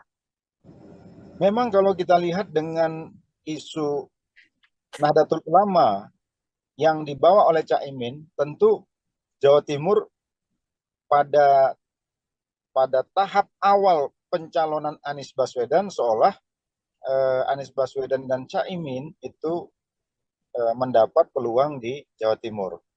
Walaupun kita tahu di Jawa Timur itu tidak mungkin NU sepenuhnya akan berada di pihak Caimin. Karena di sana ada Gus Durian, Mbak Yeni, yang berseberangan kita tahu secara terbuka dan terang-terangan dengan Caimin. Dan juga kita tahu juga PBNU juga semua tahu tidak pro kepada Caimin atau tidak sejalan dengan Caimin. Nah, tetapi dengan masuknya Mbak Yeni ke Ganjar kemarin dari deklarasi yang ada, itu juga membuat Jawa Timur menjadi, Nahdlatul Ulama di Jawa Timur menjadi tidak sepenuhnya bisa dikuasai oleh Anies Baswedan. Kalau Jawa Tengah kita lihat tentu ini kan basisnya PDIP, tentu Ganjar punya peluang yang besar. Nah, Anies digadang-gadang akan membawa aura di Jawa Barat. Kalau kita lihat dari peta ini, tentu saja Jawa tidak akan setuju, Jawa tidak akan menjadi basisnya Anies. Mungkin Jawa itu adalah Jawa Barat, sebagian di Jawa Barat, sebagaimana survei yang kita baca di akhir, Anies hanya menang di Jawa Barat. Karena itu wajar kalau Sumatera menjadi pertaruhan, karena Sumatera ini pada saat 5 tahun yang lalu head to head antara Jokowi dan Prabowo, memang ini kecenderungan Prabowo, dan itu yang menurut saya yang ingin diambil alih oleh Anies. Jadi wajar kalau Anies sekarang fokus ke Sumatera, karena memang ini peluang Anies untuk menggantikan posisi Prabowo di Sumatera. Walaupun tentu saja ini kan tidak mudah, karena kita punya 3 calon presiden, ada Prabowo yang tentu saja juga akan mengidentifikasi apa yang dulu dia lakukan di Sumatera dengan 5 tahun dengan hari ini, dan tentu saja juga ada Mas Ganjar yang juga ingin juga mewarisi apa yang didapat dari Presiden Jokowi di 5 tahun yang lalu. Jadi saya kira saya setuju bahwa ini kerja keras dari Anies dan tim untuk Sumatera, walaupun menurut saya tidak sepenuhnya itu akan bisa mengcopy paste suara Pak Prabowo di Anies. Itu, Mbak. Lantas Bang, kalau melihat unsur PKB dan juga Caimin yang lekat dengan Jawa Timur, sebenarnya apakah faktor Caimin memang tidak begitu besar untuk Anies mendulang suara di Jawa Timur, Bang? Iya, karena kita tahu ya, di Jawa Timur ini sangat unik karena ada PBNU yang secara struktural, walaupun ada pesantren-pesantren yang secara kultural. Jadi ada 2 dimensi pendekatan di NU, satu pendekatan struktural, PBNU, yang menguasai struktur sampai ke bawah, ke tingkat ranting atau desa, tapi ada juga pemilih-pemilih kultural di pesantren-pesantren. Nah, Caimin dia tidak akan mampu menguasai struktural, karena struktur ini kan struktur PBNU yang jelas-jelas berseberangan. Bahkan PBNU dianggap cenderung, atau ketua PBNU cenderung didukung sebetulnya oleh Gus Durian dan NU yang basisnya tidak di Caimin. Oleh karena itu, Caimin tidak akan mendapatkan peluang yang optimum kalau ingin meraih NU di Jawa Timur. Oleh karena itu, sekali lagi, kalau seandainya struktur PBNU kelihatan terpublish mendukung yang lain di luar Caimin, apakah itu Pak Ganjar atau Prabowo, saya kira Caimin akan mendapati seteru yang signifikan, dan Caimin tidak akan meraih suara yang optimal, itu sudah bisa kita pastikan. Dan ada kesan PBNU sekarang ini, kalau kita lihat dari simbol Khofifah di sana dan juga ada simbol Mbak Yeni, ya kemungkinan juga dipastikan mereka tidak akan ke Caimin, dan mungkin bisa saja ke Ganjar sebagaimana yang kesan-kesan yang ditangkap oleh publik hari ini, atau ke Pak Prabowo. Lalu Bang, Jatim ini selain sosok Caimin di kubu Ganjar juga ada Mahfud MD nih yang dinilai mewakili NU. Namun di pihak Prabowo juga kabarnya akan mengerahkan Khofifah sebagai panglima perang merebut suara. Lantas kira-kira paslon mana yang paling berpeluang Bang untuk merebut suara Jatim menurut dari Bang Dadang? Iya, kalau saya pertama, Mahfud tentu saja akan masuk melalui pintu Gus Durian, karena kita tahu Mahfud ini dibesarkan oleh Gus Dur, dan orang tua dan sejarah keluarga adalah sejarah NU, dan juga dia seorang putra Madura. Jadi saya kira untuk Jawa Timur ini Mahfud akan cukup berpeluang besar untuk meraih dukungan Nahdlatul Ulama maupun suara di Madura. Tapi penting juga untuk kita pahami bahwa secara struktural ada PBNU dan juga secara kultural ada pesantren. Kita tahu kalau Khofifah menjadi vote getter dari Prabowo, tentu ini juga akan membelah Jawa Timur atau NU menjadi 3. Karena Khofifah juga bagian dari struktur PBNU, dan juga Khofifah menjadi pemimpin dari salah satu sayap PBNU. Kalau nggak salah, Ibu Khofifah kan ketua Muslimat NU, dan itu sebagaimana yang disampaikan kemarin oleh Mbak Khofifah, dengan jumlah peserta atau jumlah anggota Muslimat ini kurang lebih 30 juta kalau menurut yang saya dengar dari Mbak Khofifah. Tentu itu juga sesuatu yang signifikan, meskipun di sana ada Pak Mahfud yang juga tentu saja akan membawa isu Gus Durian dan NU, dan juga ada Pak Muhaimin yang tentu juga akan membawa keluarganya yang memang memiliki basis kultural di pesantren-pesantren di PBNU. Intinya menurut saya pesantren akan ada di tiga calon kita ini, dan yang akan berebut suara secara kuat menurut saya Pak Mahfud dengan Mbak Khofifah. Seandainya Mbak Khofifah benar-benar menjadi tulang punggung bagi suara Prabowo. Lantas Bang, saat ini kan publik sedang panas ya soal politik dua kaki dari Jokowi yang masih di PDIP, namun anaknya juga menjadi cawapres Prabowo. Apakah ini suara yang sebelumnya pro Jokowi dan kecewa dengan langkah politik sang presiden terkait putusan MK juga bakal lari ke Anies Baswedan dan Caimin, Bang? Memang kalau kita lihat pertanyaan besar yang ada di masyarakat hampir semuanya mengarah ke pertanyaan Mbak tadi ya. Apakah orang-orang yang kecewa terhadap Jokowi? Pertama, tidak serta-merta suara ini akan 100% ke Anies juga. Karena sebagian yang kecewa terhadap Jokowi itu juga kemarin menyatakan dukungan kepada Ganjar, kepada Mas Ganjar. Jadi limpahan suara mereka, menurut saya Mm-mm. itu 80% akan masuk ke Mas Ganjar ketimbang masuk ke Mas Anies. Jadi kalaupun akan ke Anies, karena begini, karakteristik pemilih Jokowi ini sebetulnya tidak match dengan karakternya Anies. Kalau pemilih Jokowi ini kan, saya mohon maaf, tapi umumnya kan nasionalisme religius. Jadi orang-orang yang berpikir kebangsaan. Mas Anies ini kan dianggap didukung oleh kelompok-kelompok Islam yang dalam tanda petik Islam yang apa namanya keras, misalnya gitu ya. Dulu ada FPI yang basisnya di Jawa itu ke Prabowo atau ke Anies sekarang ini gitu. Dan seterusnya dan seterusnya. Paling tidak citra itu melekat di Anies. Mm-mm. Tidak akan ketemu itu dengan citra relawan-relawan pendukung Presiden Jokowi kalau mereka akhirnya tidak memilih Jokowi. Jadi kecenderungannya menurut saya akan lebih besar ke Ganjar. Kekecewaan itu akan terlampiaskan ketimbang di Anies. Menurut saya. Karena ada perbedaan seperti tadi yang dibilang oleh Bang Dadang seperti itu ya, antara relawan Jokowi dengan program dari Anies dan Caimin. Iya, iya. Mm-mm. Lantas Bang, Prabowo dan Ganjar berebut suara di Jawa.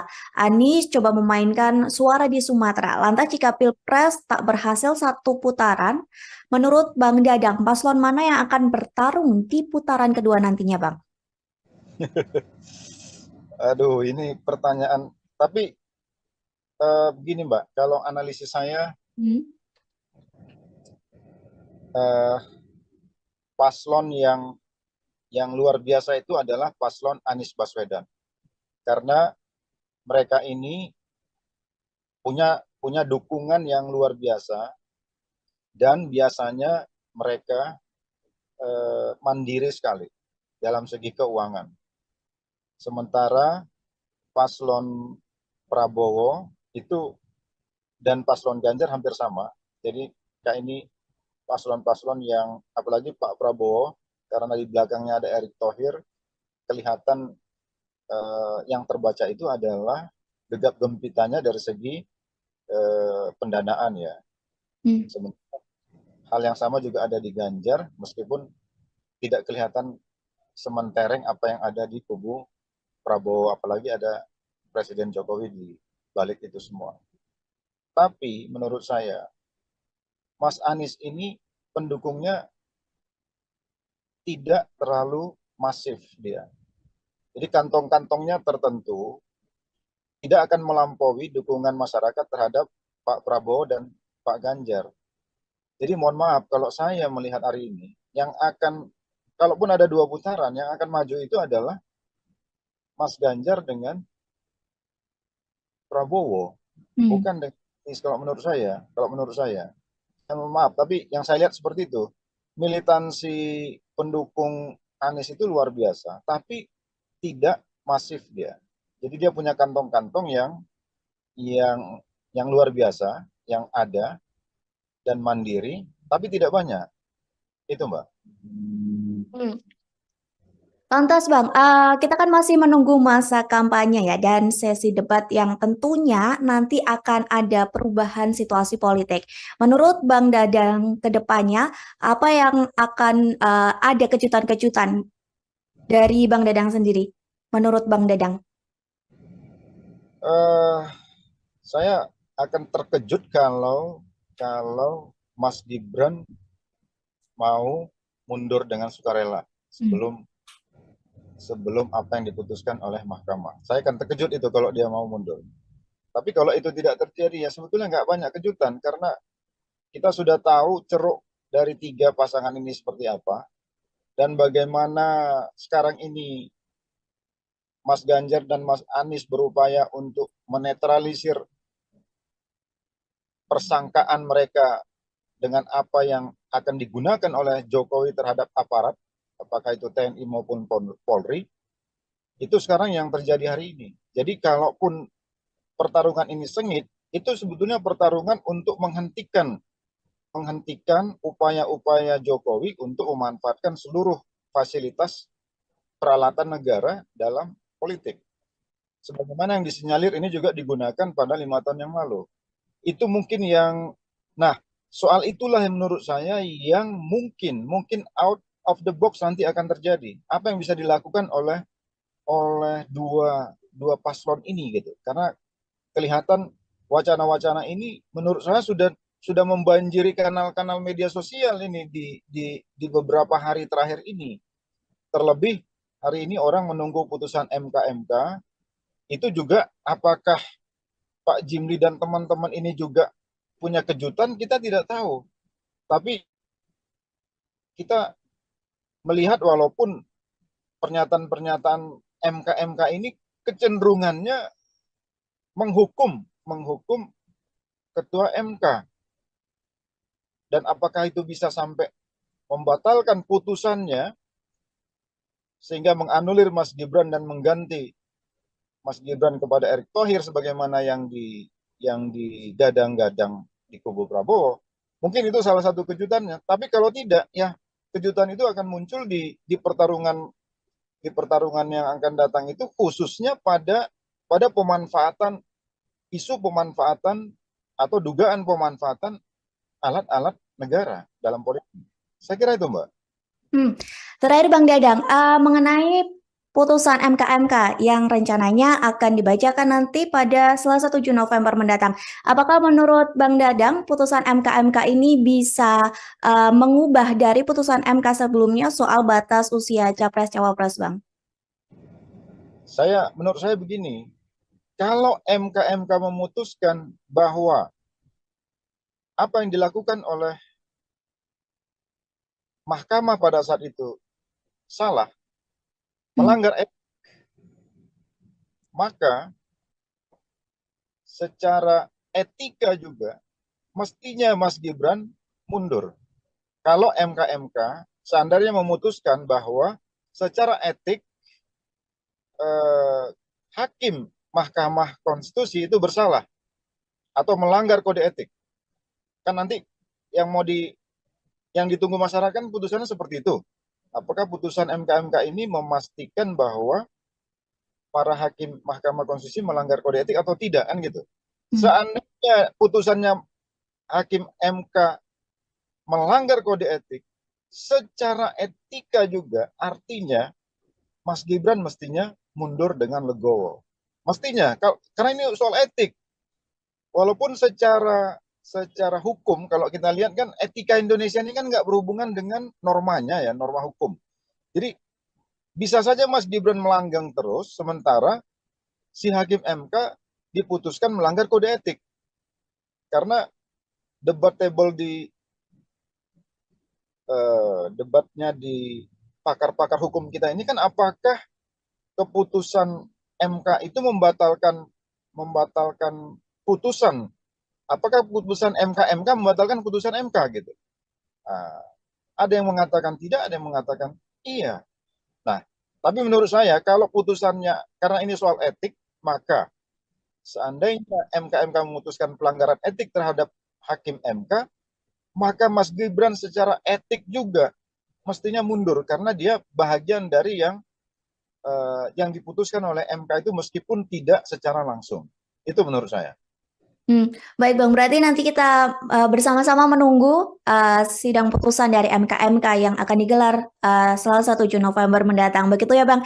Terima kasih Bang Dadang atas waktunya sudah berkenan untuk berbincang bersama kami di Tribun On Focus. Semoga di lain kesempatan kita bisa berbincang lagi Bang. Terima kasih Bang. Tribuners, demikian Tribun On Focus hari ini. Saya Mariana Nanda Pestagro yang bertugas pamit undur diri. Terima kasih dan sampai jumpa. Download Tribun X sekarang. Menghadirkan lokal menjadi Indonesia. Secara etika juga mestinya Mas Gibran mundur. Jadi kalaupun pertarungan ini sengit, itu sebetulnya pertarungan untuk menghentikan upaya-upaya Jokowi untuk memanfaatkan seluruh fasilitas peralatan negara dalam politik. Halo Tribuners, Tribun on Fokus kembali menjumpai Anda bersama saya Mariananda. Tribuners, pasangan Anies Baswedan dan Mohaimin Iskandar atau Caimin sedang gencar melakukan safari politik di Sumatera. Kondisi ini terjadi di tengah Prabowo Gibran dan Ganjar Mahfud saling berebut suara di Pulau Jawa. Lantas, apakah bergesernya Anies Caimin ke Sumatera sebagai gambaran keputusasaan mereka meraih suara di Jawa? Mengenai hal ini kita akan membahasnya bersama dengan pengamat politik Sumatera Utara, ada Dadang Darmawan. Kita sapa terlebih dahulu di sana. Sebelumnya terima kasih Bang sudah menyempatkan waktunya untuk bergabung bersama kami di Tribun on Fokus hari ini. Seperti yang tadi sudah saya sampaikan di pengantar bahwa Anies Baswedan dan Caimin sedang gencar begitu ya untuk safari politik di daerah Sumatera. Gimana tanggapan Bang Dadang mengenai hal ini? Iya, terus terang kami memahami dan mengerti bahwa apa yang dilakukan oleh Anies di Sumatera, khususnya di Sumatera Utara hari ini, tentu saja ada atau berupaya untuk meraih pemilih di Sumatera Utara, dan saya kira itu sangat masuk akal di mana pemilu hari ini Sumatera Utara itu sendiri ada kurang lebih 10 jutaan suara yang diperebutkan, terbesar di Pulau Sumatera, melampaui Lampung yang 6 juta sekian maupun di Sumatera Selatan, dan tentu ini salah satu pemilih terbesar di luar Pulau Jawa. Dan beberapa waktu yang lalu kebetulan kami juga sedang roadshow di Simalungun, jadi berpapasan dengan Pak Anies dan teman-teman yang sedang menuju Hatonduhan di Simalungun.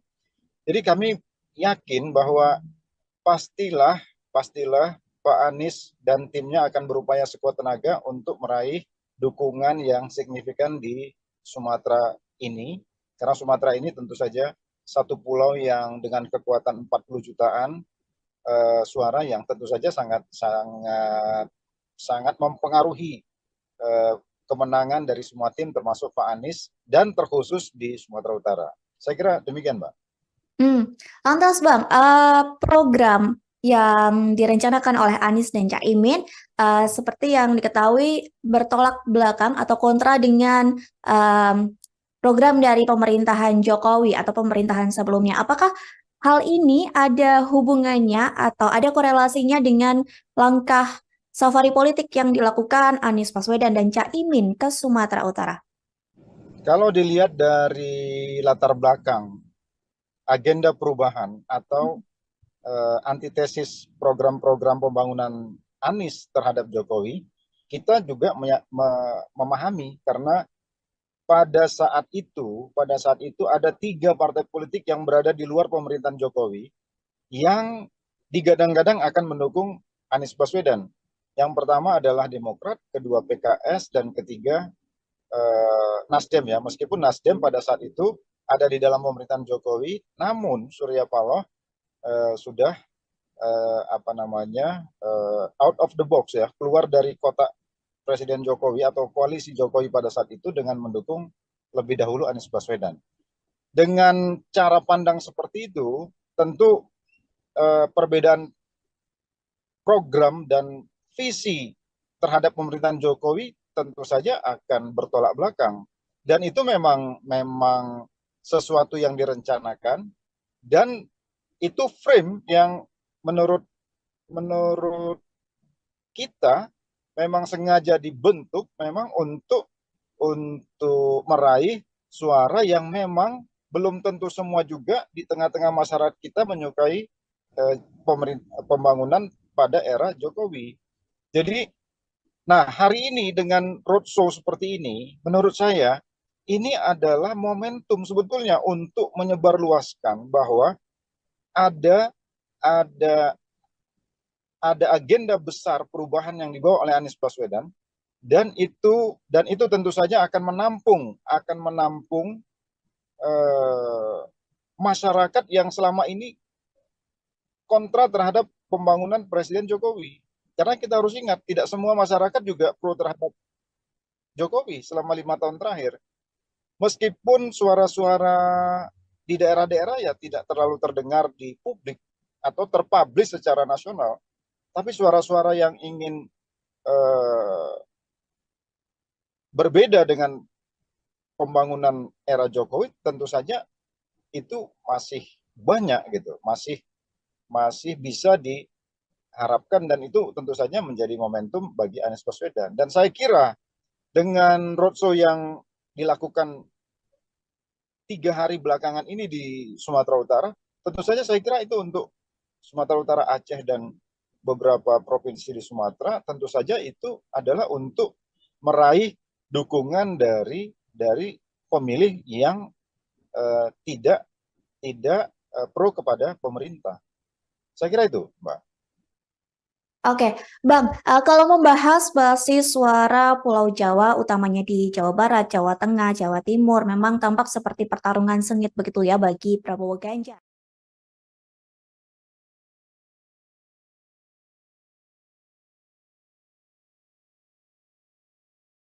Apakah pasangan Anies dan Caimin ini seolah tampak tak pede atau tidak percaya diri untuk ikut berupaya merebut suara di Jawa? Memang kalau kita lihat dengan isu Nahdlatul Ulama yang dibawa oleh Caimin, tentu Jawa Timur pada pada tahap awal pencalonan Anies Baswedan seolah Anies Baswedan dan Caimin itu mendapat peluang di Jawa Timur. Walaupun kita tahu di Jawa Timur itu tidak mungkin NU sepenuhnya akan berada di pihak Caimin. Karena di sana ada Gus Durian, Mbak Yeni, yang berseberangan kita tahu secara terbuka dan terang-terangan dengan Caimin. Dan juga kita tahu juga PBNU juga eh, semua tahu tidak pro kepada Caimin atau tidak sejalan dengan Caimin. Nah, tetapi dengan masuknya Mbak Yeni ke Ganjar kemarin dari deklarasi yang ada, itu juga membuat Jawa Timur menjadi, Nahdlatul Ulama di Jawa Timur menjadi tidak sepenuhnya bisa dikuasai oleh Anies Baswedan. Kalau Jawa Tengah kita lihat tentu ini kan basisnya PDIP, tentu Ganjar punya peluang yang besar. Nah, Anies digadang-gadang akan membawa aura di Jawa Barat. Kalau kita lihat dari peta ini, tentu saja Jawa tidak akan setuju, Jawa tidak akan menjadi basisnya Anies. Mungkin Jawa itu adalah Jawa Barat, sebagian di Jawa Barat, sebagaimana survei yang kita baca di akhir, Anies hanya menang di Jawa Barat. Karena itu wajar kalau Sumatera menjadi pertaruhan, karena Sumatera ini pada saat 5 tahun yang lalu head to head antara Jokowi dan Prabowo, memang ini kecenderungan Prabowo, dan itu yang menurut saya yang ingin diambil alih oleh Anies.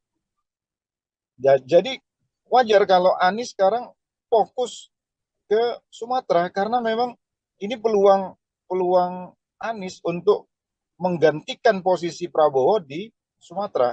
Walaupun tentu saja ini kan tidak mudah, karena kita punya 3 calon presiden, ada Prabowo yang tentu saja juga akan mengidentifikasi apa yang dulu dia lakukan di Sumatera dengan 5 tahun dengan hari ini, dan tentu saja juga ada Mas Ganjar yang juga ingin juga mewarisi apa yang didapat dari Presiden Jokowi di 5 tahun yang lalu.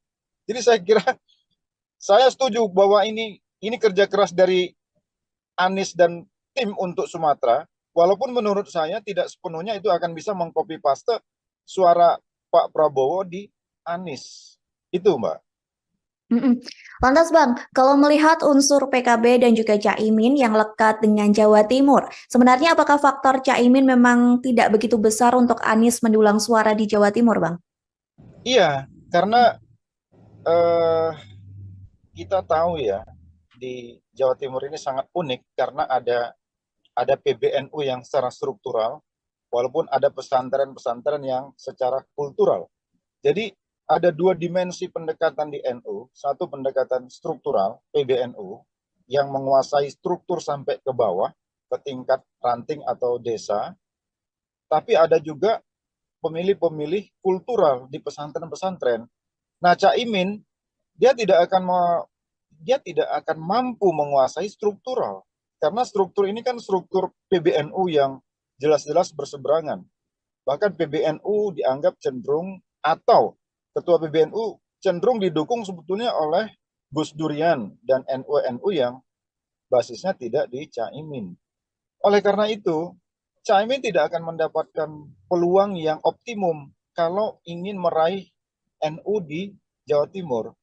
Oleh karena itu, sekali lagi, kalau seandainya struktur PBNU kelihatan terpublish mendukung yang lain di luar Caimin, apakah itu Pak Ganjar atau Prabowo, saya kira Caimin akan mendapati seteru yang signifikan, dan Caimin tidak akan meraih suara yang optimal, itu sudah bisa kita pastikan. Dan ada kesan PBNU sekarang ini, kalau kita lihat dari simbol Khofifah di sana dan juga ada simbol Mbak Yeni, ya kemungkinan juga dipastikan mereka tidak akan ke Caimin, dan mungkin bisa saja ke Ganjar sebagaimana yang kesan-kesan yang ditangkap oleh publik hari ini, atau ke Pak Prabowo. Lalu Bang, Jatim ini selain sosok Caimin di kubu Ganjar juga ada Mahfud MD nih yang dinilai mewakili NU. Namun di pihak Prabowo juga kabarnya akan mengerahkan Khofifah sebagai panglima perang merebut suara. Lantas kira-kira paslon mana yang paling berpeluang Bang untuk merebut suara Jatim menurut dari Bang Dadang? Iya, kalau saya pertama, Mahfud tentu saja akan masuk melalui pintu Gus Durian, karena kita tahu Mahfud ini dibesarkan oleh Gus Dur, dan orang tua dan sejarah keluarga adalah sejarah NU, dan juga dia seorang putra Madura. Jadi saya kira untuk Jawa Timur ini Mahfud akan cukup berpeluang besar untuk meraih dukungan Nahdlatul Ulama maupun suara di Madura. Tapi penting juga untuk kita pahami bahwa secara struktural ada PBNU dan juga secara kultural ada pesantren. Kita tahu kalau Khofifah menjadi vote getter dari Prabowo, tentu ini juga akan membelah Jawa Timur atau NU menjadi 3. Karena Khofifah juga bagian dari struktur PBNU, dan juga Khofifah menjadi pemimpin dari salah satu sayap PBNU. Kalau nggak salah, Ibu Khofifah kan ketua Muslimat NU, dan itu sebagaimana yang disampaikan kemarin oleh Mbak Khofifah, dengan jumlah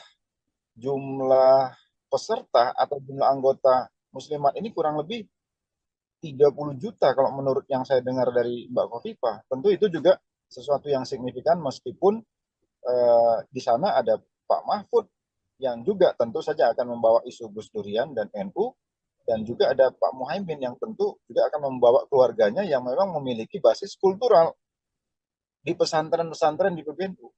Intinya menurut saya pesantren akan ada di tiga calon kita ini, dan yang akan berebut suara secara kuat menurut saya Pak Mahfud dengan Mbak Khofifah. Seandainya Mbak Khofifah benar-benar menjadi tulang punggung bagi suara Prabowo. Lantas Bang, saat ini kan publik sedang panas ya soal politik dua kaki dari Jokowi yang masih di PDIP, namun anaknya juga menjadi cawapres Prabowo. Apakah ini suara yang sebelumnya pro Jokowi dan kecewa dengan langkah politik sang presiden terkait putusan MK juga bakal lari ke Anies Baswedan dan Caimin, Bang? Memang kalau kita lihat pertanyaan besar yang ada di masyarakat hampir semuanya mengarah ke pertanyaan Mbak tadi ya. Apakah orang-orang yang kecewa terhadap Jokowi? Pertama, tidak serta-merta suara ini akan 100% ke Anies juga.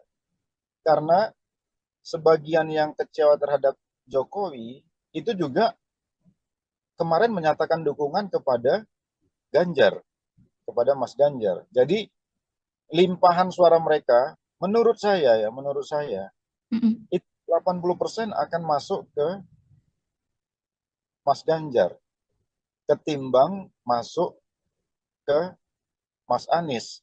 Jadi kalaupun akan ke Anies, karena begini, karakteristik pemilih Jokowi ini sebetulnya tidak match dengan karakternya Anies. Kalau pemilih Jokowi ini kan, saya mohon maaf, tapi umumnya kan nasionalisme religius. Jadi orang-orang yang berpikir kebangsaan. Mas Anies ini kan dianggap didukung oleh kelompok-kelompok Islam yang dalam tanda petik Islam yang keras, misalnya gitu ya. Dulu ada FPI yang basisnya di Jawa itu ke Prabowo atau ke Anies sekarang ini gitu. Dan seterusnya dan seterusnya. Paling tidak citra itu melekat di Anies. Tidak akan ketemu itu dengan citra relawan-relawan pendukung Presiden Jokowi kalau mereka akhirnya tidak memilih Jokowi. Jadi kecenderungannya menurut saya akan lebih besar ke Ganjar. Kekecewaan itu akan terlampiaskan ketimbang di Anies, menurut saya. Karena ada perbedaan seperti tadi yang dibilang oleh Bang Dadang seperti itu ya, antara relawan Jokowi dengan program dari Anies dan Caimin. Iya. Lantas Bang, Prabowo dan Ganjar berebut suara di Jawa. Anies coba memainkan suara di Sumatera. Lantas jika Pilpres tak berhasil satu putaran, menurut Bang Dadang, paslon mana yang akan bertarung di putaran kedua nantinya Bang? Aduh, ini pertanyaan. Tapi paslon yang luar biasa itu adalah paslon Anies Baswedan. Karena mereka ini punya dukungan yang luar biasa dan biasanya mereka mandiri sekali dalam segi keuangan. Sementara paslon Prabowo itu dan paslon Ganjar hampir sama.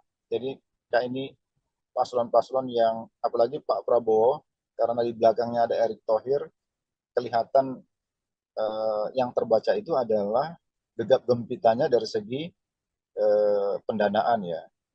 Sementara hal yang sama juga ada di Ganjar, meskipun tidak kelihatan sementereng apa yang ada di kubu Prabowo, apalagi ada Presiden Jokowi di balik itu semua. Tapi menurut saya, Mas Anies ini pendukungnya tidak terlalu masif dia. Jadi kantong-kantongnya tertentu tidak akan melampaui dukungan masyarakat terhadap Pak Prabowo dan Pak Ganjar. Jadi mohon maaf kalau saya melihat hari ini, yang akan, kalaupun ada 2 putaran, yang akan maju itu adalah Mas Ganjar dengan Prabowo, bukan dengan Anies kalau menurut saya. Mohon maaf, tapi yang saya lihat seperti itu. Militansi pendukung Anies itu luar biasa, tapi tidak masif dia. Jadi dia punya kantong-kantong yang luar biasa, yang ada dan mandiri, tapi tidak banyak. Itu Mbak. Lantas Bang, kita kan masih menunggu masa kampanye ya dan sesi debat yang tentunya nanti akan ada perubahan situasi politik. Menurut Bang Dadang ke depannya, apa yang akan ada kejutan-kejutan dari Bang Dadang sendiri? Menurut Bang Dadang? Saya akan terkejut kalau Mas Gibran mau mundur dengan sukarela sebelum apa yang diputuskan oleh mahkamah. Saya akan terkejut itu kalau dia mau mundur. Tapi kalau itu tidak terjadi, ya sebetulnya nggak banyak kejutan, karena kita sudah tahu ceruk dari 3 pasangan ini seperti apa, dan bagaimana sekarang ini Mas Ganjar dan Mas Anies berupaya untuk menetralisir persangkaan mereka dengan apa yang akan digunakan oleh Jokowi terhadap aparat, apakah itu TNI maupun Polri, itu sekarang yang terjadi hari ini. Jadi kalaupun pertarungan ini sengit, itu sebetulnya pertarungan untuk menghentikan upaya-upaya Jokowi untuk memanfaatkan seluruh fasilitas peralatan negara dalam politik. Sebagaimana yang disinyalir ini juga digunakan pada 5 tahun yang lalu.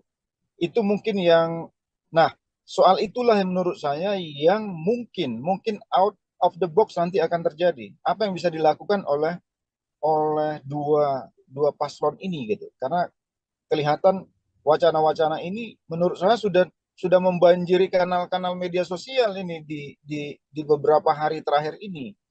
Terlebih hari ini orang menunggu putusan MK itu juga apakah Pak Jimli dan teman-teman ini juga punya kejutan, kita tidak tahu.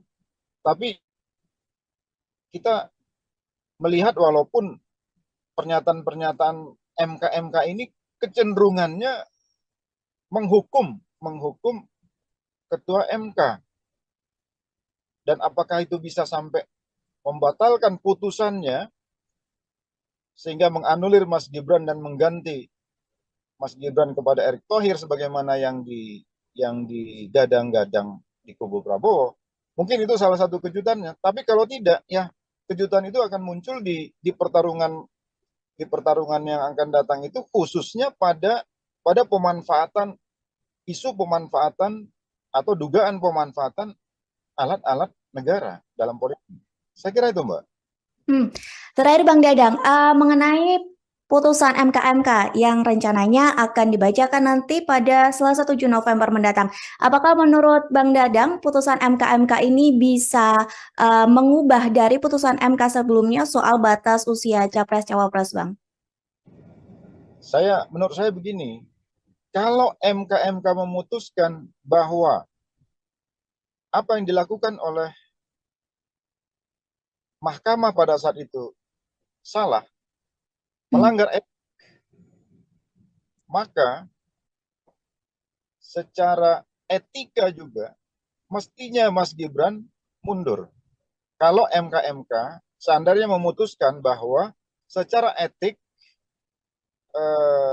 hakim Mahkamah Konstitusi itu bersalah atau melanggar kode etik, kan nanti yang ditunggu masyarakat putusannya seperti itu. Apakah putusan MK ini memastikan bahwa para hakim Mahkamah Konstitusi melanggar kode etik atau tidak, kan gitu. Seandainya putusannya hakim MK melanggar kode etik, secara etika juga artinya Mas Gibran mestinya mundur dengan legowo. Mestinya, karena ini soal etik. Walaupun secara hukum, kalau kita lihat kan etika Indonesia ini kan nggak berhubungan dengan normanya ya, norma hukum. Jadi bisa saja Mas Gibran melanggang terus, sementara si hakim MK diputuskan melanggar kode etik. Karena debatable debatnya di pakar-pakar hukum kita ini kan apakah keputusan MK itu membatalkan putusan, apakah putusan MK membatalkan putusan MK gitu. Nah, ada yang mengatakan tidak, ada yang mengatakan iya. Nah, tapi menurut saya kalau putusannya, karena ini soal etik, maka seandainya MK memutuskan pelanggaran etik terhadap hakim MK, maka Mas Gibran secara etik juga mestinya mundur karena dia bahagian dari yang diputuskan oleh MK itu meskipun tidak secara langsung. Itu menurut saya. Baik Bang, berarti nanti kita bersama-sama menunggu sidang putusan dari MK yang akan digelar Selasa 7 November mendatang. Begitu ya Bang. Terima kasih Bang Dadang atas waktunya sudah berkenan untuk berbincang bersama kami di Tribun On Focus. Semoga di lain kesempatan kita bisa berbincang lagi Bang. Terima kasih Bang. Tribuners, demikian Tribun On Focus hari ini. Saya Mariana Nanda Pestagro yang bertugas pamit undur diri. Terima kasih dan sampai jumpa. Download Tribun X sekarang. Menghadirkan lokal menjadi Indonesia. Secara etika juga mestinya Mas Gibran mundur. Jadi kalaupun pertarungan ini sengit, itu sebetulnya pertarungan untuk menghentikan upaya-upaya Jokowi untuk memanfaatkan seluruh fasilitas peralatan negara dalam politik. Halo Tribuners, Tribun on Fokus kembali menjumpai Anda bersama saya Mariananda. Tribuners, pasangan Anies Baswedan dan Mohaimin Iskandar atau Caimin sedang gencar melakukan safari politik di Sumatera. Kondisi ini terjadi di tengah Prabowo Gibran dan Ganjar Mahfud saling berebut suara di Pulau Jawa. Lantas, apakah bergesernya Anies Caimin ke Sumatera sebagai gambaran keputusasaan mereka meraih suara di Jawa? Mengenai hal ini kita akan membahasnya bersama dengan pengamat politik Sumatera Utara, ada Dadang Darmawan. Kita sapa terlebih dahulu di sana. Sebelumnya terima kasih Bang sudah menyempatkan waktunya untuk bergabung bersama kami di Tribun on Fokus hari ini. Seperti yang tadi sudah saya sampaikan di pengantar bahwa Anies Baswedan dan Caimin sedang gencar begitu ya untuk safari politik di daerah Sumatera. Gimana tanggapan Bang Dadang mengenai hal ini? Ya, terus terang kami memahami dan mengerti bahwa apa yang dilakukan oleh Anies di Sumatera, khususnya di Sumatera Utara hari ini, tentu saja ada atau berupaya untuk meraih pemilih di Sumatera Utara, dan saya kira itu sangat masuk akal di mana pemilu hari ini Sumatera Utara itu sendiri ada kurang lebih 10 jutaan suara yang diperebutkan, terbesar di Pulau Sumatera, melampaui Lampung yang 6 juta sekian maupun di Sumatera Selatan, dan tentu ini salah satu pemilih terbesar di luar Pulau Jawa. Dan beberapa waktu yang lalu kebetulan kami juga sedang roadshow di Simalungun, jadi berpapasan dengan Pak Anies dan teman-teman yang sedang menuju Hatonduhan di Simalungun. Jadi kami yakin bahwa pastilah Pak Anies dan timnya akan berupaya sekuat tenaga untuk meraih dukungan yang signifikan di Sumatera ini, karena Sumatera ini tentu saja satu pulau yang dengan kekuatan 40 jutaan suara yang tentu saja sangat mempengaruhi kemenangan dari semua tim termasuk Pak Anies dan terkhusus di Sumatera Utara. Saya kira demikian, Mbak. Lantas Bang, program yang direncanakan oleh Anies dan Caimin seperti yang diketahui bertolak belakang atau kontra dengan program dari pemerintahan Jokowi atau pemerintahan sebelumnya. Apakah hal ini ada hubungannya atau ada korelasinya dengan langkah safari politik yang dilakukan Anies Baswedan dan Caimin ke Sumatera Utara? Kalau dilihat dari latar belakang agenda perubahan atau antitesis program-program pembangunan Anies terhadap Jokowi, kita juga memahami karena pada saat itu ada 3 partai politik yang berada di luar pemerintahan Jokowi yang digadang-gadang akan mendukung Anies Baswedan. Yang pertama adalah Demokrat, kedua PKS, dan ketiga Nasdem ya. Meskipun Nasdem pada saat itu ada di dalam pemerintahan Jokowi, namun Surya Paloh sudah out of the box ya, keluar dari kotak Presiden Jokowi atau koalisi Jokowi pada saat itu dengan mendukung lebih dahulu Anies Baswedan. Dengan cara pandang seperti itu, tentu perbedaan program dan visi terhadap pemerintahan Jokowi tentu saja akan bertolak belakang. Dan itu memang sesuatu yang direncanakan, dan itu frame yang menurut kita memang sengaja dibentuk memang untuk meraih suara yang memang belum tentu semua juga di tengah-tengah masyarakat kita menyukai pembangunan pada era Jokowi. Jadi, nah hari ini dengan roadshow seperti ini, menurut saya ini adalah momentum sebetulnya untuk menyebarluaskan bahwa ada agenda besar perubahan yang dibawa oleh Anies Baswedan, dan itu tentu saja akan menampung masyarakat yang selama ini kontra terhadap pembangunan Presiden Jokowi. Karena kita harus ingat, tidak semua masyarakat juga pro terhadap Jokowi selama 5 tahun terakhir. Meskipun suara-suara di daerah-daerah ya tidak terlalu terdengar di publik atau terpublish secara nasional, tapi suara-suara yang ingin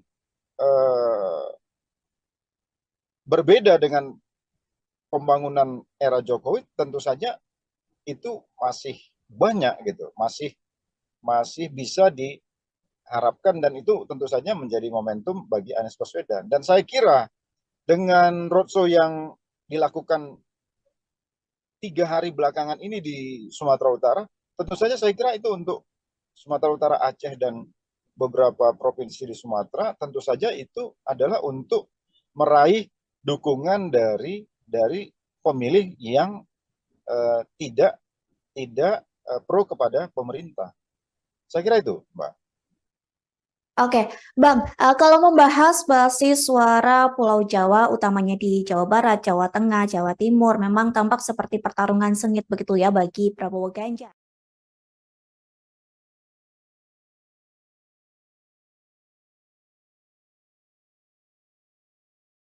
Apakah pasangan Anies dan Caimin ini seolah tampak tak pede atau tidak percaya diri untuk ikut berupaya merebut suara di Jawa?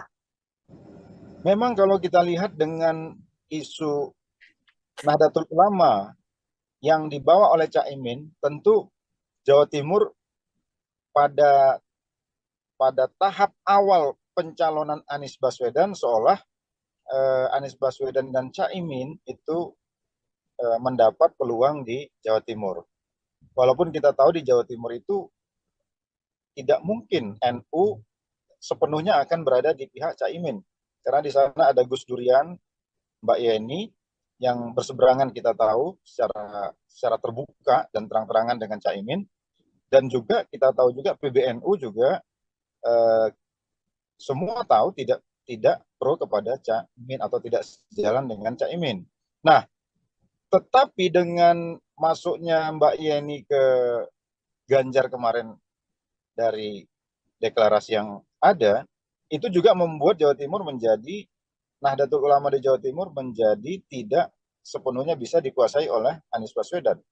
Kalau Jawa Tengah kita lihat tentu ini kan basisnya PDIP, tentu Ganjar punya peluang yang besar. Nah, Anies digadang-gadang akan membawa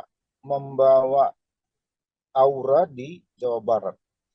Kalau kita lihat dari peta ini, tentu saja Jawa tidak akan setuju, Jawa tidak akan menjadi basisnya Anies. Mungkin Jawa itu adalah Jawa Barat, sebagian di Jawa Barat, sebagaimana survei yang kita baca di akhir, Anies hanya menang di Jawa Barat.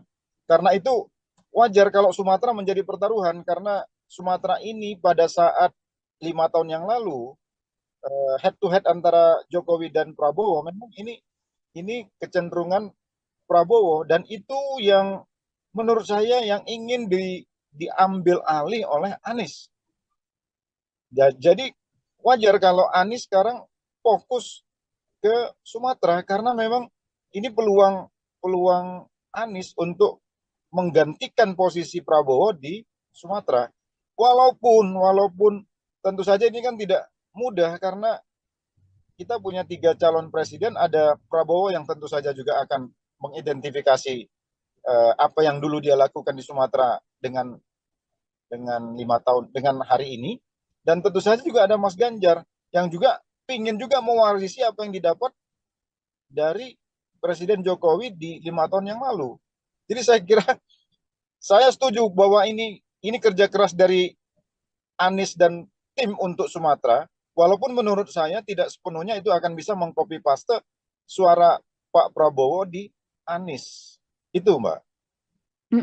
Lantas Bang, kalau melihat unsur PKB dan juga Caimin yang lekat dengan Jawa Timur, sebenarnya apakah faktor Caimin memang tidak begitu besar untuk Anies mendulang suara di Jawa Timur, Bang?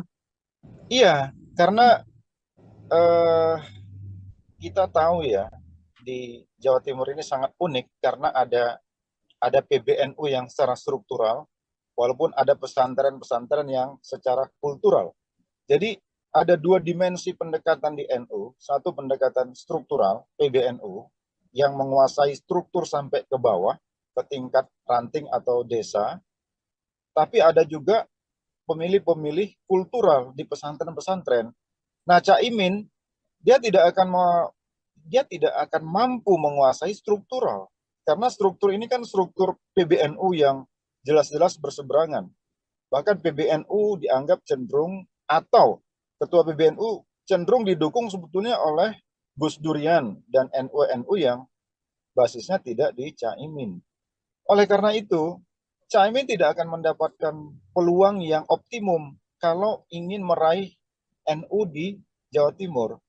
Oleh karena itu, sekali lagi, kalau seandainya struktur PBNU kelihatan terpublish mendukung yang lain di luar Caimin, apakah itu Pak Ganjar atau Prabowo, saya kira Caimin akan mendapati seteru yang signifikan.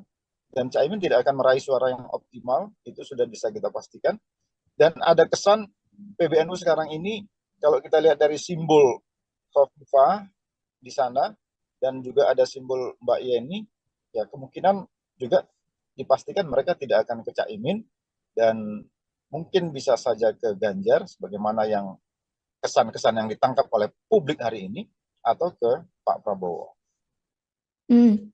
Lalu Bang, Jatim ini selain sosok Caimin di kubu Ganjar juga ada Mahfud MD nih yang dinilai mewakili NU.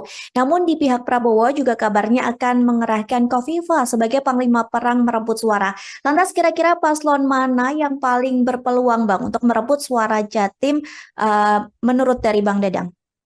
Iya, kalau saya pertama, Mahfud tentu saja akan masuk melalui pintu Gus Durian, karena kita tahu Mahfud ini dibesarkan oleh Gus Dur, dan orang tua dan sejarah keluarga adalah sejarah NU, dan juga dia seorang putra Madura. Jadi saya kira untuk Jawa Timur ini Mahfud akan cukup berpeluang besar untuk meraih dukungan Nahdlatul Ulama maupun suara di Madura. Tapi penting juga untuk kita pahami bahwa secara struktural ada PBNU, dan juga secara kultural ada pesantren. Kita tahu kalau Khofifah menjadi vote getter dari Prabowo, tentu ini juga akan membelah Jawa Timur atau NU menjadi 3. Karena Khofifah juga bagian dari struktur PBNU, dan juga Khofifah menjadi pemimpin dari salah satu sayap PBNU. Kalau nggak salah, Ibu Khofifah kan ketua Muslimat NU, dan itu sebagaimana yang disampaikan kemarin oleh Mbak Khofifah, dengan jumlah peserta atau jumlah anggota Muslimat ini kurang lebih 30 juta kalau menurut yang saya dengar dari Mbak Khofifah. Tentu itu juga sesuatu yang signifikan, meskipun di sana ada Pak Mahfud yang juga tentu saja akan membawa isu Gus Durian dan NU, dan juga ada Pak Muhaimin yang tentu juga akan membawa keluarganya yang memang memiliki basis kultural di pesantren-pesantren di PBNU. Intinya menurut saya pesantren akan ada di tiga calon kita ini, dan yang akan berebut suara secara kuat menurut saya Pak Mahfud dengan Mbak Khofifah. Seandainya Mbak Khofifah benar-benar menjadi tulang punggung bagi suara Prabowo. Lantas Bang, saat ini kan publik sedang panas ya soal politik dua kaki dari Jokowi yang masih di PDIP, namun anaknya juga menjadi cawapres Prabowo. Apakah ini suara yang sebelumnya pro Jokowi dan kecewa dengan langkah politik sang presiden terkait putusan MK juga bakal lari ke Anies Baswedan dan Caimin, Bang? Memang kalau kita lihat pertanyaan besar yang ada di masyarakat hampir semuanya mengarah ke pertanyaan Mbak tadi ya. Kemanakah orang-orang yang kecewa terhadap Jokowi? Pertama,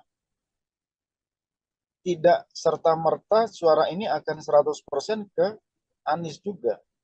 Karena sebagian yang kecewa terhadap Jokowi itu juga kemarin menyatakan dukungan kepada Ganjar, kepada Mas Ganjar. Jadi limpahan suara mereka menurut saya Mm-mm. itu 80% akan masuk ke Mas Ganjar ketimbang masuk ke Mas Anies.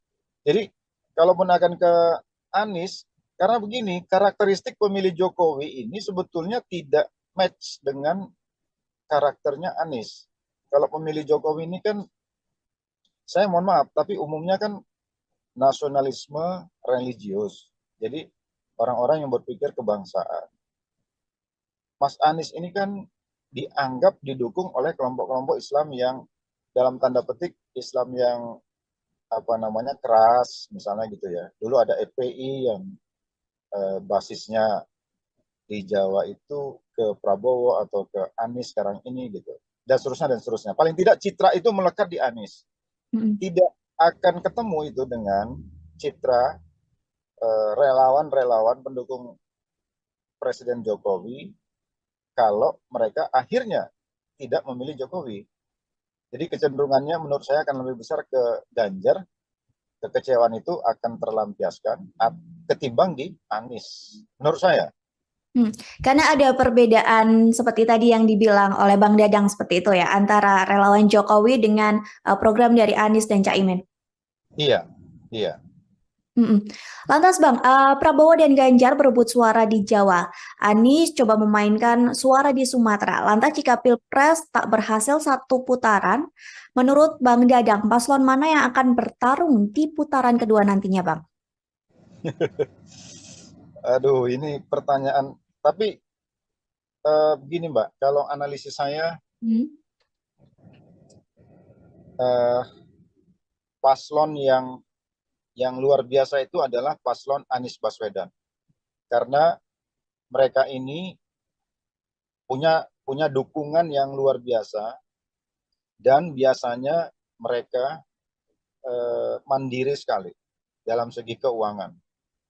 Sementara paslon Prabowo itu dan paslon Ganjar hampir sama. Jadi kayak ini paslon-paslon yang apalagi Pak Prabowo karena di belakangnya ada Erick Thohir, kelihatan yang terbaca itu adalah gegap gempitanya dari segi pendanaan ya. Sementara hal yang sama juga ada di Ganjar, meskipun tidak kelihatan sementereng apa yang ada di kubu Prabowo, apalagi ada Presiden Jokowi di balik itu semua. Tapi menurut saya, Mas Anies ini pendukungnya tidak terlalu masif dia. Jadi kantong-kantongnya tertentu tidak akan melampaui dukungan masyarakat terhadap Pak Prabowo dan Pak Ganjar.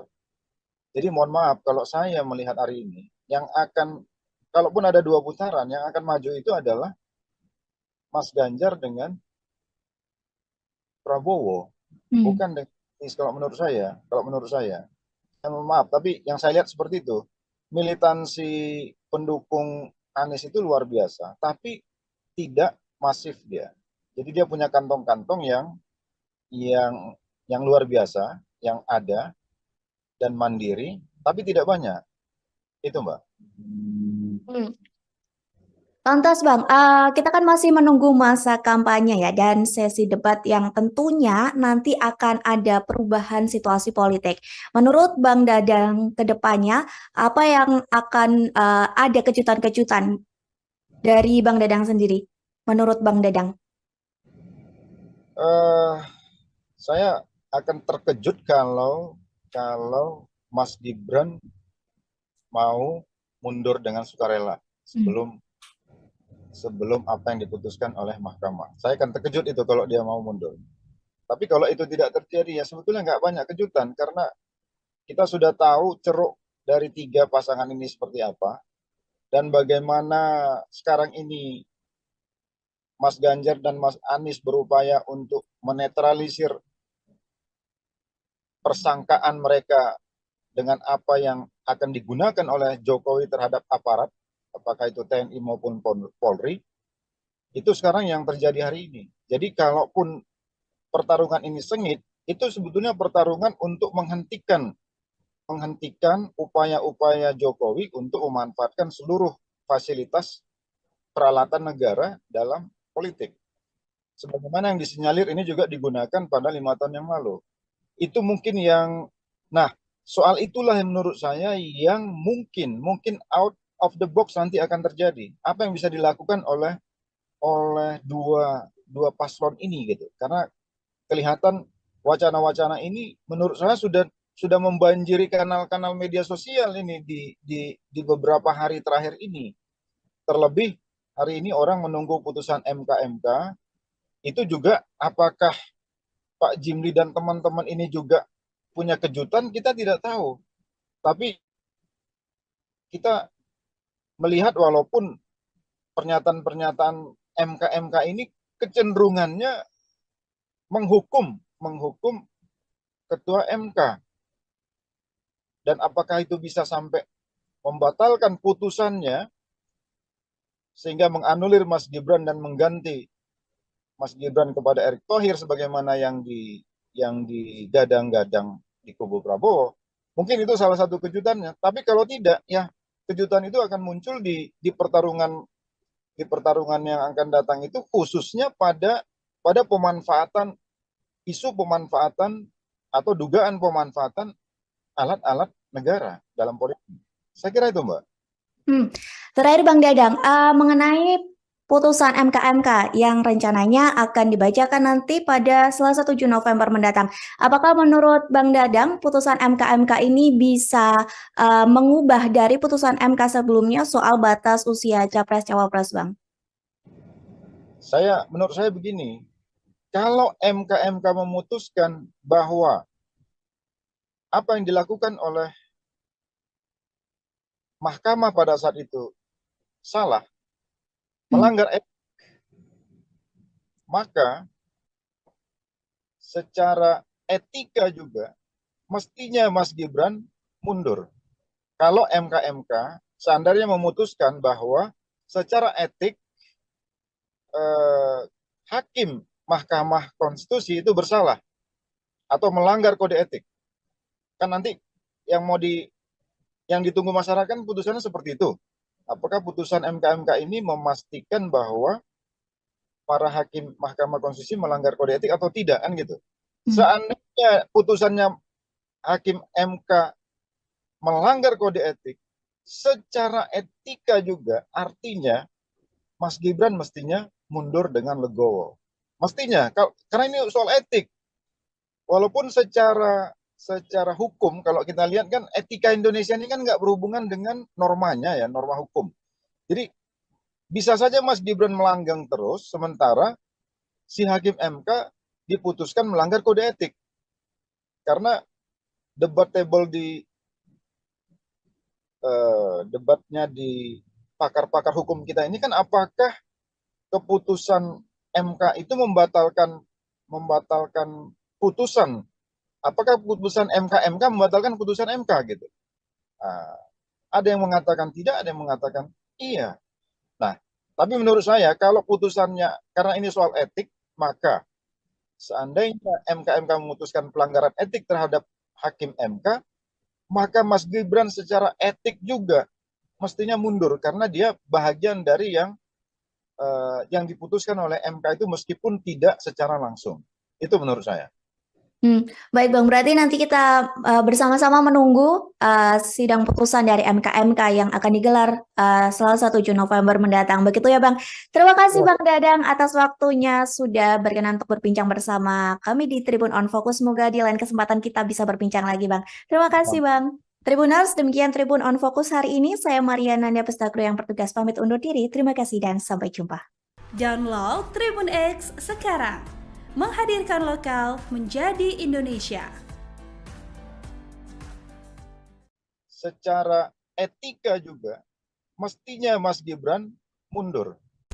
Jadi kalaupun pertarungan ini sengit, itu sebetulnya pertarungan untuk menghentikan upaya-upaya Jokowi untuk memanfaatkan seluruh fasilitas peralatan negara dalam politik. Halo Tribuners, Tribun on Fokus kembali menjumpai Anda bersama saya Mariananda.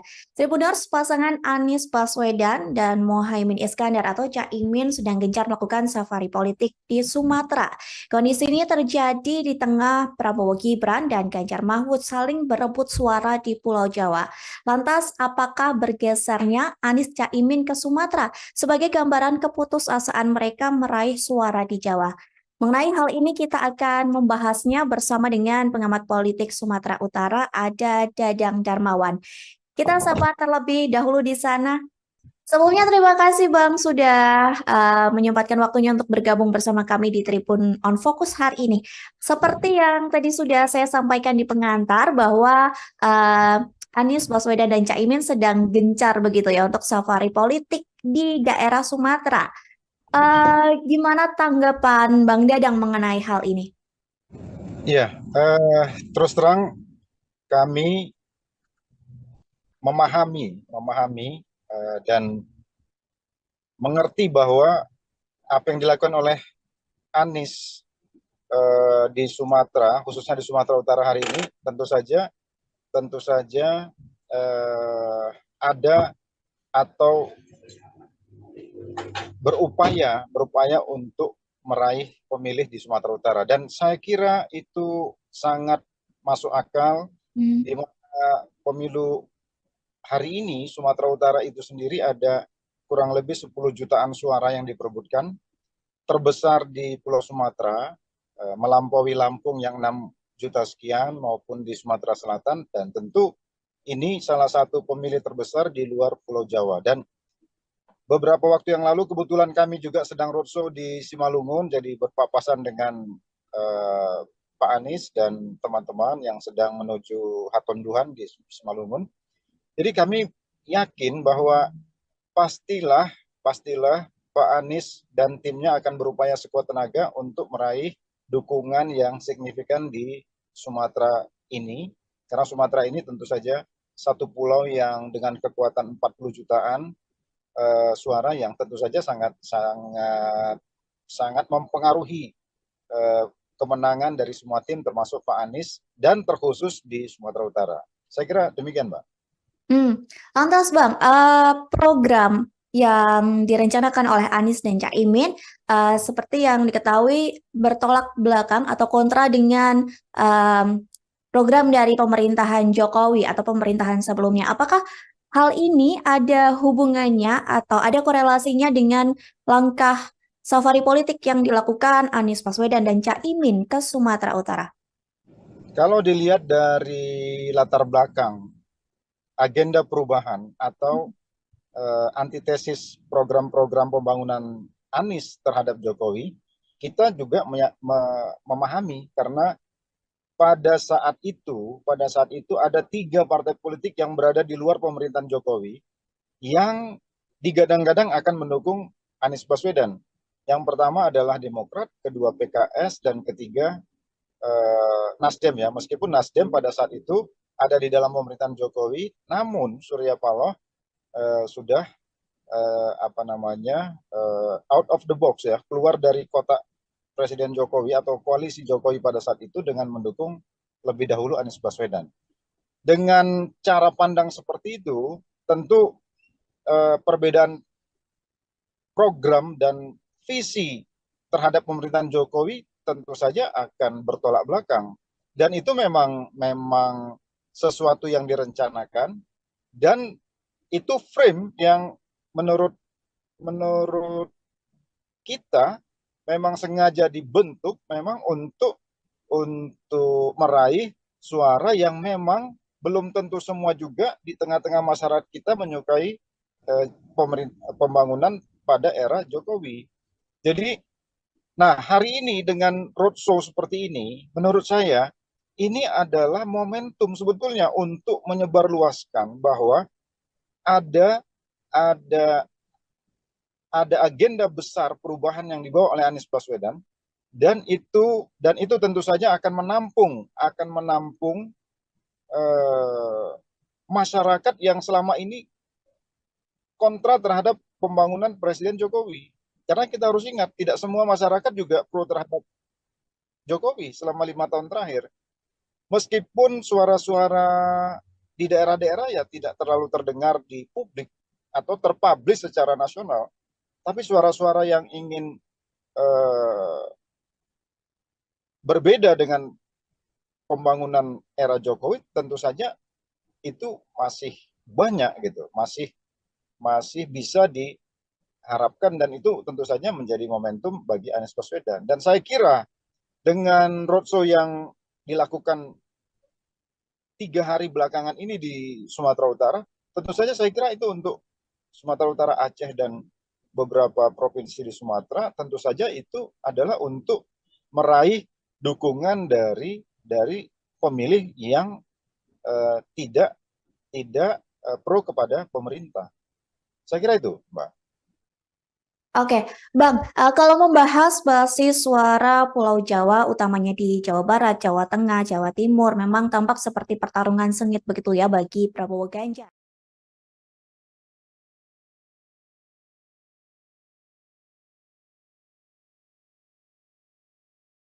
Apakah pasangan Anies dan Caimin ini seolah tampak tak pede atau tidak percaya diri untuk ikut berupaya merebut suara di Jawa? Memang kalau kita lihat dengan isu Nahdlatul Ulama yang dibawa oleh Caimin, tentu Jawa Timur pada tahap awal pencalonan Anies Baswedan seolah Anies Baswedan dan Caimin itu mendapat peluang di Jawa Timur. Walaupun kita tahu di Jawa Timur itu tidak mungkin NU sepenuhnya akan berada di pihak Caimin. Karena di sana ada Gus Durian, Mbak Yeni, yang berseberangan kita tahu secara terbuka dan terang-terangan dengan Caimin.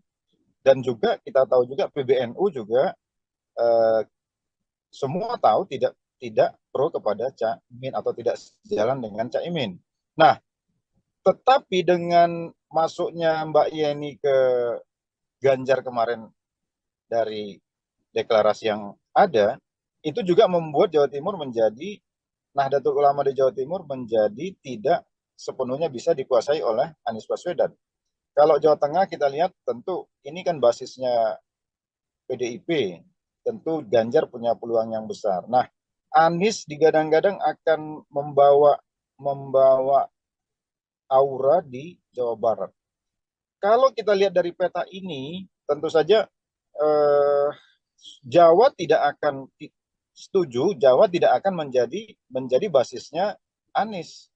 Mungkin Jawa itu adalah Jawa Barat, sebagian di Jawa Barat, sebagaimana survei yang kita baca di akhir, Anies hanya menang di Jawa Barat.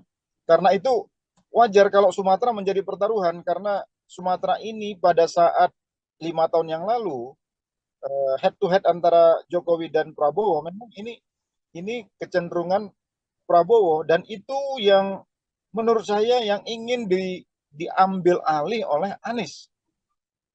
Jadi wajar kalau Anies sekarang fokus ke Sumatera, karena memang ini peluang Anies untuk menggantikan posisi Prabowo di Sumatera. Walaupun tentu saja ini kan tidak mudah, karena kita punya 3 calon presiden, ada Prabowo yang tentu saja juga akan mengidentifikasi apa yang dulu dia lakukan di Sumatera dengan 5 tahun dengan hari ini, dan tentu saja juga ada Mas Ganjar yang juga ingin juga mewarisi apa yang didapat dari Presiden Jokowi di 5 tahun yang lalu.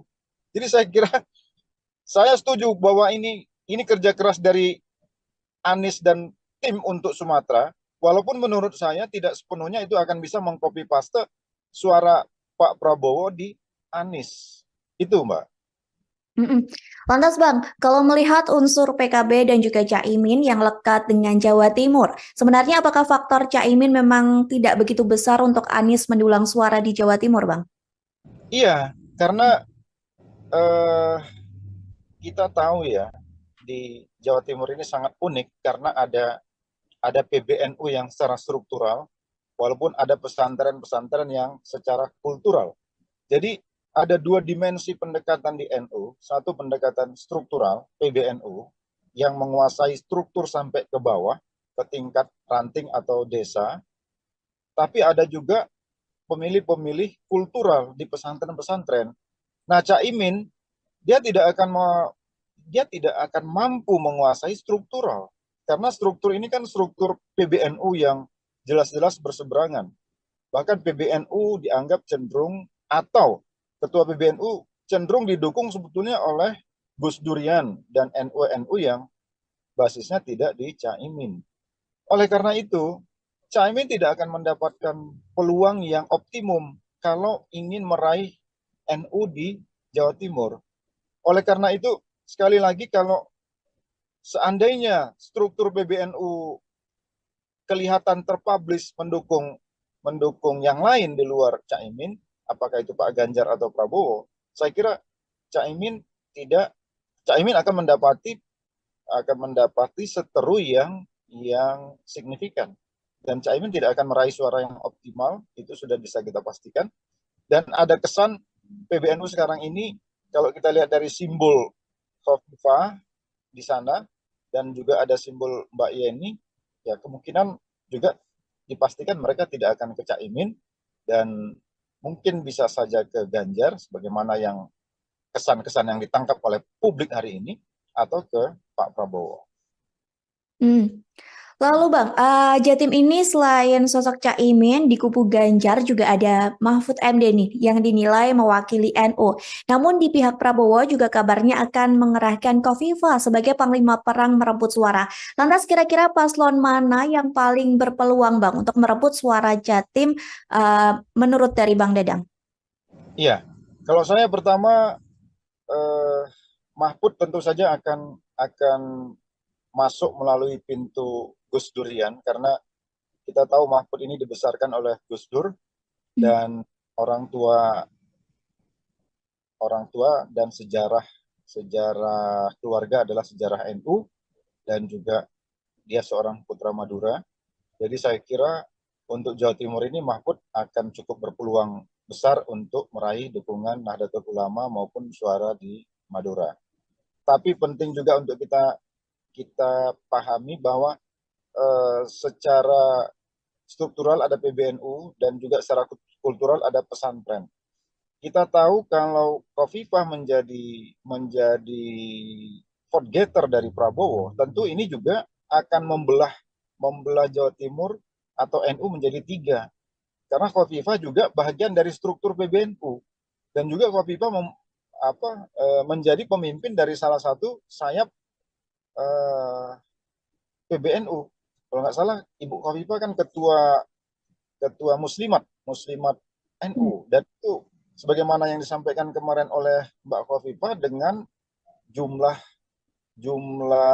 peserta atau jumlah anggota Muslimat ini kurang lebih 30 juta kalau menurut yang saya dengar dari Mbak Khofifah. Tentu itu juga sesuatu yang signifikan, meskipun di sana ada Pak Mahfud yang juga tentu saja akan membawa isu Gus Durian dan NU, dan juga ada Pak Muhaimin yang tentu juga akan membawa keluarganya yang memang memiliki basis kultural di pesantren-pesantren di PBNU. Intinya menurut saya pesantren akan ada di tiga calon kita ini, dan yang akan berebut suara secara kuat menurut saya Pak Mahfud dengan Mbak Khofifah, seandainya Mbak Khofifah benar-benar menjadi tulang punggung bagi suara Prabowo. Lantas Bang, saat ini kan publik sedang panas ya soal politik dua kaki dari Jokowi yang masih di PDIP, namun anaknya juga menjadi cawapres Prabowo. Apakah ini suara yang sebelumnya pro Jokowi dan kecewa dengan langkah politik sang presiden terkait putusan MK juga bakal lari ke Anies Baswedan dan Caimin, Bang? Memang kalau kita lihat pertanyaan besar yang ada di masyarakat hampir semuanya mengarah ke pertanyaan Mbak tadi ya. Apakah orang-orang yang kecewa terhadap Jokowi? Pertama, tidak serta-merta suara ini akan 100% ke Anies juga. Karena sebagian yang kecewa terhadap Jokowi itu juga kemarin menyatakan dukungan kepada Ganjar, kepada Mas Ganjar. Jadi limpahan suara mereka, menurut saya Mm-mm. itu 80% akan masuk ke Mas Ganjar ketimbang masuk ke Mas Anies. Jadi kalaupun akan ke Anies, karena begini, karakteristik pemilih Jokowi ini sebetulnya tidak match dengan karakternya Anies. Kalau pemilih Jokowi ini kan, saya mohon maaf, tapi umumnya kan nasionalisme religius. Jadi orang-orang yang berpikir kebangsaan. Mas Anies ini kan dianggap didukung oleh kelompok-kelompok Islam yang dalam tanda petik Islam yang keras, misalnya gitu ya. Dulu ada FPI yang basisnya di Jawa itu ke Prabowo atau ke Anies sekarang ini gitu, dan seterusnya dan seterusnya. Paling tidak citra itu melekat di Anies. Mm-mm. Tidak akan ketemu itu dengan citra relawan-relawan pendukung Presiden Jokowi kalau mereka akhirnya tidak memilih Jokowi. Jadi kecenderungannya menurut saya akan lebih besar ke Ganjar. Kekecewaan itu akan terlampiaskan ketimbang di Anies, menurut saya. Karena ada perbedaan seperti tadi yang dibilang oleh Bang Dadang seperti itu ya, antara relawan Jokowi dengan program dari Anies dan Caimin. Iya, iya. Mm-mm. Lantas Bang, Prabowo dan Ganjar berebut suara di Jawa. Anies coba memainkan suara di Sumatera. Lantas jika Pilpres tak berhasil satu putaran, menurut Bang Dadang, paslon mana yang akan bertarung di putaran kedua nantinya Bang? Aduh, ini pertanyaan. Tapi begini Mbak, kalau analisis saya, Hmm. eh, paslon yang luar biasa itu adalah paslon Anies Baswedan. Karena mereka ini punya dukungan yang luar biasa, dan biasanya mereka mandiri sekali dalam segi keuangan. Sementara paslon Prabowo itu dan paslon Ganjar hampir sama. Jadi kayak ini paslon-paslon yang, apalagi Pak Prabowo, karena di belakangnya ada Erick Thohir, kelihatan yang terbaca itu adalah gegap gempitanya dari segi pendanaan ya. Hmm. Sementara hal yang sama juga ada di Ganjar, meskipun tidak kelihatan sementereng apa yang ada di kubu Prabowo, apalagi ada Presiden Jokowi di balik itu semua. Tapi menurut saya, Mas Anies ini pendukungnya tidak terlalu masif dia. Jadi kantong-kantongnya tertentu, tidak akan melampaui dukungan masyarakat terhadap Pak Prabowo dan Pak Ganjar. Jadi mohon maaf, kalau saya melihat hari ini, yang akan, kalaupun ada 2 putaran, yang akan maju itu adalah Mas Ganjar dengan Prabowo, bukan dengan Anies, kalau menurut saya. Mohon maaf, tapi yang saya lihat seperti itu. Militansi pendukung Anies itu luar biasa, tapi tidak masif dia.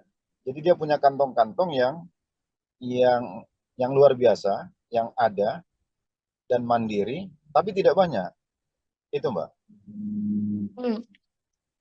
Lantas Bang, kita kan masih menunggu masa kampanye ya dan sesi debat yang tentunya nanti akan ada perubahan situasi politik.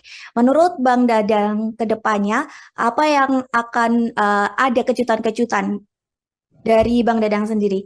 Menurut Bang Dadang? Eh, saya akan terkejut kalau Mas Gibran mau mundur dengan sukarela sebelum apa yang diputuskan oleh mahkamah. Saya akan terkejut itu kalau dia mau mundur. Tapi kalau itu tidak terjadi, ya sebetulnya nggak banyak kejutan, karena kita sudah tahu ceruk dari 3 pasangan ini seperti apa, dan bagaimana sekarang ini Mas Ganjar dan Mas Anies berupaya untuk menetralisir persangkaan mereka dengan apa yang akan digunakan oleh Jokowi terhadap aparat, apakah itu TNI maupun Polri. Itu sekarang yang terjadi hari ini. Jadi kalaupun pertarungan ini sengit, itu sebetulnya pertarungan untuk menghentikan upaya-upaya Jokowi untuk memanfaatkan seluruh fasilitas peralatan negara dalam politik.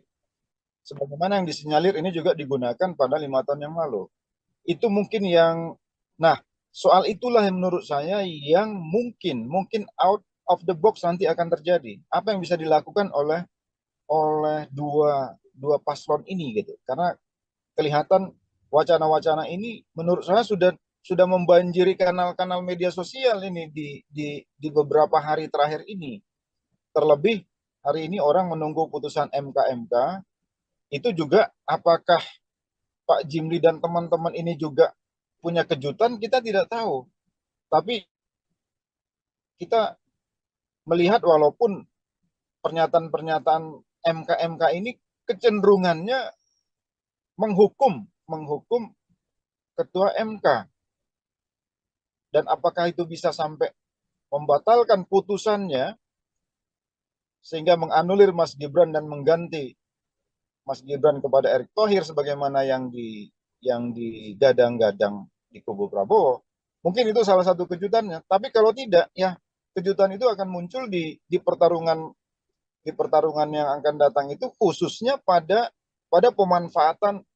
isu pemanfaatan atau dugaan pemanfaatan alat-alat negara dalam politik. Saya kira itu, Mbak. Terakhir Bang Dadang, mengenai putusan MK yang rencananya akan dibacakan nanti pada Selasa 7 November mendatang. Apakah menurut Bang Dadang putusan MK ini bisa mengubah dari putusan MK sebelumnya soal batas usia Capres-Cawapres, Bang? Menurut saya begini, kalau MK memutuskan bahwa apa yang dilakukan oleh Mahkamah pada saat itu salah, melanggar etik, maka secara etika juga mestinya Mas Gibran mundur. Kalau MK seandainya memutuskan bahwa secara etik hakim Mahkamah Konstitusi itu bersalah atau melanggar kode etik, kan nanti yang ditunggu masyarakat putusannya seperti itu. Apakah putusan MK ini memastikan bahwa para hakim Mahkamah Konstitusi melanggar kode etik atau tidak, kan gitu. Seandainya putusannya hakim MK melanggar kode etik, secara etika juga artinya Mas Gibran mestinya mundur dengan legowo. Mestinya, karena ini soal etik. Walaupun secara hukum, kalau kita lihat kan etika Indonesia ini kan nggak berhubungan dengan normanya ya, norma hukum. Jadi bisa saja Mas Gibran melanggang terus, sementara si hakim MK diputuskan melanggar kode etik. Karena debatable debatnya di pakar-pakar hukum kita ini kan apakah keputusan MK itu membatalkan putusan. Apakah putusan MK membatalkan putusan MK gitu? Ada yang mengatakan tidak, ada yang mengatakan iya. Nah, tapi menurut saya kalau putusannya karena ini soal etik, maka seandainya MK memutuskan pelanggaran etik terhadap hakim MK, maka Mas Gibran secara etik juga mestinya mundur karena dia bahagian dari yang diputuskan oleh MK itu meskipun tidak secara langsung. Itu menurut saya. Baik Bang, berarti nanti kita bersama-sama menunggu sidang putusan dari MK yang akan digelar Selasa 7 November mendatang. Begitu ya Bang. Terima kasih Bang Dadang atas waktunya sudah berkenan untuk berbincang bersama kami di Tribun On Focus. Semoga di lain kesempatan kita bisa berbincang lagi Bang. Terima kasih Bang. Tribuners, demikian Tribun On Focus hari ini. Saya Mariana Nanda Pestakru yang bertugas pamit undur diri. Terima kasih dan sampai jumpa. Download Tribun X sekarang. Menghadirkan lokal menjadi Indonesia. Secara etika juga mestinya Mas Gibran mundur.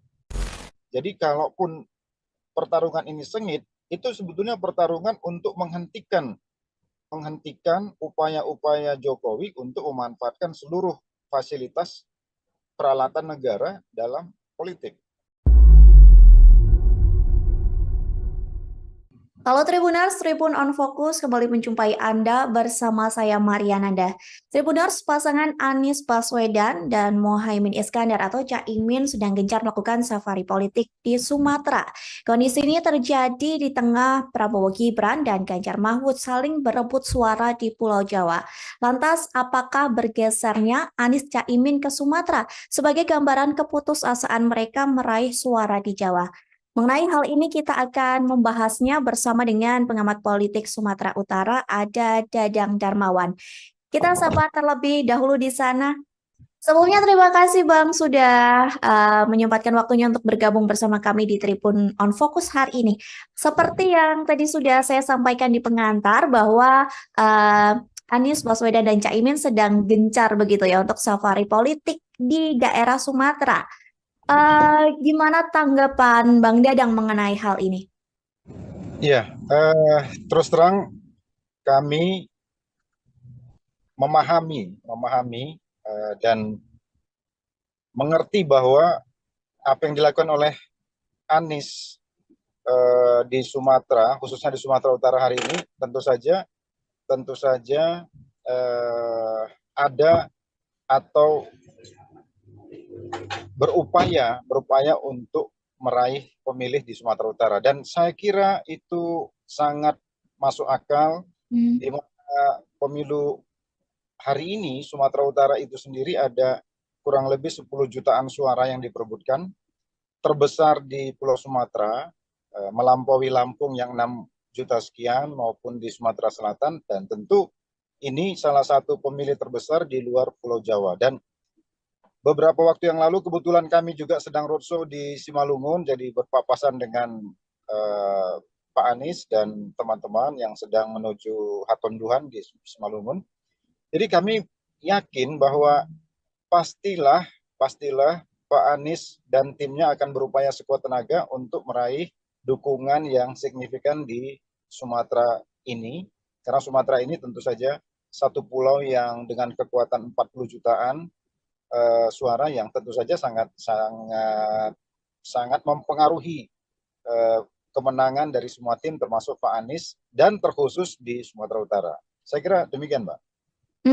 Lantas Bang, program yang direncanakan oleh Anies dan Caimin seperti yang diketahui bertolak belakang atau kontra dengan program dari pemerintahan Jokowi atau pemerintahan sebelumnya. Apakah hal ini ada hubungannya atau ada korelasinya dengan langkah safari politik yang dilakukan Anies Baswedan dan Caimin ke Sumatera Utara? Kalau dilihat dari latar belakang agenda perubahan atau antitesis program-program pembangunan Anies terhadap Jokowi, kita juga memahami karena pada saat itu ada 3 partai politik yang berada di luar pemerintahan Jokowi yang digadang-gadang akan mendukung Anies Baswedan. Yang pertama adalah Demokrat, kedua PKS, dan ketiga Nasdem ya. Meskipun Nasdem pada saat itu ada di dalam pemerintahan Jokowi, namun Surya Paloh sudah out of the box ya, keluar dari kotak Presiden Jokowi atau koalisi Jokowi pada saat itu dengan mendukung lebih dahulu Anies Baswedan. Dengan cara pandang seperti itu, tentu perbedaan program dan visi terhadap pemerintahan Jokowi tentu saja akan bertolak belakang. Dan itu memang sesuatu yang direncanakan, dan itu frame yang menurut kita memang sengaja dibentuk memang untuk meraih suara yang memang belum tentu semua juga di tengah-tengah masyarakat kita menyukai pembangunan pada era Jokowi. Jadi, nah hari ini dengan roadshow seperti ini, menurut saya ini adalah momentum sebetulnya untuk menyebarluaskan bahwa ada agenda besar perubahan yang dibawa oleh Anies Baswedan, dan itu tentu saja akan menampung masyarakat yang selama ini kontra terhadap pembangunan Presiden Jokowi. Karena kita harus ingat, tidak semua masyarakat juga pro terhadap Jokowi selama 5 tahun terakhir. Meskipun suara-suara di daerah-daerah ya tidak terlalu terdengar di publik atau terpublish secara nasional, tapi suara-suara yang ingin berbeda dengan pembangunan era Jokowi tentu saja itu masih banyak gitu, masih bisa diharapkan, dan itu tentu saja menjadi momentum bagi Anies Baswedan. Dan saya kira dengan roadshow yang dilakukan 3 hari belakangan ini di Sumatera Utara, tentu saja saya kira itu untuk Sumatera Utara, Aceh, dan beberapa provinsi di Sumatera, tentu saja itu adalah untuk meraih dukungan dari pemilih yang tidak pro kepada pemerintah. Saya kira itu, Mbak. Oke, Bang, kalau membahas basis suara Pulau Jawa, utamanya di Jawa Barat, Jawa Tengah, Jawa Timur, memang tampak seperti pertarungan sengit begitu ya bagi Prabowo Ganjar.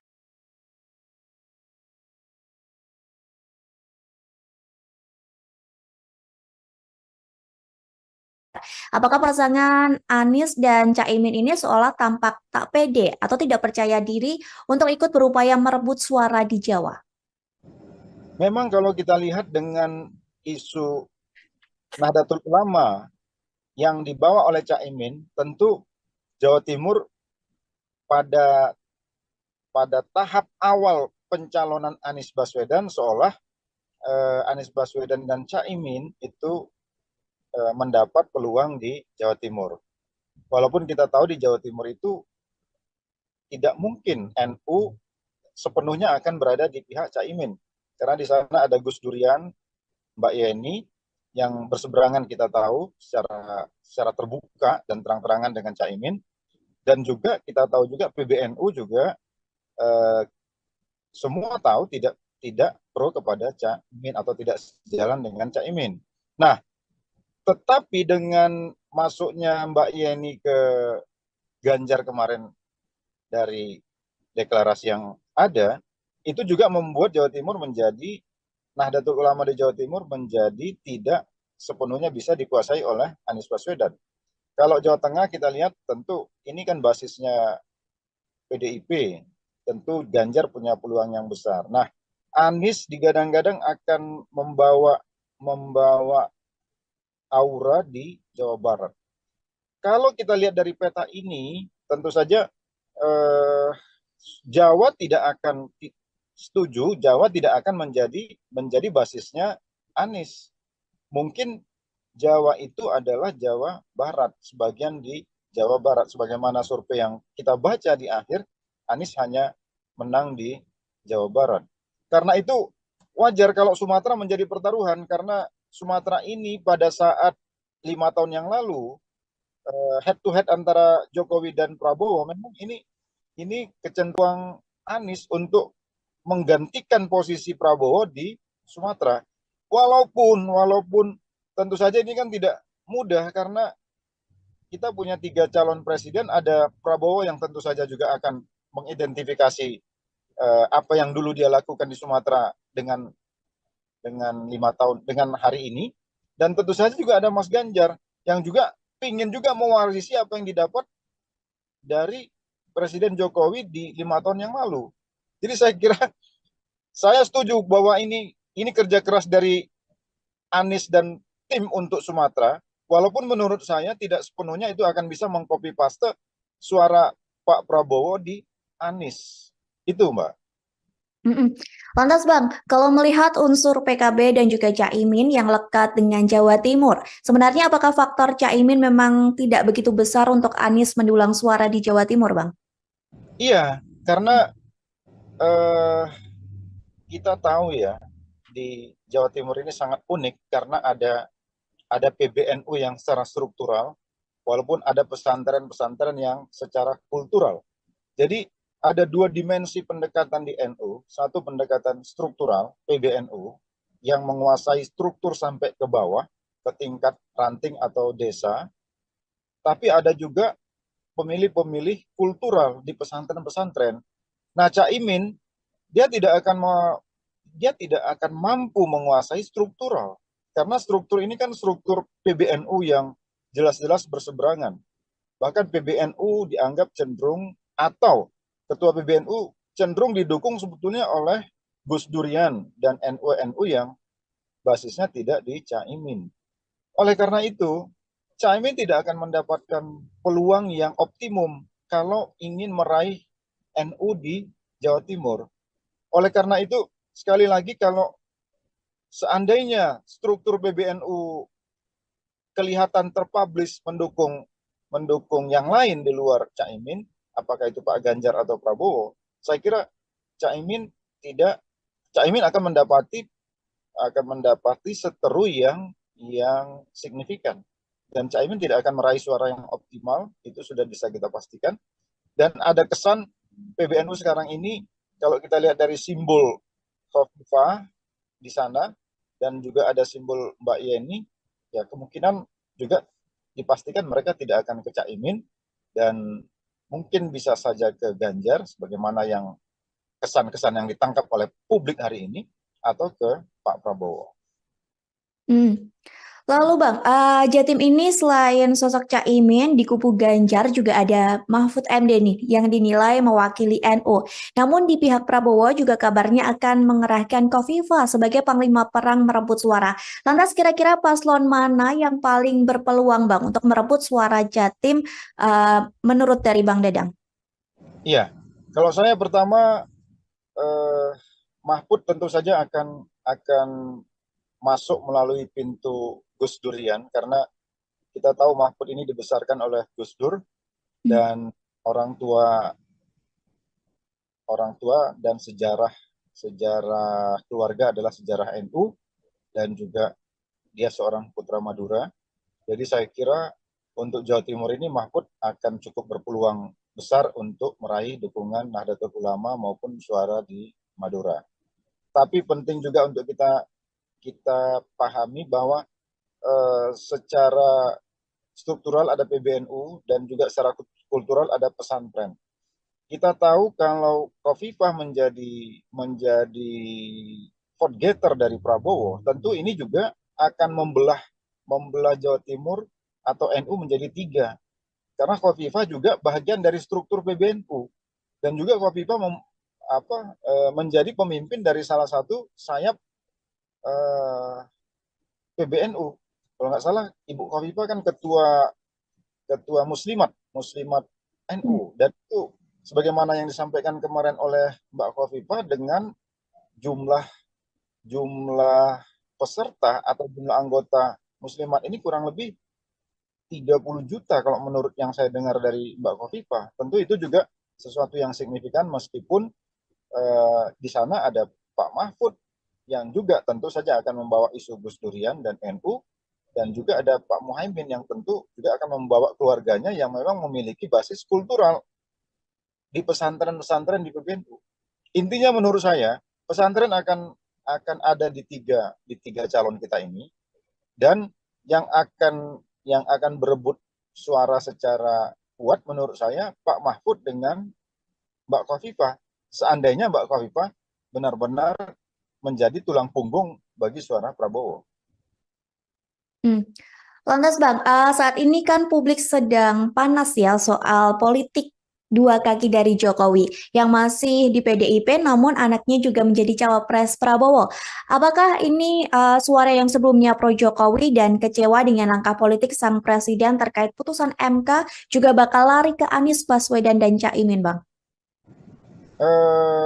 Memang kalau kita lihat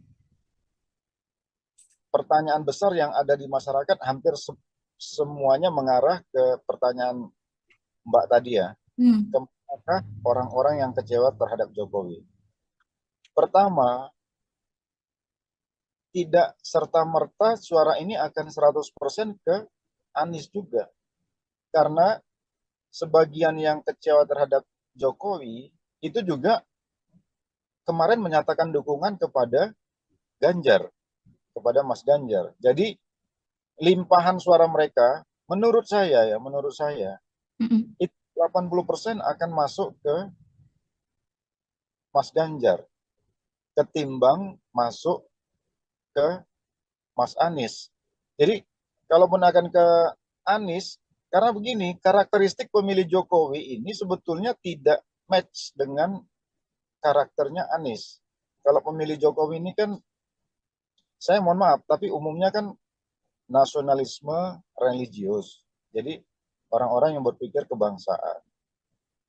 Mas Anies ini kan dianggap didukung oleh kelompok-kelompok Islam yang dalam tanda petik Islam yang keras, misalnya gitu ya. Dulu ada FPI yang basisnya di Jawa itu ke Prabowo atau ke Anies sekarang ini gitu, dan seterusnya. Paling tidak citra itu melekat di Anies. Tidak akan ketemu itu dengan citra relawan-relawan pendukung Presiden Jokowi kalau mereka akhirnya tidak memilih Jokowi. Jadi kecenderungannya menurut saya akan lebih besar ke Ganjar. Kekecewaan itu akan terlampiaskan ketimbang di Anies, menurut saya. Karena ada perbedaan seperti tadi yang dibilang oleh Bang Dadang seperti itu ya, antara relawan Jokowi dengan program dari Anies dan Caimin. Iya. Lantas Bang, Prabowo dan Ganjar berebut suara di Jawa. Anies coba memainkan suara di Sumatera. Lantas jika Pilpres tak berhasil satu putaran, menurut Bang Dadang, paslon mana yang akan bertarung di putaran kedua nantinya Bang? Aduh, ini pertanyaan. Tapi begini Mbak, kalau analisis saya, paslon yang luar biasa itu adalah paslon Anies Baswedan. Karena mereka ini punya dukungan yang luar biasa, dan biasanya mereka mandiri sekali dalam segi keuangan. Sementara paslon Prabowo itu dan paslon Ganjar hampir sama. Jadi kayak ini paslon-paslon yang, apalagi Pak Prabowo, karena di belakangnya ada Erick Thohir, kelihatan yang terbaca itu adalah gegap gempitanya dari segi pendanaan ya. Hal yang sama juga ada di Ganjar, meskipun tidak kelihatan sementereng apa yang ada di kubu Prabowo, apalagi ada Presiden Jokowi di balik itu semua. Tapi menurut saya, Mas Anies ini pendukungnya tidak terlalu masif dia. Jadi kantong-kantongnya tertentu, tidak akan melampaui dukungan masyarakat terhadap Pak Prabowo dan Pak Ganjar. Jadi mohon maaf, kalau saya melihat hari ini, yang akan, kalaupun ada 2 putaran, yang akan maju itu adalah Mas Ganjar dengan Prabowo, bukan dengan Anies kalau menurut saya. Mohon maaf, tapi yang saya lihat seperti itu. Militansi pendukung Anies itu luar biasa, tapi tidak masif dia. Jadi dia punya kantong-kantong yang luar biasa, yang ada dan mandiri, tapi tidak banyak. Itu Mbak. Lantas Bang, kita kan masih menunggu masa kampanye ya dan sesi debat yang tentunya nanti akan ada perubahan situasi politik. Menurut Bang Dadang ke depannya, apa yang akan ada kejutan-kejutan dari Bang Dadang sendiri? Menurut Bang Dadang? Saya akan terkejut kalau Mas Gibran mau mundur dengan sukarela sebelum apa yang diputuskan oleh mahkamah. Saya akan terkejut itu kalau dia mau mundur. Tapi kalau itu tidak terjadi, ya sebetulnya nggak banyak kejutan, karena kita sudah tahu ceruk dari 3 pasangan ini seperti apa, dan bagaimana sekarang ini Mas Ganjar dan Mas Anies berupaya untuk menetralisir persangkaan mereka dengan apa yang akan digunakan oleh Jokowi terhadap aparat, apakah itu TNI maupun Polri, itu sekarang yang terjadi hari ini. Jadi kalaupun pertarungan ini sengit, itu sebetulnya pertarungan untuk menghentikan upaya-upaya Jokowi untuk memanfaatkan seluruh fasilitas peralatan negara dalam politik. Sebagaimana yang disinyalir ini juga digunakan pada 5 tahun yang lalu.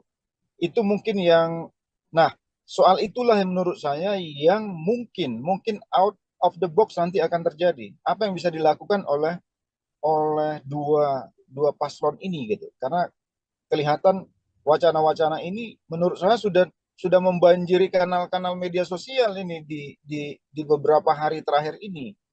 Terlebih hari ini orang menunggu putusan MK itu juga apakah Pak Jimli dan teman-teman ini juga punya kejutan, kita tidak tahu. Tapi kita melihat walaupun pernyataan-pernyataan MK ini kecenderungannya menghukum ketua MK. Dan apakah itu bisa sampai membatalkan putusannya sehingga menganulir Mas Gibran dan mengganti Mas Gibran kepada Erick Thohir sebagaimana yang digadang-gadang di kubu Prabowo.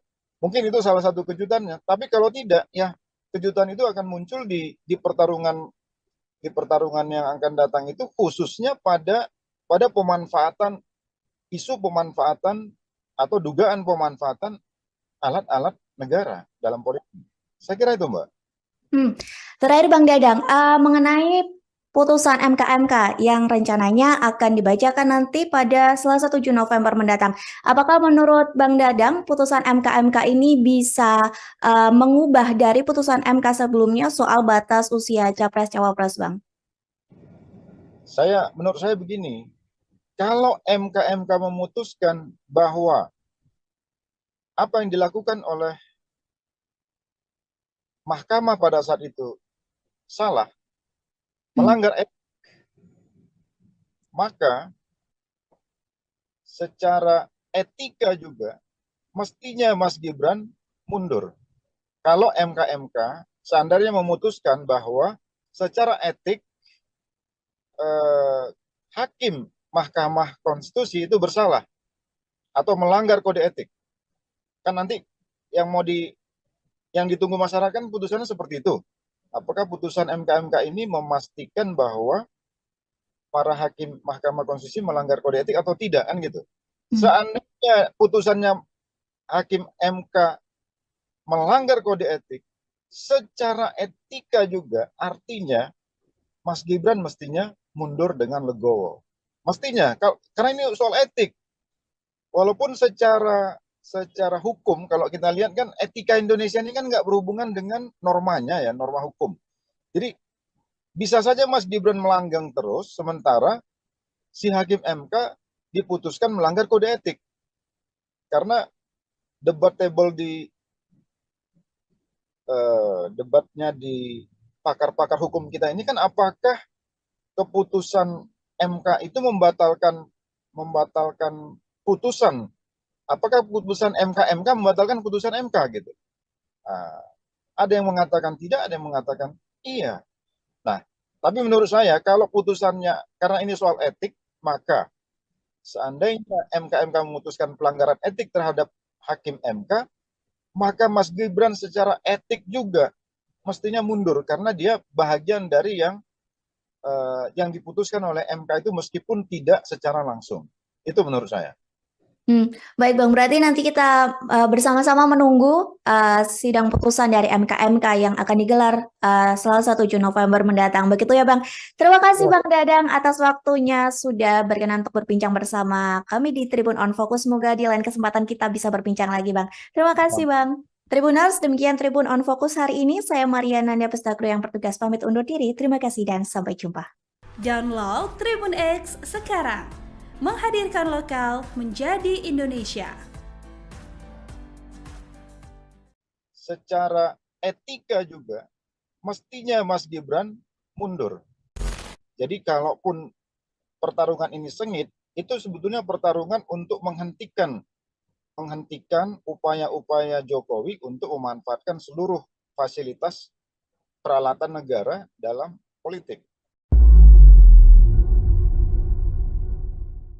Halo Tribuners, Tribun on Fokus kembali menjumpai Anda bersama saya Mariananda. Tribuners, pasangan Anies Baswedan dan Mohaimin Iskandar atau Caimin sedang gencar melakukan safari politik di Sumatera. Kondisi ini terjadi di tengah Prabowo Gibran dan Ganjar Mahfud saling berebut suara di Pulau Jawa. Lantas, apakah bergesernya Anies Caimin ke Sumatera sebagai gambaran keputusasaan mereka meraih suara di Jawa? Mengenai hal ini kita akan membahasnya bersama dengan pengamat politik Sumatera Utara, ada Dadang Darmawan. Kita sapa terlebih dahulu di sana. Sebelumnya terima kasih Bang sudah menyempatkan waktunya untuk bergabung bersama kami di Tribun on Fokus hari ini. Seperti yang tadi sudah saya sampaikan di pengantar bahwa Anies Baswedan dan Caimin sedang gencar begitu ya untuk safari politik di daerah Sumatera. Gimana tanggapan Bang Dadang mengenai hal ini? Iya, terus terang kami memahami dan mengerti bahwa apa yang dilakukan oleh Anies di Sumatera, khususnya di Sumatera Utara hari ini, tentu saja ada atau berupaya untuk meraih pemilih di Sumatera Utara, dan saya kira itu sangat masuk akal di mana pemilu hari ini Sumatera Utara itu sendiri ada kurang lebih 10 jutaan suara yang diperebutkan, terbesar di Pulau Sumatera, melampaui Lampung yang 6 juta sekian maupun di Sumatera Selatan, dan tentu ini salah satu pemilih terbesar di luar Pulau Jawa. Dan beberapa waktu yang lalu kebetulan kami juga sedang roadshow di Simalungun, jadi berpapasan dengan Pak Anies dan teman-teman yang sedang menuju Hatonduhan di Simalungun. Jadi kami yakin bahwa pastilah Pak Anies dan timnya akan berupaya sekuat tenaga untuk meraih dukungan yang signifikan di Sumatera ini, karena Sumatera ini tentu saja satu pulau yang dengan kekuatan 40 jutaan suara yang tentu saja sangat mempengaruhi kemenangan dari semua tim termasuk Pak Anies dan terkhusus di Sumatera Utara. Saya kira demikian, Mbak. Lantas Bang, program yang direncanakan oleh Anies dan Caimin seperti yang diketahui bertolak belakang atau kontra dengan program dari pemerintahan Jokowi atau pemerintahan sebelumnya. Apakah hal ini ada hubungannya atau ada korelasinya dengan langkah safari politik yang dilakukan Anies Baswedan dan Caimin ke Sumatera Utara? Kalau dilihat dari latar belakang agenda perubahan atau antitesis program-program pembangunan Anies terhadap Jokowi, kita juga memahami karena pada saat itu ada 3 partai politik yang berada di luar pemerintahan Jokowi yang digadang-gadang akan mendukung Anies Baswedan. Yang pertama adalah Demokrat, kedua PKS, dan ketiga Nasdem ya. Meskipun Nasdem pada saat itu ada di dalam pemerintahan Jokowi, namun Surya Paloh sudah out of the box ya, keluar dari kotak Presiden Jokowi atau koalisi Jokowi pada saat itu dengan mendukung lebih dahulu Anies Baswedan. Dengan cara pandang seperti itu, tentu perbedaan program dan visi terhadap pemerintahan Jokowi tentu saja akan bertolak belakang. Dan itu memang sesuatu yang direncanakan, dan itu frame yang menurut kita memang sengaja dibentuk memang untuk meraih suara yang memang belum tentu semua juga di tengah-tengah masyarakat kita menyukai pembangunan pada era Jokowi. Jadi, nah hari ini dengan roadshow seperti ini, menurut saya ini adalah momentum sebetulnya untuk menyebarluaskan bahwa ada agenda besar perubahan yang dibawa oleh Anies Baswedan, dan itu tentu saja akan menampung masyarakat yang selama ini kontra terhadap pembangunan Presiden Jokowi. Karena kita harus ingat, tidak semua masyarakat juga pro terhadap Jokowi selama 5 tahun terakhir. Meskipun suara-suara di daerah-daerah ya tidak terlalu terdengar di publik atau terpublish secara nasional, tapi suara-suara yang ingin berbeda dengan pembangunan era Jokowi tentu saja itu masih banyak gitu, masih bisa diharapkan, dan itu tentu saja menjadi momentum bagi Anies Baswedan. Dan saya kira dengan roadshow yang dilakukan 3 hari belakangan ini di Sumatera Utara, tentu saja saya kira itu untuk Sumatera Utara, Aceh, dan beberapa provinsi di Sumatera, tentu saja itu adalah untuk meraih dukungan dari pemilih yang tidak pro kepada pemerintah. Saya kira itu, Mbak. Oke, Bang, kalau membahas basis suara Pulau Jawa, utamanya di Jawa Barat, Jawa Tengah, Jawa Timur, memang tampak seperti pertarungan sengit begitu ya bagi Prabowo Ganjar.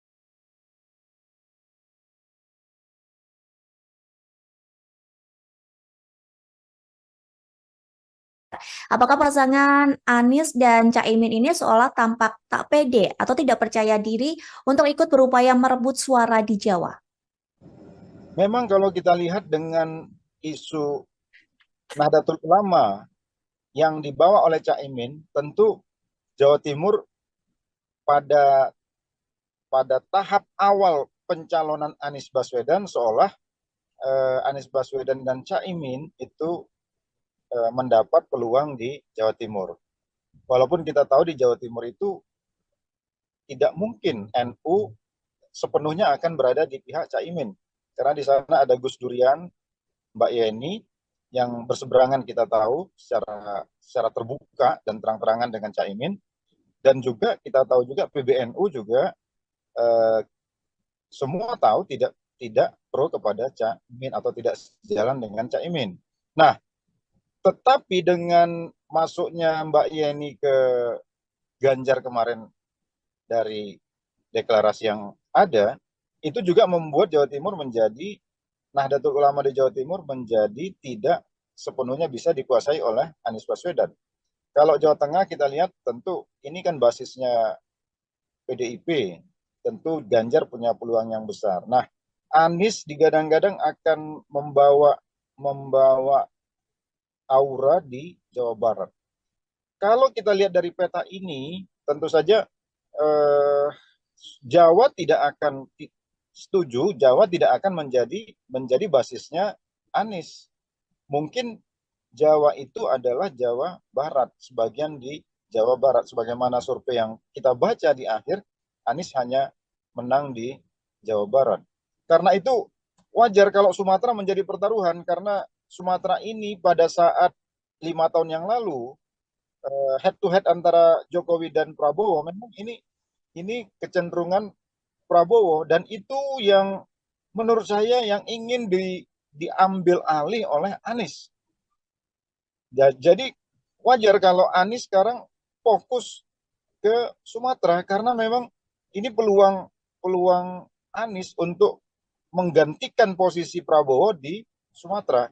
Walaupun tentu saja ini kan tidak mudah, karena kita punya 3 calon presiden, ada Prabowo yang tentu saja juga akan mengidentifikasi apa yang dulu dia lakukan di Sumatera dengan 5 tahun dengan hari ini, dan tentu saja juga ada Mas Ganjar yang juga ingin juga mewarisi apa yang didapat dari Presiden Jokowi di 5 tahun yang lalu. Jadi saya kira saya setuju bahwa ini kerja keras dari Anies dan tim untuk Sumatera, walaupun menurut saya tidak sepenuhnya itu akan bisa mengcopy paste suara Pak Prabowo di Anies. Itu, Mbak. Lantas Bang, kalau melihat unsur PKB dan juga Caimin yang lekat dengan Jawa Timur, sebenarnya apakah faktor Caimin memang tidak begitu besar untuk Anies mendulang suara di Jawa Timur, Bang? Iya, karena kita tahu ya, di Jawa Timur ini sangat unik karena ada PBNU yang secara struktural, walaupun ada pesantren-pesantren yang secara kultural. Jadi ada 2 dimensi pendekatan di NU, satu pendekatan struktural, PBNU, yang menguasai struktur sampai ke bawah, ke tingkat ranting atau desa, tapi ada juga pemilih-pemilih kultural di pesantren-pesantren. Nah, Caimin dia tidak akan mampu menguasai struktural, karena struktur ini kan struktur PBNU yang jelas-jelas berseberangan. Bahkan PBNU dianggap cenderung, atau ketua PBNU cenderung didukung sebetulnya oleh Gus Durian dan NU-NU yang basisnya tidak di Caimin. Oleh karena itu, Caimin tidak akan mendapatkan peluang yang optimum kalau ingin meraih NU di Jawa Timur. Oleh karena itu, sekali lagi, kalau seandainya struktur PBNU kelihatan terpublish mendukung yang lain di luar Caimin, apakah itu Pak Ganjar atau Prabowo, saya kira Caimin akan mendapati seteru yang signifikan, dan Caimin tidak akan meraih suara yang optimal, itu sudah bisa kita pastikan. Dan ada kesan PBNU sekarang ini, kalau kita lihat dari simbol Khofifah di sana dan juga ada simbol Mbak Yeni, ya kemungkinan juga dipastikan mereka tidak akan ke Caimin dan mungkin bisa saja ke Ganjar sebagaimana yang kesan-kesan yang ditangkap oleh publik hari ini, atau ke Pak Prabowo. Lalu Bang, Jatim ini selain sosok Caimin di kubu Ganjar juga ada Mahfud MD nih yang dinilai mewakili NU. Namun di pihak Prabowo juga kabarnya akan mengerahkan Khofifah sebagai panglima perang merebut suara. Lantas kira-kira paslon mana yang paling berpeluang Bang untuk merebut suara Jatim menurut dari Bang Dadang? Iya, kalau saya pertama, Mahfud tentu saja akan masuk melalui pintu Gus Durian, karena kita tahu Mahfud ini dibesarkan oleh Gus Dur, dan orang tua dan sejarah keluarga adalah sejarah NU, dan juga dia seorang putra Madura. Jadi saya kira untuk Jawa Timur ini Mahfud akan cukup berpeluang besar untuk meraih dukungan Nahdlatul Ulama maupun suara di Madura. Tapi penting juga untuk kita pahami bahwa secara struktural ada PBNU dan juga secara kultural ada pesantren. Kita tahu kalau Khofifah menjadi vote getter dari Prabowo, tentu ini juga akan membelah Jawa Timur atau NU menjadi 3. Karena Khofifah juga bagian dari struktur PBNU, dan juga Khofifah menjadi pemimpin dari salah satu sayap PBNU. Kalau nggak salah, Ibu Khofifah kan ketua muslimat NU, dan itu sebagaimana yang disampaikan kemarin oleh Mbak Khofifah, dengan jumlah peserta atau jumlah anggota muslimat ini kurang lebih 30 juta kalau menurut yang saya dengar dari Mbak Khofifah. Tentu itu juga sesuatu yang signifikan, meskipun di sana ada Pak Mahfud yang juga tentu saja akan membawa isu Gus Durian dan NU, dan juga ada Pak Muhaimin yang tentu juga akan membawa keluarganya yang memang memiliki basis kultural di pesantren-pesantren di PBNU. Intinya menurut saya pesantren akan ada di tiga calon kita ini, dan yang akan berebut suara secara kuat menurut saya Pak Mahfud dengan Mbak Khofifah, seandainya Mbak Khofifah benar-benar menjadi tulang punggung bagi suara Prabowo. Lantas Bang, saat ini kan publik sedang panas ya soal politik dua kaki dari Jokowi yang masih di PDIP, namun anaknya juga menjadi cawapres Prabowo. Apakah ini suara yang sebelumnya pro Jokowi dan kecewa dengan langkah politik sang presiden terkait putusan MK juga bakal lari ke Anies Baswedan dan Caimin, Bang? Memang kalau kita lihat pertanyaan besar yang ada di masyarakat hampir semuanya mengarah ke pertanyaan Mbak tadi ya. Apakah orang-orang yang kecewa terhadap Jokowi? Pertama, tidak serta-merta suara ini akan 100% ke Anies juga. Karena sebagian yang kecewa terhadap Jokowi itu juga kemarin menyatakan dukungan kepada Ganjar, kepada Mas Ganjar. Jadi limpahan suara mereka menurut saya Mm-mm. itu 80% akan masuk ke Mas Ganjar ketimbang masuk ke Mas Anies.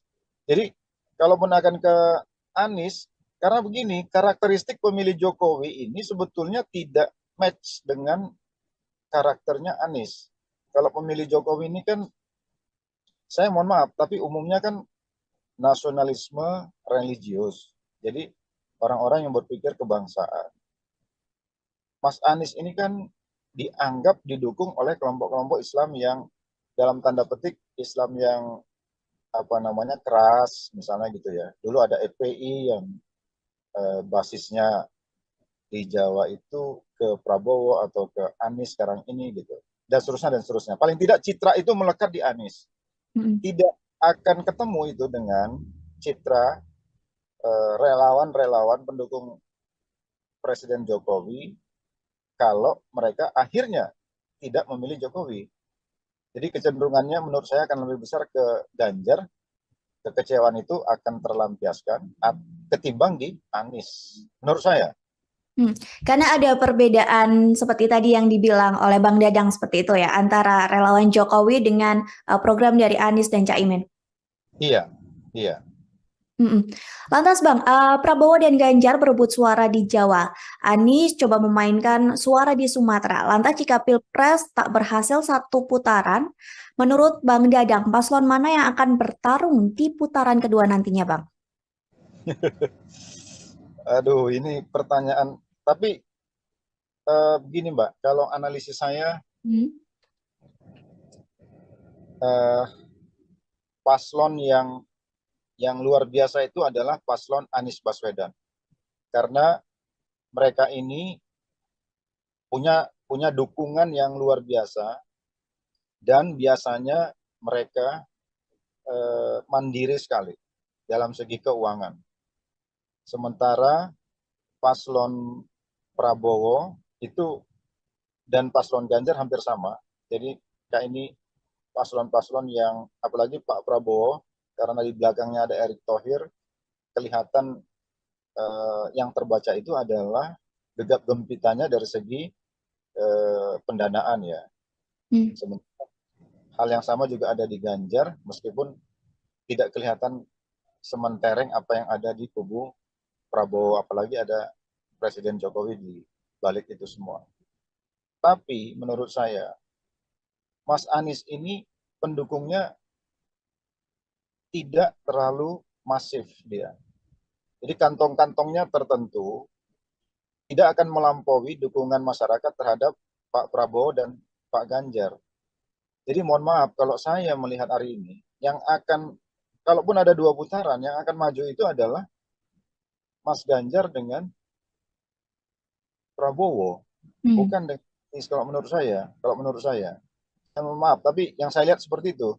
Militansi pendukung Anies itu luar biasa, tapi tidak masif dia. Jadi dia punya kantong-kantong yang yang luar biasa, yang ada dan mandiri, tapi tidak banyak. Itu Mbak. Hmm. Lantas Bang, kita kan masih menunggu masa kampanye ya dan sesi debat yang tentunya nanti akan ada perubahan situasi politik. Menurut Bang Dadang ke depannya, apa yang akan ada kejutan-kejutan dari Bang Dadang sendiri? Menurut Bang Dadang.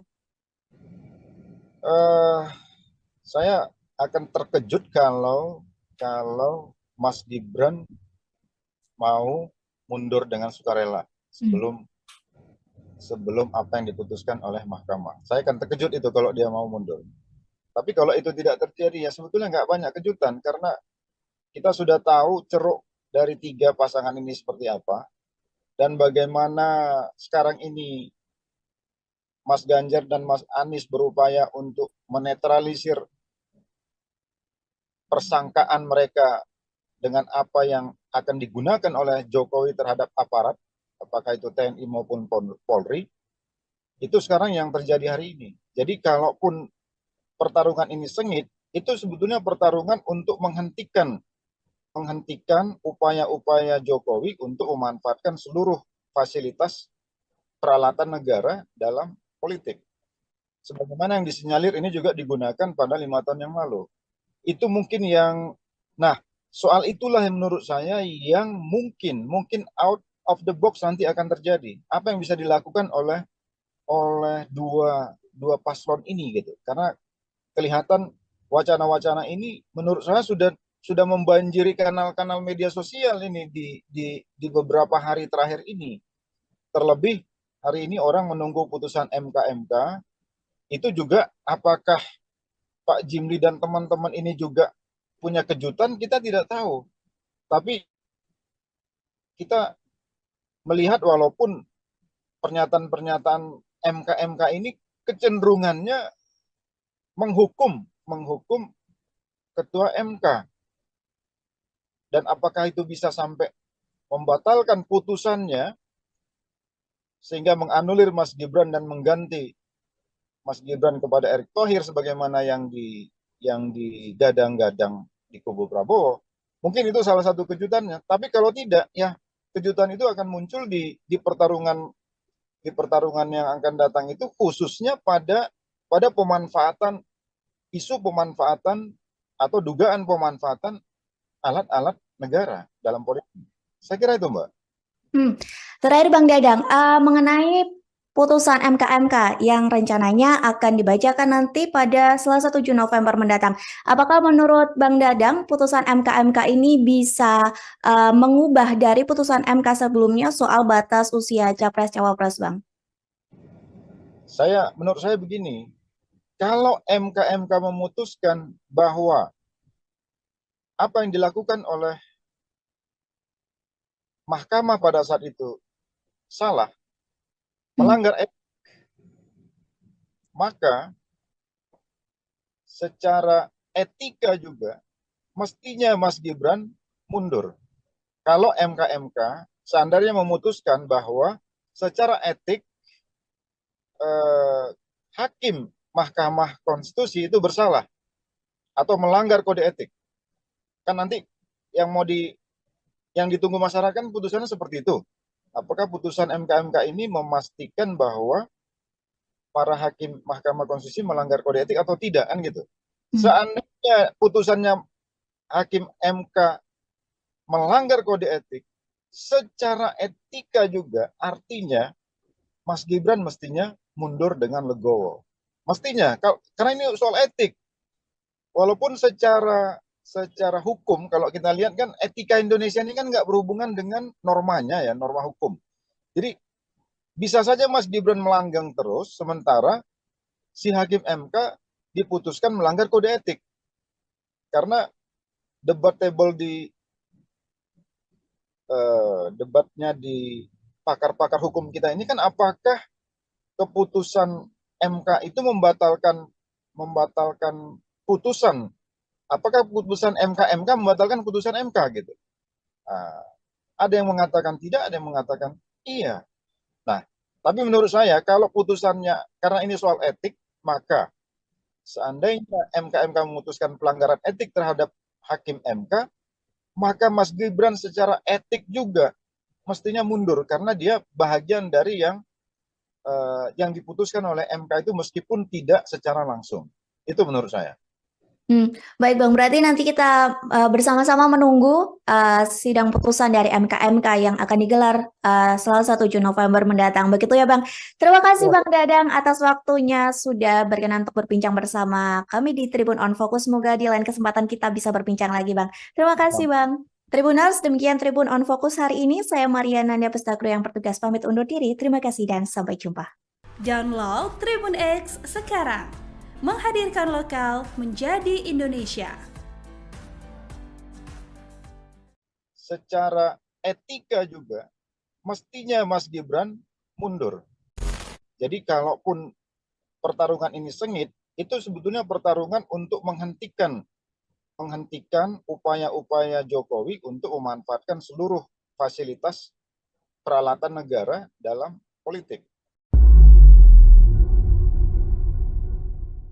Halo Tribuners, Tribun on Fokus kembali menjumpai Anda bersama saya Mariananda. Tribuners, pasangan Anies Baswedan dan Mohaimin Iskandar atau Caimin sedang gencar melakukan safari politik di Sumatera. Kondisi ini terjadi di tengah Prabowo Gibran dan Ganjar Mahfud saling berebut suara di Pulau Jawa. Lantas, apakah bergesernya Anies Caimin ke Sumatera sebagai gambaran keputusasaan mereka meraih suara di Jawa? Mengenai hal ini kita akan membahasnya bersama dengan pengamat politik Sumatera Utara, ada Dadang Darmawan. Kita sapa terlebih dahulu di sana. Sebelumnya terima kasih Bang sudah menyempatkan waktunya untuk bergabung bersama kami di Tribun on Fokus hari ini.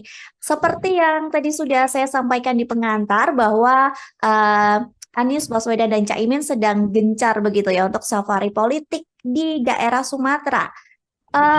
Gimana tanggapan Bang Dadang mengenai hal ini? Ya, terus terang kami memahami dan mengerti bahwa apa yang dilakukan oleh Anies di Sumatera, khususnya di Sumatera Utara hari ini, tentu saja ada atau berupaya untuk meraih pemilih di Sumatera Utara, dan saya kira itu sangat masuk akal di mana pemilu hari ini Sumatera Utara itu sendiri ada kurang lebih 10 jutaan suara yang diperebutkan, terbesar di Pulau Sumatera, melampaui Lampung yang 6 juta sekian maupun di Sumatera Selatan, dan tentu ini salah satu pemilih terbesar di luar Pulau Jawa. Dan beberapa waktu yang lalu kebetulan kami juga sedang roadshow di Simalungun, jadi berpapasan dengan Pak Anies dan teman-teman yang sedang menuju Hatonduhan di Simalungun. Jadi kami yakin bahwa pastilah Pak Anies dan timnya akan berupaya sekuat tenaga untuk meraih dukungan yang signifikan di Sumatera ini, karena Sumatera ini tentu saja satu pulau yang dengan kekuatan 40 jutaan suara yang tentu saja sangat mempengaruhi kemenangan dari semua tim termasuk Pak Anies dan terkhusus di Sumatera Utara. Saya kira demikian, Mbak. Lantas Bang, program yang direncanakan oleh Anies dan Caimin seperti yang diketahui bertolak belakang atau kontra dengan program dari pemerintahan Jokowi atau pemerintahan sebelumnya. Apakah hal ini ada hubungannya atau ada korelasinya dengan langkah safari politik yang dilakukan Anies Baswedan dan Caimin ke Sumatera Utara? Kalau dilihat dari latar belakang agenda perubahan atau antitesis program-program pembangunan Anies terhadap Jokowi, kita juga memahami karena pada saat itu ada 3 partai politik yang berada di luar pemerintahan Jokowi yang digadang-gadang akan mendukung Anies Baswedan. Yang pertama adalah Demokrat, kedua PKS, dan ketiga Nasdem ya. Meskipun Nasdem pada saat itu ada di dalam pemerintahan Jokowi, namun Surya Paloh sudah out of the box ya, keluar dari kotak Presiden Jokowi atau koalisi Jokowi pada saat itu dengan mendukung lebih dahulu Anies Baswedan. Dengan cara pandang seperti itu, tentu perbedaan program dan visi terhadap pemerintahan Jokowi tentu saja akan bertolak belakang. Dan itu memang sesuatu yang direncanakan, dan itu frame yang menurut kita memang sengaja dibentuk memang untuk meraih suara yang memang belum tentu semua juga di tengah-tengah masyarakat kita menyukai pembangunan pada era Jokowi. Jadi, nah hari ini dengan roadshow seperti ini, menurut saya ini adalah momentum sebetulnya untuk menyebarluaskan bahwa ada agenda besar perubahan yang dibawa oleh Anies Baswedan, dan itu tentu saja akan menampung masyarakat yang selama ini kontra terhadap pembangunan Presiden Jokowi. Karena kita harus ingat, tidak semua masyarakat juga pro terhadap Jokowi selama 5 tahun terakhir. Meskipun suara-suara di daerah-daerah ya tidak terlalu terdengar di publik atau terpublish secara nasional, tapi suara-suara yang ingin berbeda dengan pembangunan era Jokowi tentu saja itu masih banyak gitu, masih bisa diharapkan, dan itu tentu saja menjadi momentum bagi Anies Baswedan. Dan saya kira dengan roadshow yang dilakukan 3 hari belakangan ini di Sumatera Utara, tentu saja saya kira itu untuk Sumatera Utara, Aceh, dan beberapa provinsi di Sumatera, tentu saja itu adalah untuk meraih dukungan dari pemilih yang tidak pro kepada pemerintah. Saya kira itu, Mbak. Oke, Bang, kalau membahas basis suara Pulau Jawa, utamanya di Jawa Barat, Jawa Tengah, Jawa Timur, memang tampak seperti pertarungan sengit begitu ya bagi Prabowo Ganjar.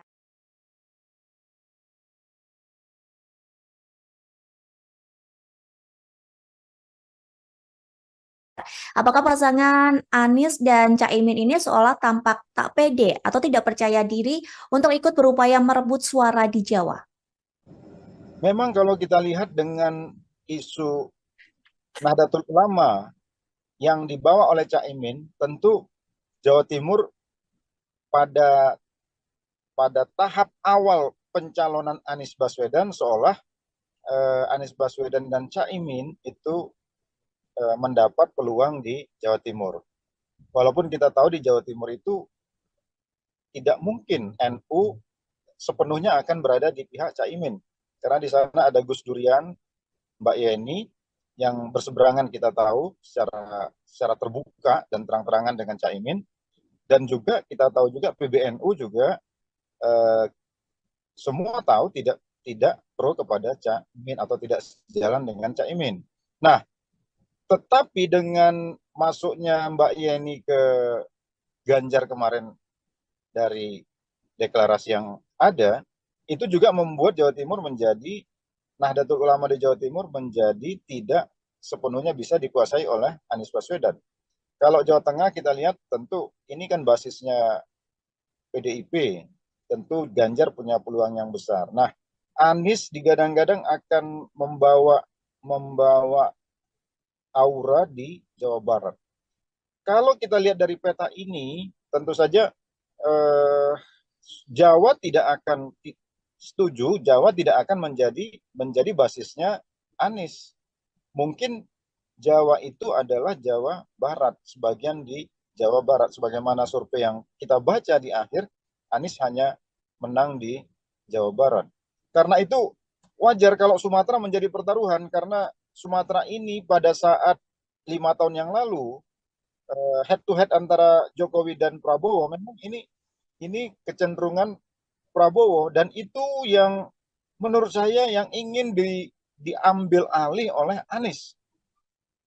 Jadi wajar kalau Anies sekarang fokus ke Sumatera, karena memang ini peluang Anies untuk menggantikan posisi Prabowo di Sumatera. Walaupun tentu saja ini kan tidak mudah, karena kita punya 3 calon presiden, ada Prabowo yang tentu saja juga akan mengidentifikasi apa yang dulu dia lakukan di Sumatera dengan 5 tahun dengan hari ini, dan tentu saja juga ada Mas Ganjar yang juga ingin juga mewarisi apa yang didapat dari Presiden Jokowi di 5 tahun yang lalu. Jadi saya kira saya setuju bahwa ini kerja keras dari Anies dan tim untuk Sumatera, walaupun menurut saya tidak sepenuhnya itu akan bisa mengcopy paste suara Pak Prabowo di Anies. Itu, Mbak. Lantas Bang, kalau melihat unsur PKB dan juga Caimin yang lekat dengan Jawa Timur, sebenarnya apakah faktor Caimin memang tidak begitu besar untuk Anies mendulang suara di Jawa Timur, Bang? Iya, karena kita tahu ya, di Jawa Timur ini sangat unik karena ada PBNU yang secara struktural, walaupun ada pesantren-pesantren yang secara kultural. Jadi ada 2 dimensi pendekatan di NU, satu pendekatan struktural, PBNU, yang menguasai struktur sampai ke bawah, ke tingkat ranting atau desa, tapi ada juga pemilih-pemilih kultural di pesantren-pesantren.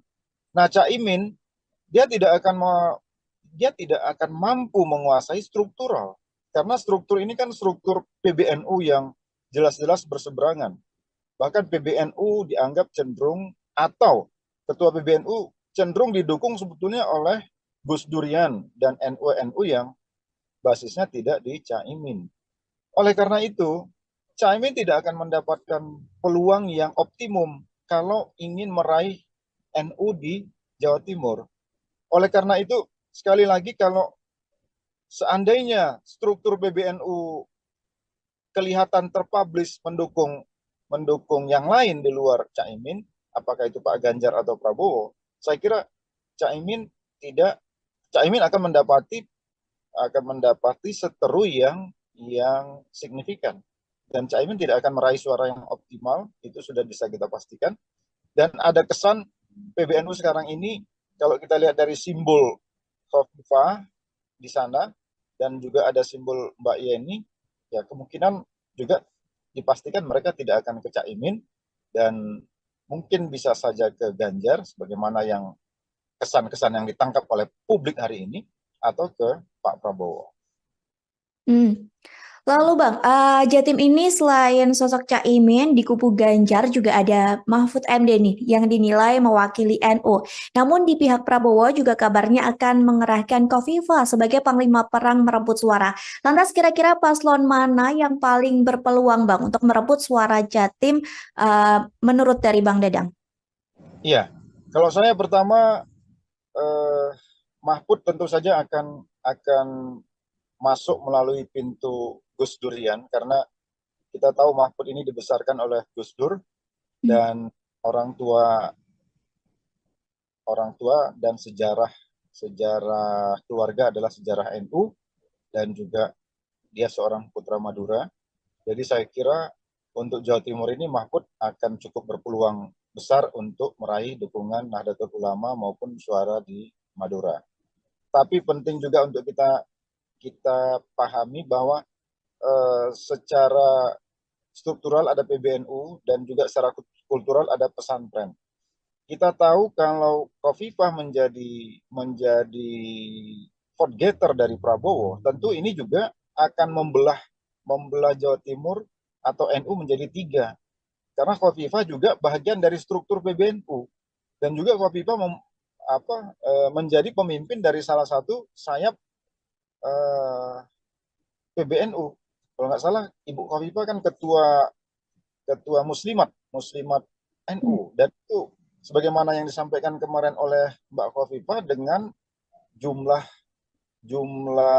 peserta atau jumlah anggota Muslimat ini kurang lebih 30 juta kalau menurut yang saya dengar dari Mbak Khofifah. Tentu itu juga sesuatu yang signifikan, meskipun di sana ada Pak Mahfud yang juga tentu saja akan membawa isu Gus Durian dan NU, dan juga ada Pak Muhaimin yang tentu juga akan membawa keluarganya yang memang memiliki basis kultural di pesantren-pesantren di PBNU.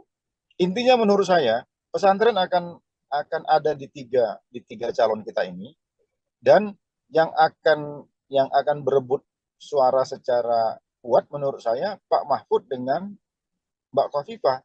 Seandainya Mbak Khofifah benar-benar menjadi tulang punggung bagi suara Prabowo. Lantas Bang, saat ini kan publik sedang panas ya soal politik dua kaki dari Jokowi yang masih di PDIP, namun anaknya juga menjadi cawapres Prabowo. Apakah ini suara yang sebelumnya pro Jokowi dan kecewa dengan langkah politik sang presiden terkait putusan MK juga bakal lari ke Anies Baswedan dan Caimin, Bang?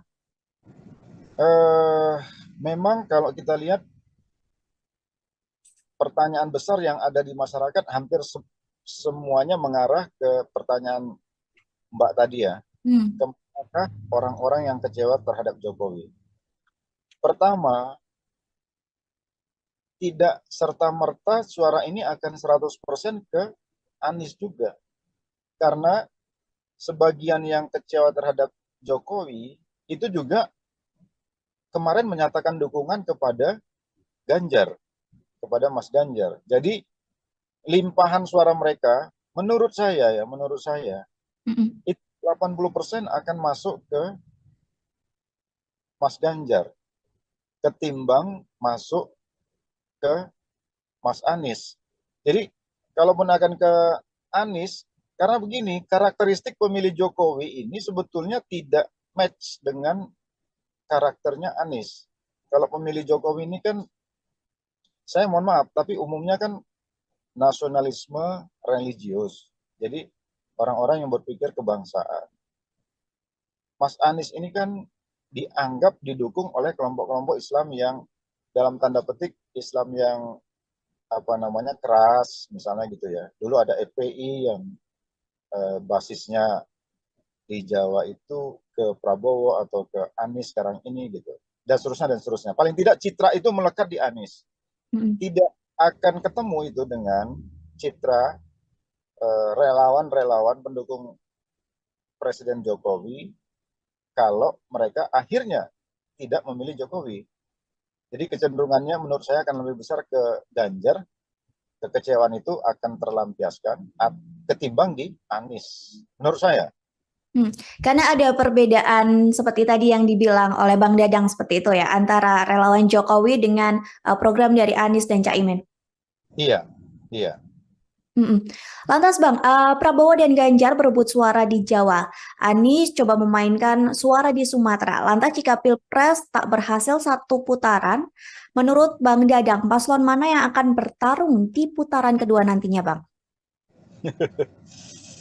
Aduh, ini pertanyaan. Tapi begini Mbak, kalau analisis saya, Hmm. eh, paslon yang luar biasa itu adalah paslon Anies Baswedan. Karena mereka ini punya dukungan yang luar biasa dan biasanya mereka mandiri sekali dalam segi keuangan.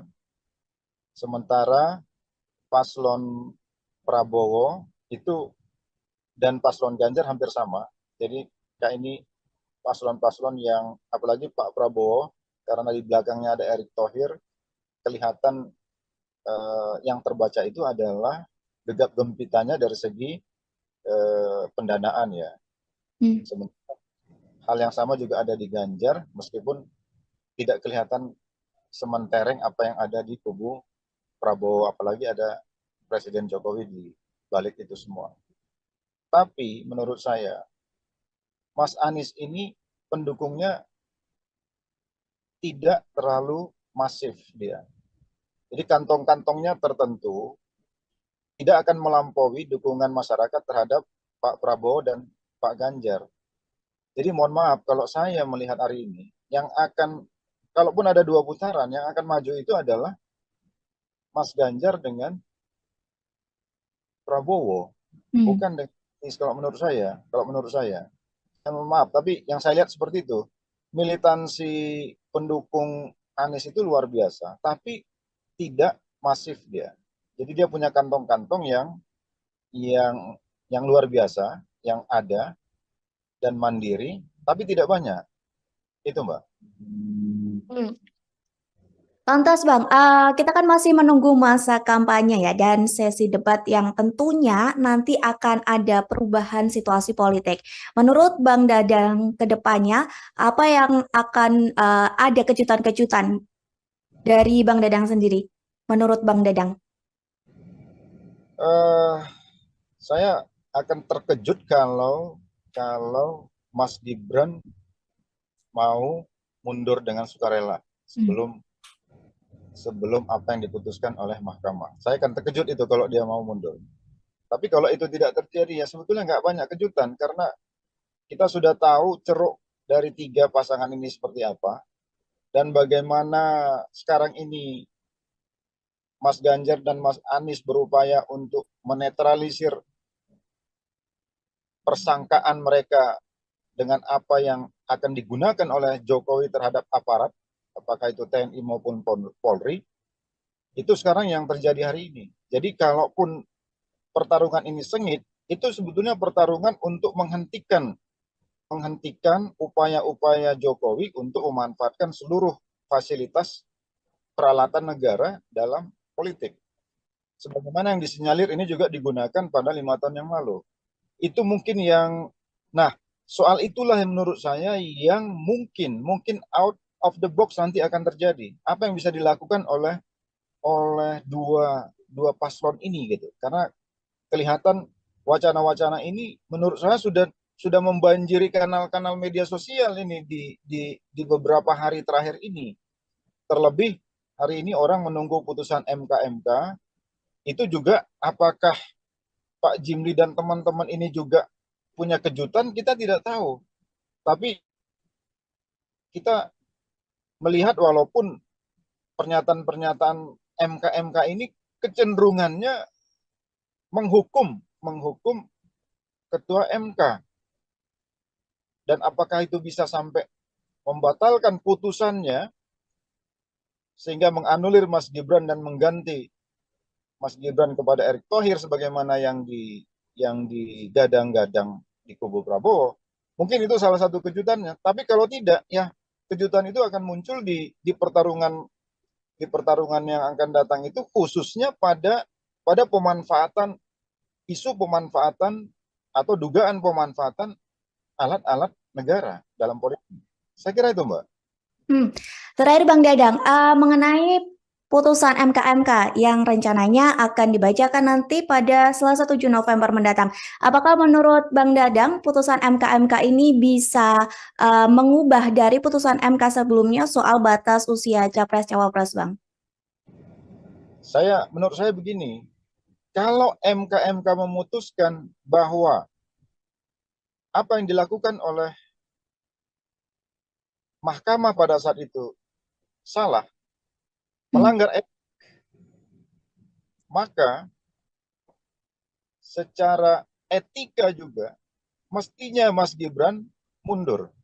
Kalau MK seandainya memutuskan bahwa secara etik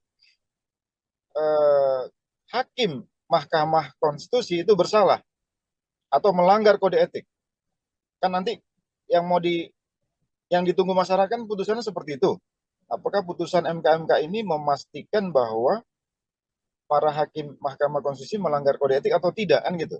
Seandainya putusannya hakim MK melanggar kode etik, secara etika juga artinya Mas Gibran mestinya mundur dengan legowo. Mestinya, karena ini soal etik. Walaupun secara hukum, kalau kita lihat kan etika Indonesia ini kan nggak berhubungan dengan normanya ya, norma hukum. Jadi bisa saja Mas Gibran melanggang terus, sementara si hakim MK diputuskan melanggar kode etik. Karena debatable debatnya di pakar-pakar hukum kita ini kan apakah keputusan MK itu membatalkan putusan. Apakah putusan MK membatalkan putusan MK gitu? Ada yang mengatakan tidak, ada yang mengatakan iya. Nah, tapi menurut saya kalau putusannya karena ini soal etik, maka seandainya MK memutuskan pelanggaran etik terhadap hakim MK, maka Mas Gibran secara etik juga mestinya mundur karena dia bahagian dari yang diputuskan oleh MK itu meskipun tidak secara langsung. Itu menurut saya. Baik Bang, berarti nanti kita bersama-sama menunggu sidang putusan dari MK yang akan digelar Selasa 7 November mendatang. Begitu ya Bang.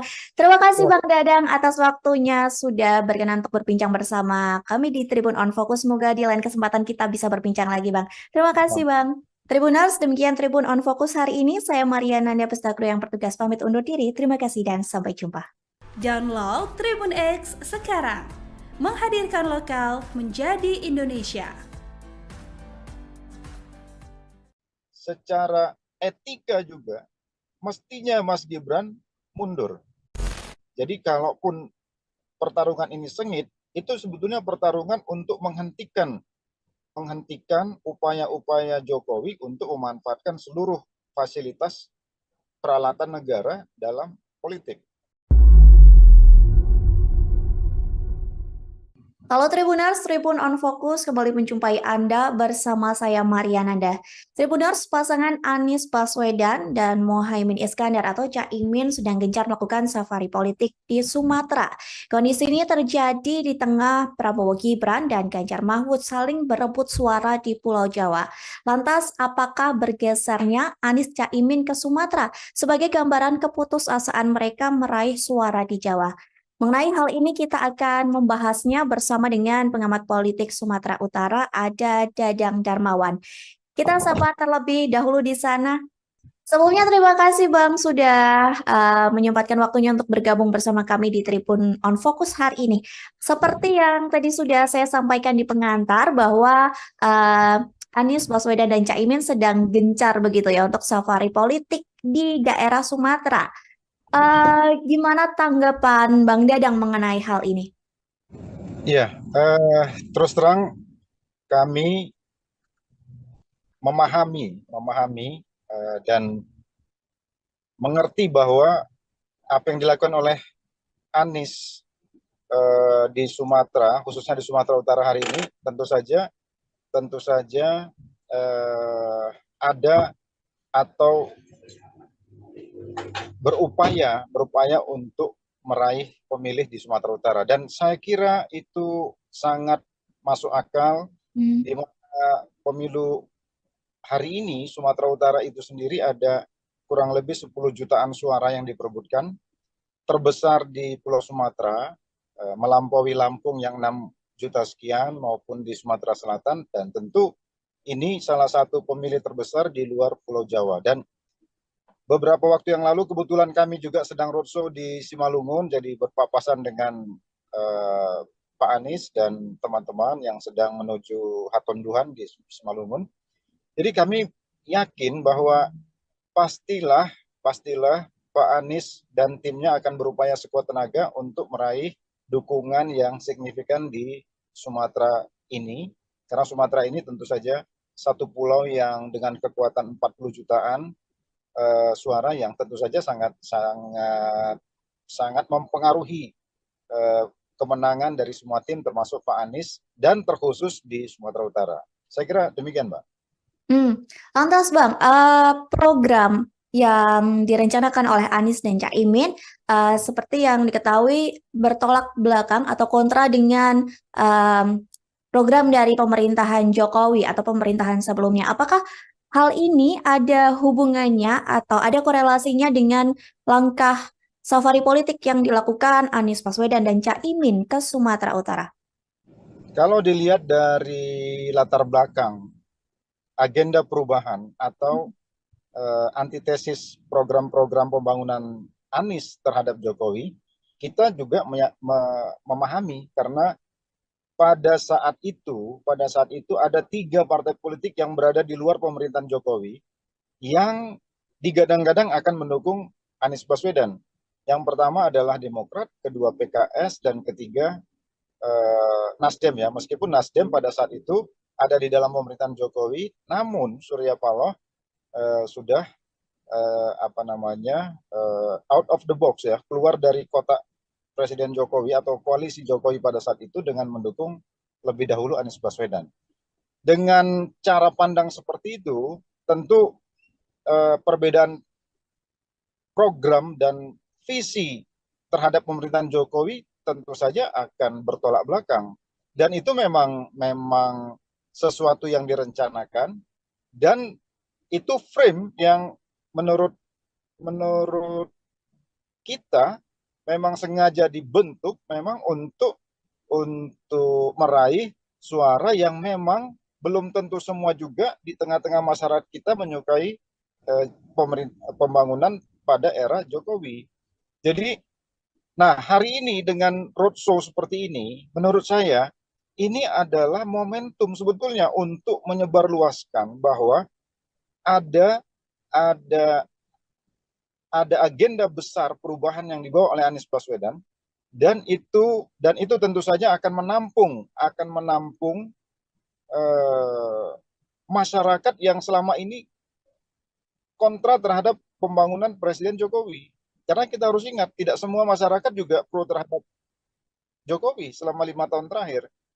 Meskipun suara-suara di daerah-daerah ya tidak terlalu terdengar di publik atau terpublish secara nasional, tapi suara-suara yang ingin eh, berbeda dengan pembangunan era Jokowi tentu saja itu masih banyak gitu, masih masih bisa diharapkan, dan itu tentu saja menjadi momentum bagi Anies Baswedan. Dan saya kira dengan roadshow yang dilakukan 3 hari belakangan ini di Sumatera Utara, tentu saja saya kira itu untuk Sumatera Utara, Aceh, dan beberapa provinsi di Sumatera, tentu saja itu adalah untuk meraih dukungan dari pemilih yang tidak tidak pro kepada pemerintah. Saya kira itu, Mbak. Oke, Bang, kalau membahas basis suara Pulau Jawa, utamanya di Jawa Barat, Jawa Tengah, Jawa Timur, memang tampak seperti pertarungan sengit begitu ya bagi Prabowo Ganjar.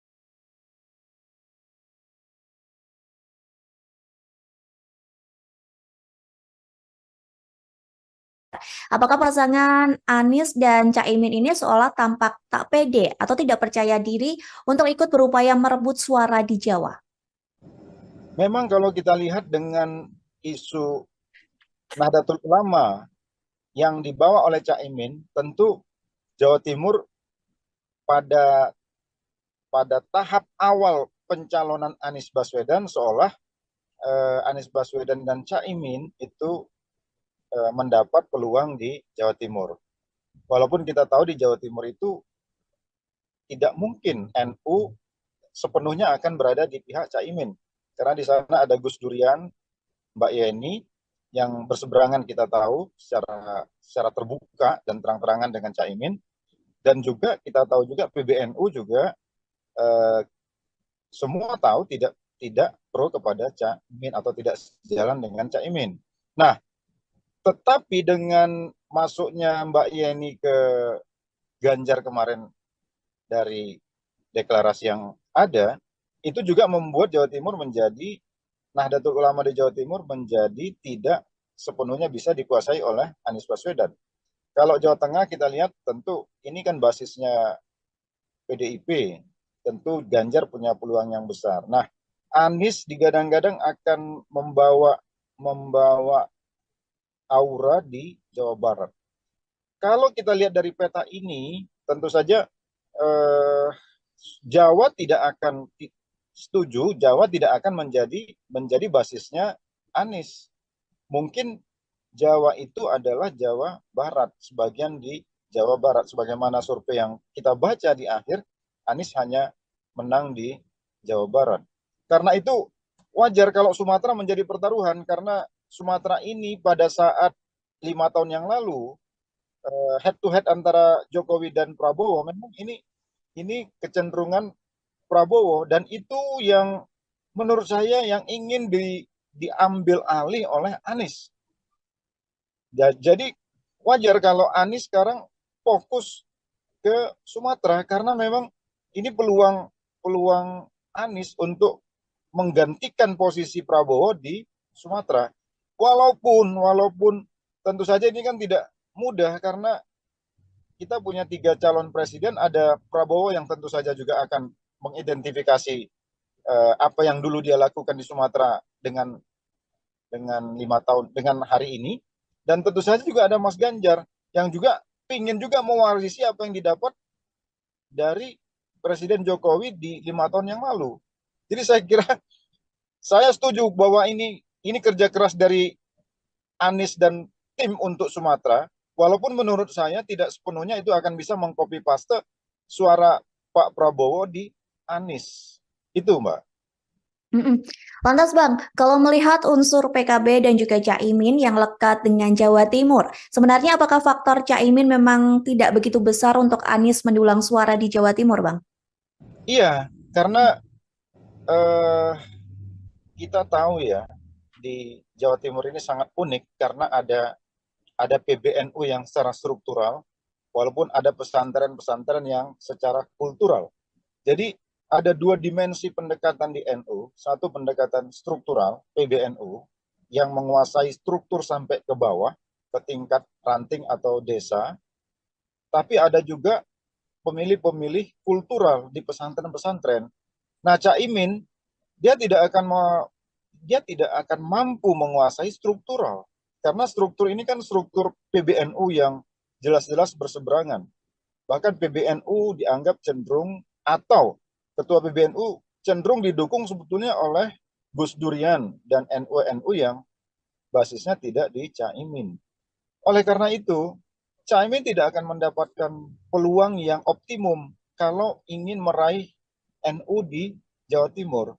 Oleh karena itu, sekali lagi, kalau seandainya struktur PBNU kelihatan terpublish mendukung yang lain di luar Caimin, apakah itu Pak Ganjar atau Prabowo, saya kira Caimin tidak Caimin akan mendapati seteru yang signifikan, dan Caimin tidak akan meraih suara yang optimal, itu sudah bisa kita pastikan. Dan ada kesan PBNU sekarang ini, kalau kita lihat dari simbol Khofifah di sana dan juga ada simbol Mbak Yeni, ya kemungkinan juga dipastikan mereka tidak akan ke Caimin, dan mungkin bisa saja ke Ganjar sebagaimana yang kesan-kesan yang ditangkap oleh publik hari ini, atau ke Pak Prabowo. Lalu Bang, Jatim ini selain sosok Caimin di kubu Ganjar juga ada Mahfud MD nih yang dinilai mewakili NU. Namun di pihak Prabowo juga kabarnya akan mengerahkan Khofifah sebagai panglima perang merebut suara. Lantas kira-kira paslon mana yang paling berpeluang Bang untuk merebut suara Jatim menurut dari Bang Dadang? Iya, kalau saya pertama, Mahfud tentu saja akan masuk melalui pintu Gus Durian, karena kita tahu Mahfud ini dibesarkan oleh Gus Dur, dan orang tua dan sejarah keluarga adalah sejarah NU, dan juga dia seorang putra Madura. Jadi saya kira untuk Jawa Timur ini Mahfud akan cukup berpeluang besar untuk meraih dukungan Nahdlatul Ulama maupun suara di Madura. Tapi penting juga untuk kita pahami bahwa secara struktural ada PBNU dan juga secara kultural ada pesantren. Kita tahu kalau Khofifah menjadi vote getter dari Prabowo, tentu ini juga akan membelah Jawa Timur atau NU menjadi tiga. Karena Khofifah juga bagian dari struktur PBNU, dan juga Khofifah menjadi pemimpin dari salah satu sayap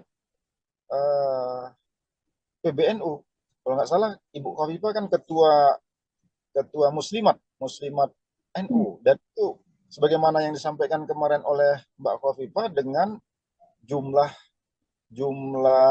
peserta atau jumlah anggota Muslimat ini kurang lebih 30 juta kalau menurut yang saya dengar dari Mbak Khofifah. Tentu itu juga sesuatu yang signifikan, meskipun di sana ada Pak Mahfud yang juga tentu saja akan membawa isu Gus Durian dan NU, dan juga ada Pak Muhaimin yang tentu juga akan membawa keluarganya yang memang memiliki basis kultural di pesantren-pesantren di PBNU. Intinya menurut saya pesantren akan ada di tiga calon kita ini, dan yang akan berebut suara secara kuat menurut saya Pak Mahfud dengan Mbak Khofifah, seandainya Mbak Khofifah benar-benar menjadi tulang punggung bagi suara Prabowo. Lantas Bang, saat ini kan publik sedang panas ya soal politik dua kaki dari Jokowi yang masih di PDIP namun anaknya juga menjadi cawapres Prabowo. Apakah ini suara yang sebelumnya pro Jokowi dan kecewa dengan langkah politik sang presiden terkait putusan MK juga bakal lari ke Anies Baswedan dan Caimin, Bang? Memang kalau kita lihat pertanyaan besar yang ada di masyarakat hampir semuanya mengarah ke pertanyaan Mbak tadi ya. Apakah orang-orang yang kecewa terhadap Jokowi? Pertama, tidak serta-merta suara ini akan 100% ke Anies juga. Karena sebagian yang kecewa terhadap Jokowi itu juga kemarin menyatakan dukungan kepada Ganjar, kepada Mas Ganjar. Jadi limpahan suara mereka menurut saya Mm-mm. itu 80% akan masuk ke Mas Ganjar ketimbang masuk ke Mas Anies. Jadi kalaupun akan ke Anies, karena begini, karakteristik pemilih Jokowi ini sebetulnya tidak match dengan karakternya Anies. Kalau pemilih Jokowi ini kan, saya mohon maaf, tapi umumnya kan nasionalisme religius. Jadi orang-orang yang berpikir kebangsaan. Mas Anies ini kan dianggap didukung oleh kelompok-kelompok Islam yang dalam tanda petik Islam yang keras, misalnya gitu ya. Dulu ada FPI yang basisnya di Jawa itu ke Prabowo atau ke Anies sekarang ini gitu. Dan seterusnya dan seterusnya. Paling tidak citra itu melekat di Anies. Tidak akan ketemu itu dengan citra relawan-relawan pendukung Presiden Jokowi kalau mereka akhirnya tidak memilih Jokowi. Jadi kecenderungannya menurut saya akan lebih besar ke Ganjar. Kekecewaan itu akan terlampiaskan ketimbang di Anies, menurut saya. Karena ada perbedaan seperti tadi yang dibilang oleh Bang Dadang seperti itu ya, antara relawan Jokowi dengan program dari Anies dan Caimin. Iya, iya. Lantas Bang, Prabowo dan Ganjar berebut suara di Jawa. Anies coba memainkan suara di Sumatera. Lantas jika Pilpres tak berhasil satu putaran, menurut Bang Dadang, paslon mana yang akan bertarung di putaran kedua nantinya Bang? Aduh, ini pertanyaan. Tapi begini Mbak, kalau analisis saya, paslon yang luar biasa itu adalah paslon Anies Baswedan. Karena mereka ini punya dukungan yang luar biasa dan biasanya mereka mandiri sekali dalam segi keuangan. Sementara paslon Prabowo itu dan paslon Ganjar hampir sama. Jadi kayak ini paslon-paslon yang, apalagi Pak Prabowo, karena di belakangnya ada Erick Thohir, kelihatan yang terbaca itu adalah gegap gempitanya dari segi pendanaan ya. Sementara hal yang sama juga ada di Ganjar, meskipun tidak kelihatan sementereng apa yang ada di kubu Prabowo, apalagi ada Presiden Jokowi di balik itu semua. Tapi menurut saya, Mas Anies ini pendukungnya tidak terlalu masif dia. Jadi kantong-kantongnya tertentu, tidak akan melampaui dukungan masyarakat terhadap Pak Prabowo dan Pak Ganjar. Jadi mohon maaf, kalau saya melihat hari ini, yang akan, kalaupun ada 2 putaran, yang akan maju itu adalah Mas Ganjar dengan Prabowo, bukan dengan Anies kalau menurut saya. Kalau menurut saya, mohon maaf, tapi yang saya lihat seperti itu. Militansi pendukung Anies itu luar biasa, tapi tidak masif dia. Jadi dia punya kantong-kantong yang luar biasa, yang ada dan mandiri, tapi tidak banyak. Itu Mbak. Lantas Bang, kita kan masih menunggu masa kampanye ya dan sesi debat yang tentunya nanti akan ada perubahan situasi politik. Menurut Bang Dadang ke depannya, apa yang akan ada kejutan-kejutan dari Bang Dadang sendiri? Menurut Bang Dadang? Saya akan terkejut kalau Mas Gibran mau mundur dengan sukarela sebelum apa yang diputuskan oleh mahkamah. Saya akan terkejut itu kalau dia mau mundur. Tapi kalau itu tidak terjadi, ya sebetulnya nggak banyak kejutan, karena kita sudah tahu ceruk dari 3 pasangan ini seperti apa, dan bagaimana sekarang ini Mas Ganjar dan Mas Anies berupaya untuk menetralisir persangkaan mereka dengan apa yang akan digunakan oleh Jokowi terhadap aparat, apakah itu TNI maupun Polri, itu sekarang yang terjadi hari ini. Jadi kalaupun pertarungan ini sengit, itu sebetulnya pertarungan untuk menghentikan upaya-upaya Jokowi untuk memanfaatkan seluruh fasilitas peralatan negara dalam politik. sebagaimana yang disinyalir ini juga digunakan pada 5 tahun yang lalu. Itu mungkin yang, nah soal itulah yang menurut saya yang mungkin out of the box nanti akan terjadi. Apa yang bisa dilakukan oleh dua paslon ini gitu. Karena kelihatan wacana-wacana ini menurut saya sudah membanjiri kanal-kanal media sosial ini di beberapa hari terakhir ini.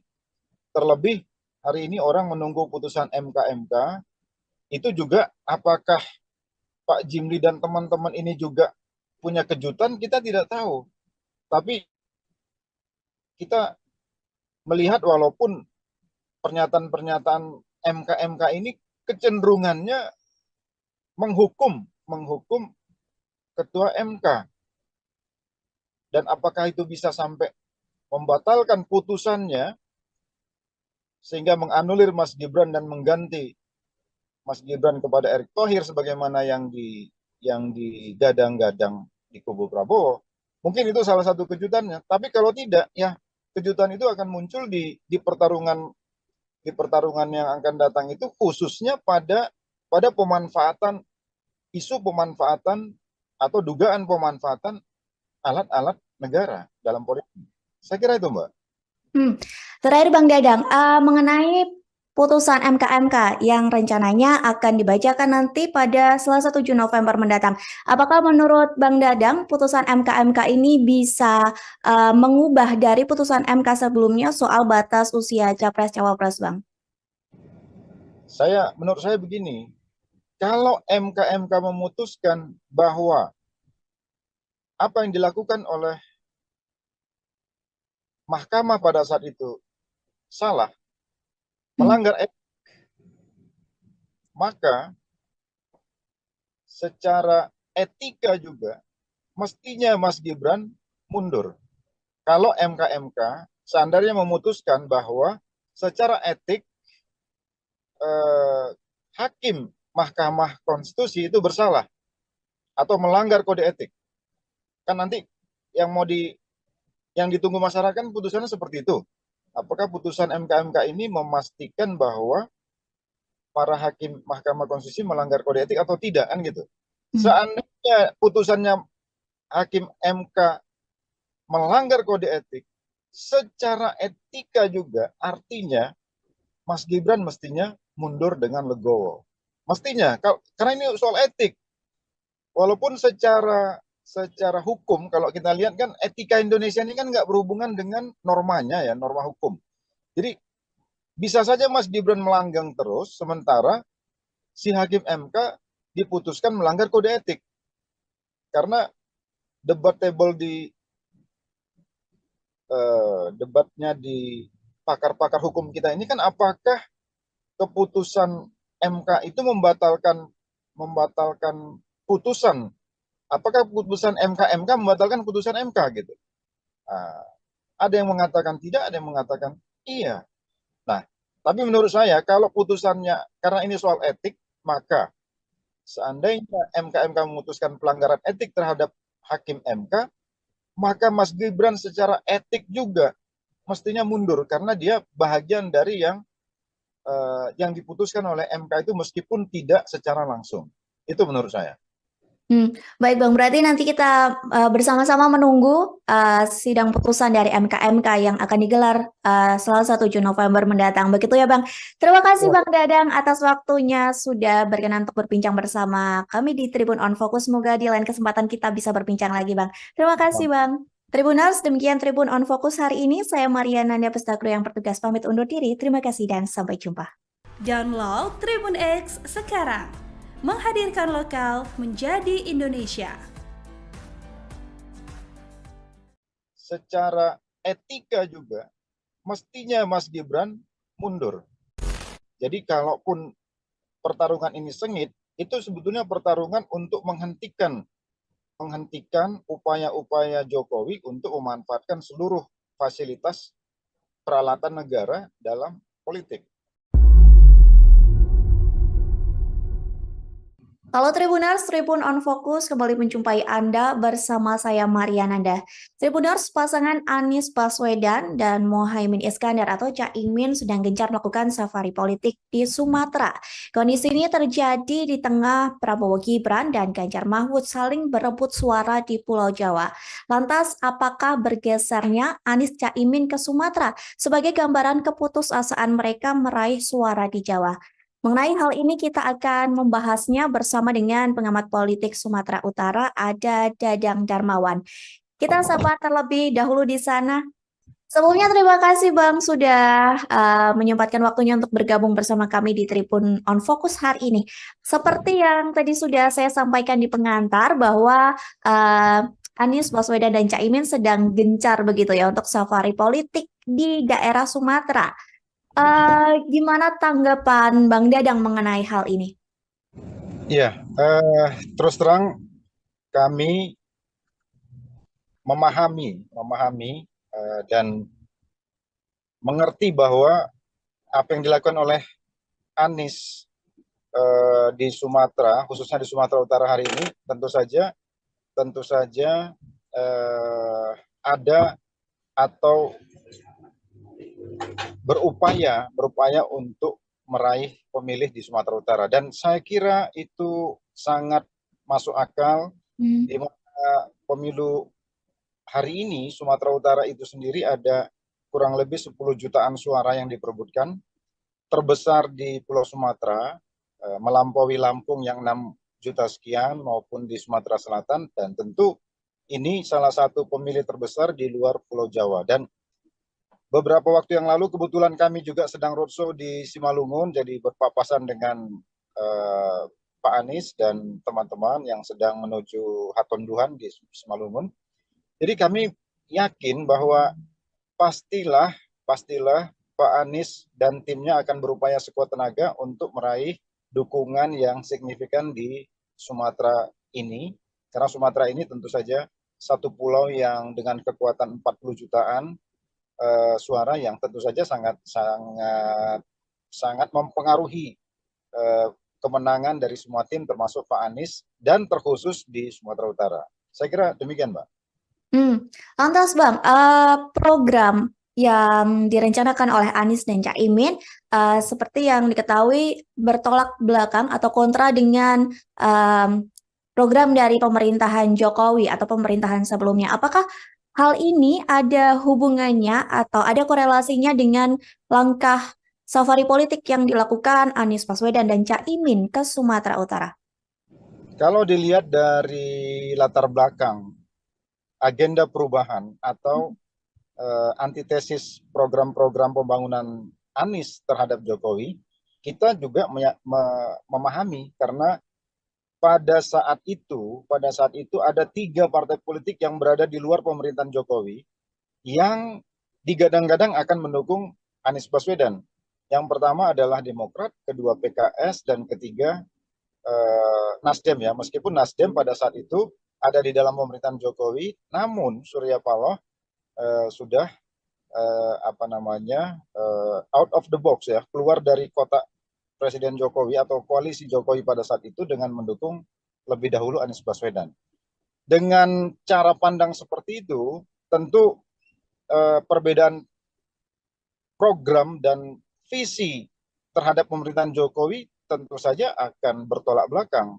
Dan itu memang sesuatu yang direncanakan, dan itu frame yang menurut kita memang sengaja dibentuk memang untuk meraih suara yang memang belum tentu semua juga di tengah-tengah masyarakat kita menyukai pembangunan pada era Jokowi. Jadi, nah hari ini dengan roadshow seperti ini, menurut saya ini adalah momentum sebetulnya untuk menyebarluaskan bahwa ada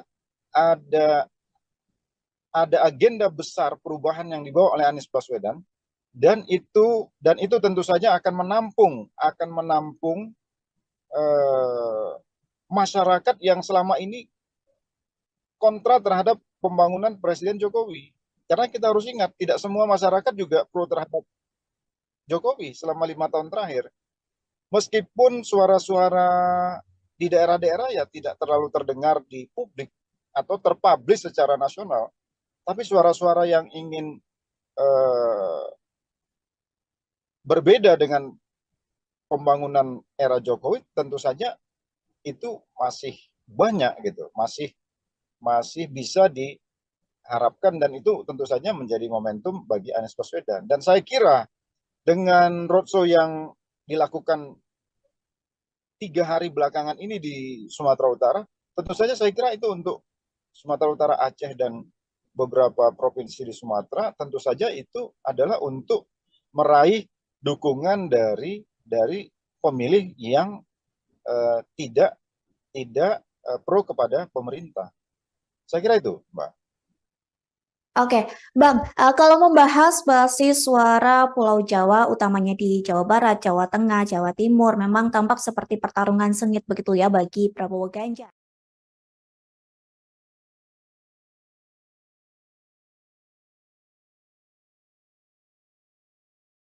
Apakah pasangan Anies dan Caimin ini seolah tampak tak pede atau tidak percaya diri untuk ikut berupaya merebut suara di Jawa?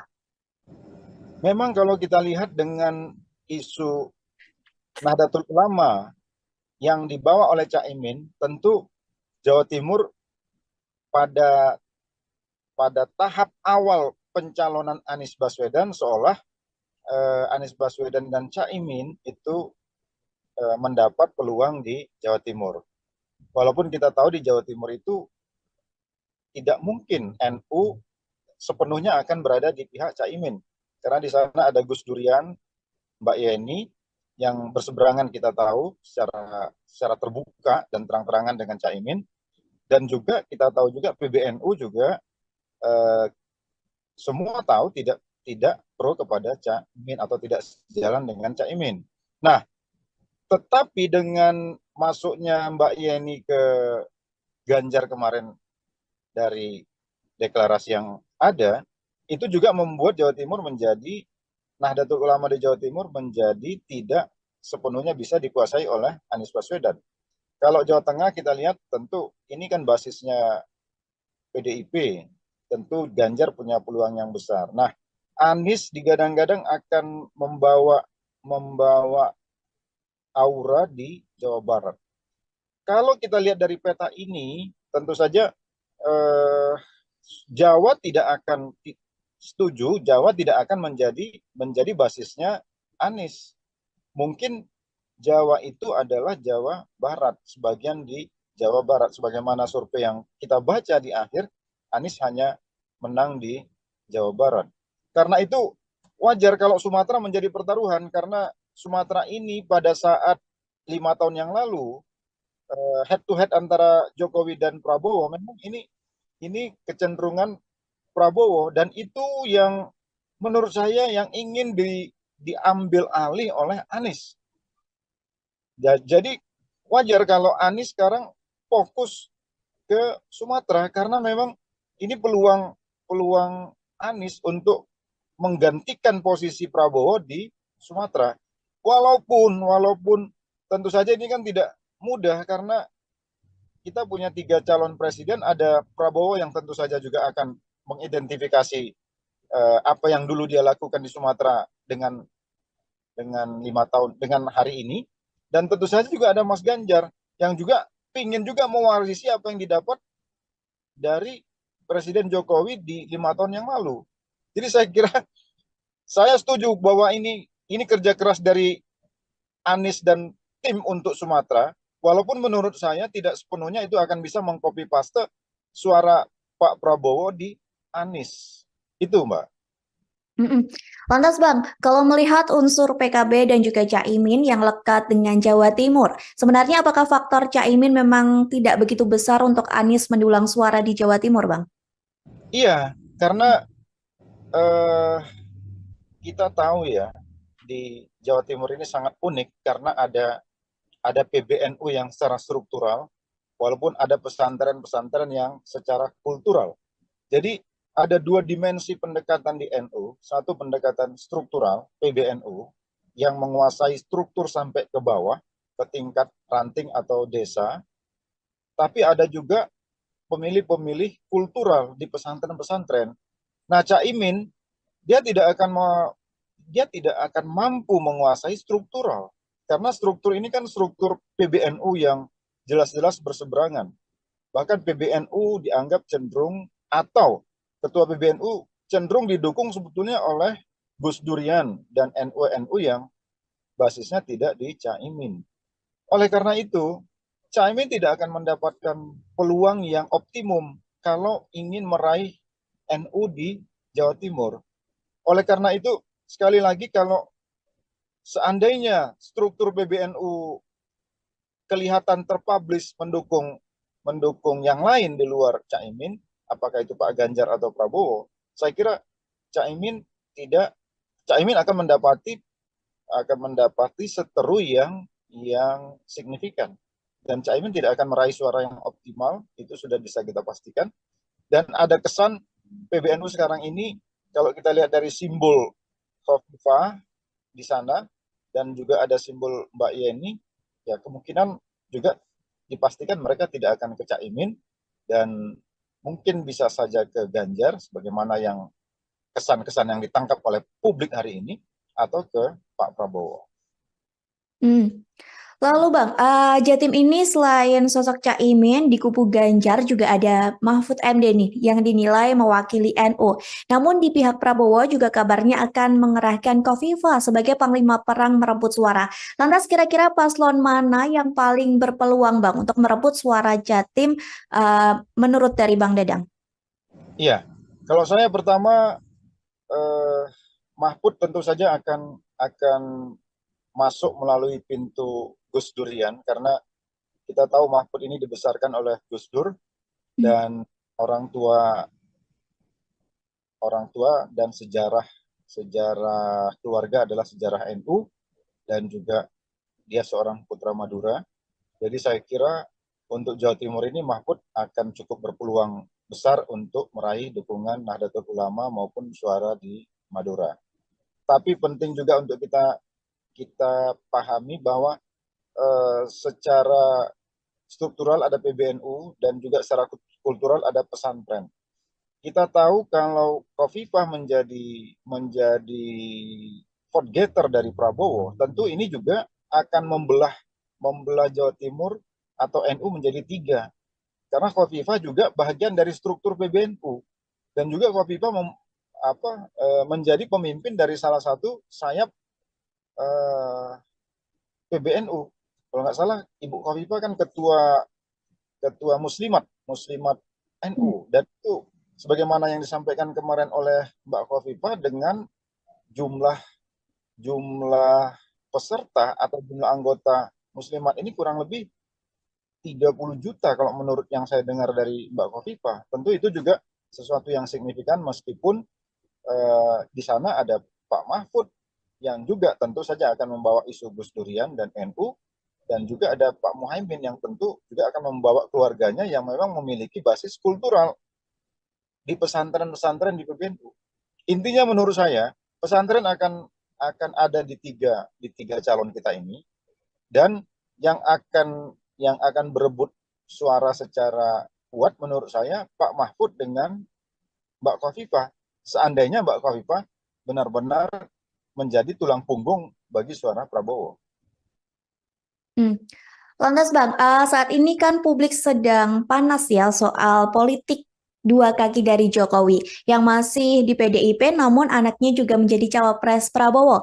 Apakah ini suara yang sebelumnya pro Jokowi dan kecewa dengan langkah politik sang presiden terkait putusan MK juga bakal lari ke Anies Baswedan dan Caimin, Bang? Memang kalau kita lihat pertanyaan besar yang ada di masyarakat hampir semuanya mengarah ke pertanyaan Mbak tadi ya. Apakah orang-orang yang kecewa terhadap Jokowi? Pertama, tidak serta-merta suara ini akan 100% ke Anies juga.